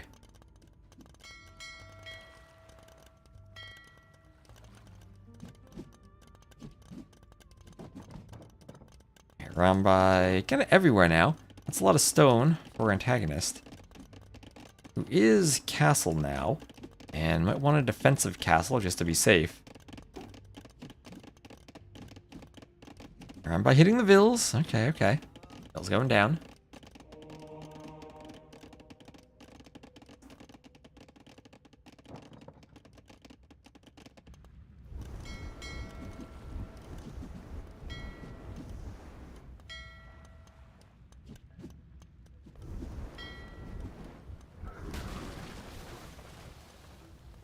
Is red not on food? A Rambai don't cost food. 2 petards. Yeah, that'll be 3 petards. I guess he's just gonna try to buy food and buy more petards. Okay, yeah, the castle goes up here, so the petards have to go this way. No, the DuDuZhu, this isn't gonna work, right? 12 Vils is the perfect number. Well, remember, 5 petards to destroy a TC. There's no way this works, right? Monk's on the way out. I'll try to keep the Rambai away. Or Rambai will group up. Still on 12 Vils. He needs food for petards. Can't spend that food on Vils. Just buying it at the market. And there he goes, buying 100 more food. Getting more petards.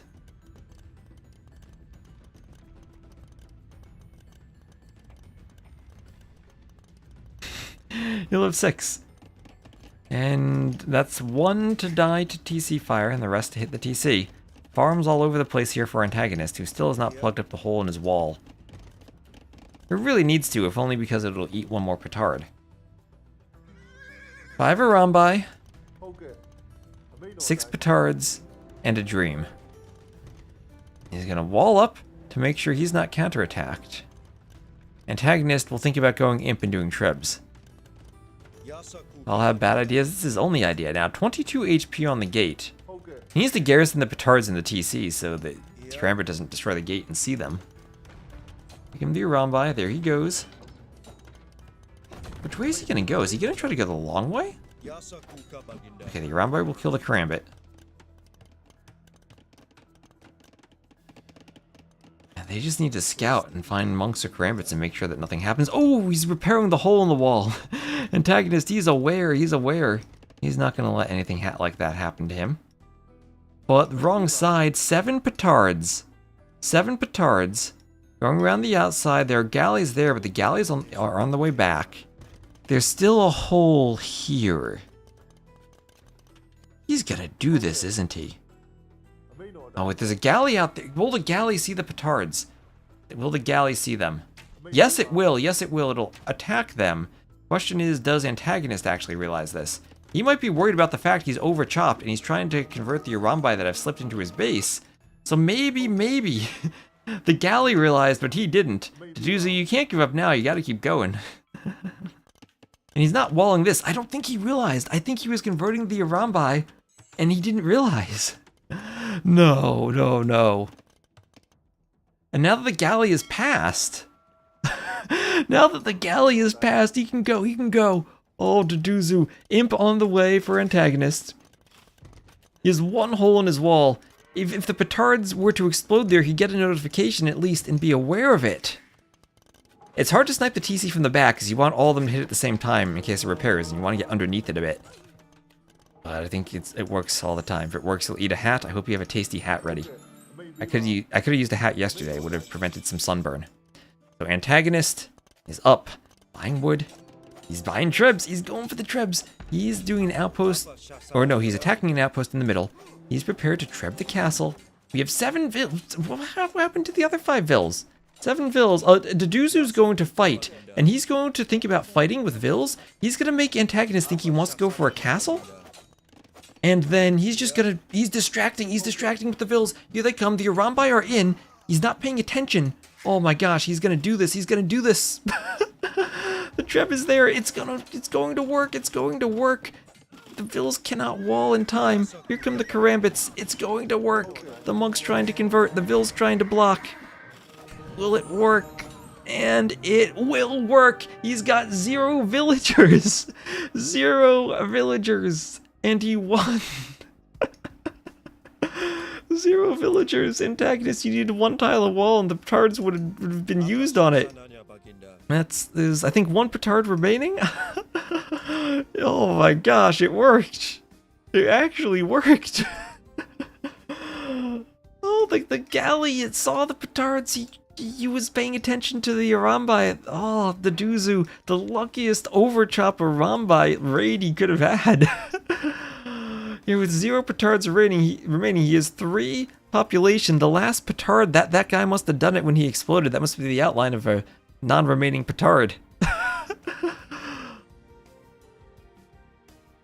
Oh, that was because the thing is, we could see everything that Antagonist was paying attention to. DuDuZhu, he had 7 vills, he used them as a distraction and it worked. 0 villagers and he won the game. I never saw that. But there he goes, 1-0 DuDuZhu.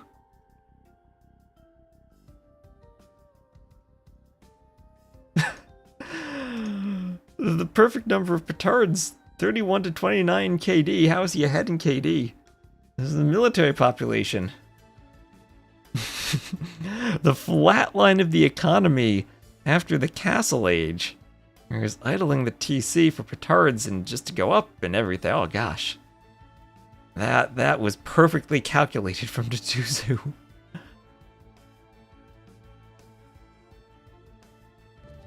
Oh, that was a sudden disaster.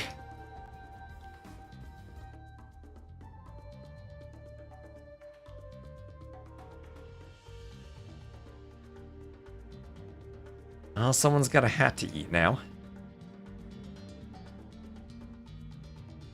That'll be a win for DuDuZhu. Somehow. And it's against the top civ for Antagonist too. The top civ, so great win.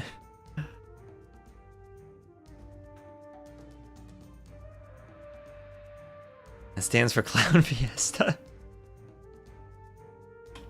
And we need a few more words for that.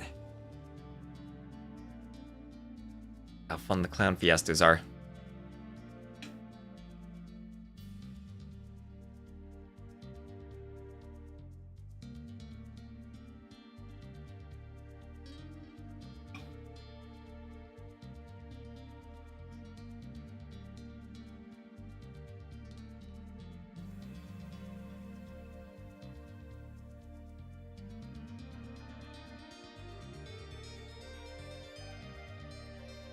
sip of water and get the next game ready. Game number 2. Are you ready, chat, for Akare? Are you ready for what could potentially be another crazy map?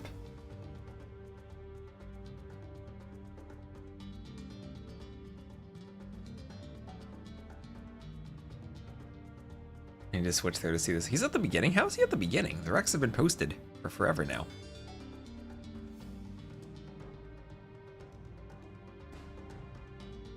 He agreed with DuDuZhu for not resigning early. He fought till the bitter end. So it'll be Akare. AntagonisT hopefully knows to take his castles now. Mongols for AntagonisT, we know what they do. They YOLO a speedy castle drop. Spanish, they do conquistadors, but also YOLO a speedy castle drop with their faster building. And AntagonisT going to send the Vil to take the castle, take them right away. Not going to chance what he did against Winchester. You're insider trading, oh boy.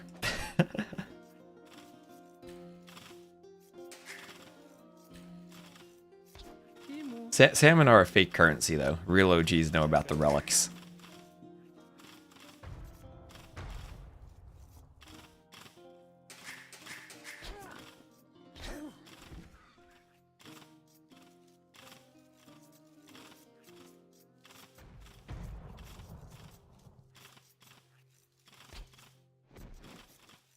Ibex taken by the Vils.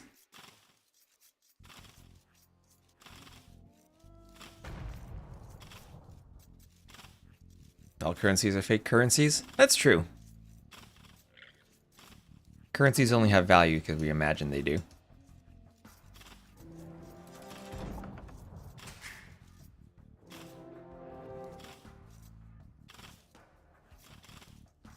FX being pushed in from DuDuZhu. And, well, what type of masterpiece are we going to see? Is it just going to be conks? Could we see feudal archers maybe to try to stop a castle? Cover in salmon? That sounds like the best thing to do when you acquire wealth. Cover yourself in salmon. It's probably extremely unhealthy, but there's probably some weird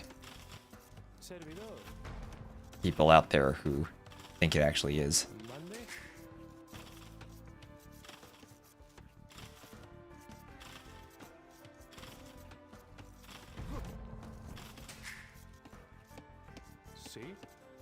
So we'll have just 2 on wood for DuDuZhu. That feels like a fast up. 3 on wood here for AntagonisT. Let's supposing he doesn't go for the castle drop. Is it possible we see Mangudai versus Conquistadors? I think Conquistadors would win that. Mangudai would eventually have the option of ballistics, but I don't think they last long enough for that. Yeah, exactly. There's got to be somewhere. Covering yourself in salmon has to be considered a health benefit. Maybe it's the monks who would live up here to collect these cactus relics. What do we have? 5 relics. Are they hiding behind anything? Nope. 1, 2, 3, 4, 5. Relic here in the middle of a cactus. So another cactus relic here. I like that. This is the type of thing when I'm making a map script, I always pay attention. So we have actor areas or min-distance group placements to avoid that. But I like this map. Just cactus relics. Let's go. Yeah, fish oil. There we go. That's what I was going to say. Some fish oil people. And hello, Can on YouTube. How you doing?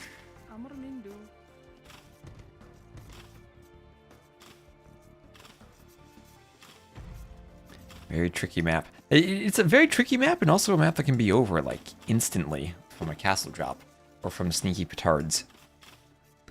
I mean, if you YOLO all your Vils forward to build a castle, does just 5 petards hit before that happens? It might. This map has been wonderful for this event. Like this Wellsprings Ring of Reeds. Jungle Rumble. I think you have a really good map pool.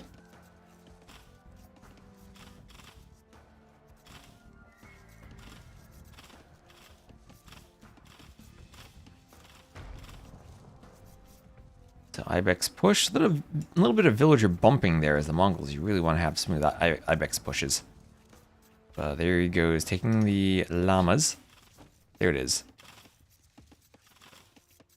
And hello, Beryl. Hello, hello. Be so paranoid in this game mode, you put layers of stone walls just around the TC. And then trebuchets come and snipe the TC. Yeah, there are limits to how much you can accomplish by being paranoid, I think. So this might be 3 vills on a market, 2 on a blacksmith. And it's gonna be YOLO, make the buildings as fast as you can. Or no, it's gonna be 2 vills. It's gonna be 1 vill and loom, 1 vill and loom, okay. And then not gonna be a crazy person going up with that loom. AntagonisT, I'm noting a problem with your build order. And that problem is you're placing your buildings near your stone. You're gonna need to put a ton of vills on stone if you want to get a castle, aren't you? Especially if you're selling the stone to go up.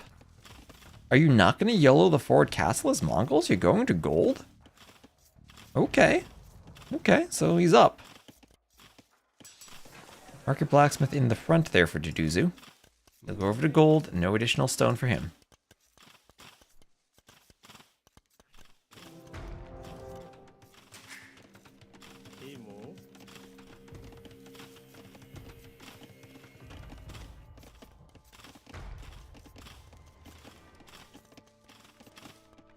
Faster delivery to the blacksmith in the market.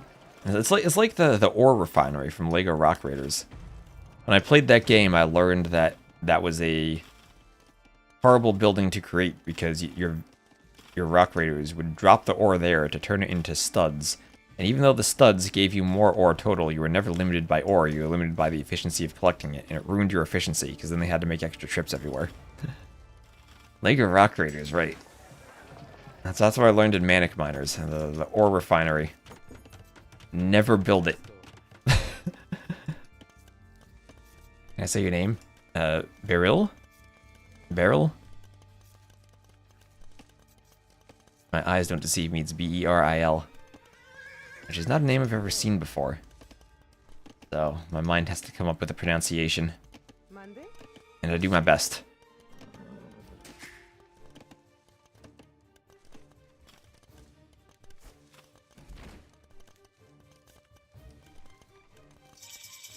So Castle Age for both players, and it's Mangadai for against Conquistadors, okay. Feel free to correct me if I'm wrong, and then correct me again when I forget. So Mangadai, no docks, and AntagonisT is going to hope that Mangadai beat Conquistadors. What happens here? I don't know. Town Watch on the way for DuDuZhu. DuDuZhu, no one on wood. Just food and gold for Conquistadors. Pure Conquistador economy, no wood needed, lots of housing space.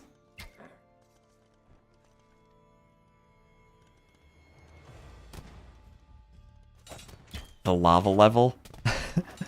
there are lots of lava levels. There's the one where you had to run away from the lava really quickly because they set the speed to be super fast.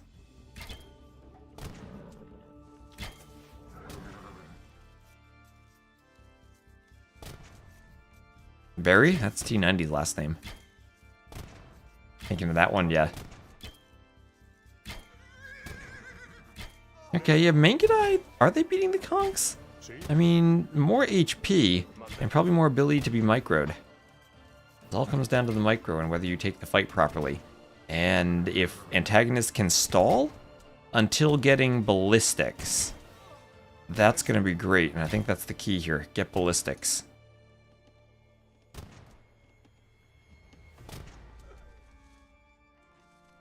The 2 best unique units? Are they? What else can fight Conks? Arambai probably not. Camel Archers somewhat. I feel like Conks still win. I feel like that same thing's gonna happen with the Mangadai. That Conks should have enough attack they'd eventually win.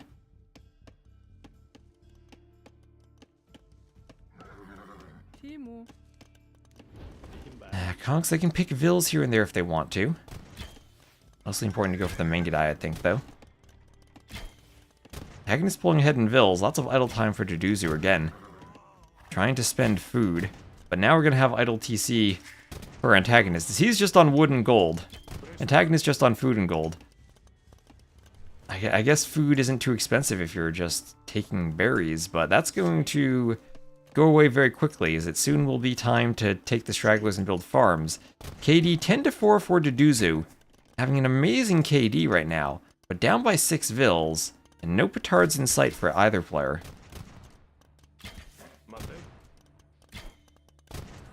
And remember, you do have to do Fletching and Bodkin for the Mangudai to get them equal at 6 range with the Conquistadors.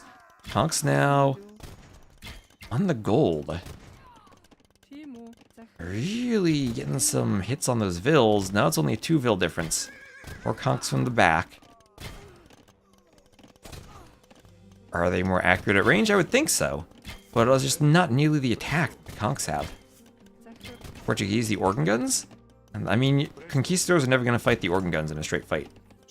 Plumed archers are something I think can do fairly well, but again, you need to get more of them and you need to get upgrades.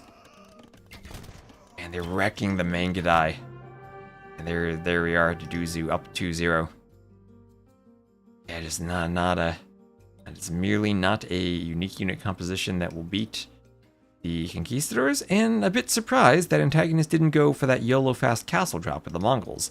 I think that's the only thing you really can do in the Civ matchup. YOLO a quick up time for that castle forward.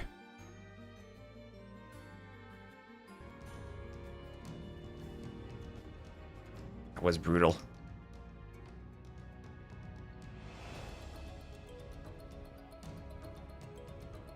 Conks are pretty darn good.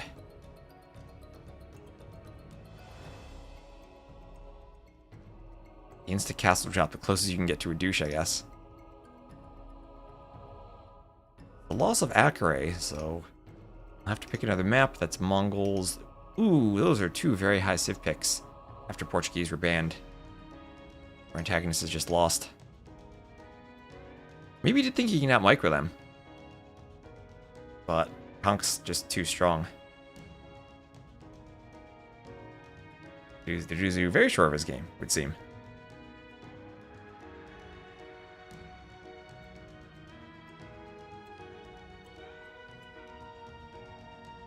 And looks like game 3 will be on the Jungle Rumble.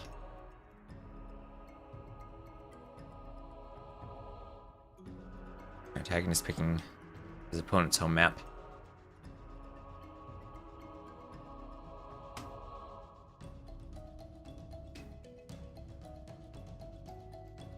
And here we are, game number 3 on Jungle Rumble. So, Antagonist trying to stay alive. It'll be Lithuanians, Byzantines again. These 2 civs and Bengalis I'm sure we'll see on this map very often.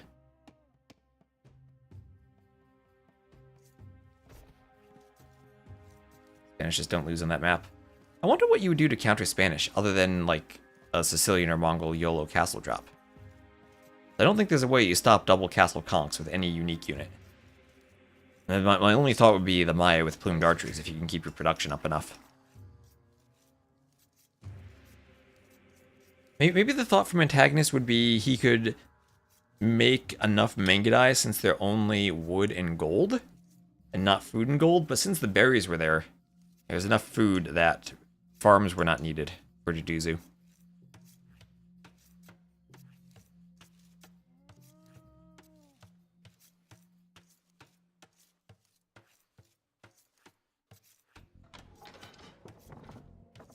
You're loving Conquistadors versus Mangudais. Hello, Mayank. On YouTube, how you doing? So, it's a Jungle Rumble. And the Byzantines, still, I think, we've seen how scary their imp timing can be on this map. How that cheap imp means you can get rid of, or find yourself escaping situations where you delete all of your houses.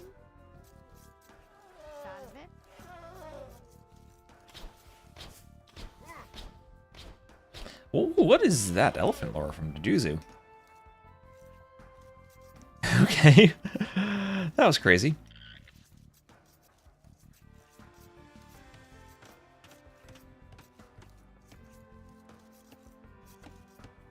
The zebra being pushed from DuDuZhu.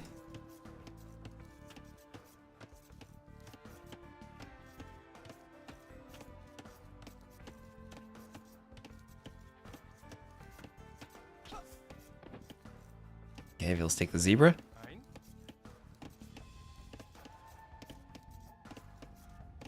And after this, assuming there is no hotfix, I will go cast that final Cartographer set. I'm going to make sure I get it done. I'll probably take a quick break, cover my voice, and then go for it.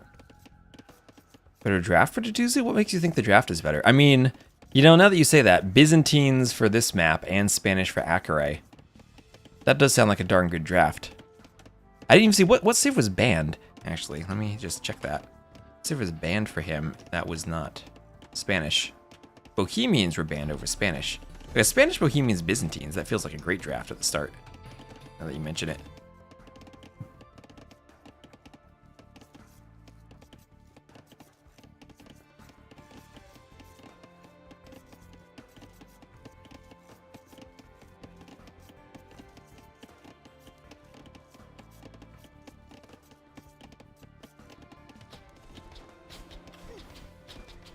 So DuDuZhu so far has managed to win a game with 0 villagers.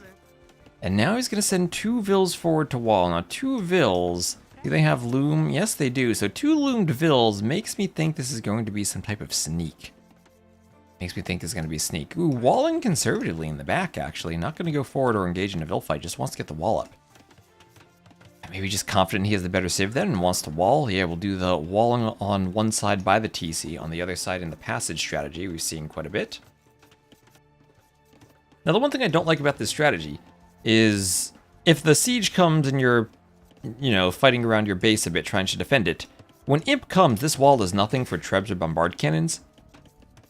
And even in the Castle Age, does little, maybe Mangonel still could hit the TC. So I kind of worry just how close these walls are to the TC. Doesn't stop castles from being dropped that hit your TC. But you're giving up a lot of map in case your opponent does come forward and get something over here. 3-pop victory to DuDuZhu's now your goat. He is pretty crazy. You definitely see a reverse sweep happening. Well, let's see what AntagonisT can do. That first game, he I think clearly had won aside from the sudden death part. And the second game was a horrible civ matchup. So we'll see if he can make something work here. I just wonder what you do against Byzantines. If it is some type of situation where you have to go for that all-in castle push and hope that if they go imp, then you're going to have a huge vill lead. And that has worked before. It was very messy, but somehow worked.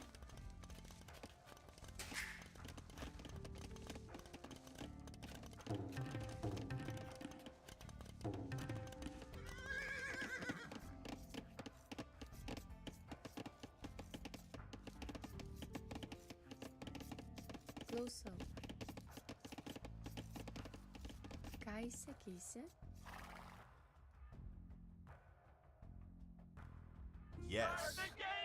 Sec TY14, yes. Over here, Vill's running to the corner.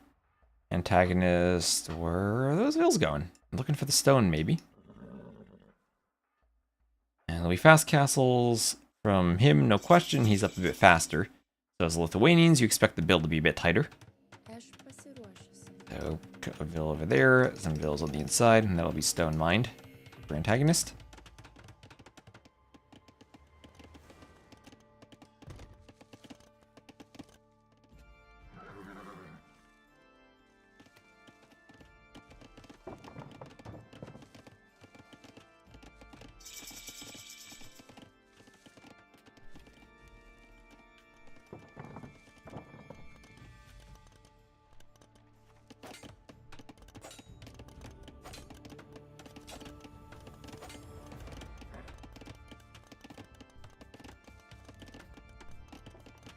Castle Age and Horse Collar on the way.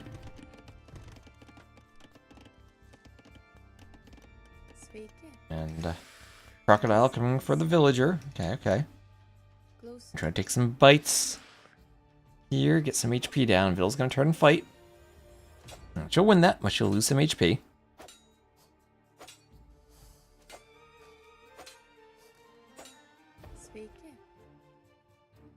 AntagonisT are relics are in the same place every time. They're the same place every time. So you know there's gonna be 2 relics on either side. He's more concerned about walls than relics. Impero? So Vil from DuDuZhu on the outside, a crocodile waiting to ambush her. We'll see if this is a sneak Vil or a wall Vil. If it's a sneak Vil, she will run into the crocodile. And the crocodile will get some bites. She's going to turn and fight, and that's going to mean Antagonist gets the wall up in time. We'll get the wall up in time, prevent any sneaking. There's a scout back here, but just a scout. No villager. And YOLO Vils forward for castle drop. And oh no, tell me that Vil doesn't get in. Tell me that Vil doesn't get in through 2 tiles. And she's in.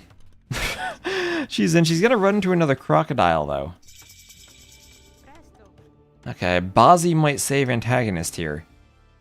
Alright, ooh, and there she goes into the crocodile. And can't react in time to wall that in. Trying to wall it in. Has to wall it in.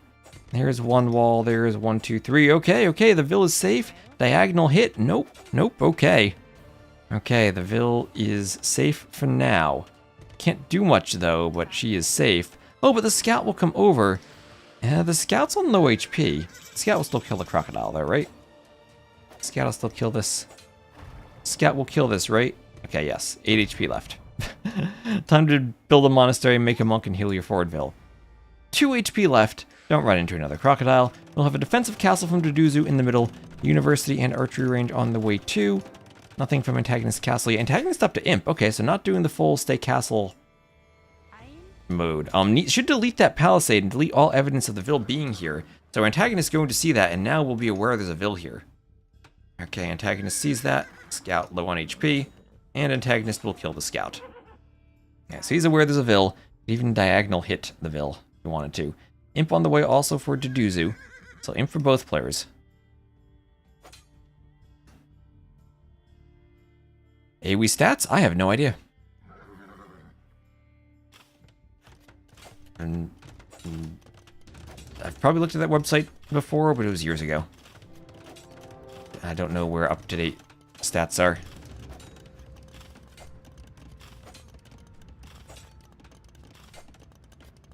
Biz is low win rate early game, especially around 20 to 30 minutes. I'd imagine Byzantines would be strongest for a spearman skirmisher forward, or for fire galleys on water maps, or they're winning late game.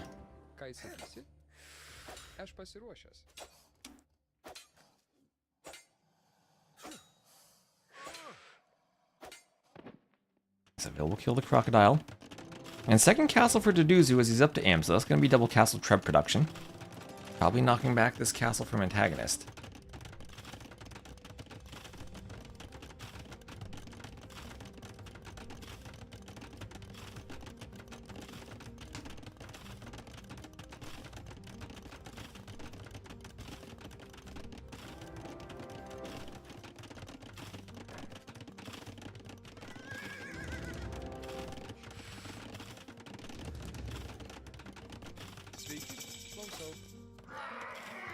Alright, castle, make sure it worked with the scout. Workshop for Antagonist as chemistry's on the way. Hard to win a Treb fight against 2 Byzantine castles, that's for sure. No early bonus? I think Byzantines are fine. I don't think they really need an early bonus. And they're one of the civs I think is well designed and shouldn't be touched.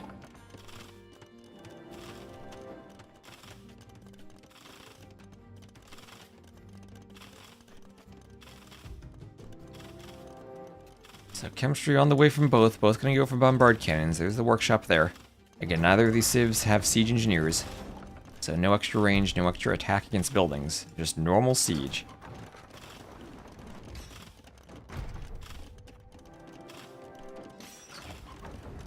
The Byzantines have so many bonuses for these Treb fights. As long as you have the eco to pump out the Trebs, you should win. Question then becomes, what do you do when the castle goes down? How do you eliminate the Trebs behind this? We're going to have ranges and skirm or hand cannoneer behind it. This is something the Byzantines can do very well themselves too. Vil was taken out behind that wall, but no more threat forward. Hello, Crab. Oh yeah, Crab, earlier today we casted Maesty and Emu playing in their Cartographers set. They had a couple of really crazy games there. So this castle will crumble, and only 2 trebs out. Now, is that enough to stop the Byzantines? Cataphract time. Cataphract time. As the trebs come forward, we'll try to counter treb, but hard to pull that off. 1 hand cannoneer on the way. Only 4 repair vills. DuDuZhu could pull more and keep the castle up. You only need 13 vills for 2 trebs, but not going to be enough here. And that castle will go down. Antagonist will repair. Byzantines coming forward with cataphracts. Oh, my favorite unit, the cataphract. Oh, Maesty's still here. Maesty, hello. Did Emu get out of his class yet? It had to have been like 5 hours ago now. But Treb goes down. Treb goes down. Cataphract continuing, moving forward. Cannon goes down. Cataphract goes down too, though, and a Treb retreats. So Antagonist gets 1 castle, so essentially trades castles here. Now it's a big hand cannoneer fight, which means this should just become a skirmisher fight, right? I mean, skirmishers counter them. And they're the best unit in the game.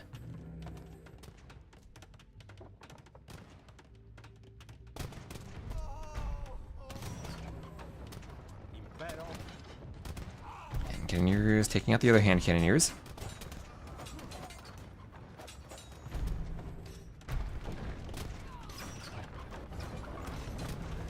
Trebs going for the ranges. And both civs have amazing skirms. Discount for the Byzantines, faster movement speed, and potential for tower shields for the Lithuanians. I must depart like a passing comet. Like a passing comet. We shall await your eventual return. Eagerly, with religions based on the comet by the time you come back.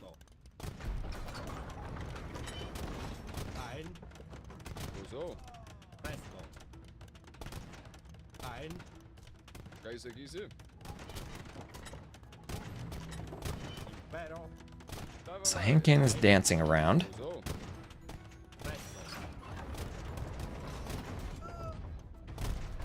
Treb's moving forward for DuDuZhu. This is looking rough for Antagonist. As the range goes down. But maybe if he can win against the hand cannons, he can recover. Anything happening on the outside? Let's see. Antagonist has chopped through. DuDuZhu has not. He actually just walled that. He's going to the stone on the outside. Trying to make sure he doesn't get sniped on the outside. DuDuZhu at least playing sudden death like it's sudden death. He's playing the objective.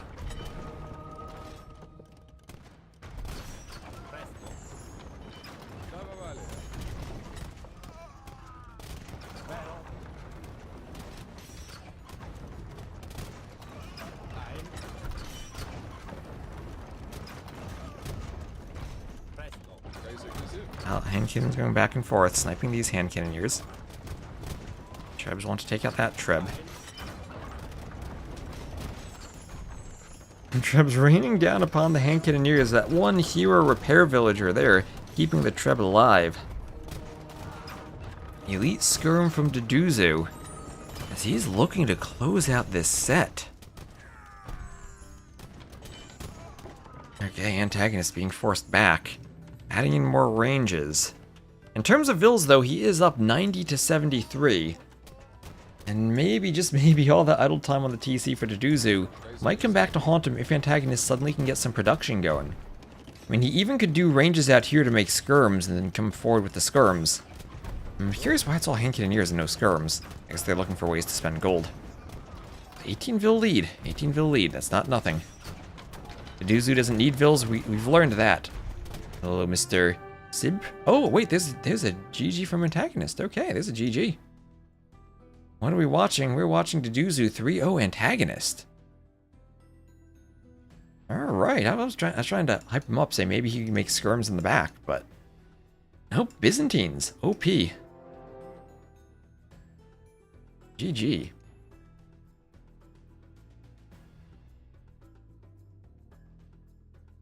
Alright. So I'm going to see if I can just very quickly return to the old patch then. We'll see if we can cast our Cartographers set. As fast as possible, I'll revert my game. Hope that no update occurs.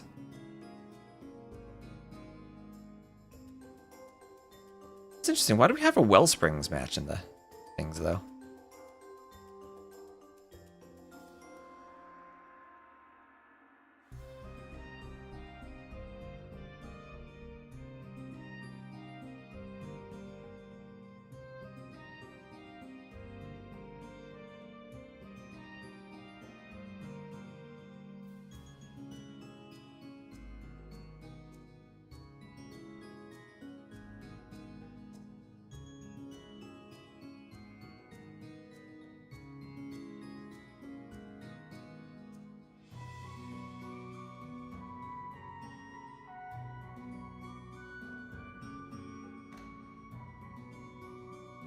hoping that previous patch works.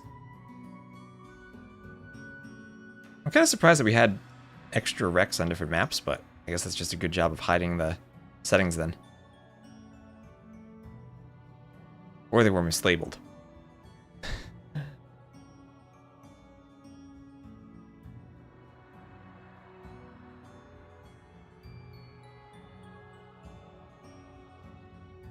Was Wellsprings in the draft? It wasn't, so that's just a mislabeled wreck they sent. Alright. So, easy win for DuDuZhu. We're gonna go back to Cartographers now. Hope that this works.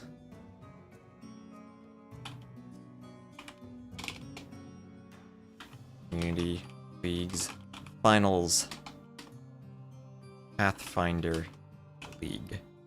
Boom. Alright, these are not the Pathfinders. Who are the Pathfinders? Update my title everywhere, update my YouTube video again.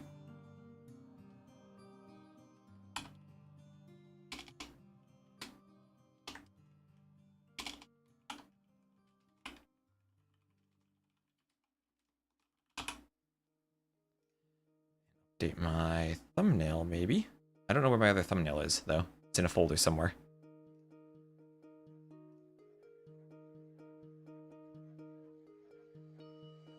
Details thumbnail? That's a good question. Where's my... Reference 2. I don't have my YouTube thumbnail. Okay, we'll leave the sudden disaster thumbnail, I guess. And just do this. Let me go back.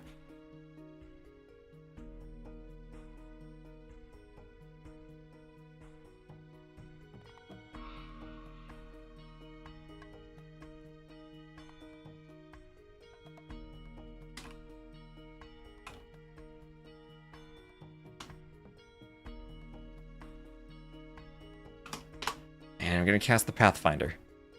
Okay, GG. He definitely felt behind there. He just set up all the overlay stuff. Pathfinder League, or Pathfinder Finals, best of 5. And let's just double check what side everyone is on in the draft. Rulers of Rome on the left. And Nocturna C on the right. And up 312, thank you very much for the raid.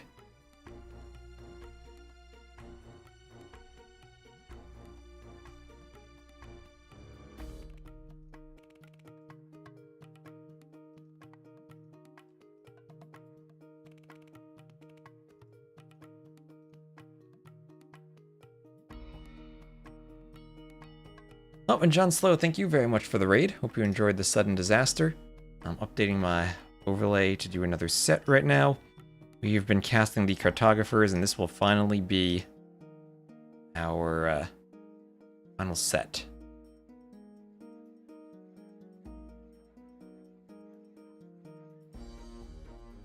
Hold on. Here we go. Carto scoreboard. There we go.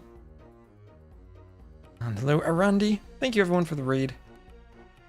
And we'll have more sudden disaster over the weekend.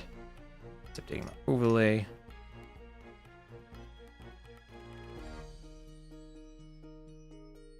Alright, so this will be a best of 5. This will be the Pathfinder League. This is the highest league we have. It's the Rulers of Rome on the left and Nocturna C on the right. That's Kamigawa and Vodka had been playing for Rulers of Rome. Acro had been playing for Nocturna C. This should be a very high level match. I've heard it was a good one. I haven't seen it yet myself, though.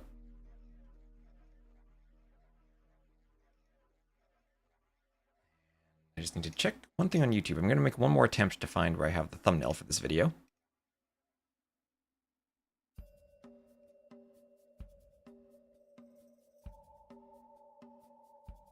Download another thumbnail.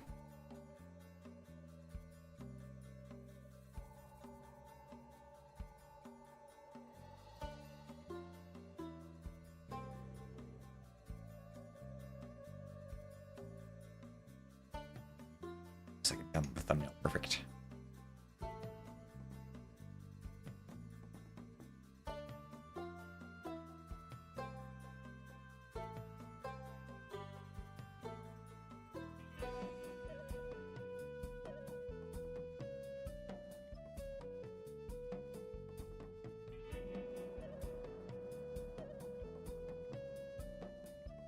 UM music, nice.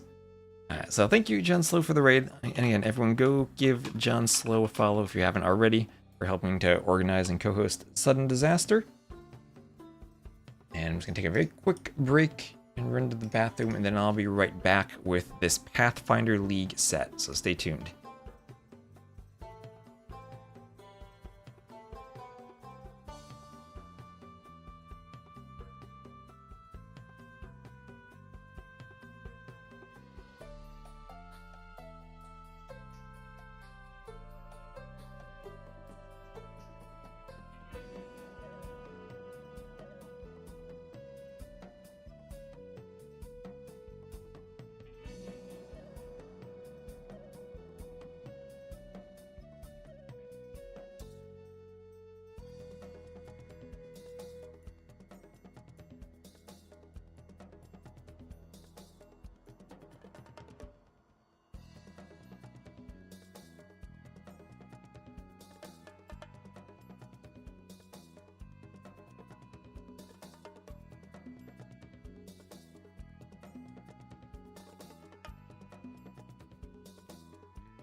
Alright, so who are the players? Hello, Von Dutch.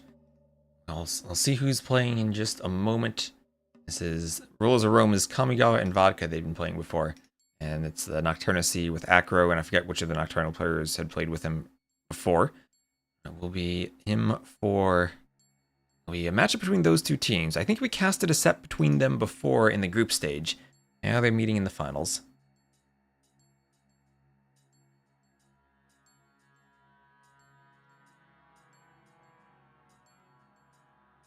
You didn't play in groups? I swore I casted... Oh, you know, I must have casted Rulers of Rome and Sweden. And maybe that's what I'm thinking of. And did I cast you guys against Sweden too? And then I'm just applying the transitive property and thinking I casted you? Probably not. You're probably in different groups. You both won your respective groups. Okay. This is then the Rulers of Rome and Nocturna. Let me just double check who else was on these rosters along with Acro. Where's my info tab? There we go. Forget how Nocturna split their teams up. Because I think Matomsky? Yeah, Matomsky and... So Acro, Matomsky, and Dobson. Against Kamigawa, Vodka, and Rise. There we are. So let's just hope my game launches. And I didn't see any updates or patches drop, so I think we're good. I'm going to cast this today, and that way I will have 100% casted all the finals. And before any hotfix drops, it makes them go out of sync.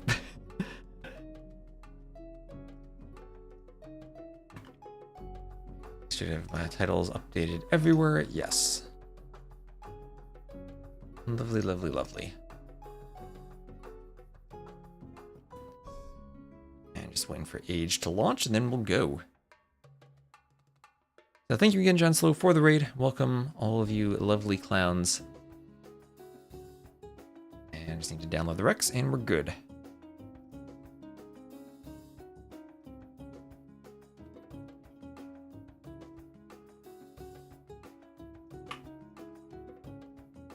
Extract them.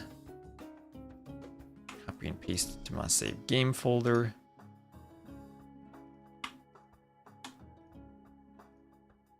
They're the only ones in there so I can find it easily.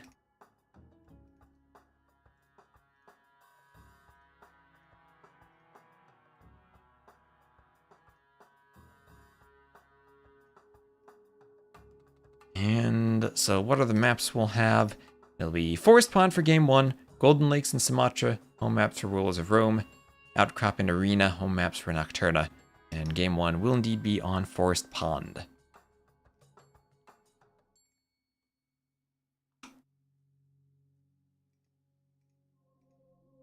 Let me just get the names set up real quick. This is Nocturna against Rulers of Rome.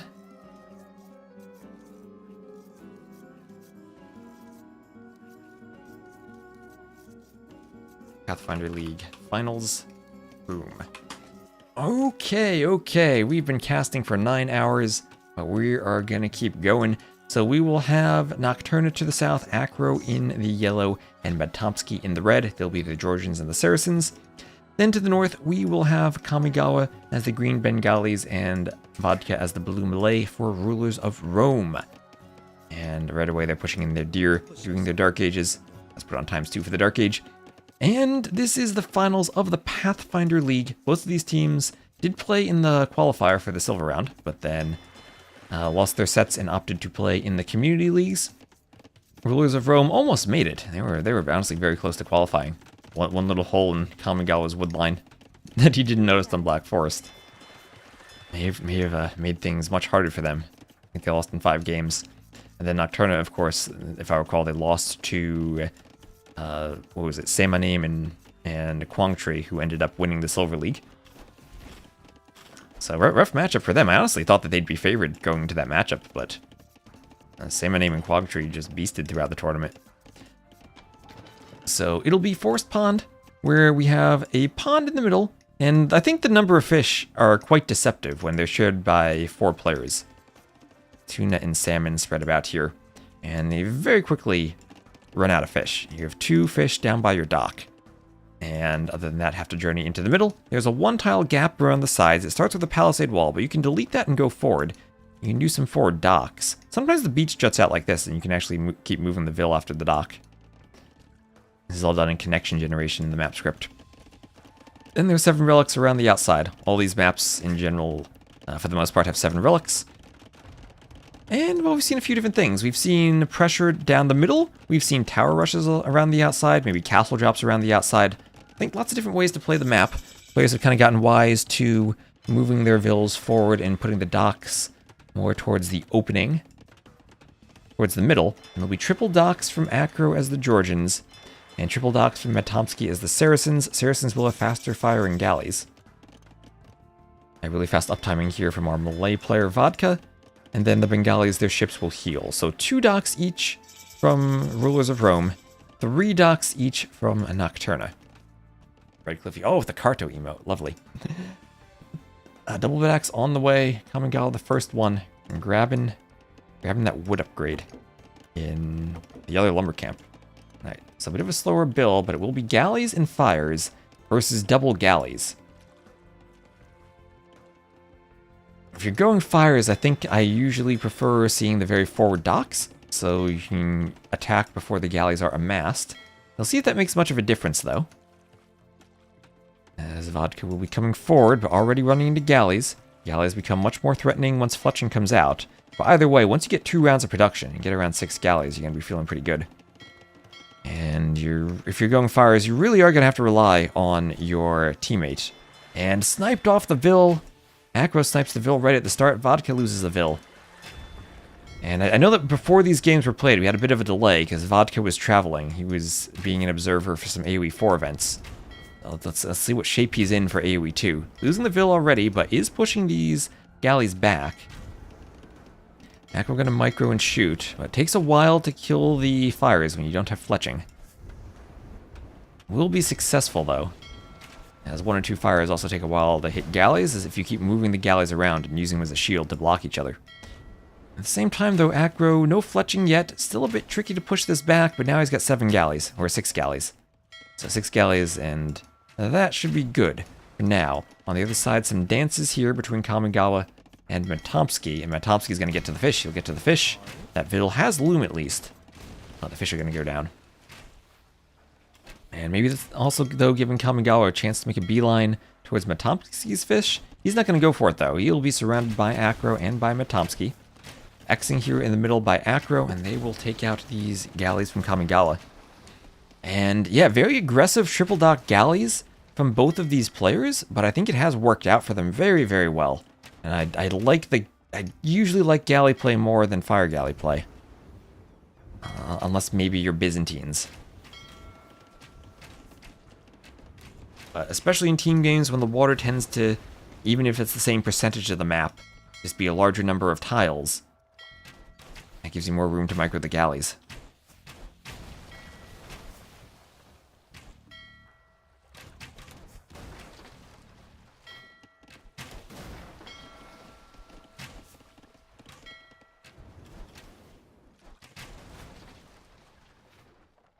And so fire's going down, and big investment into the navies so far. But one that has won them the water. Although, oh, Kamigawa with 2 galleys and weak fishing ships. Ooh, he could find a figurative gold mine if he just, sailed to the right a bit. Might honestly still find fishing ships. Still value there. So 2 galleys will take 3 volleys of arrows to destroy a fishing ship.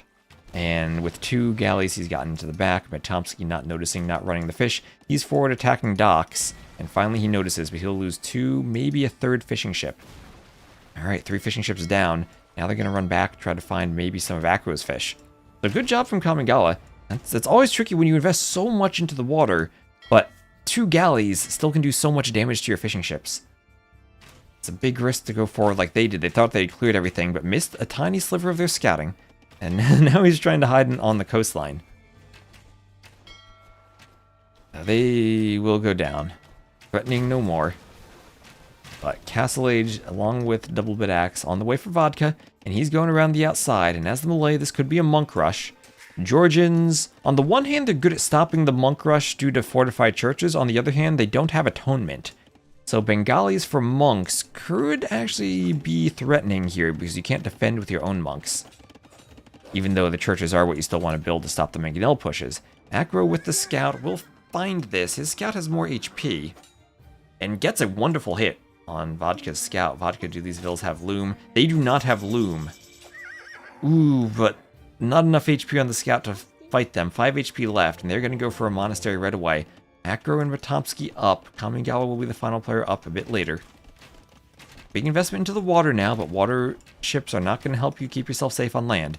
And it's going to be a lot of fishing ships, and the 4 docks will help get out nice pathing for the fishing ships to take the fish and go back to the docks.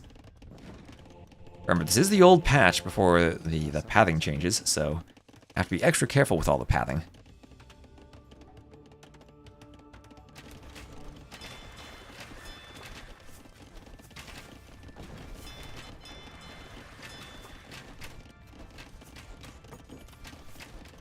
And here we'll have Town Watch even from Vodka. The workshop's on the way. And what are Acro's going to do here? He's heavily on stone, and this could be a castle. Could be a castle. Remember, slinging is allowed, so if someone wants to start slinging one player to imp for a Trebor, that's possible. Coming forward, scout scouting around. Monk wants a conversion on the scout. Barracks going up from Vodka.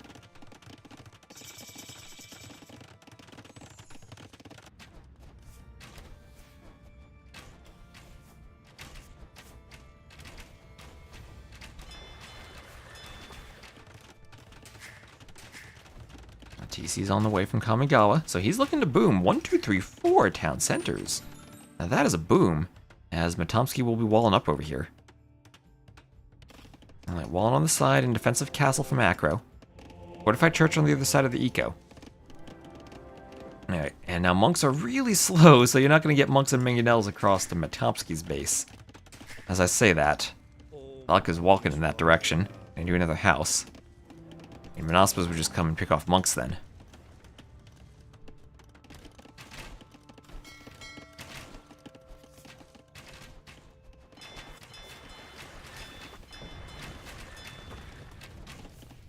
Dock's going down. Score lead super high from having won the water. Yeah, and they're going to run into a fortified church.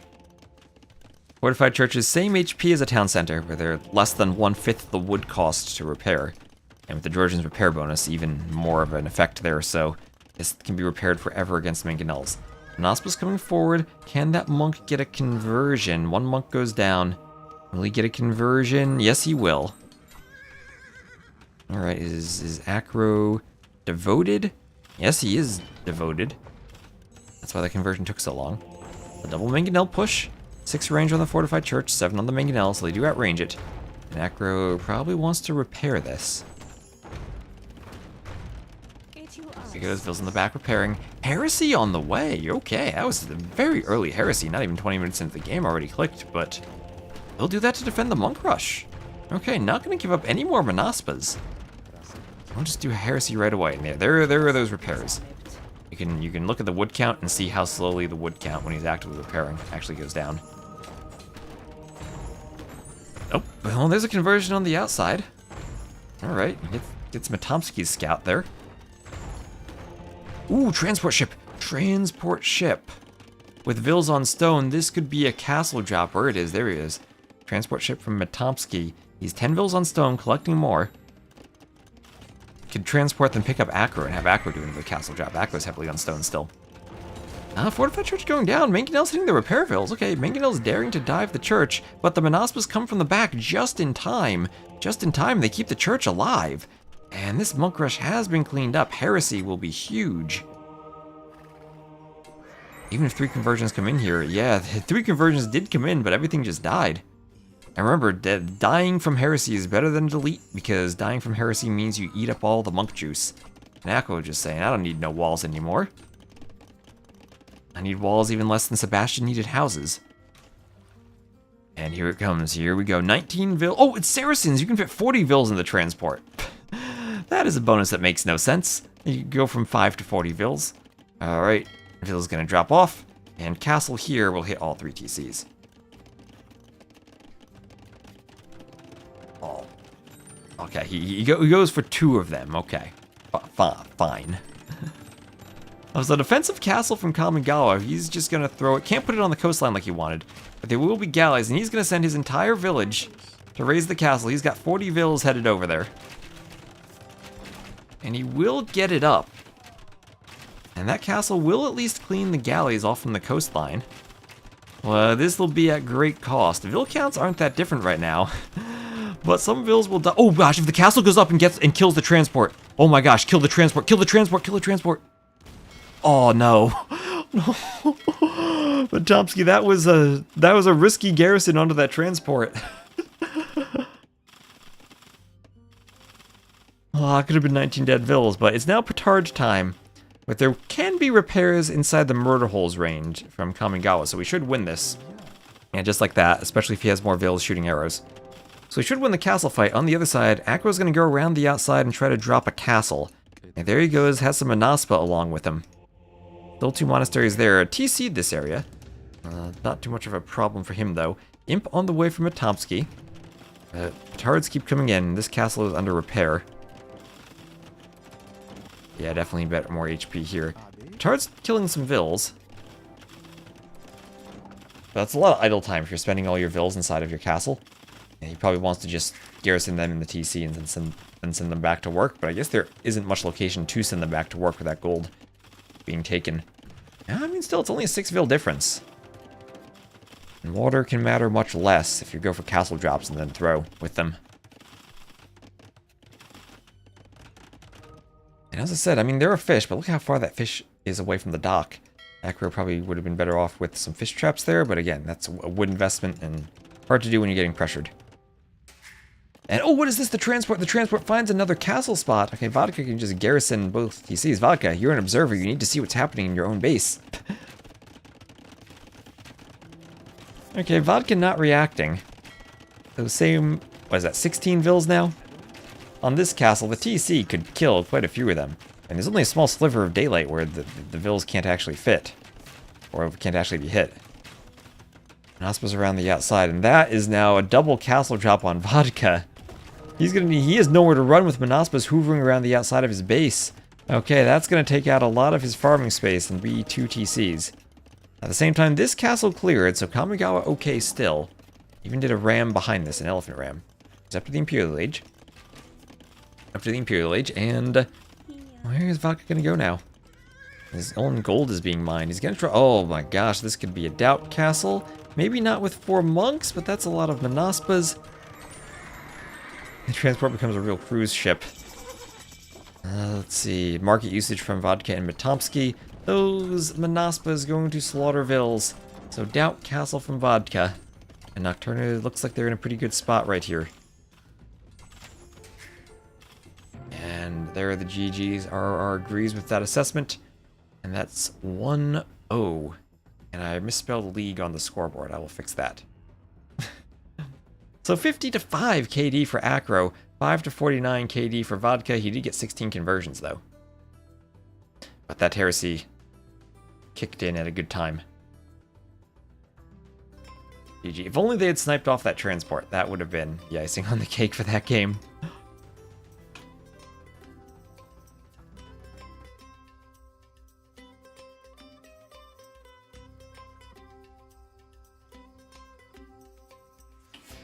Okay, let's see what we have here.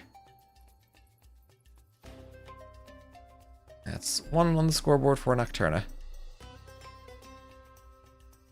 For maps, they will have 1 Forest Pond. And for civs, that is Malay and... no, Saracens and Georgians. Against Malay and Bengalis.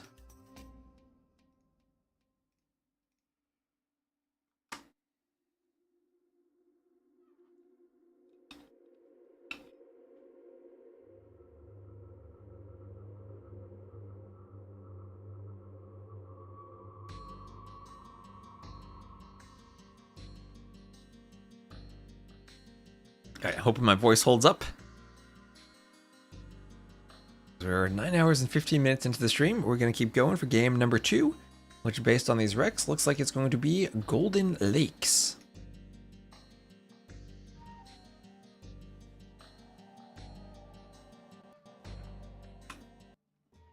Here we are. Oh, hold on. Let me get the colors on the scoreboard. Red versus blue. There we are. And it shall be Golden Lakes. We'll have Acro playing as the Yellow Persians to the west, and Matomsky as the Red Ethiopians to the south. Kamigawa as the Green Hindustanis to the east, and Vodka as the Blue Dravidians to the north. So Persians, your Cav Civ, Ethiopians, your Archer Civ, Dravidians, your Archer Civ, and Hindustanis, your Cav Civ. We have the mismatch so that Scout Civs are opposite each other, and then Archer Civs also are opposite each other. Set up so that each player basically has their own pond, but slightly rotated. This is a map where there are relics in the corners, 1 in each corner, and then 3 relics in the middle. And on this version, we made sure to keep all the gold at the bottom, so you can't just TC the top and take the gold. You have to venture down to the bottom, where the cracked terrain will be applying the damage multiplier. Look at all these birds. A lot of birds on the map. I've noticed the 2v2 maps have lots of birds. And we'll just speed the Dark Age up just a bit. And we'll keep an eye on whether there are any sneak docks or scouts coming forward to try to pick unloomed vills. And Matomsky not doing loom, just walling himself in. You'll probably see everyone wall themselves in on the docks. Yep.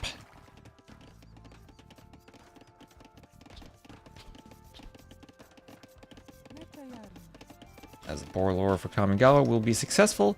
A risk that you can't kill the boar with the TC in this patch, or that it spoils the food if you do. So this map, you don't have much gold in your home base. 2x3 golds, 2x3 stones, and then no other stone on the map. Interesting design decision not to put any other stone at all, but does mean you don't get bogged down in huge castle fights in the middle, and your castles are really important to keep alive. You're not going to be able to rebuild them, and the trebuchet production will be very important to have. So more age ups on the way. Scout around the outside. And everyone feudal at just about the same time. Looks like we have 21, 20, 20, 20 villagers. And did Acro skip Lu? Oh no, he's just Persian, so he's slightly ahead.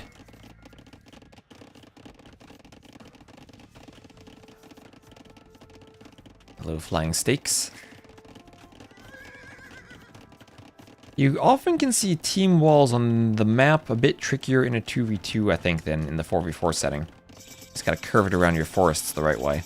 So everyone up to feudal, and it will be scouts and archers. I don't see any sneak docks. Just scouts and archers will have the stable added from Kamigawa. Range added from Vodka. Range from Atomsky. And then stable for Acro. I do think that civs like the Hindustanis that are heavy camel civs can be good on this map if you're fighting over the water, because then your archer player usually is the one doing the fighting, and then we'll have fewer archers because they're investing so much into the water. And that can mean fewer crossbows for picking off camels. But if you're not fighting at all, then knight crossbow probably the better combo than crossbow camel. You know, I mean, Dravidians, Hindustanis, Persians have great ecos for this map. Ethiopians are nice with their bonus, but I don't think quite the eco that the other civs have. Dravidians, I think, actually have maybe even a better fishing bonus than the Japanese on this map, because your fish get pretty far away and they carry more. I've never actually compared those two. But I think early on the Japanese are better, but then later on the Dravidians are. And then you go to fish traps, but fish traps kind of hard in the 2v2s when the food's more exposed. And yeah, Nocturna doing exactly what I said earlier, going for the team wall with some stone. We'll make sure that their fish are not harassed. Rulers of Rome not going for the team wall the same way. Just circular walling themselves, leaving their ponds exposed. So not as much investment into the walling. Will be a bit easier to defend themselves, but not as easy to defend the fishing ships. And Anatov, hello Anatov.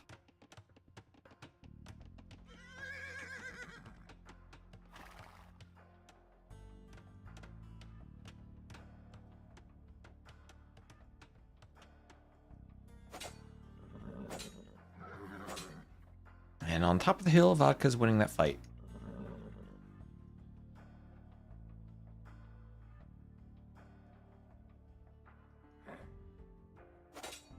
Ooh, triple hit on the scout. More hits, that's a 4 HP scout running away. Okay, scouts for Kamigawa on top of the hill. Other scout chasing.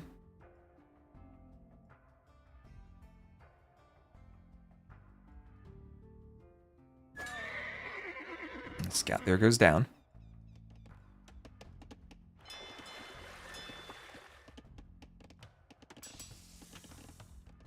Blacksmith going up for Matomsky.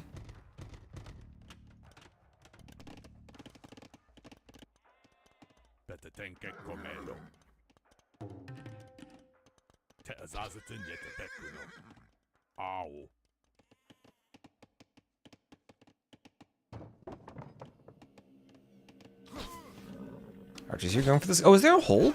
Oh, there's a hole between the barracks and the stone. But he will wall that up, no problem. Archers thick enough to stop the scouts running in. And wheelbarrow on the way for Acro. So the question then for the scouts players is, do you want to add a lot of scouts in feudal and have them to turn into light cav in the castle age? Or do you just want to concentrate on your fish boom and go up to the castle age as fast as possible? And potentially if you're Persians against Hindustanis, I guess maybe the same logic applies if you're Hindustanis. The more scouts you have, the more valuable camels will become early on.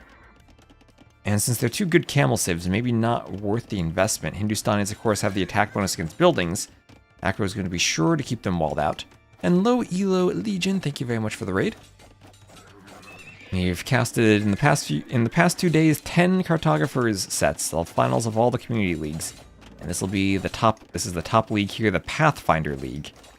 We named them like Scout League, Traveler League, Wanderer League, and of course the top league had to be Pathfinder.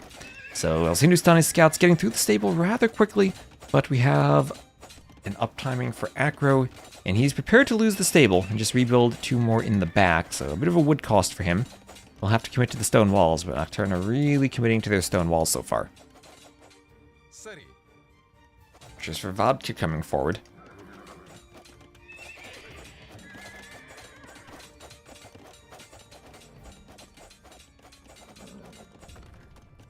Scouts on the hill all running around as the archers come forward. Scouts hitting the barracks, and we'll have some walls going up for Acro.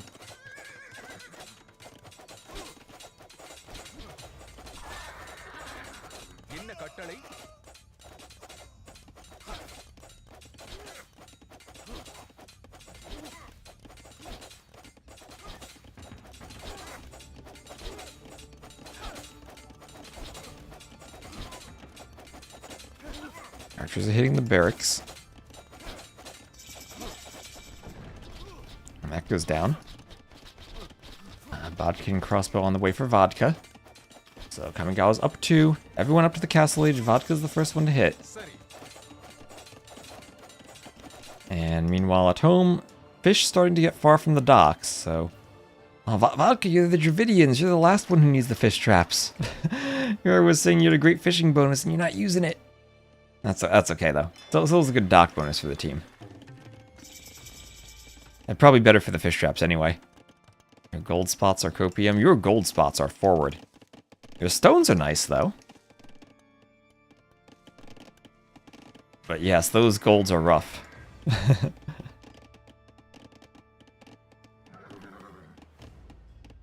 I'll also have to be careful of an overchop here. I can't see behind. I don't think I can click behind that wall, but the Vill is chopping the tree there, which might be a one-tile gap.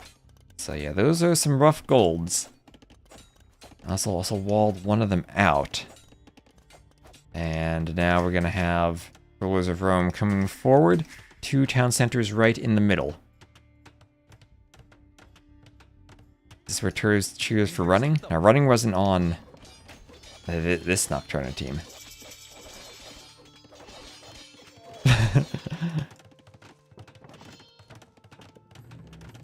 A crossbow on the way here from Atomsky. He'll be defending crossbow bodkin bowsaw. Feels like it's maybe 2015 with that set of upgrades. A couple of those free Ethiopian pikemen forward, or a couple of those spearmen upgraded freely to pikemen are forward. Acro Matomsky using the market, selling stone. And Acro managing to defend his gold, adding in a stone gate. Will be going triple stable knights.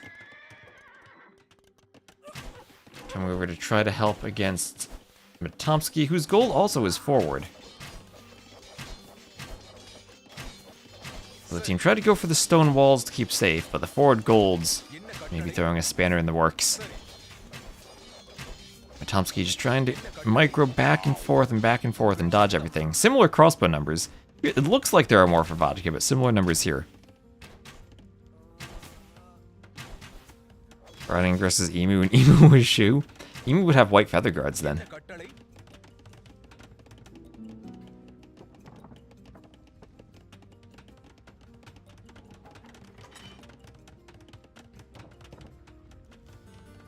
So Matomsky thinking of running out. That could be dangerous.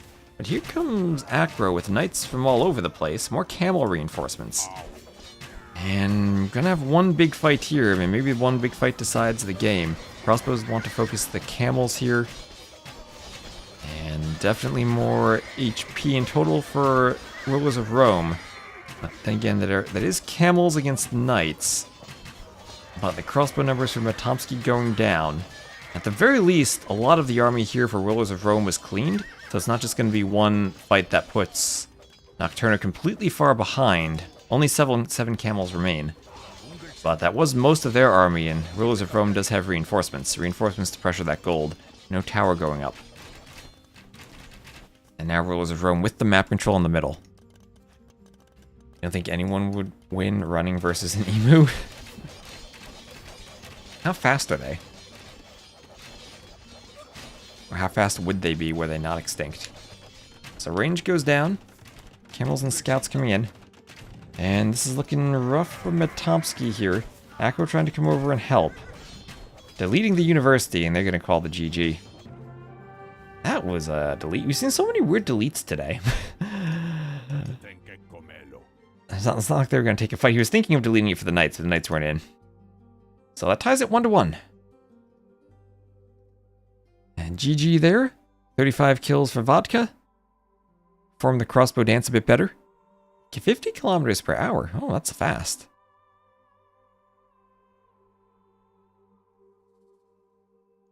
They're not extinct when I'm thinking of another bird. That's right, we had the Emu War. I'm thinking of the dodo. So 15k res for Acro as the Persians. Matomsky a bit farther behind, though. And Ethiopians, you kind of maybe expect that on this map. The other three civs, as I was saying, feels like they have good economies for it. Ethiopian is just a good archer civ in general, but not specialized to the map.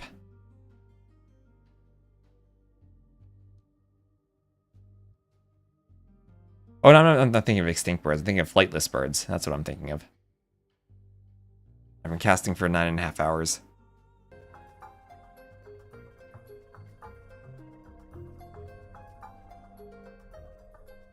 My mind combined those.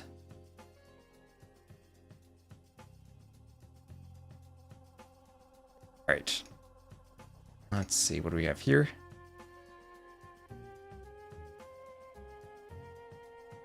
was thinking of all the flightless birds the Aussie teams name their teams after. So that's 1-1. And a win on Golden Lakes for Rulers of Rome. Was Ethiopians and Persians. Oh, Britain's the first pick for both teams. Interesting. Against Hindustanis and Dravidians.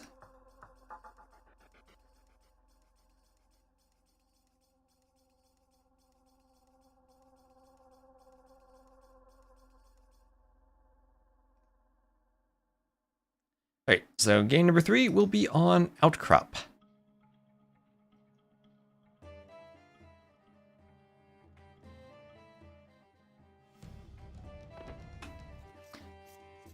Okay, and we'll have Rulers of Rome. It'll be Kamigawa as the green Khmer in the pocket, Vodka as the blue Britons on the flank, and then it'll be the Britons mirror in the flank as Matomsky also will be picking them in the red. And then finally we'll have Acro as the yellow Franks in the pocket. So same flank, different pockets, Khmer versus Franks. Both with good farming bonuses. And on Outcrop, of course, you do have to venture down into the bottoms of the hills, eventually to find gold. Only 2 groups of 2 gold tiles per player. And maybe even needing to share a bit if they're forward. Wood lines usually are fairly easy to wall here. And you do usually see walls all the way to the edge of the map. But this is a bit of a hamster map with a pocket flank setup in the 2v2.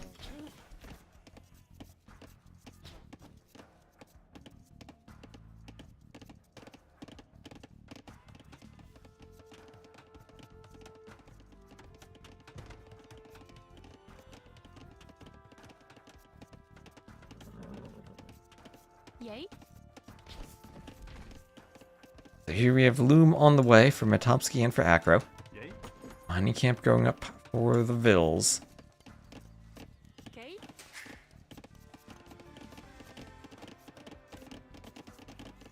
And Feudal Age on the way there for Acro, for Matomsky.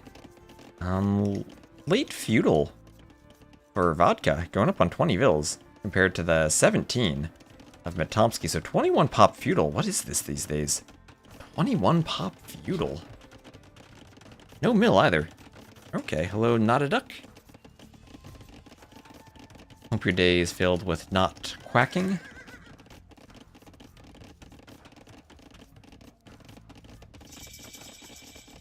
There's Matomsky Feudal. And, okay, so what's Vodka gonna do? Interesting build that he's up slowly. I don't know if that was intentional, or maybe he just wasn't quite back to Age 2 after spectating a lot of Age 4.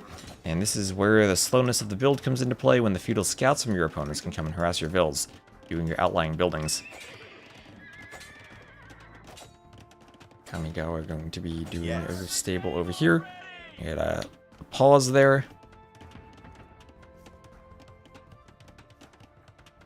Okay, we'll start adding in more buildings over here.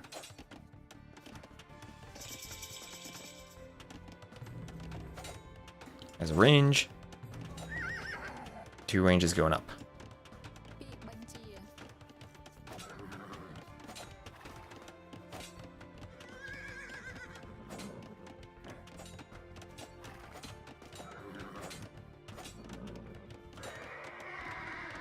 So scout goes down.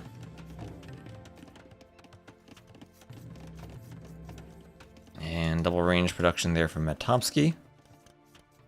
As range is just now starting for Vodka. Now, if there is a civ that can get away with going up later, it is the Britons because of their faster working ranges. But you're also mirrored against the Britons, so there goes that advantage. 10% faster for these ranges for both players. And both deciding the Britons are the best flank on Outcrop. So not going to go for Ethiopians or Maya with other bonuses. Going to go for the extra range of the Britons, despite the lack of thumb ring.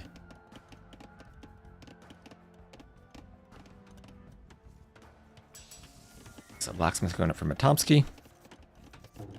Adding in a house too.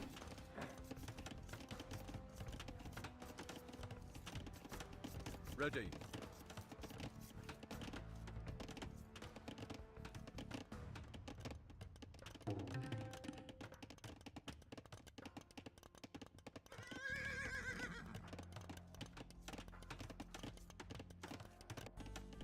Xing in the back. Looks like Acro will be walling up. Alka is saying maybe they should go there. But saying the army's coming here too. Has to be careful of his wood line. Especially in the Castle Age when Britons have crossbows, they will really have the range to hit over those wood lines. Lots of houses. Oh, Kamigawa, building a nice house in the middle of the woods. And palisade walling at the back, that's his weak spot, the palisade. So re-walling behind this is Vodka. I'll bring his own archers over. And, oh, the scouts did get through the back. They got through the back just where he was Xing. They did indeed run around, so Acro didn't have all the walls up in time. Scouts will be trying to hit that Ville. This is a tricky spot where you can't right-click the palisade because you end up right-clicking the scouts. And that Ville will go down. Alright, so Acro is losing a Ville, and he is wide open in the back.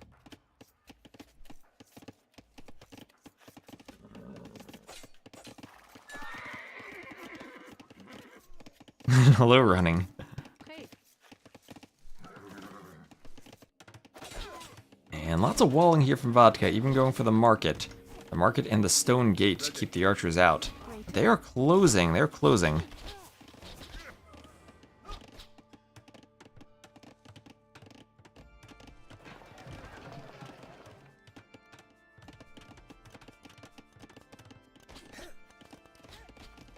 Spears want to poke down the scouts.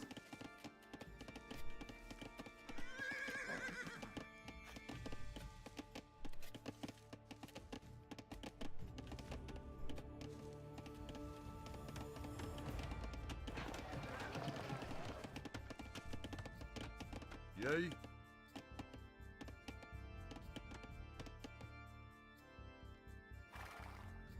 Scout in the corner. Ready. An X here on the archers.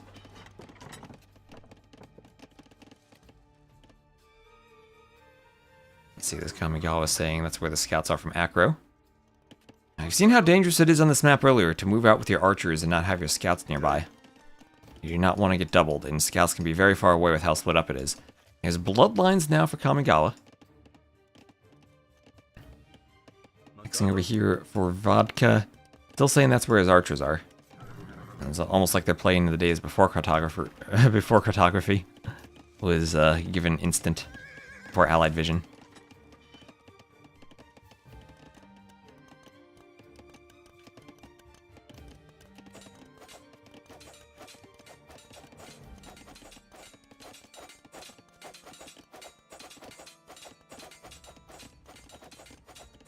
Ready.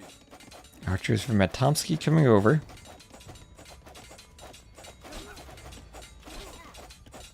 I'll find the palisade. Try to break through.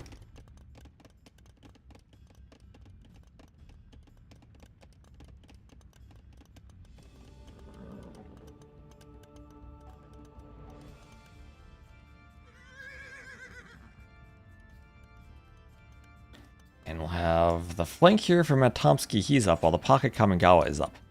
And wait, didn't you do Bloodlines earlier? I was doing Bloodlines again. Maybe you cancel it. Oh, the map's played so far? Golden Lakes was game number 2. And Forest Pond was game number 1. So I have Castle Age on the way from Matomsky. And as it's on the way, he's going to try to run his crossbows. So Big timing difference here for the Britons, immediately getting +1 range upon hitting castle. And kind of tricky with how long the walls are, that you want your archers on the inside defending your range now, but can't quite get that. They have to run a long distance to get there.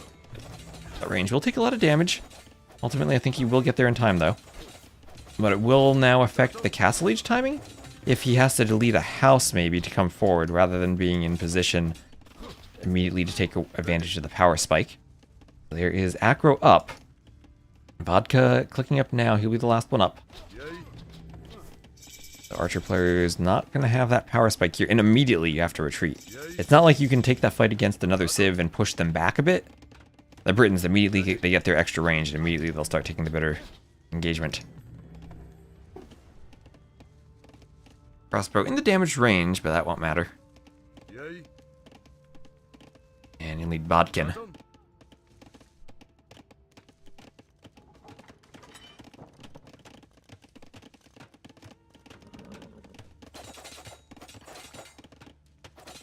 Scouts into Light Cav. Light Cav for Kamigawa.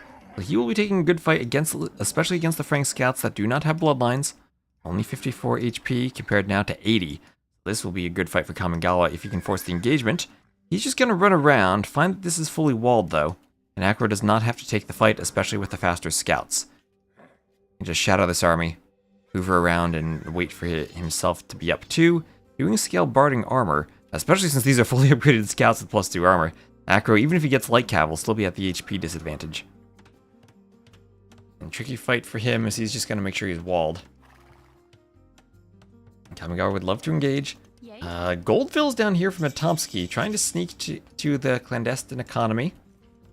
On the side, scout out there for Vodka, and we'll have Kamigawa going for a TC to the northwest.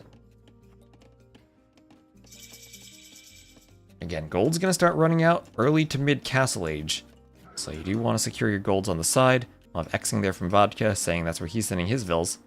They'll work to get a base together out there. Light Cav armor on the way for Acro. Still, he's not going to have forging, no matter what he does. Feels like he's down in upgrades, but maybe he's up in hill bonus, as he'll take the top of the hill just as the upgrades come in, and he's going to turn and fight. Husbandry on the way for him too.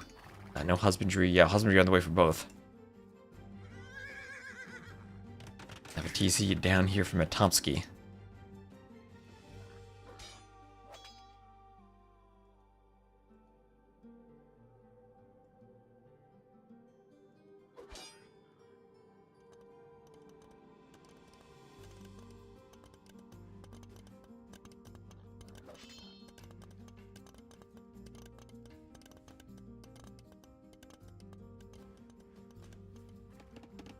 And elephants! It's gonna be elephants from Kamigawa as the Khmer is going elephants.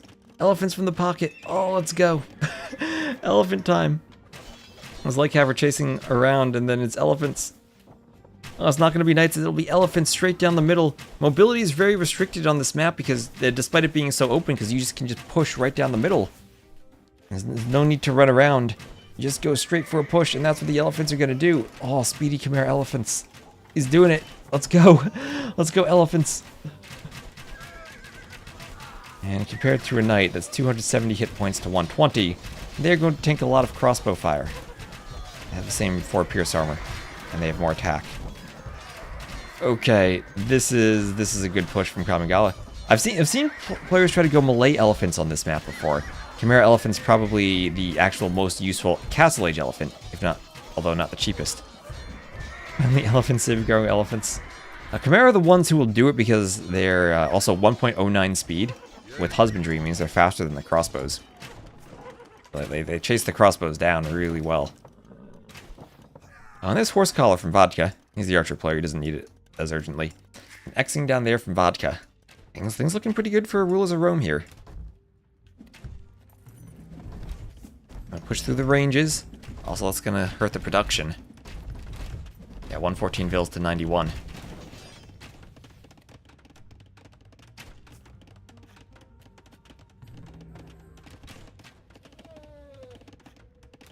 Mandatum.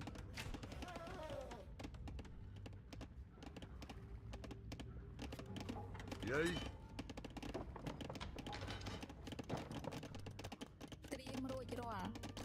Villes around the outside. Adding in a house.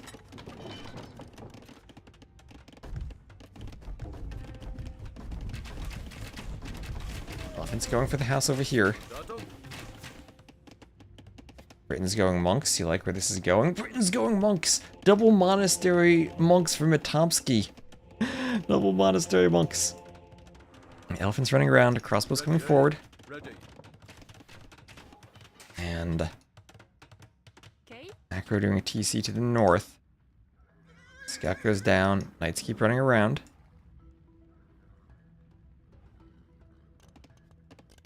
And is there a hole? No overchop. No overchop here.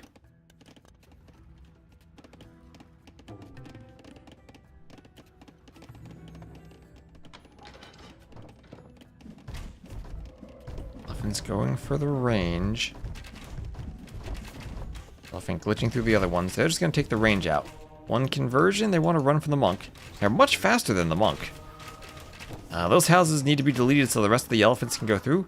Oh, what if they run the elephants over there, then delete the houses, and then send more elephants through from behind? That's a lot of knights now, and a couple of mangonels from Acro. These elephants from Vodka. Don't know where to go. Oh, I mean, from Kamigawa. Oh, no. They're there, deleted the houses. Okay, there they go, there they go. Sebastian would approve of this pathfinding. Pathing's still not fixed. Now, this is the old patch. This is before the pathing fixes. This is the old stuff.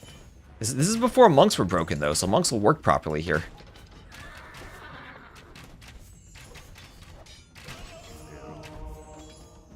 Crossbows kill a monk.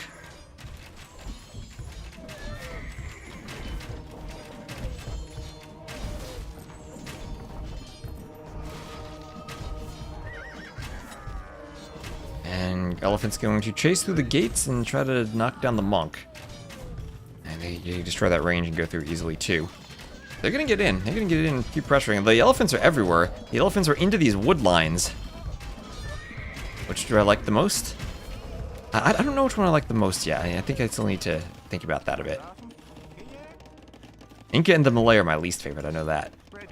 So elephant going for the Vill. Now Acro's Eco finally touched that Vill goes down. Knight's still trying to defend. You need a lot of knights to kill elephants, and there's going to be the GGs as Rulers of Rome go up 2-1 with a great Khmer elephant play on Outcrop. And I'd seen this play before, and this is, I think, probably the most successful I've seen it. You think, oh, it's a map where you need a lot of mobility to go to the outside, but all of your farms, all of your initial eco is in the middle, and if you can push with the elephants, you're forcing a fight. Forcing a fight where the knight player has to engage, otherwise the flank player just dies. And great play from Rulers of Rome to use the Khmer pocket on this map. At 60 kills for Vodka, 55 for Kamigawa. Felt like Vodka was a bit slow in both feudal and castle age clickups that game. Let's see, what do we have on this timeline? Doesn't show feudal there. Maybe over here it does? Oh, no, it doesn't. Oh well. Yeah, 99 vills for Kamigawa too. He was booming away.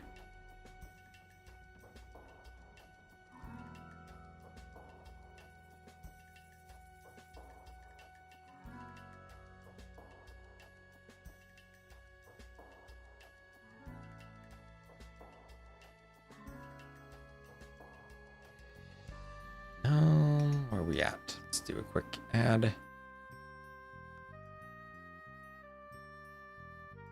And that's 2-1 for Rulers of Rome. They did win Nocturnus' home map of Outcrop. And that's Britons and then Khmer versus Franks. So Franks much later in the draft. Khmer, they clearly had a plan for them.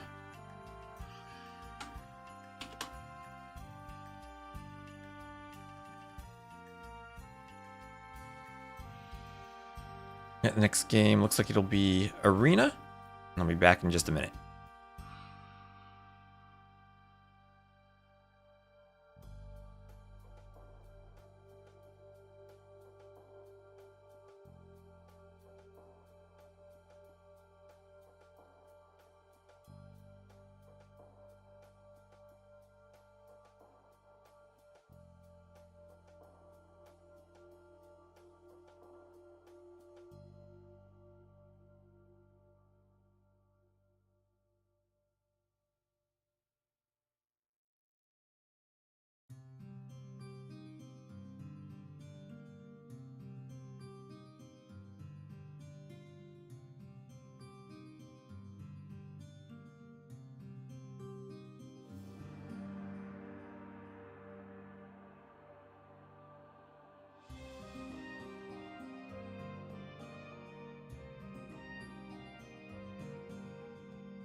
Still here? Yep, still here. And ready for some arena. Having Britons also makes the monk counter harder. That's true too, right? Extra range to deal with the Britons. And alright, game number 4. Nocturna, with their backs against the walls here in the finals, finding themselves down 1-2, have gone to their second home map. And if they're gonna win, they have to win here and then also on Rulers of Rome's home map. So Acro, not putting the lumber camp right in the corner. He will be playing as the yellow Lithuanians to the south, and Matomsky will be the red Portuguese to the west. We'll have Kamigawa as the green Cumans to the north, and Vodka as the blue Turks to the east. This version of Arena, we do have back walls and generous backspace usually if you have to run back and reboom. I never really intended that so much as it's just kind of how it happened. And it worked out fairly well, as all things considered, I think, for this map. Alright, so we can maybe fast forward a bit. Just through the Dark Age. I'm sure these players know how to do an arena start. 1800 HP wall, so we're not going to have any trushes on this map. Hopefully not, at least. Cumans will have a good boom. Turks a civ to combo with the Cumans. Not exactly sure what the Turks are going to do here. Remember, the Janissaries have been nerfed. They only have 7 range instead of 8. The Janissary push is not what it used to be. Crossbows, Mangonels, Monks all much better at dealing with it.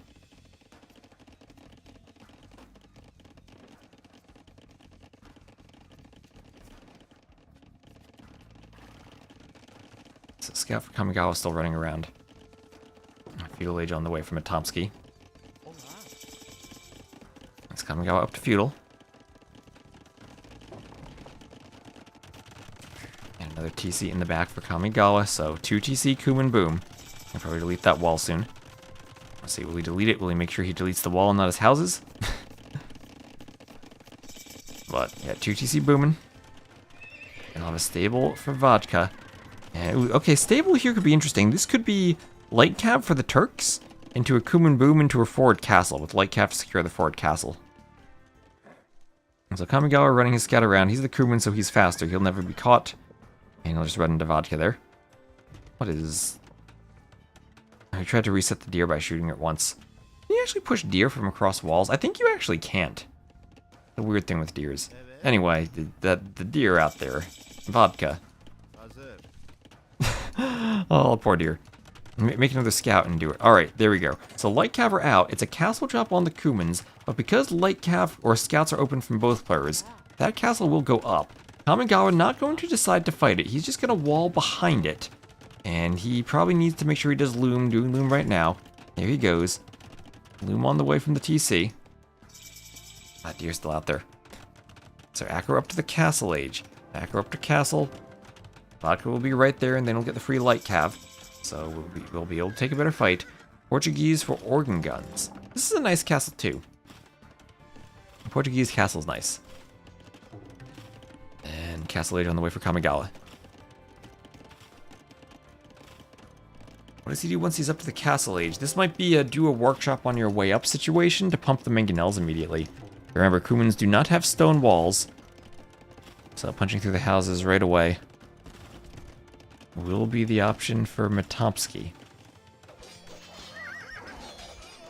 Light Cav fight. The Light Cav got into Vodka's base, and important that Vodka wins this fight lest he start losing vills to Light Cav. Would that one Light Cav, if it might goes properly, take out all the rest? I think so. He does not have Loom, so even 2 low HP Light Cav are a threat. He's gonna try to wait for another one to pop out, then fight. You just maybe hit the low HP one. I think he'd be fine. But yeah, there he goes. Yeah, it gets them down. Alright, and over here, taking the forward gold there is Matomsky. As the organ guns come forward, Castle Age is in the back TC for Kamigawa. Doesn't have to worry about losing that. He is double house walled pretty much everywhere. And all these Nocturna plebs, hello there, Alf. Castle Age on the way for Kamigawa.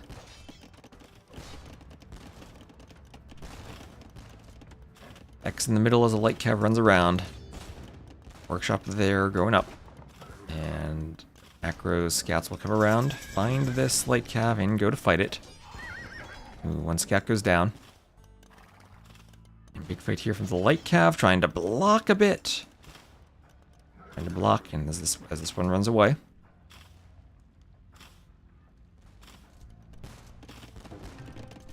Alright, houses here going down for Kamigawa.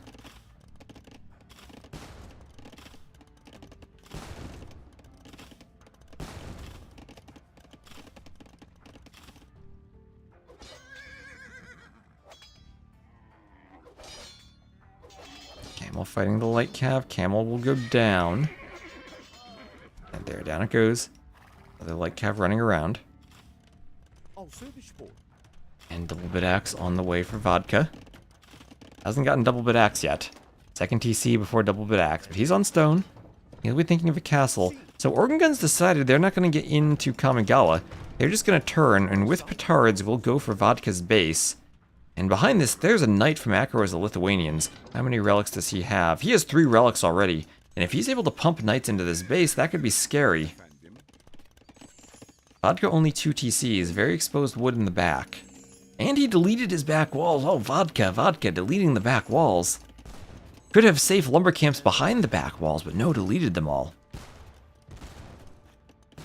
And here come the petards. I think if you're really clever, you get them right between the gate and the wall and you destroy both. But he went for the gate, and that's the big opening all the same. Monks over here in the back. Light Cav will pick 1. Will they get a second? No, they won't. That monk will continue forward. Lithuanians can do redemption if they want the monk to try to convert stables and put more pressure on the buildings.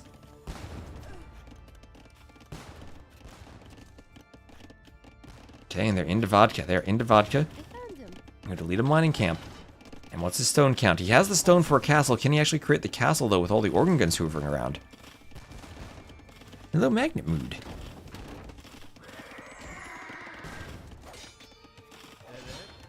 Bills pop out, trying to repair the mangonel. It's a mangonel from Kamigawa. Needs a lot of repairs. Mangonel's trying to come to help against the organ guns. It's exposed, sending them out there. Mangonel now here from Metomsky. No repair vills, but converted vills could repair. Okay, castle here from Vodka. Castle for Vodka. And, okay, these organ guns, that mangonel might have to thread the needle between 2 TCs to be able to hit the castle. And light cav are there to take out the mangonel. Another mangonel does go down again. Organ guns might themselves have to deny the castle then. No mangonel, but they're killing a lot of vills. Okay, Vodka deciding to send an entire village to raise the castle. But the vills are going down, and they're trapped by knights, and this is a doubt castle from Vodka. Disaster for him. The organ guns had gone to his teammate. He wasn't prepared for them to swing over here. And knights there ready to kill vills. Oh, killing the vills that are running to the TC. Organ guns there too. And that's a lot of dead vills. Monk has to fall back. Organ guns can kill the monk. It doesn't have redemption yet. And okay, things suddenly looking very bad for Rulers of Rome, and Nocturna looking to force a Game 5 has to be happy about the damage they've just done here. Those vills have to run through a palisade gate. Imp on the way also for Metomsky, and that'll be Trebs for that TC immediately. Organ guns and knights still picking off vills from Vodka. Rulers of Rome from Kamigawa's boom still have more vills, but that's now 31 to 71 population. And this castle still is going nowhere. Boom just now finished for Acro. More monks coming forward. They're looking to get through the palisade gate, and there are the GGs. And Nocturna ties it 2-2, and we're going to game number 5. Arena, the Portuguese castle drop on the Kumans worked. Decided Kamigawa defended well enough, they'll just swing and hit Vodka, who is not prepared for it. GG. Hello, Hazai. If the castle goes up much earlier, it's a different story, but it doesn't. And 11-minute castle timing there. I don't know how that compares to a normal game with a 9-vil start, but that feels fast. Feels like a well-prepared Portuguese build.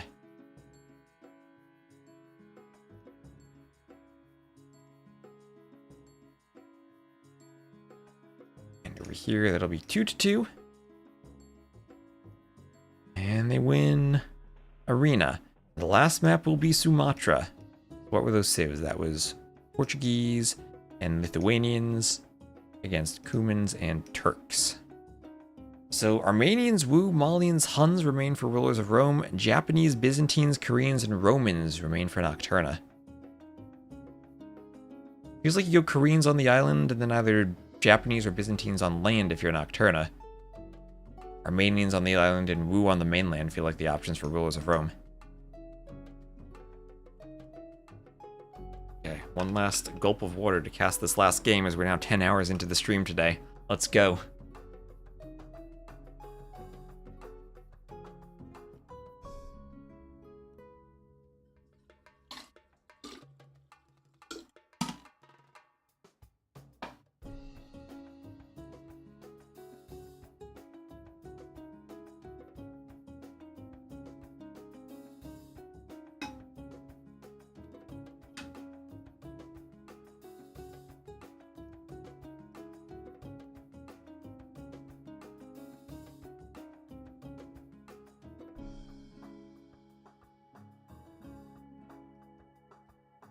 Oh, Smiley, thank you very much for the raid. Thank you very much, Smiley. Hope you had a lovely stream. Hello, Make a House. Hello, Caterpillar. Hello, Smiley. Oh, always nice to see you around. Always makes me smile. So we are going to have game number 5. We've been casting for 10 hours. This is our final game of the day. Game number 5, Nocturna versus Rulers of Rome in the Cartographers. This is our final game of the finals of the community leagues.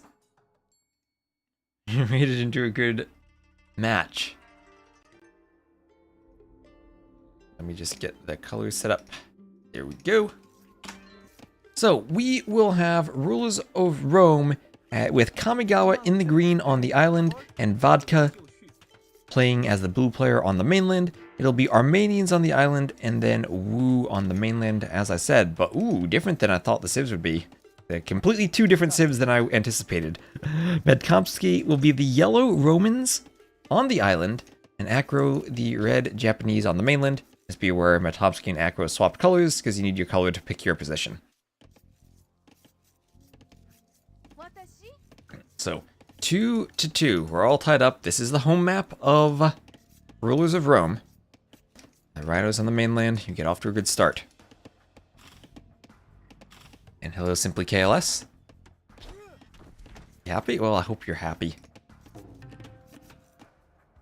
And Acro over here for a dock. Adds the dock on the coastline. Walls in the village just to be extra safe. Not gonna let any scout come forward. Do some shenanigans. Kamigawa docking towards the coastline. Dock out here, it's easier to protect your teammates' fish, but also a bit more difficult in the long run to manage your fish if you're then sharing, and you have fewer fish for your teammate to take. And docking, I'm kind of in the same position there for Medkomsky. Kind of an awkward position. Usually you want to be on the section of beach that juts out a bit. You're a bit closer to the fish then, usually.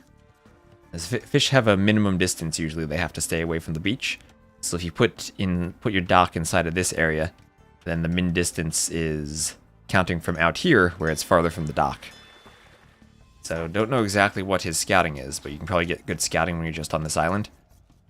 Like if you had seen that box turtle, put the dock out there, probably would have been a more efficient spot. Now the fish is pretty far from his dock. And we see Kamigawa right out by the fish there, jutting out a bit. Random bits of map scripting.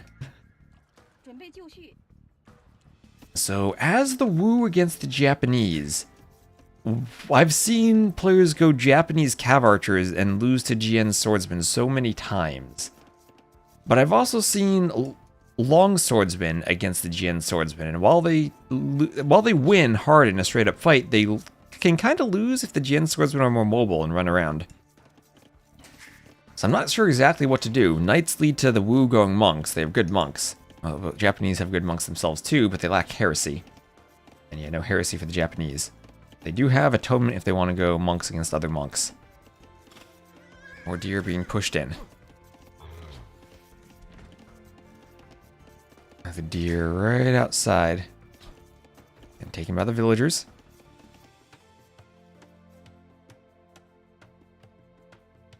And then for everyone, Feudal Age on the way for Medkomsky. Feudal Age on the way for Acro. Feudal Age on the way for Kamigawa. Vodka going up maybe a bit later. They'll be adding in a barracks. You can always go for men-at-arms. They do heal as the Wu.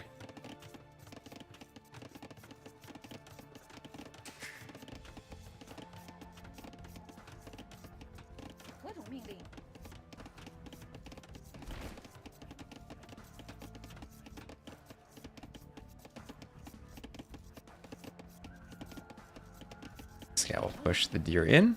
There we go. 什么？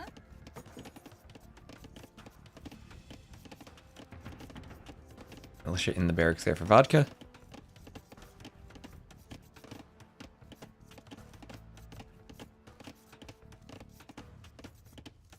Deer getting pushed into.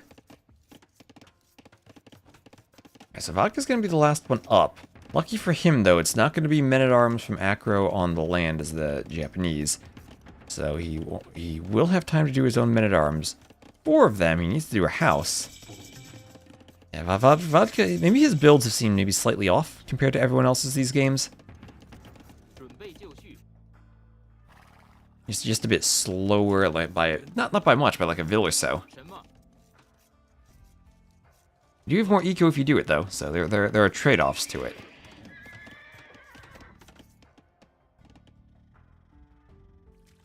Fishing ships for Acro by that dock. And then fishing ships for more docks for Kamigawa over here. Archery range going up for vodka. 何主命令？准备就绪，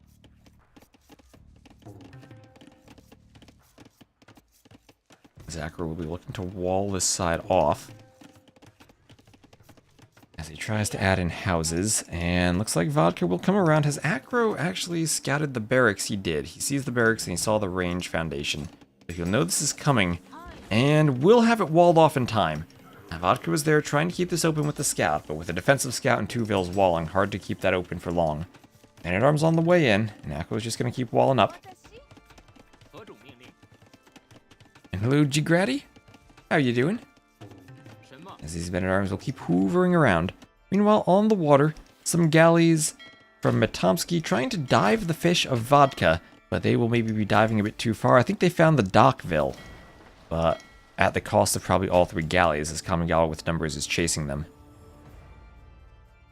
And yes, so, ooh, didn't move in between shots there. Okay. I thought he was going to get all 3, but now there's some distance from Matomsky. Okay, galley micro is hard sometimes. Galley micro is hard sometimes. 准备就绪，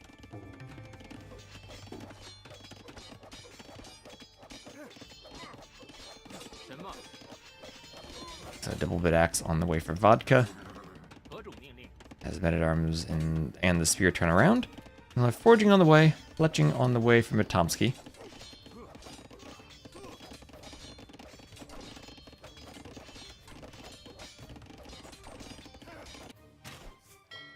Galley's dancing in the middle.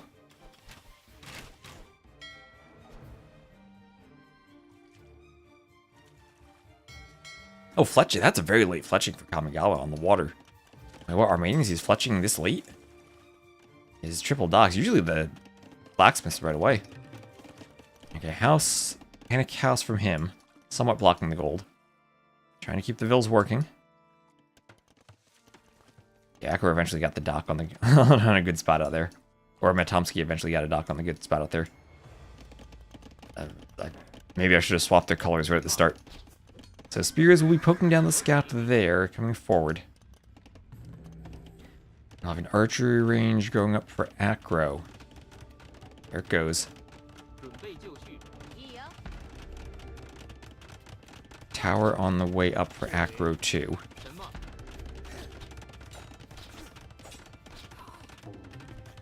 It goes down, and the tower goes up. 何主命令？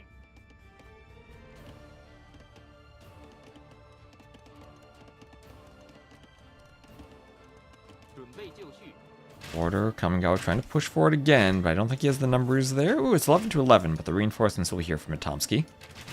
The 2 villager advantage for Nocturna, army advantage for rulers of Rome. This is hard to spectate because I gotta watch 2 games at once basically. Fletching on the way here for Vodka. He's coming forward.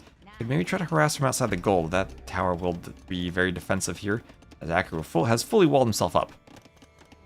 Scouts here not going to find an overforaged berry bush.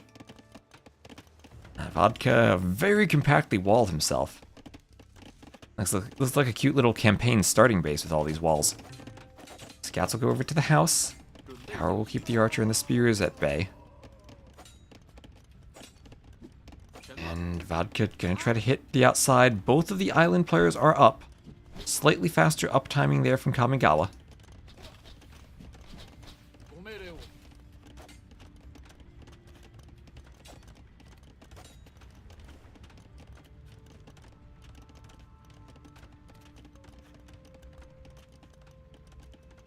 Fletching on the way from Acro. And gold mining on the way from Matomsky.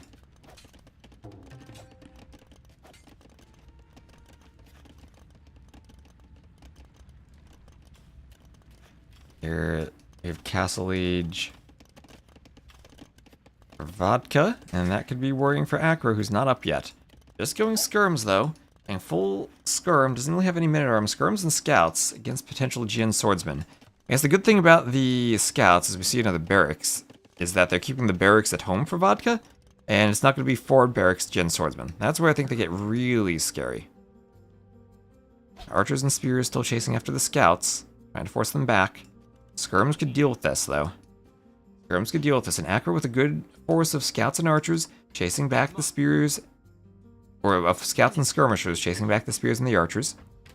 On the water, Kamigawa forcing a fight underneath the docks. Always hard to fight in that position. Your opponent usually going to have more numbers than you do. So War Galley and Bodkin Arrow on the way for Kamigawa. 何种命令？准备就绪。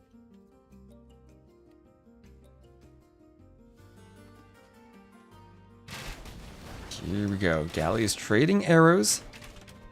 War Galley Bodkin on the way from Matomsky. He's going to have to delay for the upgrades. And we'll see how quickly Ballistics comes in. There's the University immediately for Kamigawa. University for Matomsky. For dock production here. Ballistics can slow down your production, so you got to make sure you're taking a fight right away. And not skipping out on rounds of galleys. Make sure you're getting the advantage from Ballistics.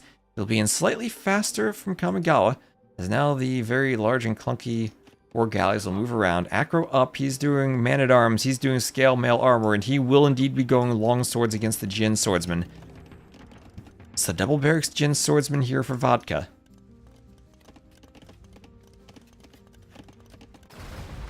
And he's going to need to use the mobility of the swordsman against the longsword. So here's some dodging micro CBA, trying to get the auto targets to miss.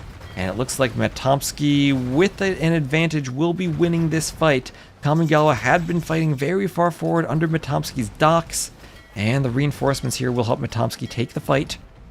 And Kamigawa has to run back, but now that Ballistics is in, running back is costly.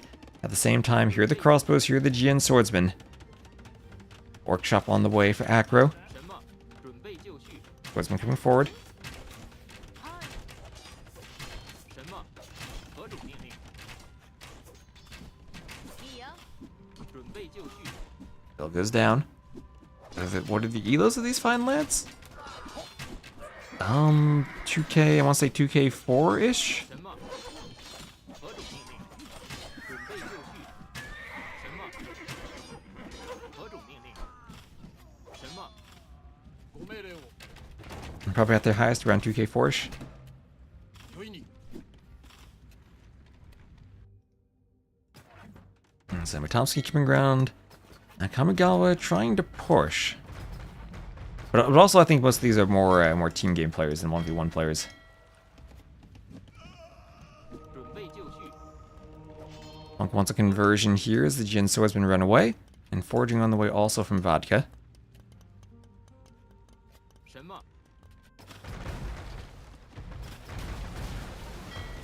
Kamigawa's navy going down. He did pick some fishing ships at least. Acro gonna run past. At least these are Japanese fishing ships. They don't care about this. They're just passing. Yeah, they're just passing. And also Matomsky now transported to the middle. Transported to the middle. And Matomsky is starting to surround Kamigawa on the island.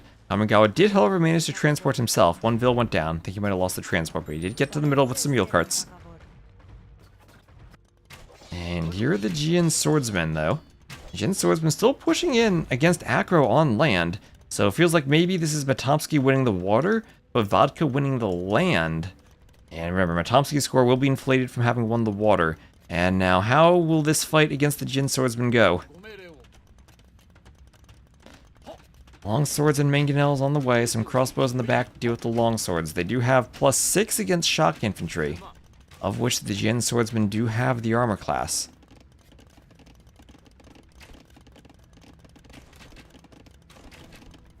Crossbows there fighting the longswords. Jin swordsmen don't want to fight them directly. And they don't want to be in the splash damage of the mangonels either. And it feels like the longswords are going down though. Crossbows there being pretty effective. As long as the crossbows are there, the Jin swordsmen are maybe okay to fight. Yeah. Well, a lot of them got cleared. How will this mangonel shot go for Acro? Will he hit all three of them? There's Speedy, and Speedy enough almost ran into that. Still dodging. Acro actually with the score lead on land now.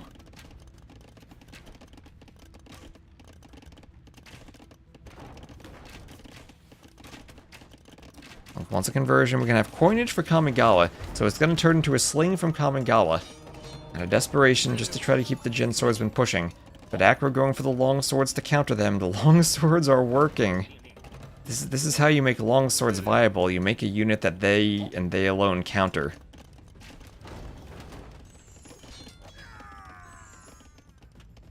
And Forward Workshop from Vodka still trying to pressure on land. But Acro pulling ahead in score now. And also 2 TCs as Matomsky is going to start to boom. 2 more TCs for Kamigawa booming away. Coinage almost done. And TC on the way from Acro. This felt like things were very even on water until Kamigawa got a bit over-aggressive. And then it suddenly snowballed. Jin swordsman picking off 1, 2, 3 mangonels. Dying a bit to long swords. Mangonel gets a hit on the crossbows. That's good value to pick that off. Lost a lot there. Maybe could have been microed a bit better from Vodka. Longsword number is starting to climb now for Acro. Here's my question then. How do Wu longswordsmen that heal perform against the Japanese longswordsmen that attack faster? I'd imagine the Japanese ones win. Maybe that'd be better than Jin swordsmen though. Acro managing to sneak in that second TC.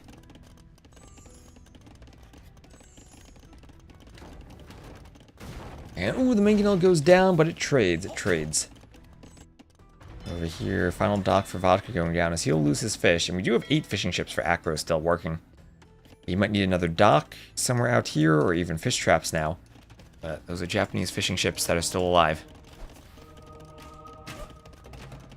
Mangonel coming forward. Monk wants a conversion on the swordsman. Gets it. And you can lose HP to swap forms and get healed by the monk and have the attack speed of the Japanese one. Oh yeah, that's still a video we need to make. The Jin swordsman changing after conversions.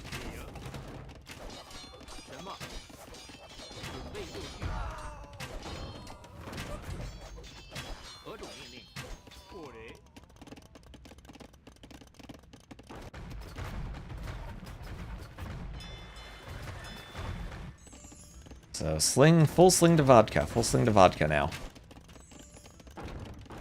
Samurai and imp. Eventually Samurai would be great. That's true. You need to get to that point. Acro, he's on stone, maybe still a ways away from a castle. Capture Age needs to... I wish Capture Age had better sling indicators. That takes up so much of the screen. Crossbows taking out some long swords here, taking out some converted Jin swordsmen. That's the biggest threat to the crossbows, the converted Jin swordsmen. As the mangonel gets a shot off. Monk wants a conversion here.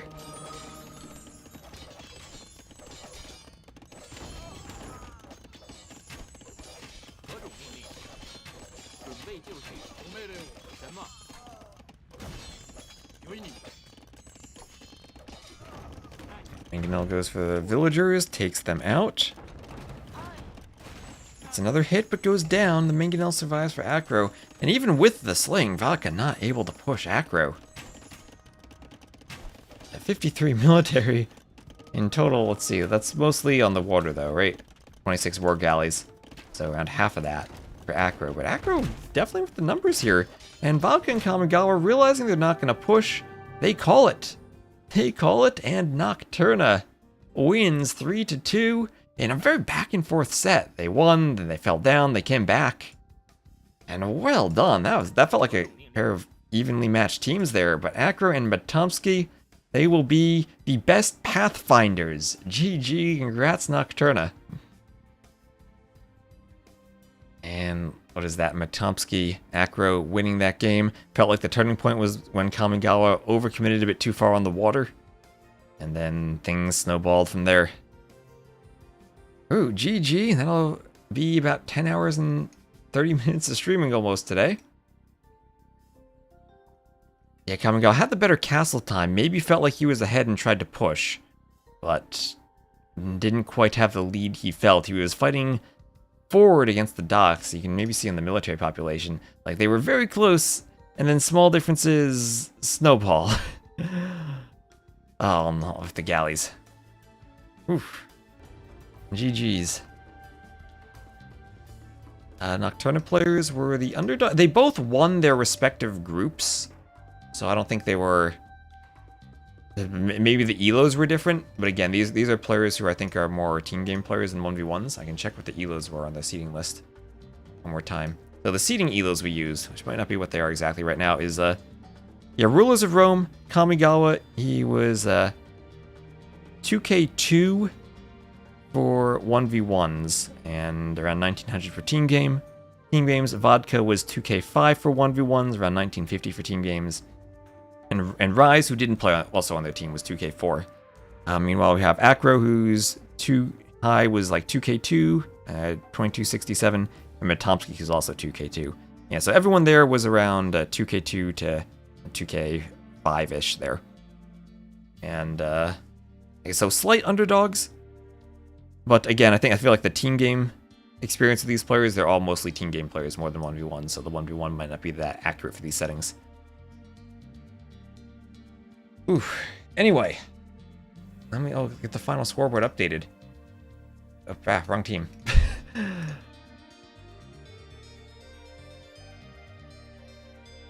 There we go, get the civs, Japanese, and Romans. I thought it would be Koreans on the islands and Byzantines on land, but not the case.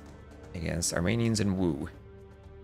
I really like the cheap Korean galleys on this map. I think Koreans are underrated as a water civ. So that'll be it for me for today. So thank you all very much for watching for all 10 hours and 25 minutes. Can you set camera hotkeys in AoE 2? You mean like to move with the arrow keys? The arrow keys move the hotkeys. You can change those in the menu. Wouldn't generally recommend using them. I mean, Hera used to use WAS and D to move the camera, but doesn't anymore. And Worker, thank you very much for using your Prime sub. Like in SC2, I don't know how SC2 works. I've never played it. So that is not an analogy I can help with. They're different in SC2. Alright. Great stream. Thank you very much, Anthony. So we'll end stuff on YouTube and raid someone on Twitch. Yeah, they save a screen position on the map. Yeah, you can't do that in Age 2. There are hotkeys for go to last notification, but I don't use them, and I don't know anyone who does. Maybe there's like a secret society who does, but I don't know of it.